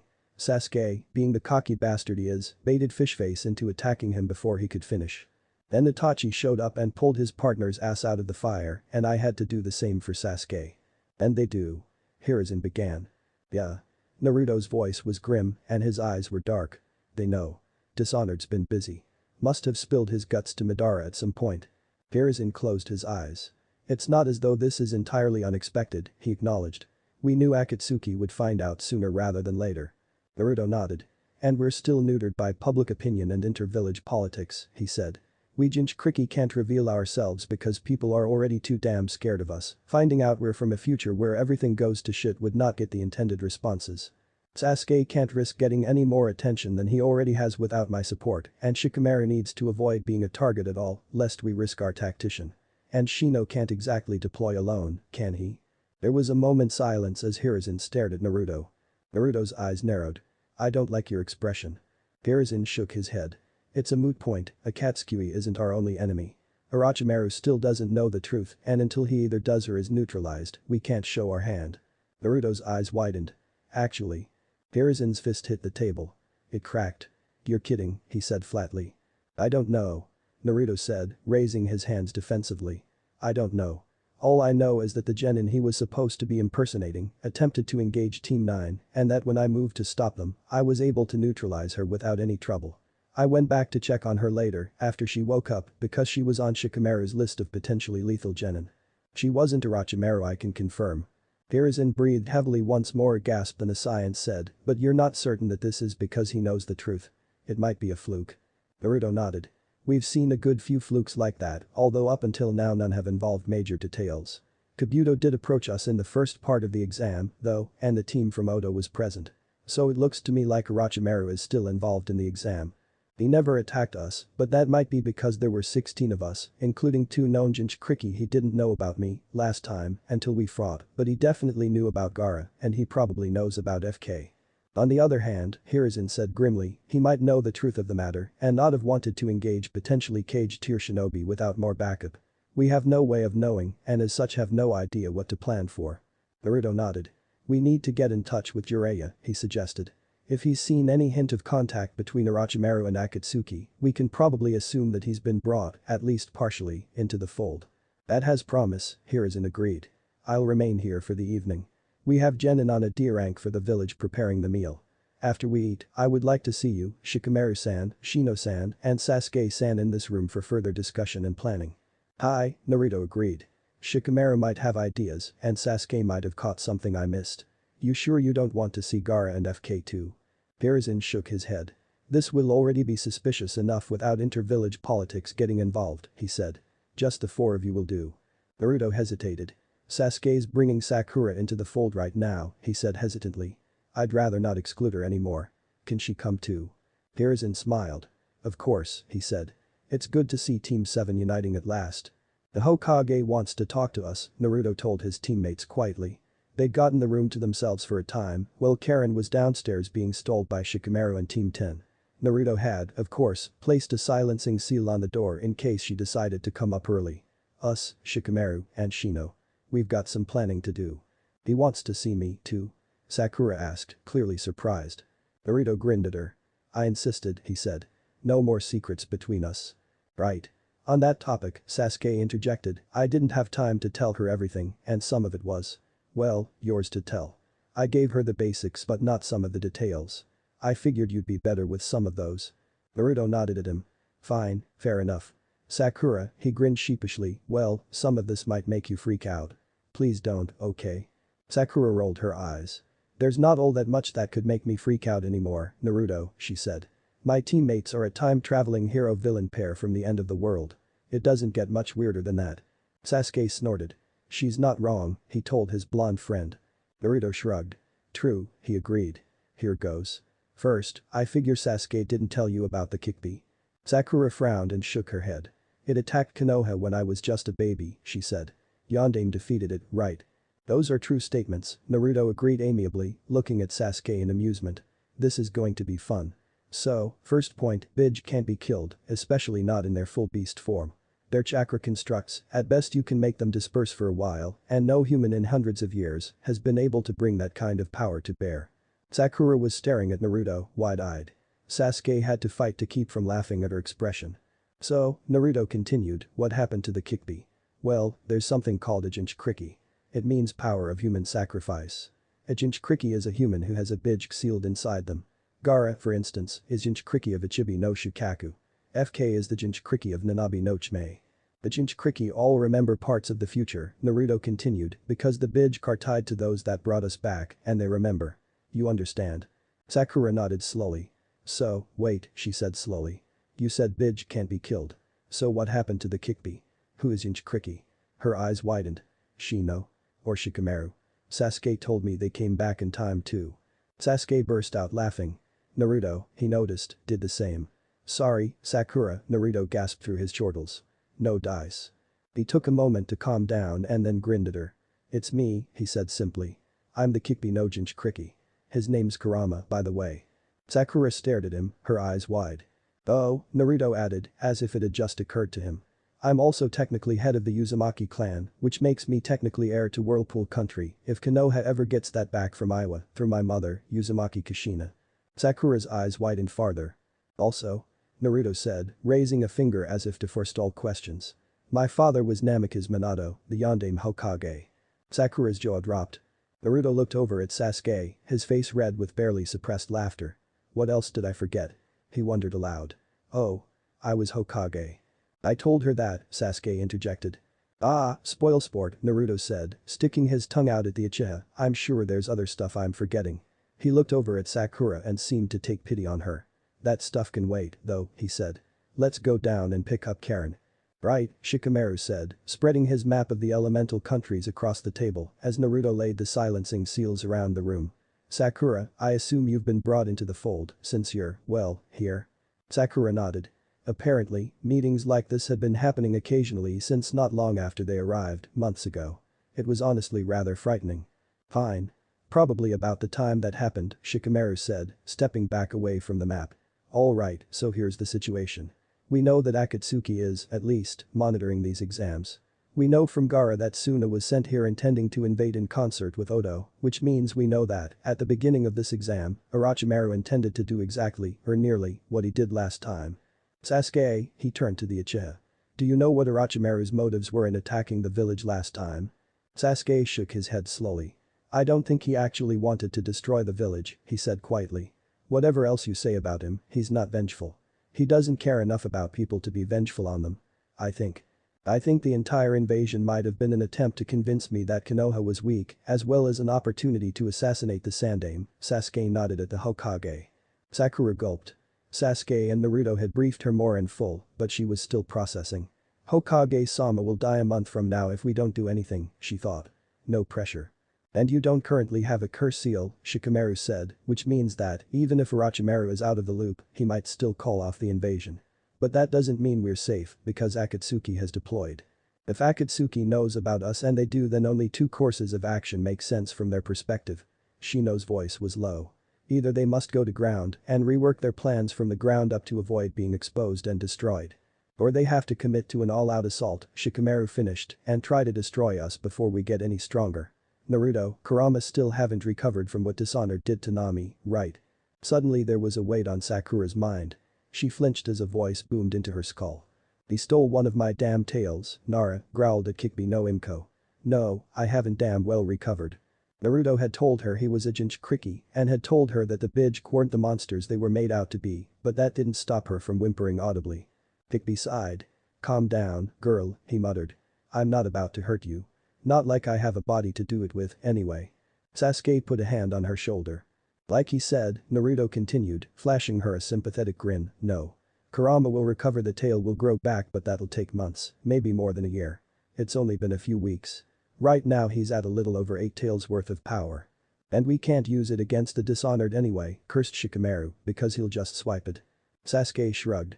Naruto doesn't use Kurama's chakra in its pure form all that often anyway. I doubt Dishonored can absorb a Bij Dama. If anyone would know. Grumbled Shikamaru, glaring balefully at the Uchiha. Sakura felt her teammate's fingers tense slightly. Now, I think, is not the time, Shino said calmly. Uchiha Itachi and Hoshigaki Kisame approached with a warning. What does that mean? Shikamaru threw his hands in the air. I have no idea, he exploded. It makes no tactical sense. Why the hell would they send anyone in as a pair knowing we have 2 Cage tier powerhouses and Jimin tier support? Why is Itachi even still with them if the truth has come? He stopped, as though he'd been hit with a sudden thought, and a slow smile spread across his face. Can we all agree, he said thoughtfully, that Itachi was probably the second or third strongest member of the Akatsuki before his death? Naruto, Sasuke, and Shino all nodded. Then Naruto's eyes widened. He's playing both sides, he whispered. Or Madara is, Shikamaru agreed. I'm inclined toward the latter. We can expect that Madara knows the details, but the rest of Akatsuki is being kept in the dark about all but the basics. They know we came from the future, they know you two are monstrously powerful, but they don't know all the details. Itachi, for instance, Shikamaru stared at Sasuke, doesn't know you know the truth. Sasuke bowed his head. And he'll go report back after our fight, he said quietly. Madara will see I've shown Itachi my hand and will kill him before he has time to work out what it means. Naruto shook his head vehemently. I don't think so, he said. Itachi's too valuable to Madara. He'll try to spin it, and he'll manage too, since Itachi wants to stay on in Akatsuki. Next time we fight Akatsuki, I'd bet Itachi will still be with them. But, he added, turning to Sasuke, if you're confident you're right, you know Madara better than I do, we can try to mount a rescue. That, the Hokage said sharply, is a terrible idea. We don't have the resources to assault Akatsuki at this time, not to mention we don't even know where they're currently based. Naruto glared at him. Itachi is one of our greatest potential assets, he said fiercely. More importantly, he's the closest thing this bleak world has had to a real hero in generations. The tragic one, perhaps, mused Shino. Naruto glared at him. I won't lose him, said the blonde forcefully. Not if I have anything to say about it. You don't, Sasuke said flatly, turning on his heel and walking across the room, his back to them. Itachi's a greater shinobi than any of us. If you respect my opinion, Naruto, you'll leave him be. Sasuke. Sakura had never seen such an expression on her teammate's face. It was some mix of tenderness and pity. Leave it be, Sasuke said, turning back to them. His eyes were dark and hooded. Itachi will have a way out if things go south. It's too much of a risk for us to go in. I don't know if Madara will turn on him, but I don't think Itachi will die even if he does. Then we'll operate on the assumption that he'll be working against us for the foreseeable future, said Shikamaru, and we'll have contingencies in place for his defection. If Akatsuki, as an organization, knows the situation, but its members are running with partial intel, what can we expect? Any ideas? Thisum wasn't afraid enough of me, Sasuke said flatly. At least before we fought. For that to be the case, Madara must be keeping them in the dark about how powerful we are. That should prevent him from being able to justify an all-out assault at this juncture, Shino finished the thought. We can expect, then, that Akatsuki will go to ground. That might have been Kisum's warning, Naruto suggested. Telling us we can't expect to know their plans. Shikamaru nodded slowly. It's a bad idea to count on that, he warned, but it seems likely. In that case, it only makes sense that they will either try to bring Orochimaru into the fold or use him as a distraction by letting his invasion pan out exactly as planned. What odds would you give them of getting Orochimaru on their side, Sasuke? Not a chance, Sasuke said flatly. Orochimaru hates Akatsuki, if he hates anything. They can't get him on their side. Shikamaru sighed. That would be comforting, he muttered, if not for the fact that Orochimaru wasn't where he was supposed to be. Where the hell is he? No one answered. After a moment, Sakura spoke up. The Kunoichi he was impersonating last time was a Kusa shinobi, right? Why not an Odo nin? Doesn't he run Odo? Shikamaru looked at her thoughtfully. I would say he didn't want to waste one of his own assets, he said, but I don't think Orochimaru cared about any member of his village any more than he cared about any of the people he experimented on. Maybe he thought Konoha might have already tied him to Odo, Sasuke suggested. If we had, he would have stopped Oda shinobi at the gates. Do we know when the bodies of the Kusa shinobi were found?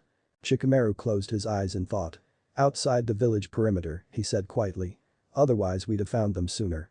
Then Orochimaru wanted a way in, even if his own forces were stopped, Sasuke said. So he had to use a foreign shinobi. Then, Naruto muttered, why Kusa in particular? Just a coincidence. There were only 2 Kusa teams in this exam, Hiruzen said slowly. Not enough for us to worry about. They were screened even less thoroughly than our Suna allies upon arrival. I assume this would have been even more true in the original timeline. Then that's why he used a Kusa shinobi, Shikamaru said, probably. So why that one? Her tongue? Naruto suggested. Sasuke snorted. That was his, not hers. Suddenly he froze. Shit, he whispered. There were 3 bodies found. He replaced her entire team. He turned to Naruto, his face ashen. What if he just chose the other Kusa team? He whispered. Dishonored faced the other masked shinobi across the small table. The room was small and lit only with a single ceiling light which left most of the room bathed in shadow. In Tobi's hands were 2 cards. 2 more were in the Dishonored's. Between them, on the table, were 8 cards, 3 were face down, while 5 were face up. A 4 of spades, a 5 of hearts, a 6 of clubs, a king of hearts and an ace of spades. All in, murmured the Dishonored, pushing a stack of chips to the center of the table. Tobi watched him through the hole in his mask. The Dishonored had no idea what he was thinking. This was rather what made mask such an advantage in poker. You're bluffing, Tobi said slowly. I'll call. The orange mask leader of Akatsuki pushed his stack in to meet the Dishonored's. The armored shinobi cocked his head. Bluff. He mused, showing his 2 diamonds. And double bluff. He showed the 3 of clubs in his hand and helped himself to the stack of chips as Madara began to laugh. Chapter 44. Reassurance. For a moment there was dead silence. Naruto stared at Sasuke in dawning horror. Oh, Kami damn it, Kurama growls viciously in their shared space. Parent-san. Sakura murmured, her green eyes darting from one face to another as though seeking reassurance. It can't be, can it? Shikamaru slammed his palm onto the table. Sasuke, he hissed. Is there any reason, at all, for Orochimaru not to kill and replace Karen? Sasuke looked over at him dazedly. I don't. Suddenly he hissed as if in anger. Give me a minute to think. The silence was thick as he looked down, eyes closed, brow furrowed in thought. Naruto watched him, worrying about his lower lip with his teeth. If Orochimaru replaced Karen-chan, he thought of Kurama, just, ballpark guess. How bad is it, tactically? You're the Hokage, Kurama grunted. Why are you asking me? Because I'm too distracted with the fact that my only living family might be dead to worry about the tactics, Naruto told him, without rancor. Humor me. Kurama huffed. Well, to start, Orochimaru now definitely knows something's up with you, since you've already taken clan leadership. If he has other spies already in Konoha, it's even worse, since he'll know that you were never informed of that leadership before now. In addition, he now will know better than to deploy Suna, since he had an opportunity to see you, Gaara, and FK in action, and knows that the Jinchuriki are close. He'll also know the identities of our powerhouses, and at least be able to guess at Shikamaru's importance. Possibly Shino's as well. So, Naruto summarized bleakly, we might have just lost. Not quite that bad, Kurama defended, but. Yes, we might have just taken several very large steps back. He never put a curse seal on her, Sasuke finally spoke up. Naruto looked up at him hopefully. Sasuke had calmed visibly, his skin had regained its color, and instead of wide and horrified, his eyes were narrowed forcefully. He didn't want to risk damaging her and her Kekkei Genkai last time. I don't see why that would be different. Of course, growled Shikamaru, there's no reason why he couldn't have just kidnapped her, instead of killing her and replacing her anyway. The Sandaime Hokage stood then, suddenly, in one fluid motion. His robes billowed around him, making him seem larger than he was. Instinctively, all conversation ceased. He crossed the room in 2 strides and opened the door, ignoring the slight flaring of chakra as Naruto's seal network was broken. Agent Cat, he said lowly and harshly. The Anbu seemed to appear before him as she emerged from hiding. Go to Team 7's room at once and fetch the Kusa girl Karen. If she is not present, send a runner to me and mount a search of the building, code yellow. If she is not in the tower. He paused. Code red. Lock down the tower and find her. Hi, Hokage-sama, Kat said in her musical voice and turned away. Bear, she ordered, stay and guard Hokage-sama. Rest of you, move. The Sandaime closed the door as she vanished. Naruto crossed to the corner to reactivate the seal network. As he knelt he heard Shino's voice behind him. If she is found within the tower, this will cause a stir. No, Naruto said, standing and turning back to them. It won't. You know why? Shino cocked his head and Naruto grinned fiercely. Because every single person in this tower works for at least one of us. Kurama started laughing. Shikamaru shook his head, however. Someone may have arrived after dinner, he said, or we might have a traitor among Konoha's Chunin that we don't know about. We can't count on it. But it is a good point, said Sandaime with a heavy sigh. We know a great deal about our enemies, and even with our knowledge, as far as we know, we are currently safe. That is a good thing. There was a knock on the door. Naruto, who was closest, leapt to open it. There was Agent Cat, and there, looking very scared, was Karen. Kat's hand was on her shoulder, but she didn't seem to have been restrained in any other way. She must not have resisted, Kurama mused to Naruto. That's probably a good sign. Naruto agreed inwardly. Orochimaru doesn't do this kind of bluff. He smiled at her, but he was sure it didn't look totally sincere, especially since she looked even more frightened afterward. Thank you, Nico-san, he said with a bow, opening the door wider so she could see the Hokage. Karen-chan, said the Sarutobi heavily. Come in, please. I apologize for the inconvenience. Pat let go of the girl's shoulder with a gentle nudge into the room. Karen stepped through the doorway. It's too much trouble, she said in a high, frightened voice. Hokage-sama. I don't know. You don't know what you did, Shikamaru finished coolly, to get the Anbu to drag you into their cage's office. For your sake, Karen-san, I hope that's the truth. Have you got a plan, Sandaime-san? The Hokage nodded. Cat, he ordered, sent a message by wire to the village. Get Yamanaka and Noichi to me. I wanted him here 5 minutes ago, understood? Pat nodded briskly and closed the door behind her. And now, said the Hokage quietly, we wait. Can't exactly continue talking with her here, Kurama muttered in Naruto's head. Even if it is just her. Naruto nodded, then had an idea. While we're here, he suggested, can we talk about what's going to happen with the Uzumaki if things go well? Shikamaru said coldly, turning to him. Or if they go badly. Naruto glared at him. Bring it down, Commander, he hissed. That's an order. Shikamaru reeled as if he'd been struck. Naruto took the opportunity to continue. I think it's clear, he said flatly, what we're doing next if things go badly. Kill the snake-faced bastard. At this point, I don't think they will. Since we can't work through a lot of our long-term plans at the moment, I'd like to include Karen-chan in a piece of the discussion she does have a part in. The Sandaime Hokage nodded. I agree, he said loudly. Naruto, if you could replenish your seals. Some of this should remain secret, I expect. Naruto nodded and returned to the corner, kneeling to work. Alright, Naruto, Sasuke said. What do you suggest? Naruto stood, having finished with the seal. I think, he said, that the Uzumaki clan situation, whatever that is, should be kept on hold until after these exams. One way or another. He grimaced. I have a feeling a lot of caps are going to be out of their bags by the time the third part ends. Shikamaru sighed. After so much work keeping everything secret, he muttered, it's all starting to fall apart. Naruto looked at him. He was looking down at the table, his face carefully neutral. Do you agree, Shikamaru? Naruto asked openly. Shikamaru looked up at him. About keeping the clan quiet? He asked. Yes. About our secrets coming out? Yeah, that too. Naruto nodded. Then I guess the next order of business is to decide on the legal status of the Uzumaki, he said, turning to the Sandaime. Can you help me out there? Sarutobi nodded.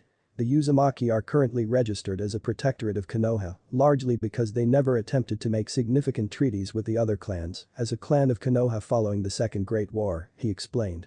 This was mostly because, following the war, there were never more than 10 of them in the village at a time, and none of them felt particularly inclined to declare themselves as head of a Konoha clan. Naruto nodded. So I'll be working from the ground up, building my political standing, he summarized, with only the slight advantage of already being a recognized clan. Sandaime shrugged. That's not nearly so minor an advantage as you might think, he said. It takes a great deal of wealth and power to declare a clan as a holistic political entity, it takes much less to retain the status. Even at your most impoverished, Naruto-kun, you were never at risk of losing the status of the Uzumaki clan, at least in the eyes of the law. But even if you ran missions as lucrative as the one in Nami for years and had 8 children, you would still be unable to declare clan status before you were grandfather. Naruto nodded, accepting. So I guess I do have a fair advantage, he admitted. Fair enough. I'll need to start building closer ties to some of the other clans, though. You've got an alliance with the Uchiha, Sasuke reminded him. Even with as little actual power as I've got, the name carries weight. And I can use the sheer size of the compound to build my power base, rent our living space, etc. Nara will support you as far as we can, Shikamaru interjected. My father trusts me, as you know. But he can't back you in anything that'll seriously damage the clan unless the stakes are really high. I am. Less noteworthy among the Aburim, Shino said, but I am still the heir apparent and have some influence. Such as it exists, it is, of course, at your disposal. Naruto grinned at all of them. Thanks, guys. It means a lot. Aji-san, any chance I can get an alliance with the Sarutobi? The Hokage shook his head amusedly. I am afraid not, Naruto-kun, he said. I must at least appear to remain neutral if I want to retain the equilibrium I have managed to build among the clan, elder, and civilian councils. Speaking of the elder council, Sasuke's voice was suddenly cold and sharp.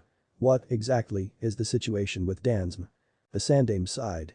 I have placed increased limitations on him, he said, but I cannot decrease his political power at this time. Sasuke whipped his head around to stare at the older man. Why the hell, he growled, but Naruto interrupted. Sasuke, he said sharply. Down. Now. He jerked his head at Karen. Not the time. Sasuke's fists clenched as he stared over at Naruto with dark eyes. Then he nodded once, sharply, and looked away. I think, Naruto continued, his voice calm, that this is enough to get the clan on its feet. We won't be huge, of course, but there's plenty of time to grow. Just then, there was a knock on the door. Naruto reached over to pull it open. Sorry I'm late, Hokage-sama, said Yamanaka Inoichi as he entered the room. Hokage-sama, said Agent Kat as she followed him in. Yakushi Kabuto and his team have arrived in the tower. The Sandaime nodded gravely. Keep them under surveillance, but assume the Yakushi has Chunin-tier situational awareness and Chunin-tier detection specialist skills, he said quietly. Avoid being detected at all costs. Kat nodded and was gone, closing the door behind her. Naruto turned to Sasuke as he reactivated the silencing seal. Why can't you be as good a groupie as she is? He asked petulantly. Uchiha hit him. Keep talking, he growled, and you'll see how good a groupie I can be. Sandaime cleared his throat loudly. Naruto turned to him, all business. Inoichi-san, the Hokage said, drawing the interrogation specialist's attention away from where it had been lingering on the Jinchuriki. I apologize for the inconvenience. I hope you were not busy. Yamanaka shook his head quickly. Nothing I couldn't put down easily, Hokage-sama, he responded deferentially. What did you need? Sarutobi nodded. "This girl," he said, gesturing at Karen. Inoichi looked at her. Naruto noted with some guilt that her face, which had started to calm over the course of their conversation, was now as fearful as ever. "If it's Orochimaru," Kurama warned, "we'll be glad we did all of this." "I know," Naruto agreed. "But if it's not, I'll feel like shit." "She must be examined by your techniques," the Hokage said quietly. "We have recently received intelligence of a potential infiltration of the Chunin exams." Inoichi turned sharply to his Hokage, his face lined with sudden worry. "Is Ino?" He started, before clearly containing his impulse. "Have there been any injuries?" he asked eventually. "Your daughter is fine," Sandaime said with a smile. "The infiltrator has not engaged anyone yet and we are not entirely certain they are even here. If they are, however." Hiruzen grew somber.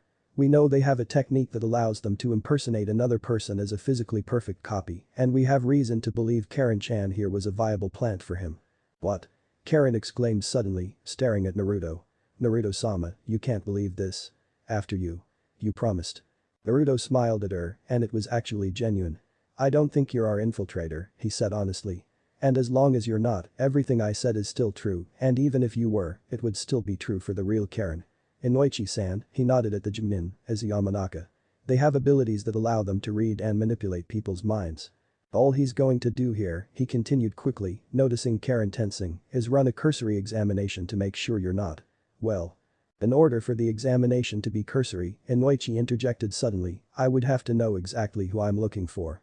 I'm sorry, but." "Then you shall," Hiruzen said softly. "Inoichi, our infiltrator is Sanin no Orochimaru." The Yamanaka Junin whirled to face his Hokage in shock. "Orochimaru?" he spluttered. "Orochimaru is in my daughter's Chunin exam?" Hiruzen nodded wearily. "It appears so. This, Inoichi, is an S-class secret, you must tell no one. If Orochimaru is present, we must not show our hand until we are ready to spring a trap, and we are far from ready. The only reason we need to have an examination at all," Shikamaru added, "is because Karen has come into some information we don't want in Orochimaru's hands this quickly.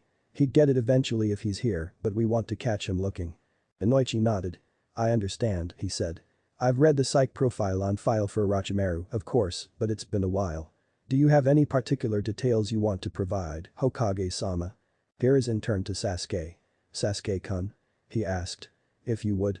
Sasuke cocked his head at the Hokage. "Unless you want me to wipe his mind later," the Uchiha said quietly, "this means bringing him into the fold." Sarutobi nodded. "If you insist," he said, "then you may wipe his memory of this part of the conversation, if such precision is possible." Sasuke gave a sharp shake of his head. "It would be if we were already in a Jinjutsu," he said, "but real memories are harder. I'd have to wipe his memory of, at bare minimum, the entire conversation, and more likely he wouldn't remember the past several hours to the whole day. If I screwed up, he could lose a whole week." "Bring him in," Shikamaru sighed. "It's not as though we can't trust him, it's just that he knows shrewder than we give her credit for, and if her teammate and her father are in on it, it's only a matter of time." The Chunin was looking between them in confusion. "What is this fold I'm being brought into, Hokage-sama?" he asked slowly. "What secrets have these genin been keeping?" "Later," Sasuke said flatly. "Karen doesn't need to hear all of that, and Orochimaru sure as hell doesn't. What you need to know now. Orochimaru is a sociopath with some psychopathic tendencies. His ambition is to learn everything in existence. He's got a god complex and a crippling fear of death." Sasuke seemed to think for a moment. "He's very much a scientist," he added. "The man values knowledge above just about anything else. Definitely including people. And he hates Konoha, but especially Sarutobi-sama." Inoichi nodded briskly. "Fine," he said. "That'll be plenty to work with. If I see any of those indicators, I'll delve deeper. If I don't, I'll be out in 2 minutes." Sarutobi nodded and looked at Karen. "Karen-chan, I regret that this is necessary," he said gently, "but I am asking for your cooperation. Please do not resist. The procedure should not hurt at all." Karen was staring alternatingly between him and Naruto, looking more afraid than she had yet. The beseeching look in her eyes was almost enough to break Naruto's determination, but he just smiled sadly at her. "Please, Karen." She swallowed. "Okay," she whispered. I'll do it." Inoichi nodded and put his hands gently on either side of her head. "I suggest you close your eyes," he told her, doing the same himself. "Sensory crossover is common during the procedure. It's not harmful, but it can cause vertigo." She nodded. Her eyes closed. Naruto felt the flare of Inoichi's chakra. It blossomed and hung in the air, thick around the two. There was dead silence. The tension lay thick as a blanket over the room, seeming to choke the very air out of Naruto's lungs. Each second felt like an eternity. 126 passed. Then, after eons of breathless waiting, the chakra flare broke around Inoichi. He stepped back from Karen with a sigh as her eyes slowly opened. "She's clean," he said wearily. "Not a trait of any of the characteristics you mentioned, Sasuke-kun." Sasuke was silent as Naruto whooped. "Great," he said excitedly. "I thought so. I'm so happy you're not a dangerous snake-obsessed psychopath, Karen." "Inoichi-san," Sasuke interjected in a low voice that somehow cut through the relief and Naruto's celebration. "Orochimaru is quite good at mental warfare. He is capable of possessing his enemies via mental attack." And the tension was back and thicker than ever. "It takes him a while," Sasuke continued, still perfectly calm, "to assimilate his opponent's body into his mental self-image. This means that, if he has time to prepare, the use of the Sharingan's signature Genjutsu, Tsukiyomi, won't reveal him. If he doesn't have that time, however, it will." Sasuke blinked, and his eyes were red. "Sorry," he said coldly, meeting Inoichi's eyes. Naruto had barely blinked before he looked away, eyes black again. "I had to check. She really was clean."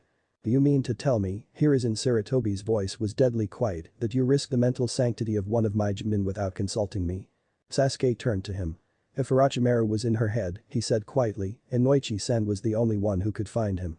I was fairly confident he would be quick enough to pull out before Orochimaru attacked him. The man's no Yamanaka.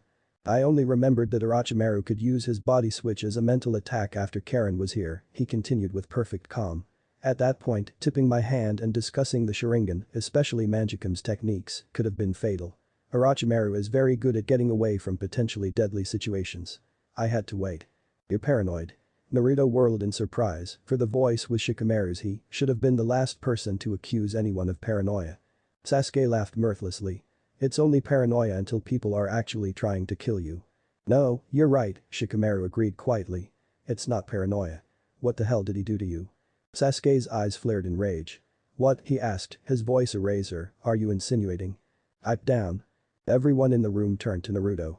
He and Kurama had spoken in unison, their tone identical. Barely controlled fury, a healthy dose of disappointment, and a touch of contempt. The simultaneous approach from ear and mind decidedly empowered both of their relatively quiet voices into something absolutely impossible to ignore. "We should keep doing this," Naruto suggested. "Agreed." "Shikamaru," they ordered. "Sasuke. Stand down." "That's an order." They turned to Inoichi. "You alright, Jinin?" Inoichi nodded shakily. Hi. Good. They turned to the Sandaime. "We apologize for Sasuke's behavior. We will discuss it with him in detail at a later time.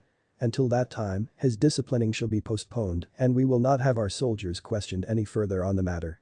The Sandaime was actually swallowed. "Naruto," he said hesitantly. "Are we clear?" Sandaime looked like he wanted to say something, but just nodded jerkily. They nodded. "Good. Let us move on." They turned to Karen. She was staring at their eyes, transfixed with horror. "They're red," the Kyuubi advised the humans. "Aren't they always?" they said. "Right." Kurama did not sound happy. "Time to split." Naruto blinked and the room heaved an audible sigh of relief. He blinked again. "Right," he said.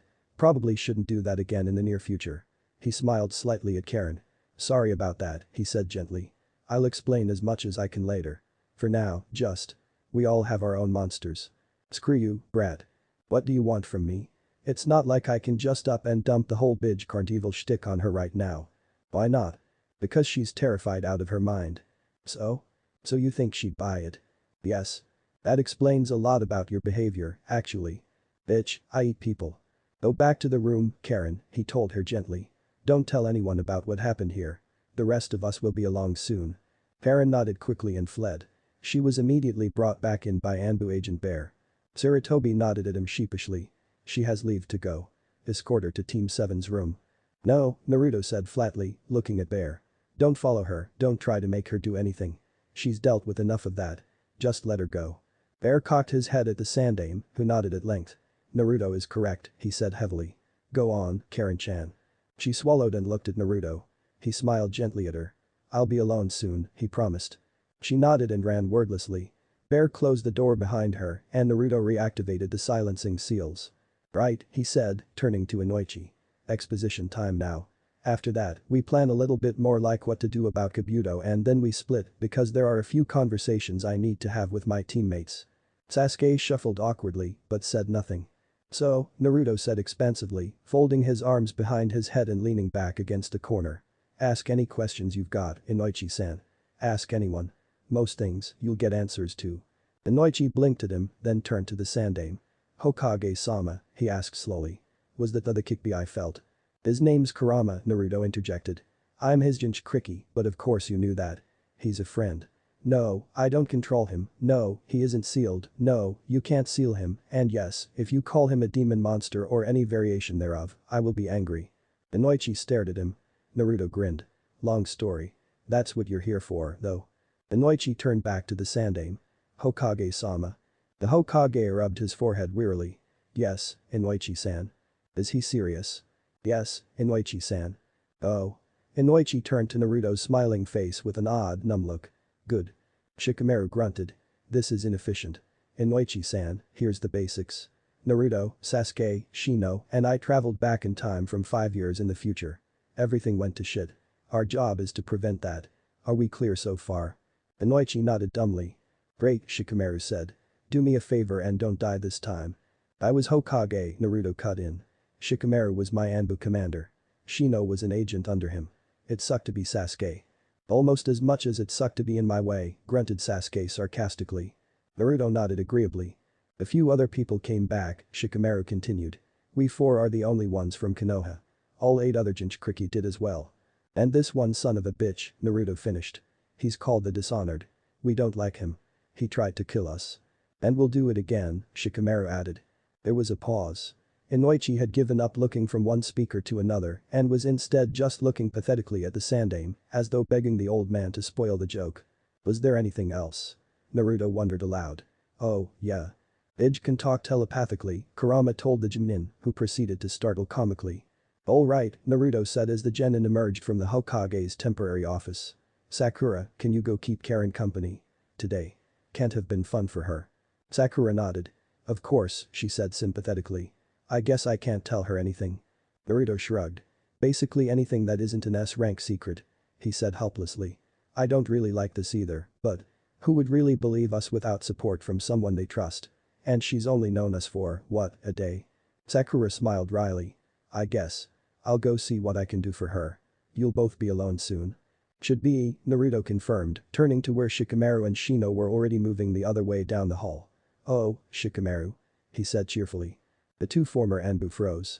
Leaving so soon? Naruto asked. We need to talk. Shikamaru slowly bade Shino goodbye with a wave of his hand and turned back to his Hokage. Yes, Naruto-sama? He asked, face perfectly straight. Ah. Naruto narrowed his eyes at Nara, smile still in place. None of the sass. Follow me. He glanced at Sasuke. Both of you. We need to have a discussion. He led them down the hall to an as yet empty bedroom. Once they were in, he closed the door and placed his silencing seals. Right, he said, a smile dropping as he turned to face them. The hell was that? The hell was what, Hokage-sama? Shikamaru asked calmly. Naruto didn't move towards him. Didn't shout or raise his voice or in any way show anger. Instead he sat down in an armchair in the corner. I can wait, he said simply. There was dead silence. Then Sasuke sighed. You really are Hokage, he said wonderingly. Naruto didn't even smile. Not, he said quietly, without a trace of displeasure, if my own people can't keep themselves in check. They both flinched, but neither spoke. Fine, he said at length. I'll lead this little talk. Sasuke, you explained your thought process behind letting Inoichi risk himself. Let's talk about that first. Sasuke's fists clenched. What would you have done in my place? He asked coldly. Risque. That, Naruto interrupted, is not how this works. You two just almost alienated the damn Hokage. The Sandaime, that is. You risked one of his shinobi without his knowledge and without his consent to one of the worst deaths I can imagine. Shikamaru. Yes, Shikamaru asked quietly, Hokage-sama. What do you think I'd do, Naruto asked him, if someone had done with Ino what Sasuke just did with her father? Shikamaru visibly gritted his teeth behind closed lips. You tear them limb from limb, Hokage-sama, he said slowly. If they were lucky. Correct, Naruto agreed. We should all thank our lucky stars that Sarutobi Hiruzen is a much more traditional Hokage than I am, because if he wasn't we would have just lost our most important supporter. As it is, I'm going to have to run damage control, and I really hate damage control. So, Sasuke, he said, his voice still perfectly steady. The next time you see a potential security breach that you can't neutralize without putting an ally at risk, do you know what I want you to do? Sasuke swallowed. What? Naruto cocked his head at him. I want you, he said slowly and clearly, to get my attention in one of the 10,000 ways you have and get me to establish a telepathic link via Kurama. We have actually done this before, Sasuke.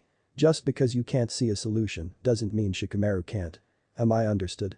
Hi, Sasuke said dully. Good, Naruto said. He blinked slowly at Shikamaru.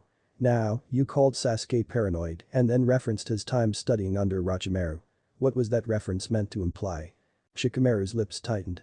I wish to make a report in private. Tough, Naruto said flatly. Talk. Now. Shikamaru nodded tightly. I believe Uchiha Sasuke was potentially compromised, he said clearly, by fear of or revulsion for Sana no Orochimaru. Naruto noticed Sasuke had frozen. He sighed. What are the grounds for this belief? He asked. Orochimaru, while a clear and present threat, Shikamaru said formally, as though giving a prepared speech, is far from the greatest danger presented to this party. I believe Uchiha Sasuke is giving his potential activity too much weight. Too much weight? Sasuke spluttered furiously. Naruto rose. Kurama growled in his head and Naruto knew his eyes were red again. Pipe, he said, enunciating clearly, glaring at Sasuke, down. Sasuke visibly bit his tongue to keep silent. Naruto watched him for a moment before sitting down again and blinking the red out of his eyes. He gestured to Shikamaru. Continue, he said. Shikamaru nodded. Too much weight, he continued, in light of the greater threats posed by such opposition as the Akatsuki and the Dishonored. I believe the reason for this is some trauma Orochimaru inflicted on Sasuke during his time as the Sannin student. Naruto nodded slowly. I understand your position, he said, without tone. Sasuke, what did you mean when you asked what he was insinuating? Sasuke looked away. I thought he was suggesting. He actually swallowed the snake-faced bastard. Had his way with me. Naruto nodded slowly. Kurama, he asked privately, got any brain bleach? It's in use, Kurama replied tonelessly. Badly needed use. This, I assume, is untrue? Naruto asked. Sasuke's fists clenched. Of course it's bloody untrue, he hissed. I'd have included pedophilia on that list of traits I gave Inoichi otherwise. I'm not about to let some trauma get in the way of my job, especially, he glared at Shikamaru, if that trauma doesn't exist. Naruto nodded. Then what, he asked clearly, are you afraid of when it comes to Orochimaru? Sasuke froze. Looked at him. Shikamaru, Naruto continued, still watching Sasuke. You may go, you are hereby ordered to avoid antagonizing Sasuke. I already gave you that order once, I think, but I'll let this one slide since I'm assuming it was an accident. Be more careful. He turned his eye on his erstwhile commander. I need, he said softly, a cohesive force, Shikamaru. You know that as well as I do.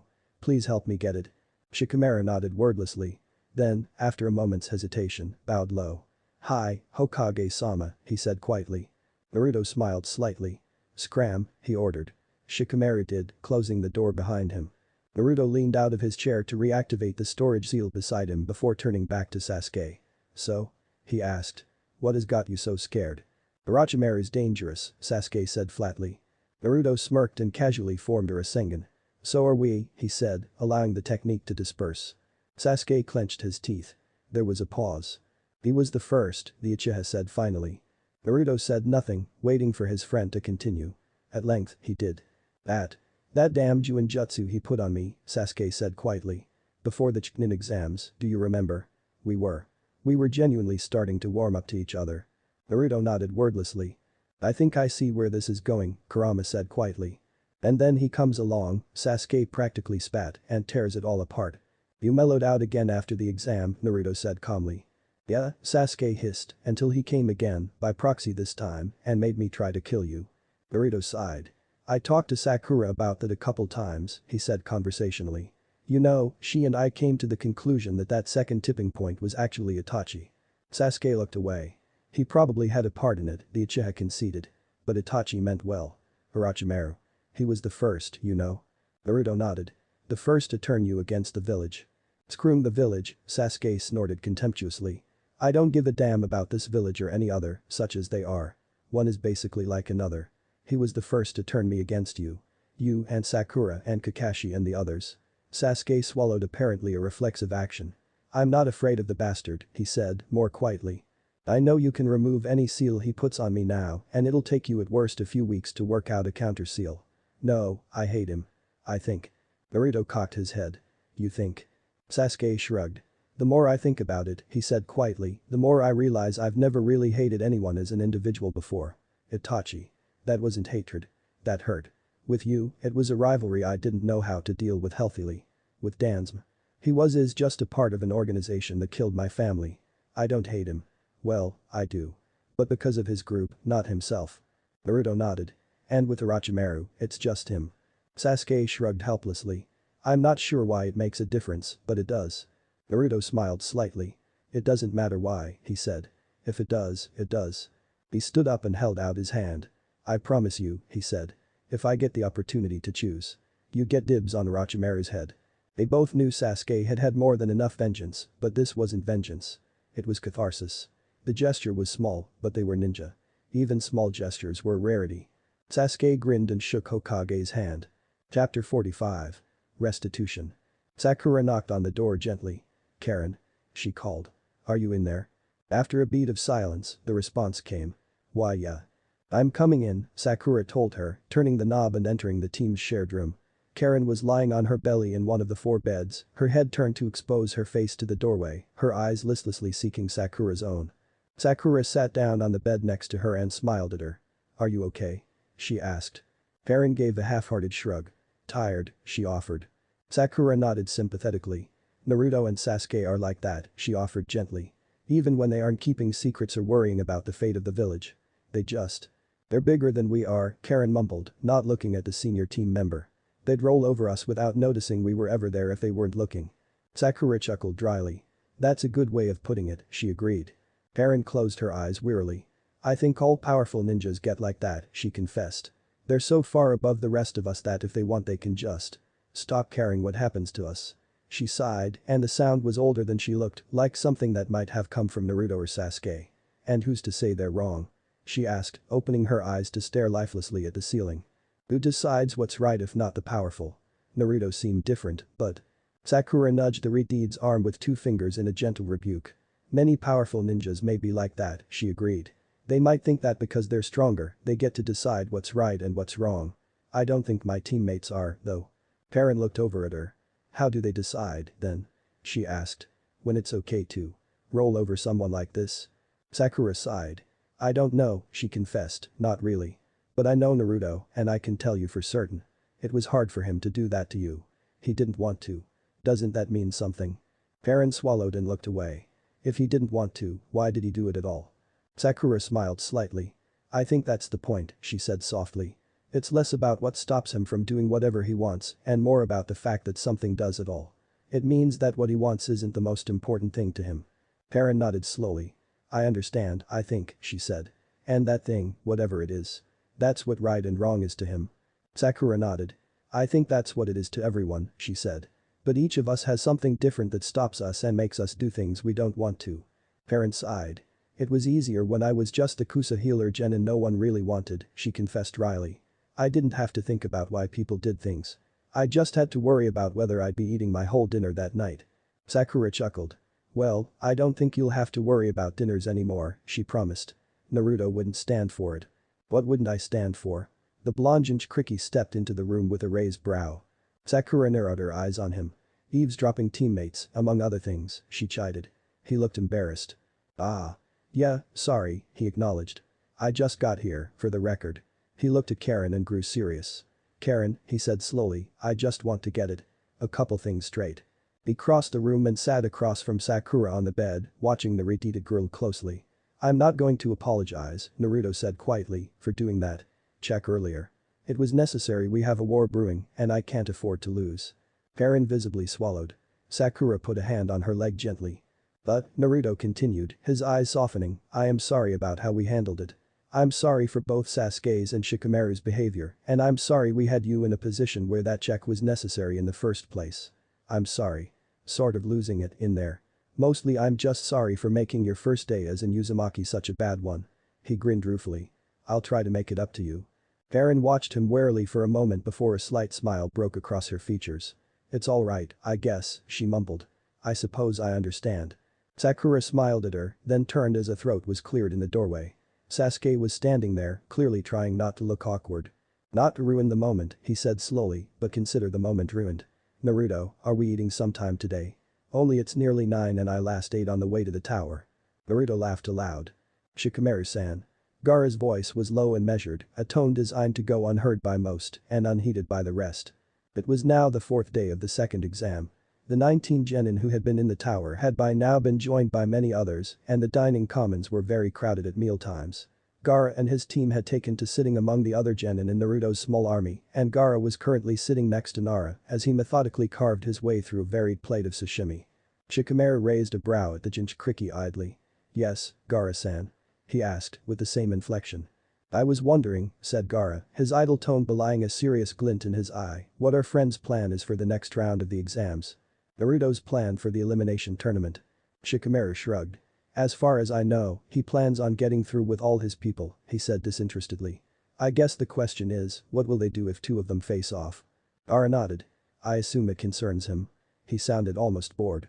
Shikamaru shrugged.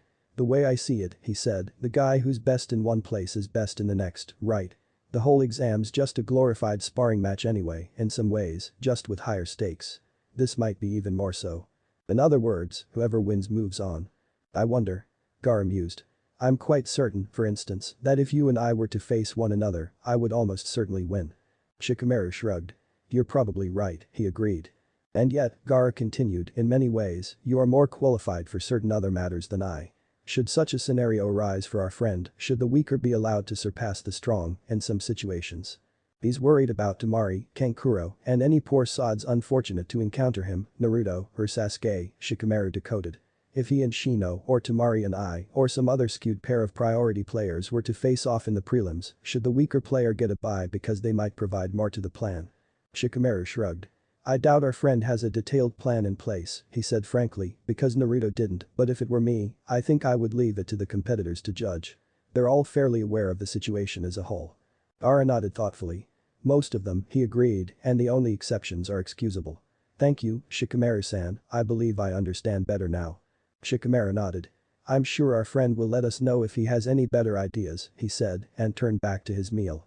"Will all competitors please assemble in the primary atrium?" The command rang out throughout the building.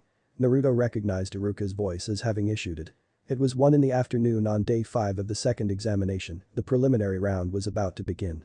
Hokage-sama will be addressing the Chunin examinees shortly. Naruto looked over at Sasuke. They'd been light contact sparring, Taijutsu only, while they waited. He grinned at the Uchiha. "I thought we'd never get to it," he said. Sasuke chuckled. "So impatient, dope," he said condescendingly. "You'll never amount to anything with that attitude." Naruto stuck his tongue out at him while he quickly checked his kunai holster. "Ready?" he asked in lieu of an answer. Sasuke grinned and followed him out. They met Sakura in the arena. She looked a little worried, they'd told her what was coming. She smiled at them when they fell into line with her, however. "Naruto, Sasuke," she greeted. "Keeping in shape?" Sasuke shrugged. "Can't exactly spar properly indoors," he groused. "We'll see. At least we're fresh, unlike some." Naruto nodded. "It'll be fine," he said. "We're stronger than about 90% of the genin here." He gave Sakura a look.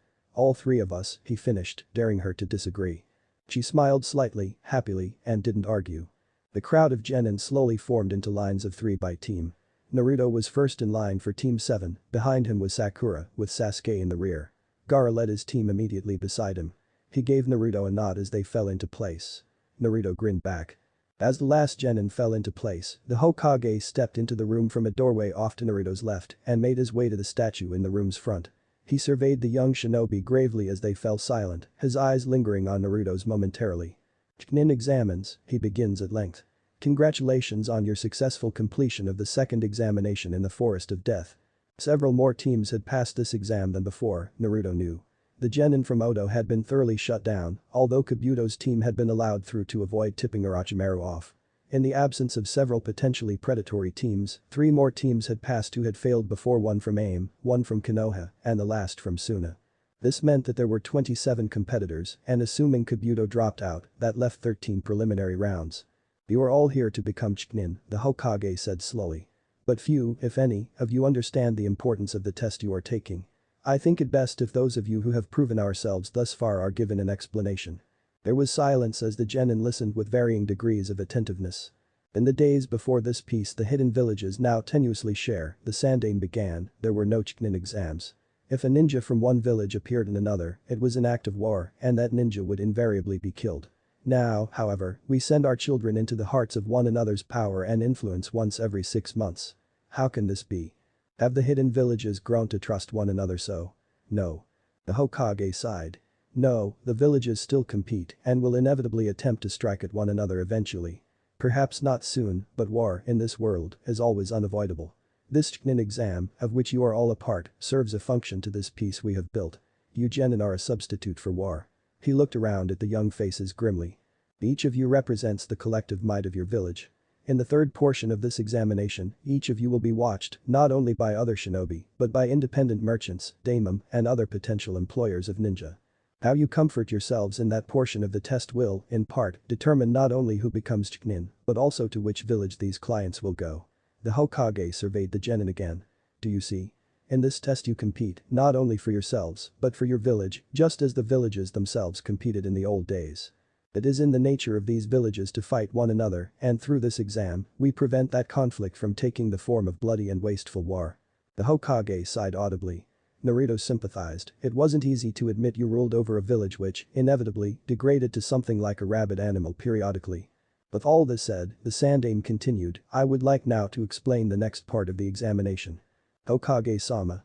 One of the shinobi to Sarutobi's right had stepped out of the line, turned, and bowed before him. Please, he said, allow me, as proctor, to introduce the next stage of the examination. The Sandaime studied him for a moment before nodding. Very well, he acquiesced and stepped back. Naruto's teeth clenched. He'd always liked keeping his troops comfortable around him too, the top was a lonely location. But this was, by his standards, unacceptable. This Chunin had interrupted his Hokage mid-speech in front of foreign shinobi. Naruto made a mental note to ask Shikamaru for an analysis of the action and whether it had merits he couldn't see. The Chunin turned.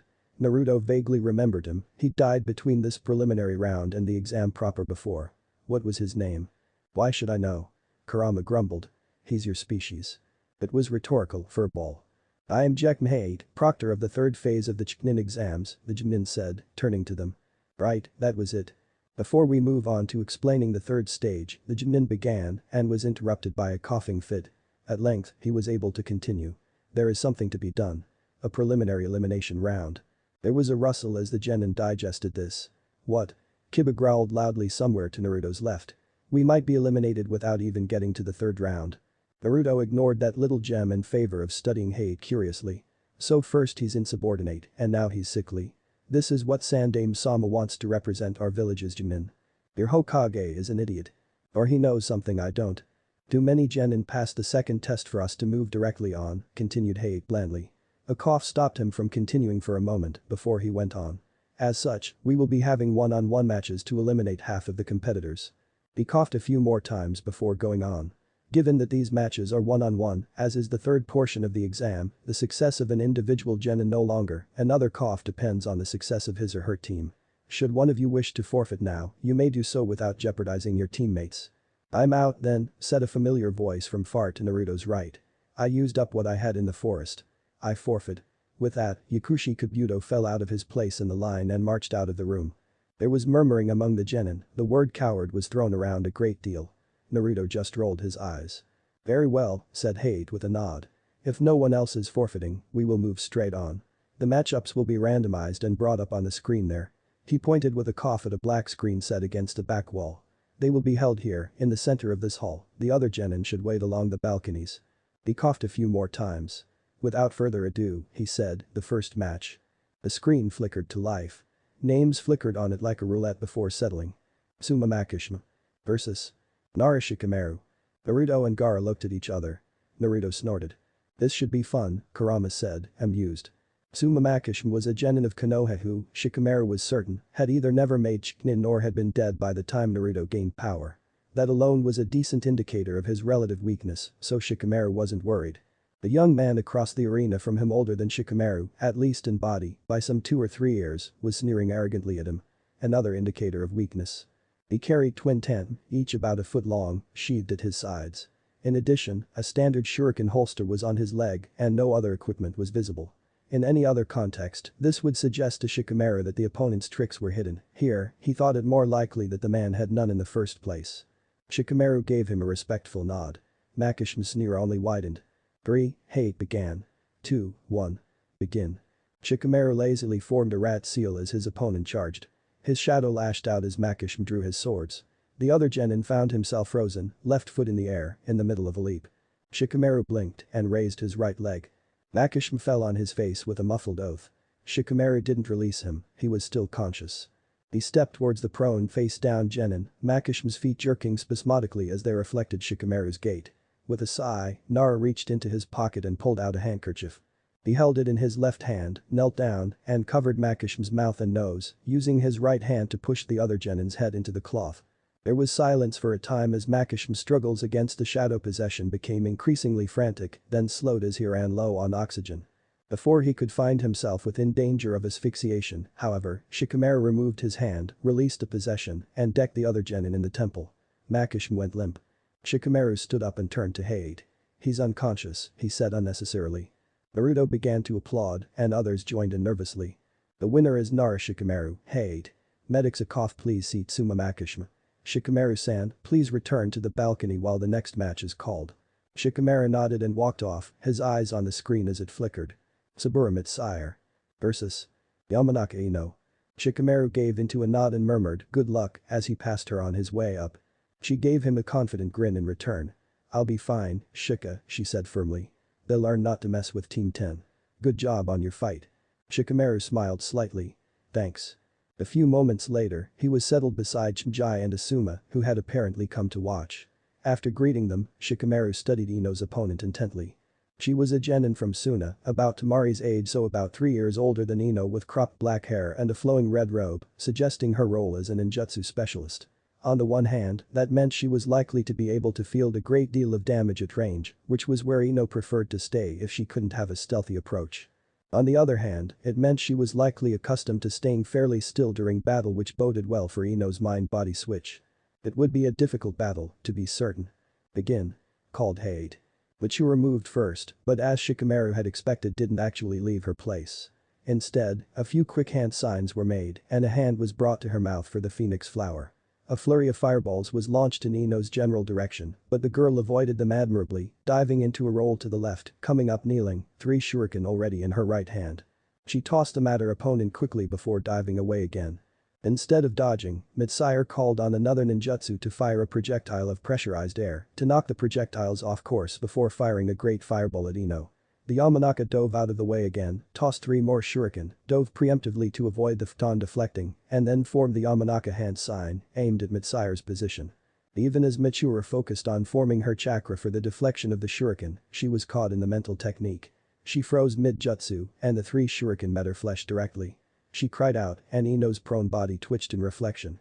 Shikamaru's fists clenched as his mind already raced, tracking the trajectories of the shuriken, trying to figure out what they'd hit. One sank into her right arm, another in her left leg. Neither of those was threatening. The third, however, cut into her torso where, exactly, Shikamaru could not see and that one might be a danger. But Saira's left hand rose shakily even as her right hand clutched at her belly. "I forfeit," she said tersely, and then sank to her knees as Ino released her. Yamanaka's body twitched as her mind returned to it, even as Hade called out, Yamanaka Ino was the winner. Medics another cough please see to both competitors. The Iram Nin entered the field quickly with stretchers, even as the screen began to flicker again. Shikamaru glanced at Asuma. "Let me know how the matches go," he muttered. "I'm going to check on Ino." Asuma nodded firmly. "I would," he said, "but Shinji still has to go." "Get going, I'll get you if Shinji's match is announced." Shikamaru nodded gratefully and turned away from the arena even as the next pair appeared on the screen. Sabaku no Gaara. Versus. Aram Kamiya. Gaara's eyes narrowed slightly as the names appeared. The Aram were a small family in Sauna, he would be facing one of his own. With any luck, she would be so paralyzed with fear that. "I forfeit." The girl's voice was panicked. "There we are." Gaara rolled his eyes. Higurashi Tenten. Versus. Haika Hinata. Sasuke winced and looked over at Naruto. His teammate's face had hardened, but even as the Uchiha watched, he sighed, relaxed, and smiled. "Good luck, Hinata-chan." He called to the Haika who was already entering the arena. Hinata visibly ducked her head. Sasuke rolled his eyes. "Does she have a chance?" Sakura whispered to him worriedly, her voice low so Naruto couldn't hear. Of course, Naruto was a trained shinobi and a Jinchuriki to boot, so he heard anyway. "She does," he said firmly. "Hinata's not weak." "Nor is Tenten," Sasuke said mildly. Hinata definitely has a chance, but Tenten's got more experience and she's sparred with a hiker regularly for over a year. It'll be an uphill fight. Naruto's knuckles tightened around the railing. Yeah, he agreed quietly. But no matter what happens, it can't be worse than it was. Sasuke grimaced. He remembered Hinata's fight with Neji, how the branch clan shinobi had taken a sick pleasure in destroying her utterly. True enough, he agreed. This might even be good for her if they get to talking. They've both been on the receiving end. Begin. Hate shouted. Tenten began by speaking. Hinata-san, she said, by way of greeting. Neji told me about you. Hinata seemed to shrink inward. Oh? She said in a small voice, but the wide acoustics of the hall let Sasuke hear it anyway. What did he say? Tenten's voice was sympathetic. Mostly? She asked ruefully. He says you're weak and undeserving of being in the main family a lot. Hinata seemed to be trying to fold herself up. Well. I'm sorry for not being as strong as some. I think he's wrong. Sasuke's respect for Tenten shot up a few notches. Hinata was looking at her opponent blankly. What? Tenten grinned. I think he and a lot of other people are underestimating you, Hinata-san, she said firmly. I think you just need to stop letting them get you down. Hinata was silent. I mean, look at Naruto. Tenten chuckled. You saw him in the forest, you saw how hilariously outmatched Neji was. And Naruto considers you a friend. If that's not a recommendation, I don't know what is. For the record, Naruto called loudly. I agree with Tenten, but I don't think that should stop you pounding her into the ground. Tenten laughed, winking up at the balcony where Team 7 watched. Sasuke rolled his eyes. I think you should definitely try, she said, grinning as she palmed a storage scroll. Because one of us, Konoha Kunoichi, is going on to take the third exam, but I don't want either of us letting people think Kunoichi can't make a good show. There was a beat as Hinata seemed to visibly absorb this, and then the girl took a Jiken stance. Hi, she mumbled, and then, more forcefully, hi. Tenten's grin widened. Good. She said. Then let's get started. She jumped off both feet in a flying leap backwards, 2 storage scrolls unraveling around her hands already reaching into the extensive seal arrays. With a deft motion, she began throwing a steady stream of weapons, both large and small, at the Hikta. Hinata moved like water, she flowed between a falling Naginata and a whirling katana, deftly keeping her feet steady as she moved, rather than resorting to dives and rolls. Sasuke's eyes widened, impressed, he hadn't expected her to be agile enough to dodge through the middle of the technique like that. That was a skill beyond most of their peers. And then Tenten began to fall as gravity took its hold. Hinata's Byakugan was already active as she began to flow among the continuing stream of weapons towards her dropping opponent. Tenten stopped pulling out new weapons and instead used her chakra strings to manipulate the ones already on the ground, trying to keep the Hikta at bay, but Hinata just wove between them with the same unexpected deftness. It visibly took Tenten a moment to realize that she couldn't keep Hinata from getting to her before she hit the ground, and as soon as she realized she dove for a new weapon, but the instant she stopped controlling the weapons, Hinata was already leaping for her. Jiken. Hinata called out forcefully. 32 palms. And the strikes began. Sasuke couldn't help activating his Sharingan to track the motions as they impeccably hit a Tenketsu each. 32 strikes wouldn't seal the entire network by any means, but it was certainly sufficient to weaken Tenten, especially with the way Hinata was focused on her opponent's arms to prevent her controlling her weapons. The final strike met Tenten squarely in the left shoulder, sending her rolling away. She recovered into a kneel, both her arms limp at her sides, staring at Hinata in something like wonder. She began to laugh. Told you they were underestimating you, she said breathlessly. Well, I can't fight without arms. You win. Go Hinata. Naruto shouted ecstatically, beginning to clap wildly. Sasuke nodded slowly and joined in. The winner is Hika Hinata. Hade announced between coughs. Tenten-san, will you be needing medical attention? Tenten shook her head, already leaving the arena. The Jiken goes away on its own if you slowly feed chakra into the blocked Tenketsu, she said. I've had practice. I'll be fine. Very well. Hate said and coughed. Then please clear the area while the next match is called. Inyazuka Kiba. Versus. Sabaku no Tamari. Sasuke grimaced. Kiba, he expected, would not enjoy this. The Konoha shinobi and the Suna Kunoichi faced off at the center of the arena. Tamari's fan was out, folded and held like a heavy walking stick. She smirked at the boy and his dog. Hello again, Inyazuka, she said tauntingly. I hope you plan to bring a bit more to the field than I saw in the forest. Kiba grinned wolfishly. If you think your performance in the forest was enough to take me down, you've got another thing coming. He responded challengingly. Tamari's smirk widened. In that case, she said, unfolding her fan to show a single violet circle. May the best ninja me win. Begin. Ordered Hade. Kiba immediately lunged, but Temari reacted quickly. With a swing of her fan and a concentration of chakra, which Sasuke observed with a flare of his Sharingan, she cast sharp winds at the charging Inuzuka. Kiba rolled to avoid the slashing ninjutsu, still pounding steadily towards the Sunagenin, but Sasuke saw something he doubted Temari noticed. As Kiba rolled, he let Akamaru out of his jacket, and even as Kiba continued to charge, Akamaru munched on a soldier pill Kiba had dropped with him. Misdirection, Sasuke mused. His estimation of Kiba's abilities rose a notch or two. Kiba was forced to dive away from Temari, rolling behind her, as another technique barely missed him. She turned to face him and thus missed Akamaru's transformation into a beast clone of his trainer. Kiba grinned. "That fan's not bad for keeping me at a distance," he said conversationally. Temari shifted her grip on it. "You really can't win," she announced. "It's a bad matchup. A Taijutsu specialist can't beat me like this." Kiba chuckled. "We'll see about that." Temari had only a moment's notice before Akamaru's whirling tunneling fang dove for her from behind. To her credit, she did notice and dove to her right to avoid it, but even as she did, Kiba attacked in a second tunneling fang, marking the transformation into his signature fang over fang. Temari swung her fan as Kiba approached. Sasuke's Sharingan caught the moment the actual fabric of the fan caught on the whirling mass of Inuzuka. The redirected airflow of the interrupted jutsu kicked up a cloud of dust, thick enough that even Sasuke couldn't see through it. His teeth clenched. If Temari's strike had gone through well, that might have killed Kiba at that range. She had probably shown restraint, but… Slowly, the dust settled.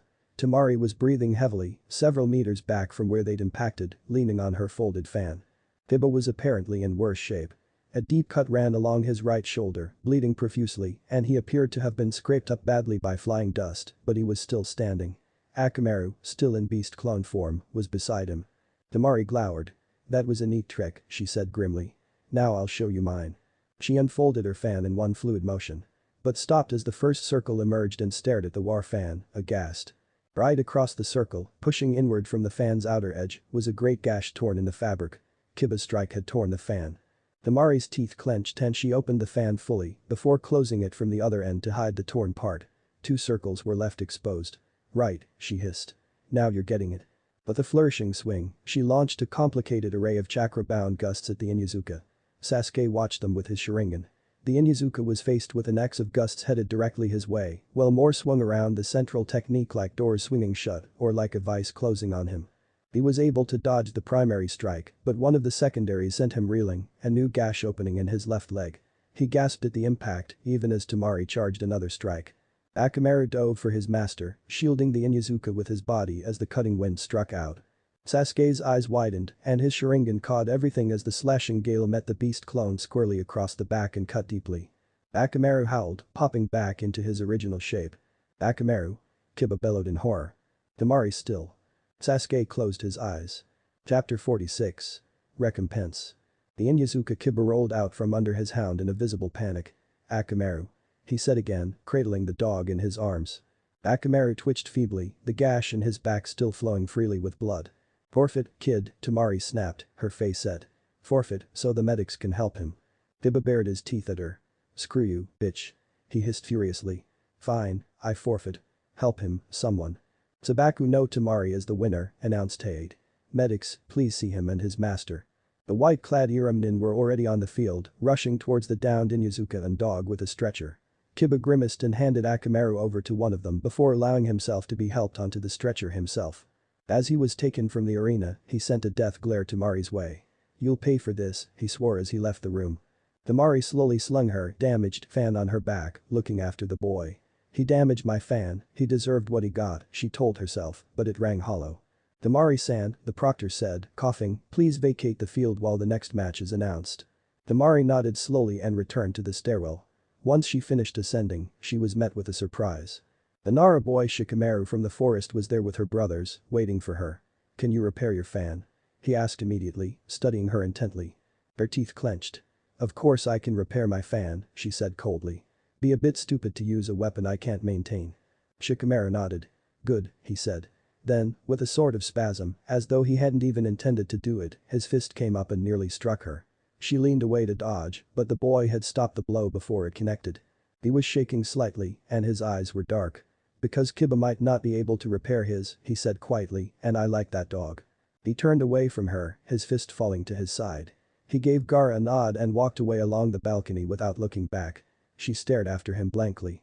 Ara cleared his throat behind her. "Don't worry," he assured her. "He'll forgive you, he knows it was an accident. He just needs to calm himself." Damari turned to him, her eyes narrowed. "What do I care if he forgives me?" she demanded. "He's a Konoha shinobi. We're about to invade them, Otanto, remember?" Ara didn't answer, only turned to look at the screen on which two names had settled. Hamyun Mai versus Uchiha Sasuke. Ara coughed once. "This," he mumbled, "should be fun." Sasuke didn't bother going for the stairs, instead he vaulted over the railing and landed in a crouch on the edge of the arena. Under the pretense of fiddling with his arm guards, he primed the storage seal on his right wrist, where the storage seal containing Kubikurubchim sat dormant. "Try not to kill her, Sasuke," Naruto hollered from above. "No promises," Sasuke called back without turning. Naruto just laughed. Mai soon entered from the other end of the arena. She was a young woman, about 3 or 4 years older than Sasuke and perhaps half a head taller than him. She wore a battle kimono in a soft green hue, with slits cut up the legs and on the shoulders for freedom of motion. Her taki forehead protector gleamed in the electric lighting of the room. Her hand was on the hilt of her sword. Sasuke gave him a short nod as he entered the field. He recognized the girl from the encampment in the Forest of Death. She'd been FK's teammate user by the long katana at her belt. "Mine's bigger." The thought came unbidden as he considered his opponent's sword and he banished it immediately, his left hand twitching slightly towards the seal on his wrist. Mai was staring him down, a determined set to her face. The image was betrayed, however, by the glimmer of stark terror in her eyes. She remembered him from the forest, too. He smiled. "Begin," Hayate ordered. "Feel free to yield," Sasuke said casually. In response she shouted battle cry at him, her katana leaping from its sheath in a gleam of bright silver. Sasuke's hand went to his wrist and out came Kubikurubchim. The massive blade sent the slimmer katana bouncing away as it deflected her downward strike. He twisted the blade in his grip, circling its tip around her sword and hooking it with the gap before pulling. The blade came free from her hands with barely a trace of resistance. The battle was, realistically, over in the field, Sasuke would have simply gutted his opponent then and there. Here, however, where the opponent's death was actively discouraged, he withdrew with a lunge, picking up her sword as he went. "Yield," he ordered. She was staring at her sword in his hand. The entire exchange had taken about 2 seconds. "Yeah," she said, stuttering. "Yeah. I yield." Hayate nodded. "Uchiha Sasuke is the winner," he announced. Sasuke tossed the katana at her, hilt downward, and then turned away. He actually took the stairs to return to the balcony, partly because he wanted the isolated space to lock his storage seal without everyone realizing what he was hiding under his arm guard. Naruto was looking at the board when he reached them. Kakashi had apparently meandered over to their little group at some point during Sasuke's fight. He gave the Uchiha a condescending eye smile.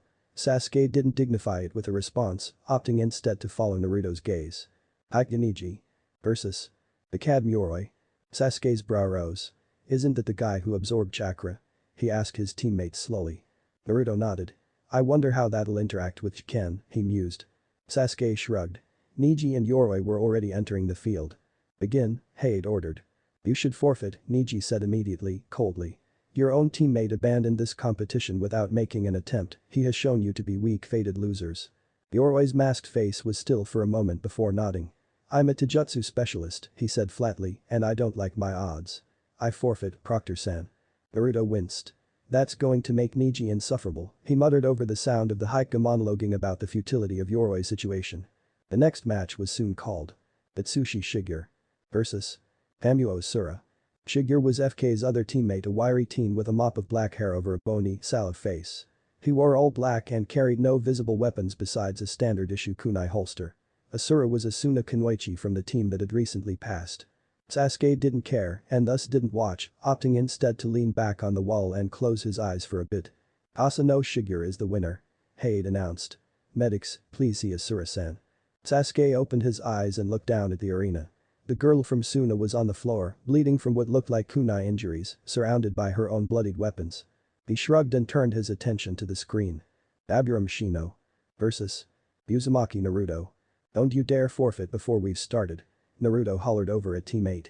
Shino looked over at him, nodded once, and made for the stairwell. Naruto grinned, punched Sasuke lightly in the shoulder by way of farewell, and emulated his earlier jump into the arena. "Are you planning to let me out for this one?" Kurama asked hopefully. "You know that's a bad idea," Naruto told him, "if only because we want to keep you in reserve." "Fine." Kurama was displeased, but understanding. Shino entered the field slowly and coolly, seeming totally unruffled. How shall this go, Naruto-san? He asked as he came to a halt in his place across from the Jinchuriki. Is anything barred and would you like me to test myself fully? Naruto shrugged. I'm not using everything I've got, he confessed. Got to save some stuff for the third part, right? I probably won't pull out all the stops even if I'm about to lose, because there's other things to save for besides the exam. I just want to have a proper fight, you and I don't spar often. Shino nodded. Very well, he said, and took a ready to jutsu stance. Begin. Hate called. Naruto palmed 3 kunai and tossed them at Aburam, who blocked them with one of his own, all while insects slowly flowed out of his clothes to swarm all about him. There was a flicker, and for a moment Shino vanished into the cloud before 3 of him coalesced. Insect clones. Naruto formed 5 shadow clones, Kawarimi with one of them, and then charged. For a few moments, he and Shino were engaged in 3 2-on-1 Taijutsu battles. Shino for an impressive 5 seconds before, one by one, all 3 of him dispersed. The real Shino had hidden himself in the confusion. Naruto closed his eyes. Under us? He asked Kurama. Yep. Want me to flush him out? Nah. Naruto looked between his clones until one got the idea and nodded at him, as though in instruction. He formed a few seals and palmed the ground in a Doton jutsu. The ground began to shake in a localized earthquake.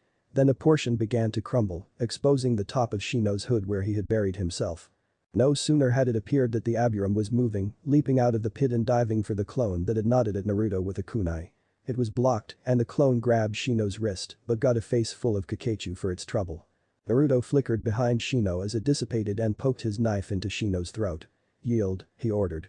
I yield, Shino acquiesced, the insects flowing back into him. Well fought, Naruto-san. You too, Naruto agreed as Hade announced the winner. Saburo Kasumi. Versus Akimichi Chimjai.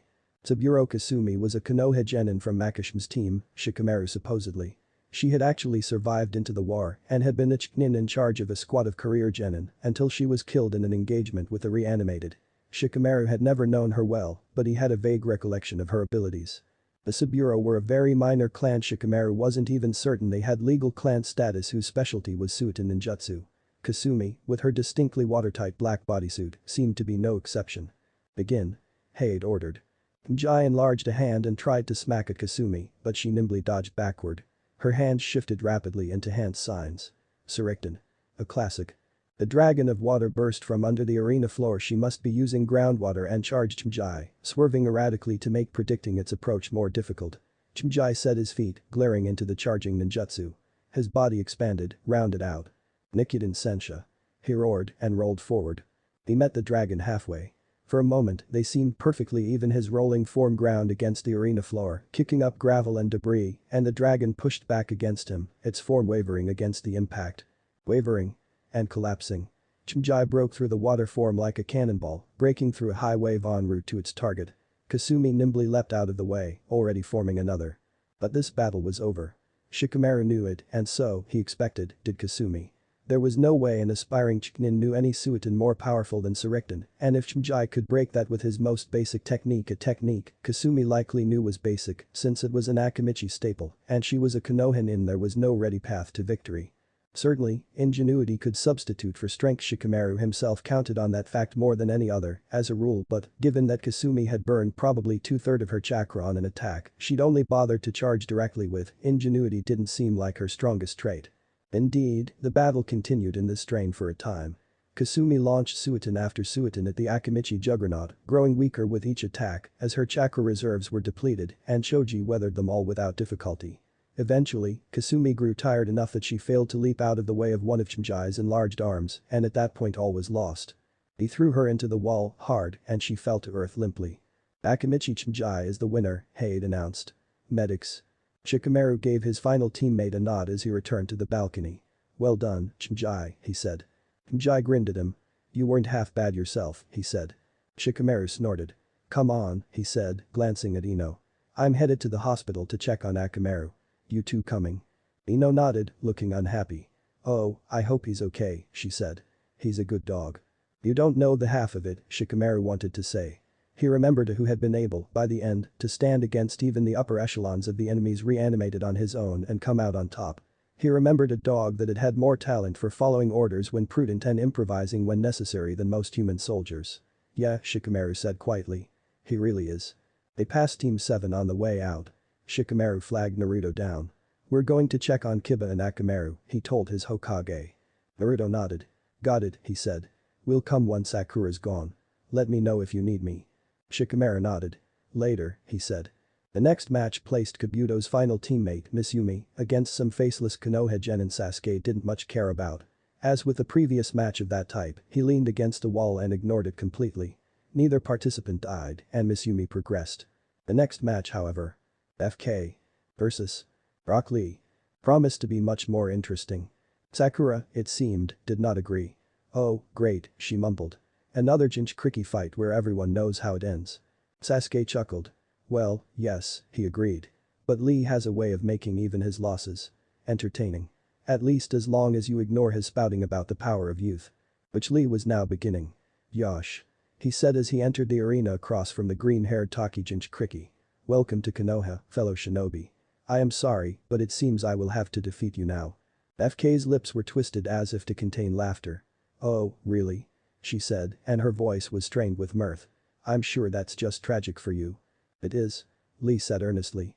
"After all the work you put in to get here, it seems a shame to send you home without a chance to demonstrate your youth." The capital letter neatly fell into place in Sasuke's mind in the tournament proper and become Chiknin. FK giggled. "Say, you're a Taijutsu user, right?" she asked. Lee nodded fervently. "I am," he said proudly. "I will prove that, through youth, one can become an excellent shinobi without ninjutsu." "I'm sure you will," FK said, and now there was a predatory glint to her eyes, "but it won't be today. I'll use only Taijutsu too, alright. We'll see who's the better practitioner." "Yosh," Lee exulted. "Your youth knows no bounds." "Very well, I accept. If I lose, I will. 1,000 laps around Konoha in my hands." FK laughed aloud at that one. "Oh, I like you," she said. "It'll be a shame to take you down a peg, honestly. But also so much fun." "Are you two quite done?" asked Hade wearily. FK cocked an eyebrow at him. "You have 26 high-powered adolescents packed into a room in order to beat one another into submission in formal one-on-one fights," she said dryly. "Did you not expect monologues?" Hade rolled his eyes. "Expected," he coughed. "Yes. Desired, no. Are you done?" She grinned. Cricked her neck. "I'm done." "Good. Begin." And both competitors were gone, flickering into motion so fast that even Sasuke's highly trained eyes could barely detect their passage. He flared his Sharingan, the better to see. The two fighters met in the middle of the arena, exchanged a single blow. Fu's roundhouse kick was dodged by a roll from Lee, who used his lowered height to deliver a sweep which she nimbly leapt over and then dashed apart into one another's starting positions. They stopped and turned back to face each other. Lee's face was glowing with boyish excitement, FK's was set in a devilish grin. "Yosh," Lee said excitedly. "You're as fast as I am." "Nah," said FK, her smile widening. "I'm faster." And they charged again. They clashed once, broke apart, circled one another for a time, and then dived for one another. Lee threw a kick which FK ducked. She rose again with an uppercut to his gut, which he deflected. He tried to grasp her wrist in the motion, but she drew it back too quickly and spun to deliver an elbow to his face. He ducked it and tried to kick her legs out from under her. She tucked them up, bringing them up to her torso. She turned in midair and both feet snapped out, striking Lee hard in the center of the chest. It was a hard target and damage was minimal, but it pushed him back a couple feet and threw her several. She landed in a roll and came up ready. They watched one another for a moment, perfectly motionless. FK smiled. "All right," she said. "Enough warm-up." Her speed had nearly doubled now that she wasn't holding back. Sasuke doubted anyone without a Sharingan could follow her now. She was in Lee's face in the blink of an eye and had planted a fist each into his gut, both cheeks and one kidney, before driving an elbow into his solar plexus, which cast him back several yards. He landed hard but kept his footing. He coughed painfully. "Yosh," he said in pained exuberance. "You truly are a powerful ninja." FK rolled her eyes. "Whatever trick you have planned," she said, "use it now. This next exchange doesn't end until you're unconscious." Lee glanced up at the balcony. Sasuke followed his gaze and saw a guy nodding solemnly. "You may, Lee," he said. "Go forth. Show her your youth." FK's nose wrinkled. "At least buy me dinner first," she protested. Lee's brow furrowed. "I do not understand," he told her. She rolled her eyes. "My friend said, you know how I hit you just now?" Lee nodded. "Well, there's this thing called puberty. It hasn't." Beside Sasuke, Sakura was gripping the railing hard and trying to stifle her laughter. Sasuke noticed that he, too, was chuckling. Naruto, of course, was guffawing without a care on his other side. "Yosh," Lee said, leaning down and pulling up his shin guards to reveal the training weights beneath. I, too, will stop holding back. And I will learn what this thing you call puberty is, and I will hit it. Sasuke's face met his palm. They greeted one another like old friends. There was a crash as Lee dropped his training weights with a resounding thud. Yosh. He cried. I am coming, FK. She blinked. Are you trying to do the innuendo thing? She asked. He charged. So did she.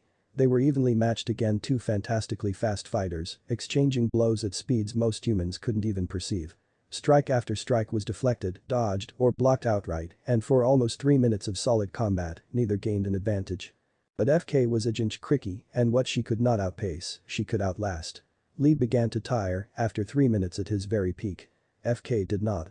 He took a blow to the face first, but came back from it. Then it was to the solar plexus, but he recovered admirably. Another to the kidney, his other kidney, this time followed up with a kick to the thigh, and he stumbled. That was fatal. FK was on him in an instant, a veritable whirlwind of arms and legs. Several blows to the gut and at least 3 to the same temple later, and Lee was falling back, reeling, barely holding on to consciousness. Enough, FK said. It was a good fight, but you're done. There's no shame in that. And no, Lee managed. Through youth and hard work. FK sighed. She approached him as he staggered and took him into her arms. You're right, she said, but hard work takes time. Sometimes you go into a fight and it can't win you now. That doesn't mean it can't win it later. One day, Lee. But not today. She pulled back, steadied him. Smiled. Today, she said, it's time for you to rest. Her head reared back and struck him, hard, on his bushy brows. He staggered, tipped, and fell. She stood over him for a moment before glancing at Hade. You calling it? She asked. He nodded. FK is the winner, he declared. Medics another cough please, Rock Lee. Sasuke nodded and turned to Sakura. See? He said. Interesting. She chuckled. And funny, she said. FK's crude, but I like her. Are you ready? He asked her. You're up next. She smiled at him. Against Kankurum, she said. I think I'll be okay. He nodded. Good luck, he said. Don't lose. Sakura grinned. I don't plan to, she said. Let's see poisons, puppets, and poor Taijutsu, right? He snorted. Sounds like you've got him figured out. Meh, she said. He might surprise me. The match was declared. Hayate called for the combatants. Sakura gave him and Naruto each a quick hug and then did as they had, vaulted over the railing and landed firmly on the ground. She cricked her neck as she approached the center of the arena. Kankurum was coming out of the stairwell opposite her just as she reached Hayate. You should forfeit, girlie, he said tauntingly. A little shrimp like you, getting carried by her teammates, isn't going to be any match for me. Sasuke frowned. Kankurum was prodding at her weaknesses. He didn't appreciate it. Sakura, however, just shrugged. And Gaara hasn't been carrying you? She asked lightly. More to the point, I'm not the one who hides behind dolls even in the middle of a fight. Kankurum's face twisted into a furious grimace. They're not dolls, he said slowly. They're puppets. Sakura rolled her eyes. She said, her voice carrying an impressive sarcastic lilt which Sasuke couldn't help smiling at. What do you call this one, Barbie? Kankurum shuddered in rage. Oh, you're gonna wish you hadn't made me mad, he said. Begin. Hayate ordered. Kankuro charged. No, Crow, Sasuke realized. The puppeteer wouldn't charge. An amateur tactical error, but then Kankurum was an amateur. It was Temari who had become the budding tactician under Shikamaru's tutelage. Kankurum didn't even have the talent. Sakura did. She nimbly sidestepped the charge, tapped the bandage-wrapped puppeteer, and then leapt away as he slowed to a stop. The face on the puppet slackened, became neutral. It stood perfectly idle. Sakura approached warily, a kunai in hand. When Kankurum didn't move, she set the tip of her kunai against where the jugular would be under the bandages. Proctor? She called. He's trapped in my Jinjutsu. Can you call the match? Hayate nodded. The winner is Haruno Sakura, he said. You may go, I'll wake him so he doesn't attack you. Sakura nodded and leapt up to the balcony in a single bound. Sasuke found that he was smiling at her. Nicely done, he said. No unnecessary flair, in, Jinjutsu, out. I like it. She smiled at him.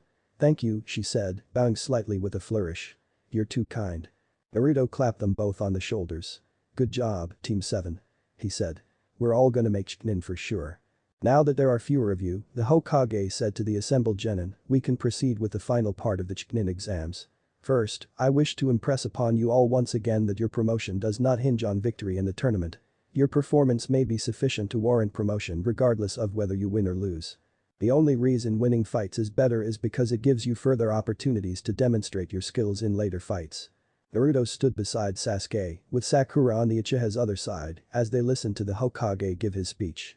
As such, the Hokage continued, the actual bracketing of the tournament is not as vital as it may appear. 3 of you will be given buys. The other 10 will fight in one round more than those 3. The structure of the tournament shall be as follows. First, competitors 1 and 2 will fight. 3 will be given a bye. Then competitors 4 and 5 will fight. 6 will receive a bye. 7 and 8 will fight, followed by 9 and 10. 11 will be given a bye, and 12 and 13 will fight. Then, the winner between 1 and 2 will fight 3. The winner between 4 and 5 will fight 6. The winner between 7 and 8 will fight the winner between 9 and 10. Then 11 will fight the winner between 12 and 13. In the semifinals round, the winner between 1, 2 and 3 will fight the winner between 4, 5 and 6. Then the winner between 7, 8, 9 and 10 will fight the winner between 11, 12 and 13. After that, the last 2 competitors will face one another in the finals. The Hokage looked around. I will, of course, be giving you both charts of the brackets and the names of your first competitor, he said. Are there any questions? There were none. Good, the Hokage said. Then, without further ado. Competitor 1 is Sabaku no Gaara. He will be facing Yamanaka Ino in the first round. Haruno Sakura, as competitor 3, will receive a bye. Uchiha Sasuke and Hike Niji are competitors 4 and 5. The winner of that match will face Hike Hinata in the second round.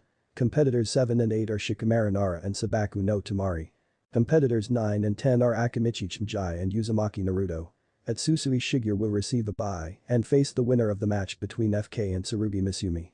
Naruto quickly committed the brackets to memory. Hike Hinata and Konoha Team 10 are currently at the hospital, the Sandaime said, glancing at Naruto. Would you? Naruto nodded. My team will tell them their brackets, he confirmed. Thank you, the Hokage said. You each have 1 month to prepare. Good luck. That is all. How's Akamaru? Naruto asked immediately upon entering the white room. Shikamaru glanced up from his book. He'll live, he said. But his spine was partially severed. We'd need Tsunade to heal him up to being combat capable again. Naruto grimaced. Oh, Kami. He glanced over at the bed, wherein Yuzuka was sleeping. Kiba looked more peaceful than he ever did when awake. Where's your team? He asked. Jai went to get some food to bring back. Shikamaru's voice was clinical, detached. Ino took Hinata to her flower shop, which I think she wanted to distract her from. Well. Akamaru's her teammate.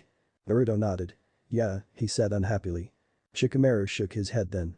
Anyway, he said, turning to face them fully. The brackets. How's it look? You're up against Tamari in round 1, Sasuke said darkly. Naruto had expected Shikamaru to grimace. Instead, Nara's face turned into a grim little smile. Good, he said. I'll be able to teach her just what I think about trying to kill a damn puppy. It was a fight, Sakura said meekly. And Kiba wasn't holding back. Tamari has other tools, Shikamaru said firmly, looking at Kiba. I should know. She had alternatives. She just didn't think or choose to use them. And I'm not okay with that. She's not the same girl, Naruto said quietly. Shikamaru snorted. Doesn't stop me feeling like I just got stabbed in the back, he said. Then he sighed. Right, after I take her down a peg, who's next? Mirchimjai, Naruto reported. So, you. Well, yeah. That'll be fun, Shikamaru considered. What about Ino? She's facing Gaara in the first round, Sakura said. I'm facing him in the second. Shikamaru rolled his eyes. Best of luck with that, he said dryly. Sakura smiled. I think I can make a good enough showing to be worth promoting, she said. Won't win, obviously, but. But no one's expecting you to win against a Jinchuriki, Shikamaru said. Right. Do we know when they're planning on engaging? They might plan on doing it as soon as Gaara steps onto the field in the first match, Naruto said. But he's not going to be activating Shukaku, so they'll probably scramble to figure out what to do from there. Shikamaru nodded. Hopefully, he said. Unless Orochimaru's planned around us somehow. He rolled his eyes. This is definitely the messiest game of espionage I've ever played. Naruto snorted. What about you, Sasuke? Shikamaru asked. Who are you up against? Niji round 1, Hinata round 2, Gaara round 3, Sasuke reported. And then Naruto in the finals. Naruto grinned fiercely. Oh, that'll be fun, he said. Sasuke grinned back. That it will, he agreed. Shikamaru sighed. But we have a lot to do before then, he said, standing up. We have Sannin to talk to, spies to coordinate, and a war to win. Naruto held out his hand. Good thing we've got the best commander in the world on our side, he said. Shikamaru's lips twitched into a slight smile. Flattery will get you nowhere, Hokage-sama, he said, and took the offered arm in a firm grip. The preliminaries were done. It was time to prepare for the real challenge. Chapter 47. Rearticulate. Nice bracketing, Shikamaru drew as he followed Naruto into the Hokage's office. Sandaime smiled slightly. I thought so, he agreed lightly. None of the powerhouses face each other in the first round or the second. It seemed fitting. Naruto chuckled. Didn't know you had a flair for the dramatic, Oji-san. The elderly Hokage chuckled. In this business, he said, it's nearly as essential as politics. Then the smile slid off his face. Now. To business. Naruto took his seat across from the Hokage. Shikamaru stood beside him and clasped his hands behind his back. We know that Akatsuki is watching the tournament, he said crisply. We know they want us to know that. Orochimaru hasn't shown his hand, but Kabuto is still in the village, and Tsurugi Misumi is participating in the tournament. We know from Gaara that the invasion by Suna is still going forward. He grimaced. Our worst-case scenario, he said grimly, is that all three of our enemy factions have been brought together by the Dishonored in preparation for a coordinated attack on our heavy hitters, possibly in conjunction with other threats we don't know about. How likely is that? Naruto asked. Shikamaru shook his head. Not very, he said. The Akatsuki are global criminals, every one. Suna can work with Orochimaru to destroy Konoha without reprisal because he's only really criminal from our perspective. But the Akatsuki would make them the enemies of every other nation as soon as Konoha was defeated. It's not worth the risk to them. However, he added darkly, what I think is possible is that the Dishonored has allied Akatsuki with Orochimaru and thus Suna through him. That's not quite as bad because Suna shinobi will be hostile to Akatsuki, especially Sasori, and possibly vice versa, but it's still far from a good situation. Agreed, the Sandaime said grimly. How can we improve security? Make sure the evacuation procedures are dusted off and prepared, Shikamaru said promptly. Start evacuating civilians discreetly the moment the tournament starts. Call back as many shinobi as you can on the grounds of security for the exams and try to get as many others as possible in nearby staging areas. The Sandaime Hokage nodded. Good ideas, he agreed. I'll see to it. Shikamaru, Naruto cut in. Sasuke's encounter with Akatsuki. Your analysis. The Dishonored can't have told Itachi the full truth of the situation, Shikamaru said, or Itachi would have already defected back to us. That means he can't have told Kisame, either, because there's no way he could keep any important secrets without Itachi finding out. Yet he sent them to engage Sasuke in the forest. We're missing the why, but he must know there's a risk of Itachi's defection regardless, just based on what Sasuke says. So either he wants Itachi to defect or he gains something that outweighs that risk. Well, either he did or Madara did. Or wants us to believe that Itachi defected, Naruto said quietly. Shikamaru's face slackened. Juinjutsu, he said in dawning horror. You think? If Itachi shows up, Naruto said, he needs to be contained. No matter how much we want to trust him, our enemies aren't above mind control and sleeper agents. Clear? Shikamaru nodded. Agreed. I'll pass that on to Dansme, Sandaime said. If anyone can keep Itachi's presence from his brother, it would be him. Let us hope it doesn't come to that. Naruto nodded. Right, he agreed. Shikamaru, any idea when they plan to start the invasion? I've spoken with Gaara, Shikamaru said. They want him to kick it off during his fight with Sasuke. Naruto nodded. I figured it'd be then. Good. Do we want him to actually do that or leave them guessing? I think he's better equipped to decide that, Shikamaru said. He knows Suna better than any of us. True, Naruto agreed. Fine, we'll leave that to him. What else can we do? Not much, Shikamaru confessed, besides hope we get more intel before the tournament. Speaking of which, he glanced at Naruto. I believe you and I have a spy master to meet. Naruto blinked. A smile spread across his face like the break of day. Jiraiya, he said happily. Oh, it'll be great to see him again. Be careful, Shikamaru warned. I will. Sasuke stood ready, his knees bent, Kubikurumchim held behind his back in a reverse grip. His eyes were covered by a blindfold, but his ears were perked to all sound. A rustle, barely audible, emanated from the tree to his right. There she is. He didn't betray his thoughts, but he mentally prepared to bring his blade around to deflect. A rush of air crossed his ears as Sakura leapt. Sasuke triangulated the positions of her kunai and brought his sword around. Ha-clang. His angled blade caught one and then the other in rapid succession. He spun, slashing across his partner with the dull edge of the sword, but she ducked and brought her leg around to sweep away his feet. Sasuke jumped, landed with both feet on the top of her head and jumped over her before somersaulting in midair and bringing his sword down hard. It came down on Loam, kicking a cloud of dust up explosively. The clattering of clods of dirt hitting the ground muffled the sound of Sakura's movement, but he still heard her roll away and then leap back toward him. He turned to the sound and brought the flat of his sword up to block the charge punch she launched at him. Sasuke skidded along against the ground, thrown backwards by the impact, but a liberal application of chakra to his feet allowed him to stay upright. Kubikurumchim spun like a windmill before him, deflecting 1, 2, 3 thrown shuriken before he leapt out of the way of Sakura's second barrage, diving to his left. He rolled, came up kneeling, and brought the sword up to deflect another pair of tossed kunai. He dove forward then, arsing the sword around behind him and bringing it down towards where his opponent must be. She blocked it with 2 crossed kunai, but he followed through, leveraging his arm downward to bring the base of the blade around the pivot of her blades, forcing her to dive out of the way. His ears pricked, picking out the direction of her motion, and he brought around his sword in a whirl and a leap, landing atop her just as she came out of the roll. Sasuke landed lightly in a crouch, 1 foot on either side of Sakura's torso, his knees inward and forcing her body down under him, his sword at the back of her neck where she lay face down, breathing heavily. He found that he, too, was panting slightly with exertion. "Good fight," he said. She said, intelligibly. "Get off." His lips twitched and he rose up, bringing Kubikurumchim away from his teammate. His right hand came up and tore the blindfold away from his face. He blinked in the sudden light just as Sakura rolled over. She was panting much more heavily than he, and the skin of her face and bare arms was slick and glossy with sweat. Her hair was plastered to her head, and her developing breasts rose and fell to a rapid rhythm as she gasped for breath. "You're so fast," she mumbled ruefully. "I'm having to go all out just to keep up at all." He smiled slightly. "I've got a few years' experience on you," he said, tossing the blindfold away and extending a hand for her to take. She did, and he pulled her up easily into a standing position. "How are you feeling?" "Like I need a rest," Sakura said, stretching and visibly wincing at the strain before extending a hand and watching it shake with exhaustion. "And food?" "Lunch?" Sasuke asked. She smiled at him. "Sure. Where?" Sasuke shrugged. "Take your pick," he said, pulling up his armguard to prime the seal for Kubikurumchim. She sighed. "I'm too tired to make decisions," she whined. "Alright, that BBQ place Team 10 likes." Sasuke nodded, sealing away his sword and locking the seal. "Sounds good to me," he said. "Shall we?" She blinked at him. "Not going to find Naruto?" she asked him. "Surely he's not still busy with the Hokage." Sasuke shook his head.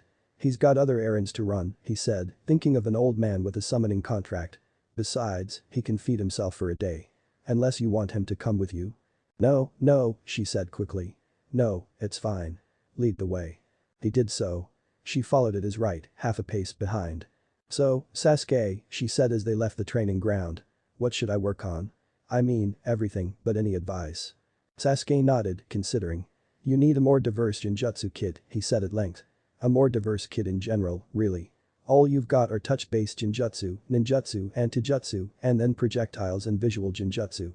Projectiles are relatively easy to counter for most ninja unless they're used by a specialist like Tenten, and it'll be years before you're competitive with the best at melee range. Or specialist, then, you basically have to fight with visual ninjutsu, and if they've got a way around that like I do then you're in trouble." Sakura nodded. "But the tools I'm using well?" she asked. Sasuke nodded. "You're not using them as imaginatively as you could, though," he cautioned. "If you manage to hide projectiles behind one another, you can really screw with anyone trying to deflect them. Of course, a good ninja uses the redundancy of hearing and sight to figure out about those something in the light shadow of something else probably isn't in its sound shadow. But if they're blindfolded, Sakura is finished, then I can use that." "Thanks, Sasuke. I'll have to calculate the angles for sound shadows." "Even if they're not blindfolded, most ninja have a dominant sense," Sasuke advised. "Mind sight, obviously. Some people don't train their secondary senses nearly enough." Sakura agreed. "And I can probably figure out what kind of fighter someone is by poking their defenses." "What about Gaara?" "Sound-based," Sasuke said immediately. "Decent vision, but nothing fantastic. He's also got a sort of tremor sense through his sand. If you're displacing sand he can control, he can feel you." "Does he do anything really effective with that?" Sakura asked. "Like, a weak detection field in the air around him to sense projectiles?" Sasuke blinked at her. "I have no idea," he confessed. "Chidori, my primary ninjutsu and Sharingan abilities are fast enough that I don't usually have to worry about detection, only prediction. I'd bet on it, though. Gaara's smart. So I'd have to send 2 projectiles through exactly the same space to avoid him sensing the second one," she mused. "Good to know. Means kunai will be more effective than shuriken because of spin." That's the kind of thinking that'll get you the promotion, he told her, impressed. I hadn't considered that. Promotion, yeah, she said absently. But it's also a chance at winning. He stopped. So did she, after a moment. You want to beat him? Sasuke asked evenly. I aim to try, she said firmly, almost defiantly. He considered her for a moment. You probably can't, he said eventually. He's a Jinchuriki who made Kazekage at 16. Of course I probably can't, she said. But what kind of Chunin wouldn't try if that was their mission? He snorted. A live one. He wouldn't kill me, she said. I thought he was a friend. He's Naruto's friend, Sasuke corrected. He doesn't like me. For very good reasons. But, no, he wouldn't kill you. Then there's no harm in trying, Sakura said flatly. Now, are you going to help or just keep trying to stop me? He sighed. I'll help, he said. I'm sorry. I'll help. She smiled. Thank you, Sasuke, she said. Now, I'm hungry. Can we eat? Boy, Naruto called. Hiro-sennin. Jiraiya visibly jumped a full foot into the air and scrambled away from the small hole in the wall of the women's hot spring. Hey, sh, he hissed. What, you want them to hear? Shikamaru considered that. Would it make you stop? He asked. Jiraiya blinked. No. Probably for as long as it took to get to safety, Naruto corrected. Then yeah, kind of, Shikamaru said. Naruto nodded. So, Hiro-sennin, he said conversationally. Your information is out of date. How so, brat? Jiraiya said, already turning away from the men moving back to the tight palisade. His attention, now that they were not in his face, was clearly not on them anymore. Naruto sighed. Where to start, he mused. Well, I'm your godson. Jiraiya froze. Then, after a moment, he turned back to them jerkily. You. Naruto nodded. Got your attention yet? He asked rhetorically. Good. Also, Kikbi's a friend and I'm from the future. As am I, Shikamaru put in. Naruto nodded. And Akatsuki is led by Uchiha Madara, who wants to functionally end the world, he said. Was there anything else, Shikamaru? All the Jinchuriki are on our side, Shikamaru said. Right, Naruto agreed, snapping his fingers. That. And the Dishonored isn't. You might have heard of him, he glanced at Jiraiya. Armor, seal packs on his wrists, and a really bad case of nuts. Case. Shikamaru rolled his eyes. Short version, he said, you need to go to the Sandaime for a debrief and reassignment. And then, Naruto added, you need to meet me at Ichiraku's for dinner. We need to talk. Also, try not to up and die this time, Shikamaru suggested. Right, Naruto agreed and rushed forward to embrace the man. I'd much prefer that, thank you. Jiraiya was blinking at, as Shikamaru observed, exactly 100 beats per minute and looking between them at exactly 50 beats per minute. He looked at Naruto. Blinked twice. Looked at Shikamaru. Blinked twice. Looked at Naruto. Blinked twice. Then he threw his hands up in the air and clapped Naruto, whose arms were wrapped around him, on the back. All right, I give up. His voice was slightly high-pitched, a sign of the early stages of hysteria. I'll go see the old man. I don't whatever. Figure this out later. Shikamaru nodded sagely. Probably a good idea, yes, he agreed. Shino-kun, wait a moment. Shino stopped and turned slightly. Hinata caught up with him, her breathing ever so slightly heavy with the exertion of the run. Thank you, she said. I just wanted to talk. Where are you headed? I was going to lunch with Shinji-san, Shino said. He wanted my advice for his match against Naruto-san. Hinata blinked. Why didn't he ask Shikamaru-kun? She asked blankly. You're both good friends with Naruto-kun. Shino nodded. I believe he did, he said. Shikamaru Tachem likely referred him to me after giving advice. He is a strong believer in second opinions. Hinata coughed. Do mind if I join us? Shino finished. Not at all. You will be facing Sasuke-san, and I am familiar with him as well. I would be happy to provide any advice I can. Well, assuming he beats Neji-kun, yes, Hinata said. But Neji-kun uses Jiken, so I at least know how he'll fight, even if he's better than me. Shino snorted. I assure you, he said. Neji-san has no more chance against Uchiha Sasuke-san than the students in next year's graduating class at the academy.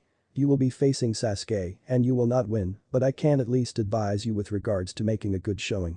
Hinata flushed and looked down. But I'm too weak to have a chance to beat him? She asked slowly. In your defense, Shino said evenly, so am I. That will be unlikely to be a barrier to your prospects for promotion. Sasuke-san is an unusual case for several reasons. Because he's a prodigy, Hinata murmured. A genius. Shino rolled his eyes. No, he said. Other reasons. All will become clear in time. For now, come. I will see how I can prepare you and Shinji-san over lunch. Is Naruto-kun stronger than Sasuke-san? The question was blurted out just as Shino turned away. When he looked back, Hinata's face was downcast and shrouded in her bangs, but he could see the mortified flush creeping up her neck. Likely, Shino said. I would like to believe so, at any rate. Why? Hinata was silent. Shino gently reached out and took her arm. You have good taste, he said quietly, but strength is, in such a comparison, unimportant. Naruto-san is a better man, a better leader, and a better shinobi than Sasuke ever could be. That is what should matter to you, not whether he is, in any concrete way, stronger. Hinata glanced up, face flaming, and then looked away again quickly. Shino sighed. You should speak with him, he said. Hinata seemed to shrink in on herself. But he's so strong, and I'm worthy of his attention, Shino finished firmly. He himself seems to think so, and that is all that matters, although I would agree with him. You should speak with him. Silence. Shino sighed. But first, he said, let us go meet with Shinji-san. We can stick to safer topics, for a time. Hinata followed him, looking grateful. Naruto glanced over as the door of the Hokage's office opened. Out stepped the Toad Sage. Yo, Iro-senin, he called. Ajiji-san caught you up. Jiraiya glanced over and seemed to flinch. Naruto, he said roughly. Yeah. Great, Naruto said. Sorry, I should have waited at Ichiraku, but it occurred to me you might try to bail. This time Jiraiya did flinch. I'm sorry, he said, and his voice was raw. Naruto grinned at him. I'm not bitter, he said honestly. If I was gonna be bitter, there are a hell of a lot of people I'd take it out on before you. I just want to catch up. Come on, let's get ramen. He pushed off of the wall he was leaning against, turned, and started down the corridor. The Sannin soon caught up with him. So? Jiraiya said slowly. You're from the future. Naruto nodded. No need to keep it down, he said. I got Sasuke to put up an interference genjutsu around me, secured with a genjutsu. Anyone listening will think we're just talking about something totally inane. Jiraiya frowned. If they see Konoha's spy master talking to a snot-nosed brat about something totally inane, won't that raise red flags? He asked. Naruto grinned. Sasuke's got that covered, he said. Dunno how, mind, but he's got it. Apparently his genjutsu makes it actually impossible for people to think anything I'm doing is suspicious unless they think about me really hard. They can still see you doing odd things, but they'll not notice that you're talking to me, or at least they won't think that's odd. It's only got about another hour of uptime, though. Jiraiya considered that. Useful genjutsu, he said grudgingly. Sasuke's good with them, Naruto said easily. Anyway, how have you been? Have you already started investigating the Akatsuki, or is Itachi the only one on that list at this point? I've started, Jiraiya said. Hadn't turned up much until Sensei caught up to me. I always thought it was weird that all those S-rank missing nin were working together. Well, you weren't wrong, Naruto agreed. Whatever else you might say about the bastard, Madara's got charisma. He pushed open the doors to the Hokage tower and held them open for Jiraiya to follow him out. How is it being back in Konoha? He asked. When was the last time you were even here? A few months back, Jiraiya said. I make it a point to visit at least a few times a year. It's home. Yeah, Naruto agreed, a faint smile touching his lips. It is that. They walked down the road in silence for a time. So, you were Hokage? Jiraiya asked at length. Naruto nodded. Rakudame, he said. I see why you didn't want the job, now. Jiraiya chuckled. Second thoughts? He asked. And third, said Naruto with a laugh, but it's worth it. There's still no job I'd rather have. Someone else might get it wrong. Jiraiya considered him. You think? He asked seriously. There's a lot wrong with the world right now, Naruto said quietly. It's easy to tell yourself that the easiest solution to a problem is the best because there are so many problems. It's easy to think that one life or one person's sanity or your own morals don't matter all that much in the scheme of things. His lips twisted. And then one day you wake up, look in the mirror, and you don't recognize the person looking back. Did that happen to you? Jiraiya asked softly. No, Naruto said with a sigh. I learned from other people's mistakes. It happened to enough of my friends that I still take it personally, though. There was another silence for a time. Yeah, Jiraiya said slowly. Someone else might get it wrong. When do you plan to take over? Naruto snorted. I'm not about to drum up a coup d'etat out of nowhere, if that's what you're asking, he said, amused. I don't think the old man even wants the job anymore, anyway.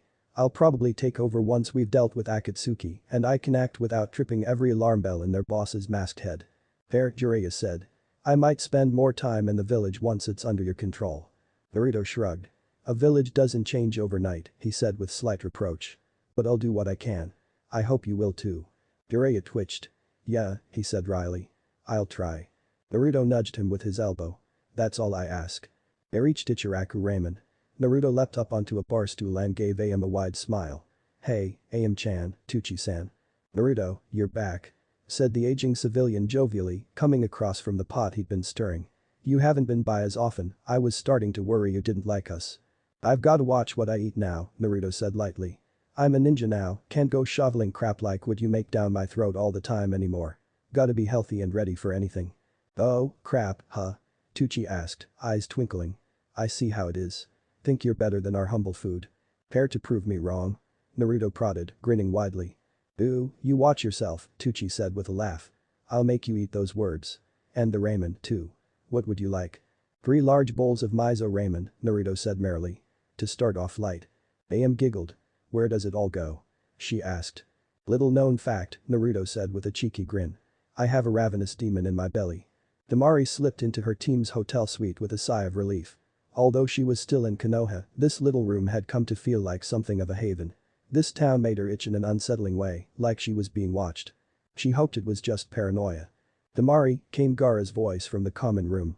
Welcome back. Were you training? Yeah, said Tamari, sandals clacking on the wooden floor as she traveled down the hall and joined Gaara. He was kneeling on a pad, a teacup in his hands, staring out the window expressionlessly. What have you been up to? Training, in my way, said Gaara quietly. Shukaku and I are nearing an accord. It is slow going. Do you think you'll be ready in time for the invasion? Gaara shook his head. I will not be able to call on the Bijk's energy as easily as I might, if that's what you're asking, he said. For that, I would need to consult with a Genjutsu master, likely for a period of weeks. Well, there are Genjutsu masters here in Konoha, 2 of them, in fact neither of them is really available to assist me for that span of time, at the moment. But you'll still be ready to fight. As much as I have ever been, Wani-chan. Tamari sat down beside him and looked out the window too. They had a very fine view of the village from here, looking directly into the 4 faces carved into the mountain. I do love this village, Gaara said softly. Tamari blinked, looking back over at him. Say again. I do, he confirmed. Konoha is my second favorite of the great villages. It treats its shinobi corps better than most, and there is much to be learned from their will of fire. You do remember we're going to invade them in about 3 weeks, right? Of course, Gaara said dryly. This isn't going to. My loyalty is unchanged, dear sister. Are you going to speak to Shikamaru? Tamari frowned at him. Why should I? If nothing else, so that he gives you a chance to show your quality in the match before wiping the floor with you. Tamari laughed aloud. That scrawny kid. Do not underestimate Nara Shikamaru, said Gaara coolly. Were I his first match, I would be worried, especially given he has a full month to prepare countermeasures. So, what, I should try to bribe him into going easy on me.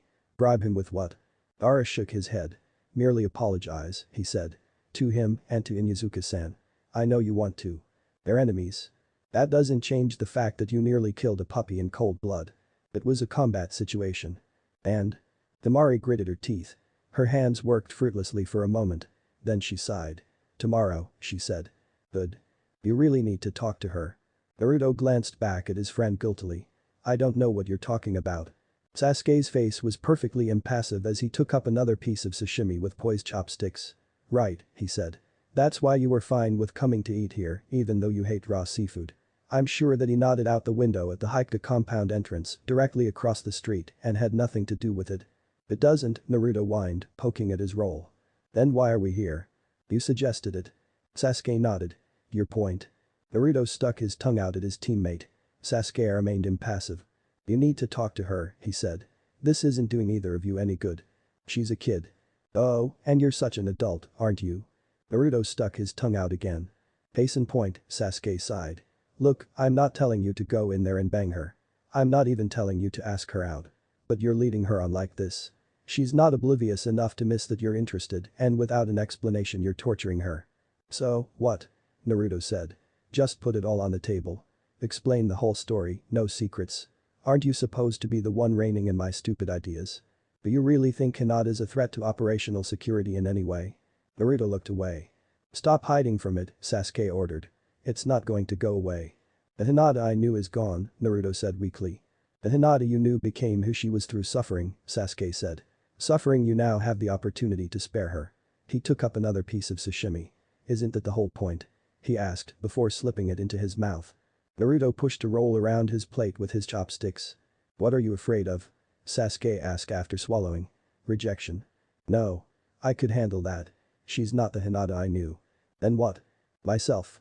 Naruto dropped one chopstick and turned the other over and over in his fingers. She's so young. She's innocent. She's mutable. I don't want to manipulate her, and every time I talk to her I am. I can't help it. There's no way to help it.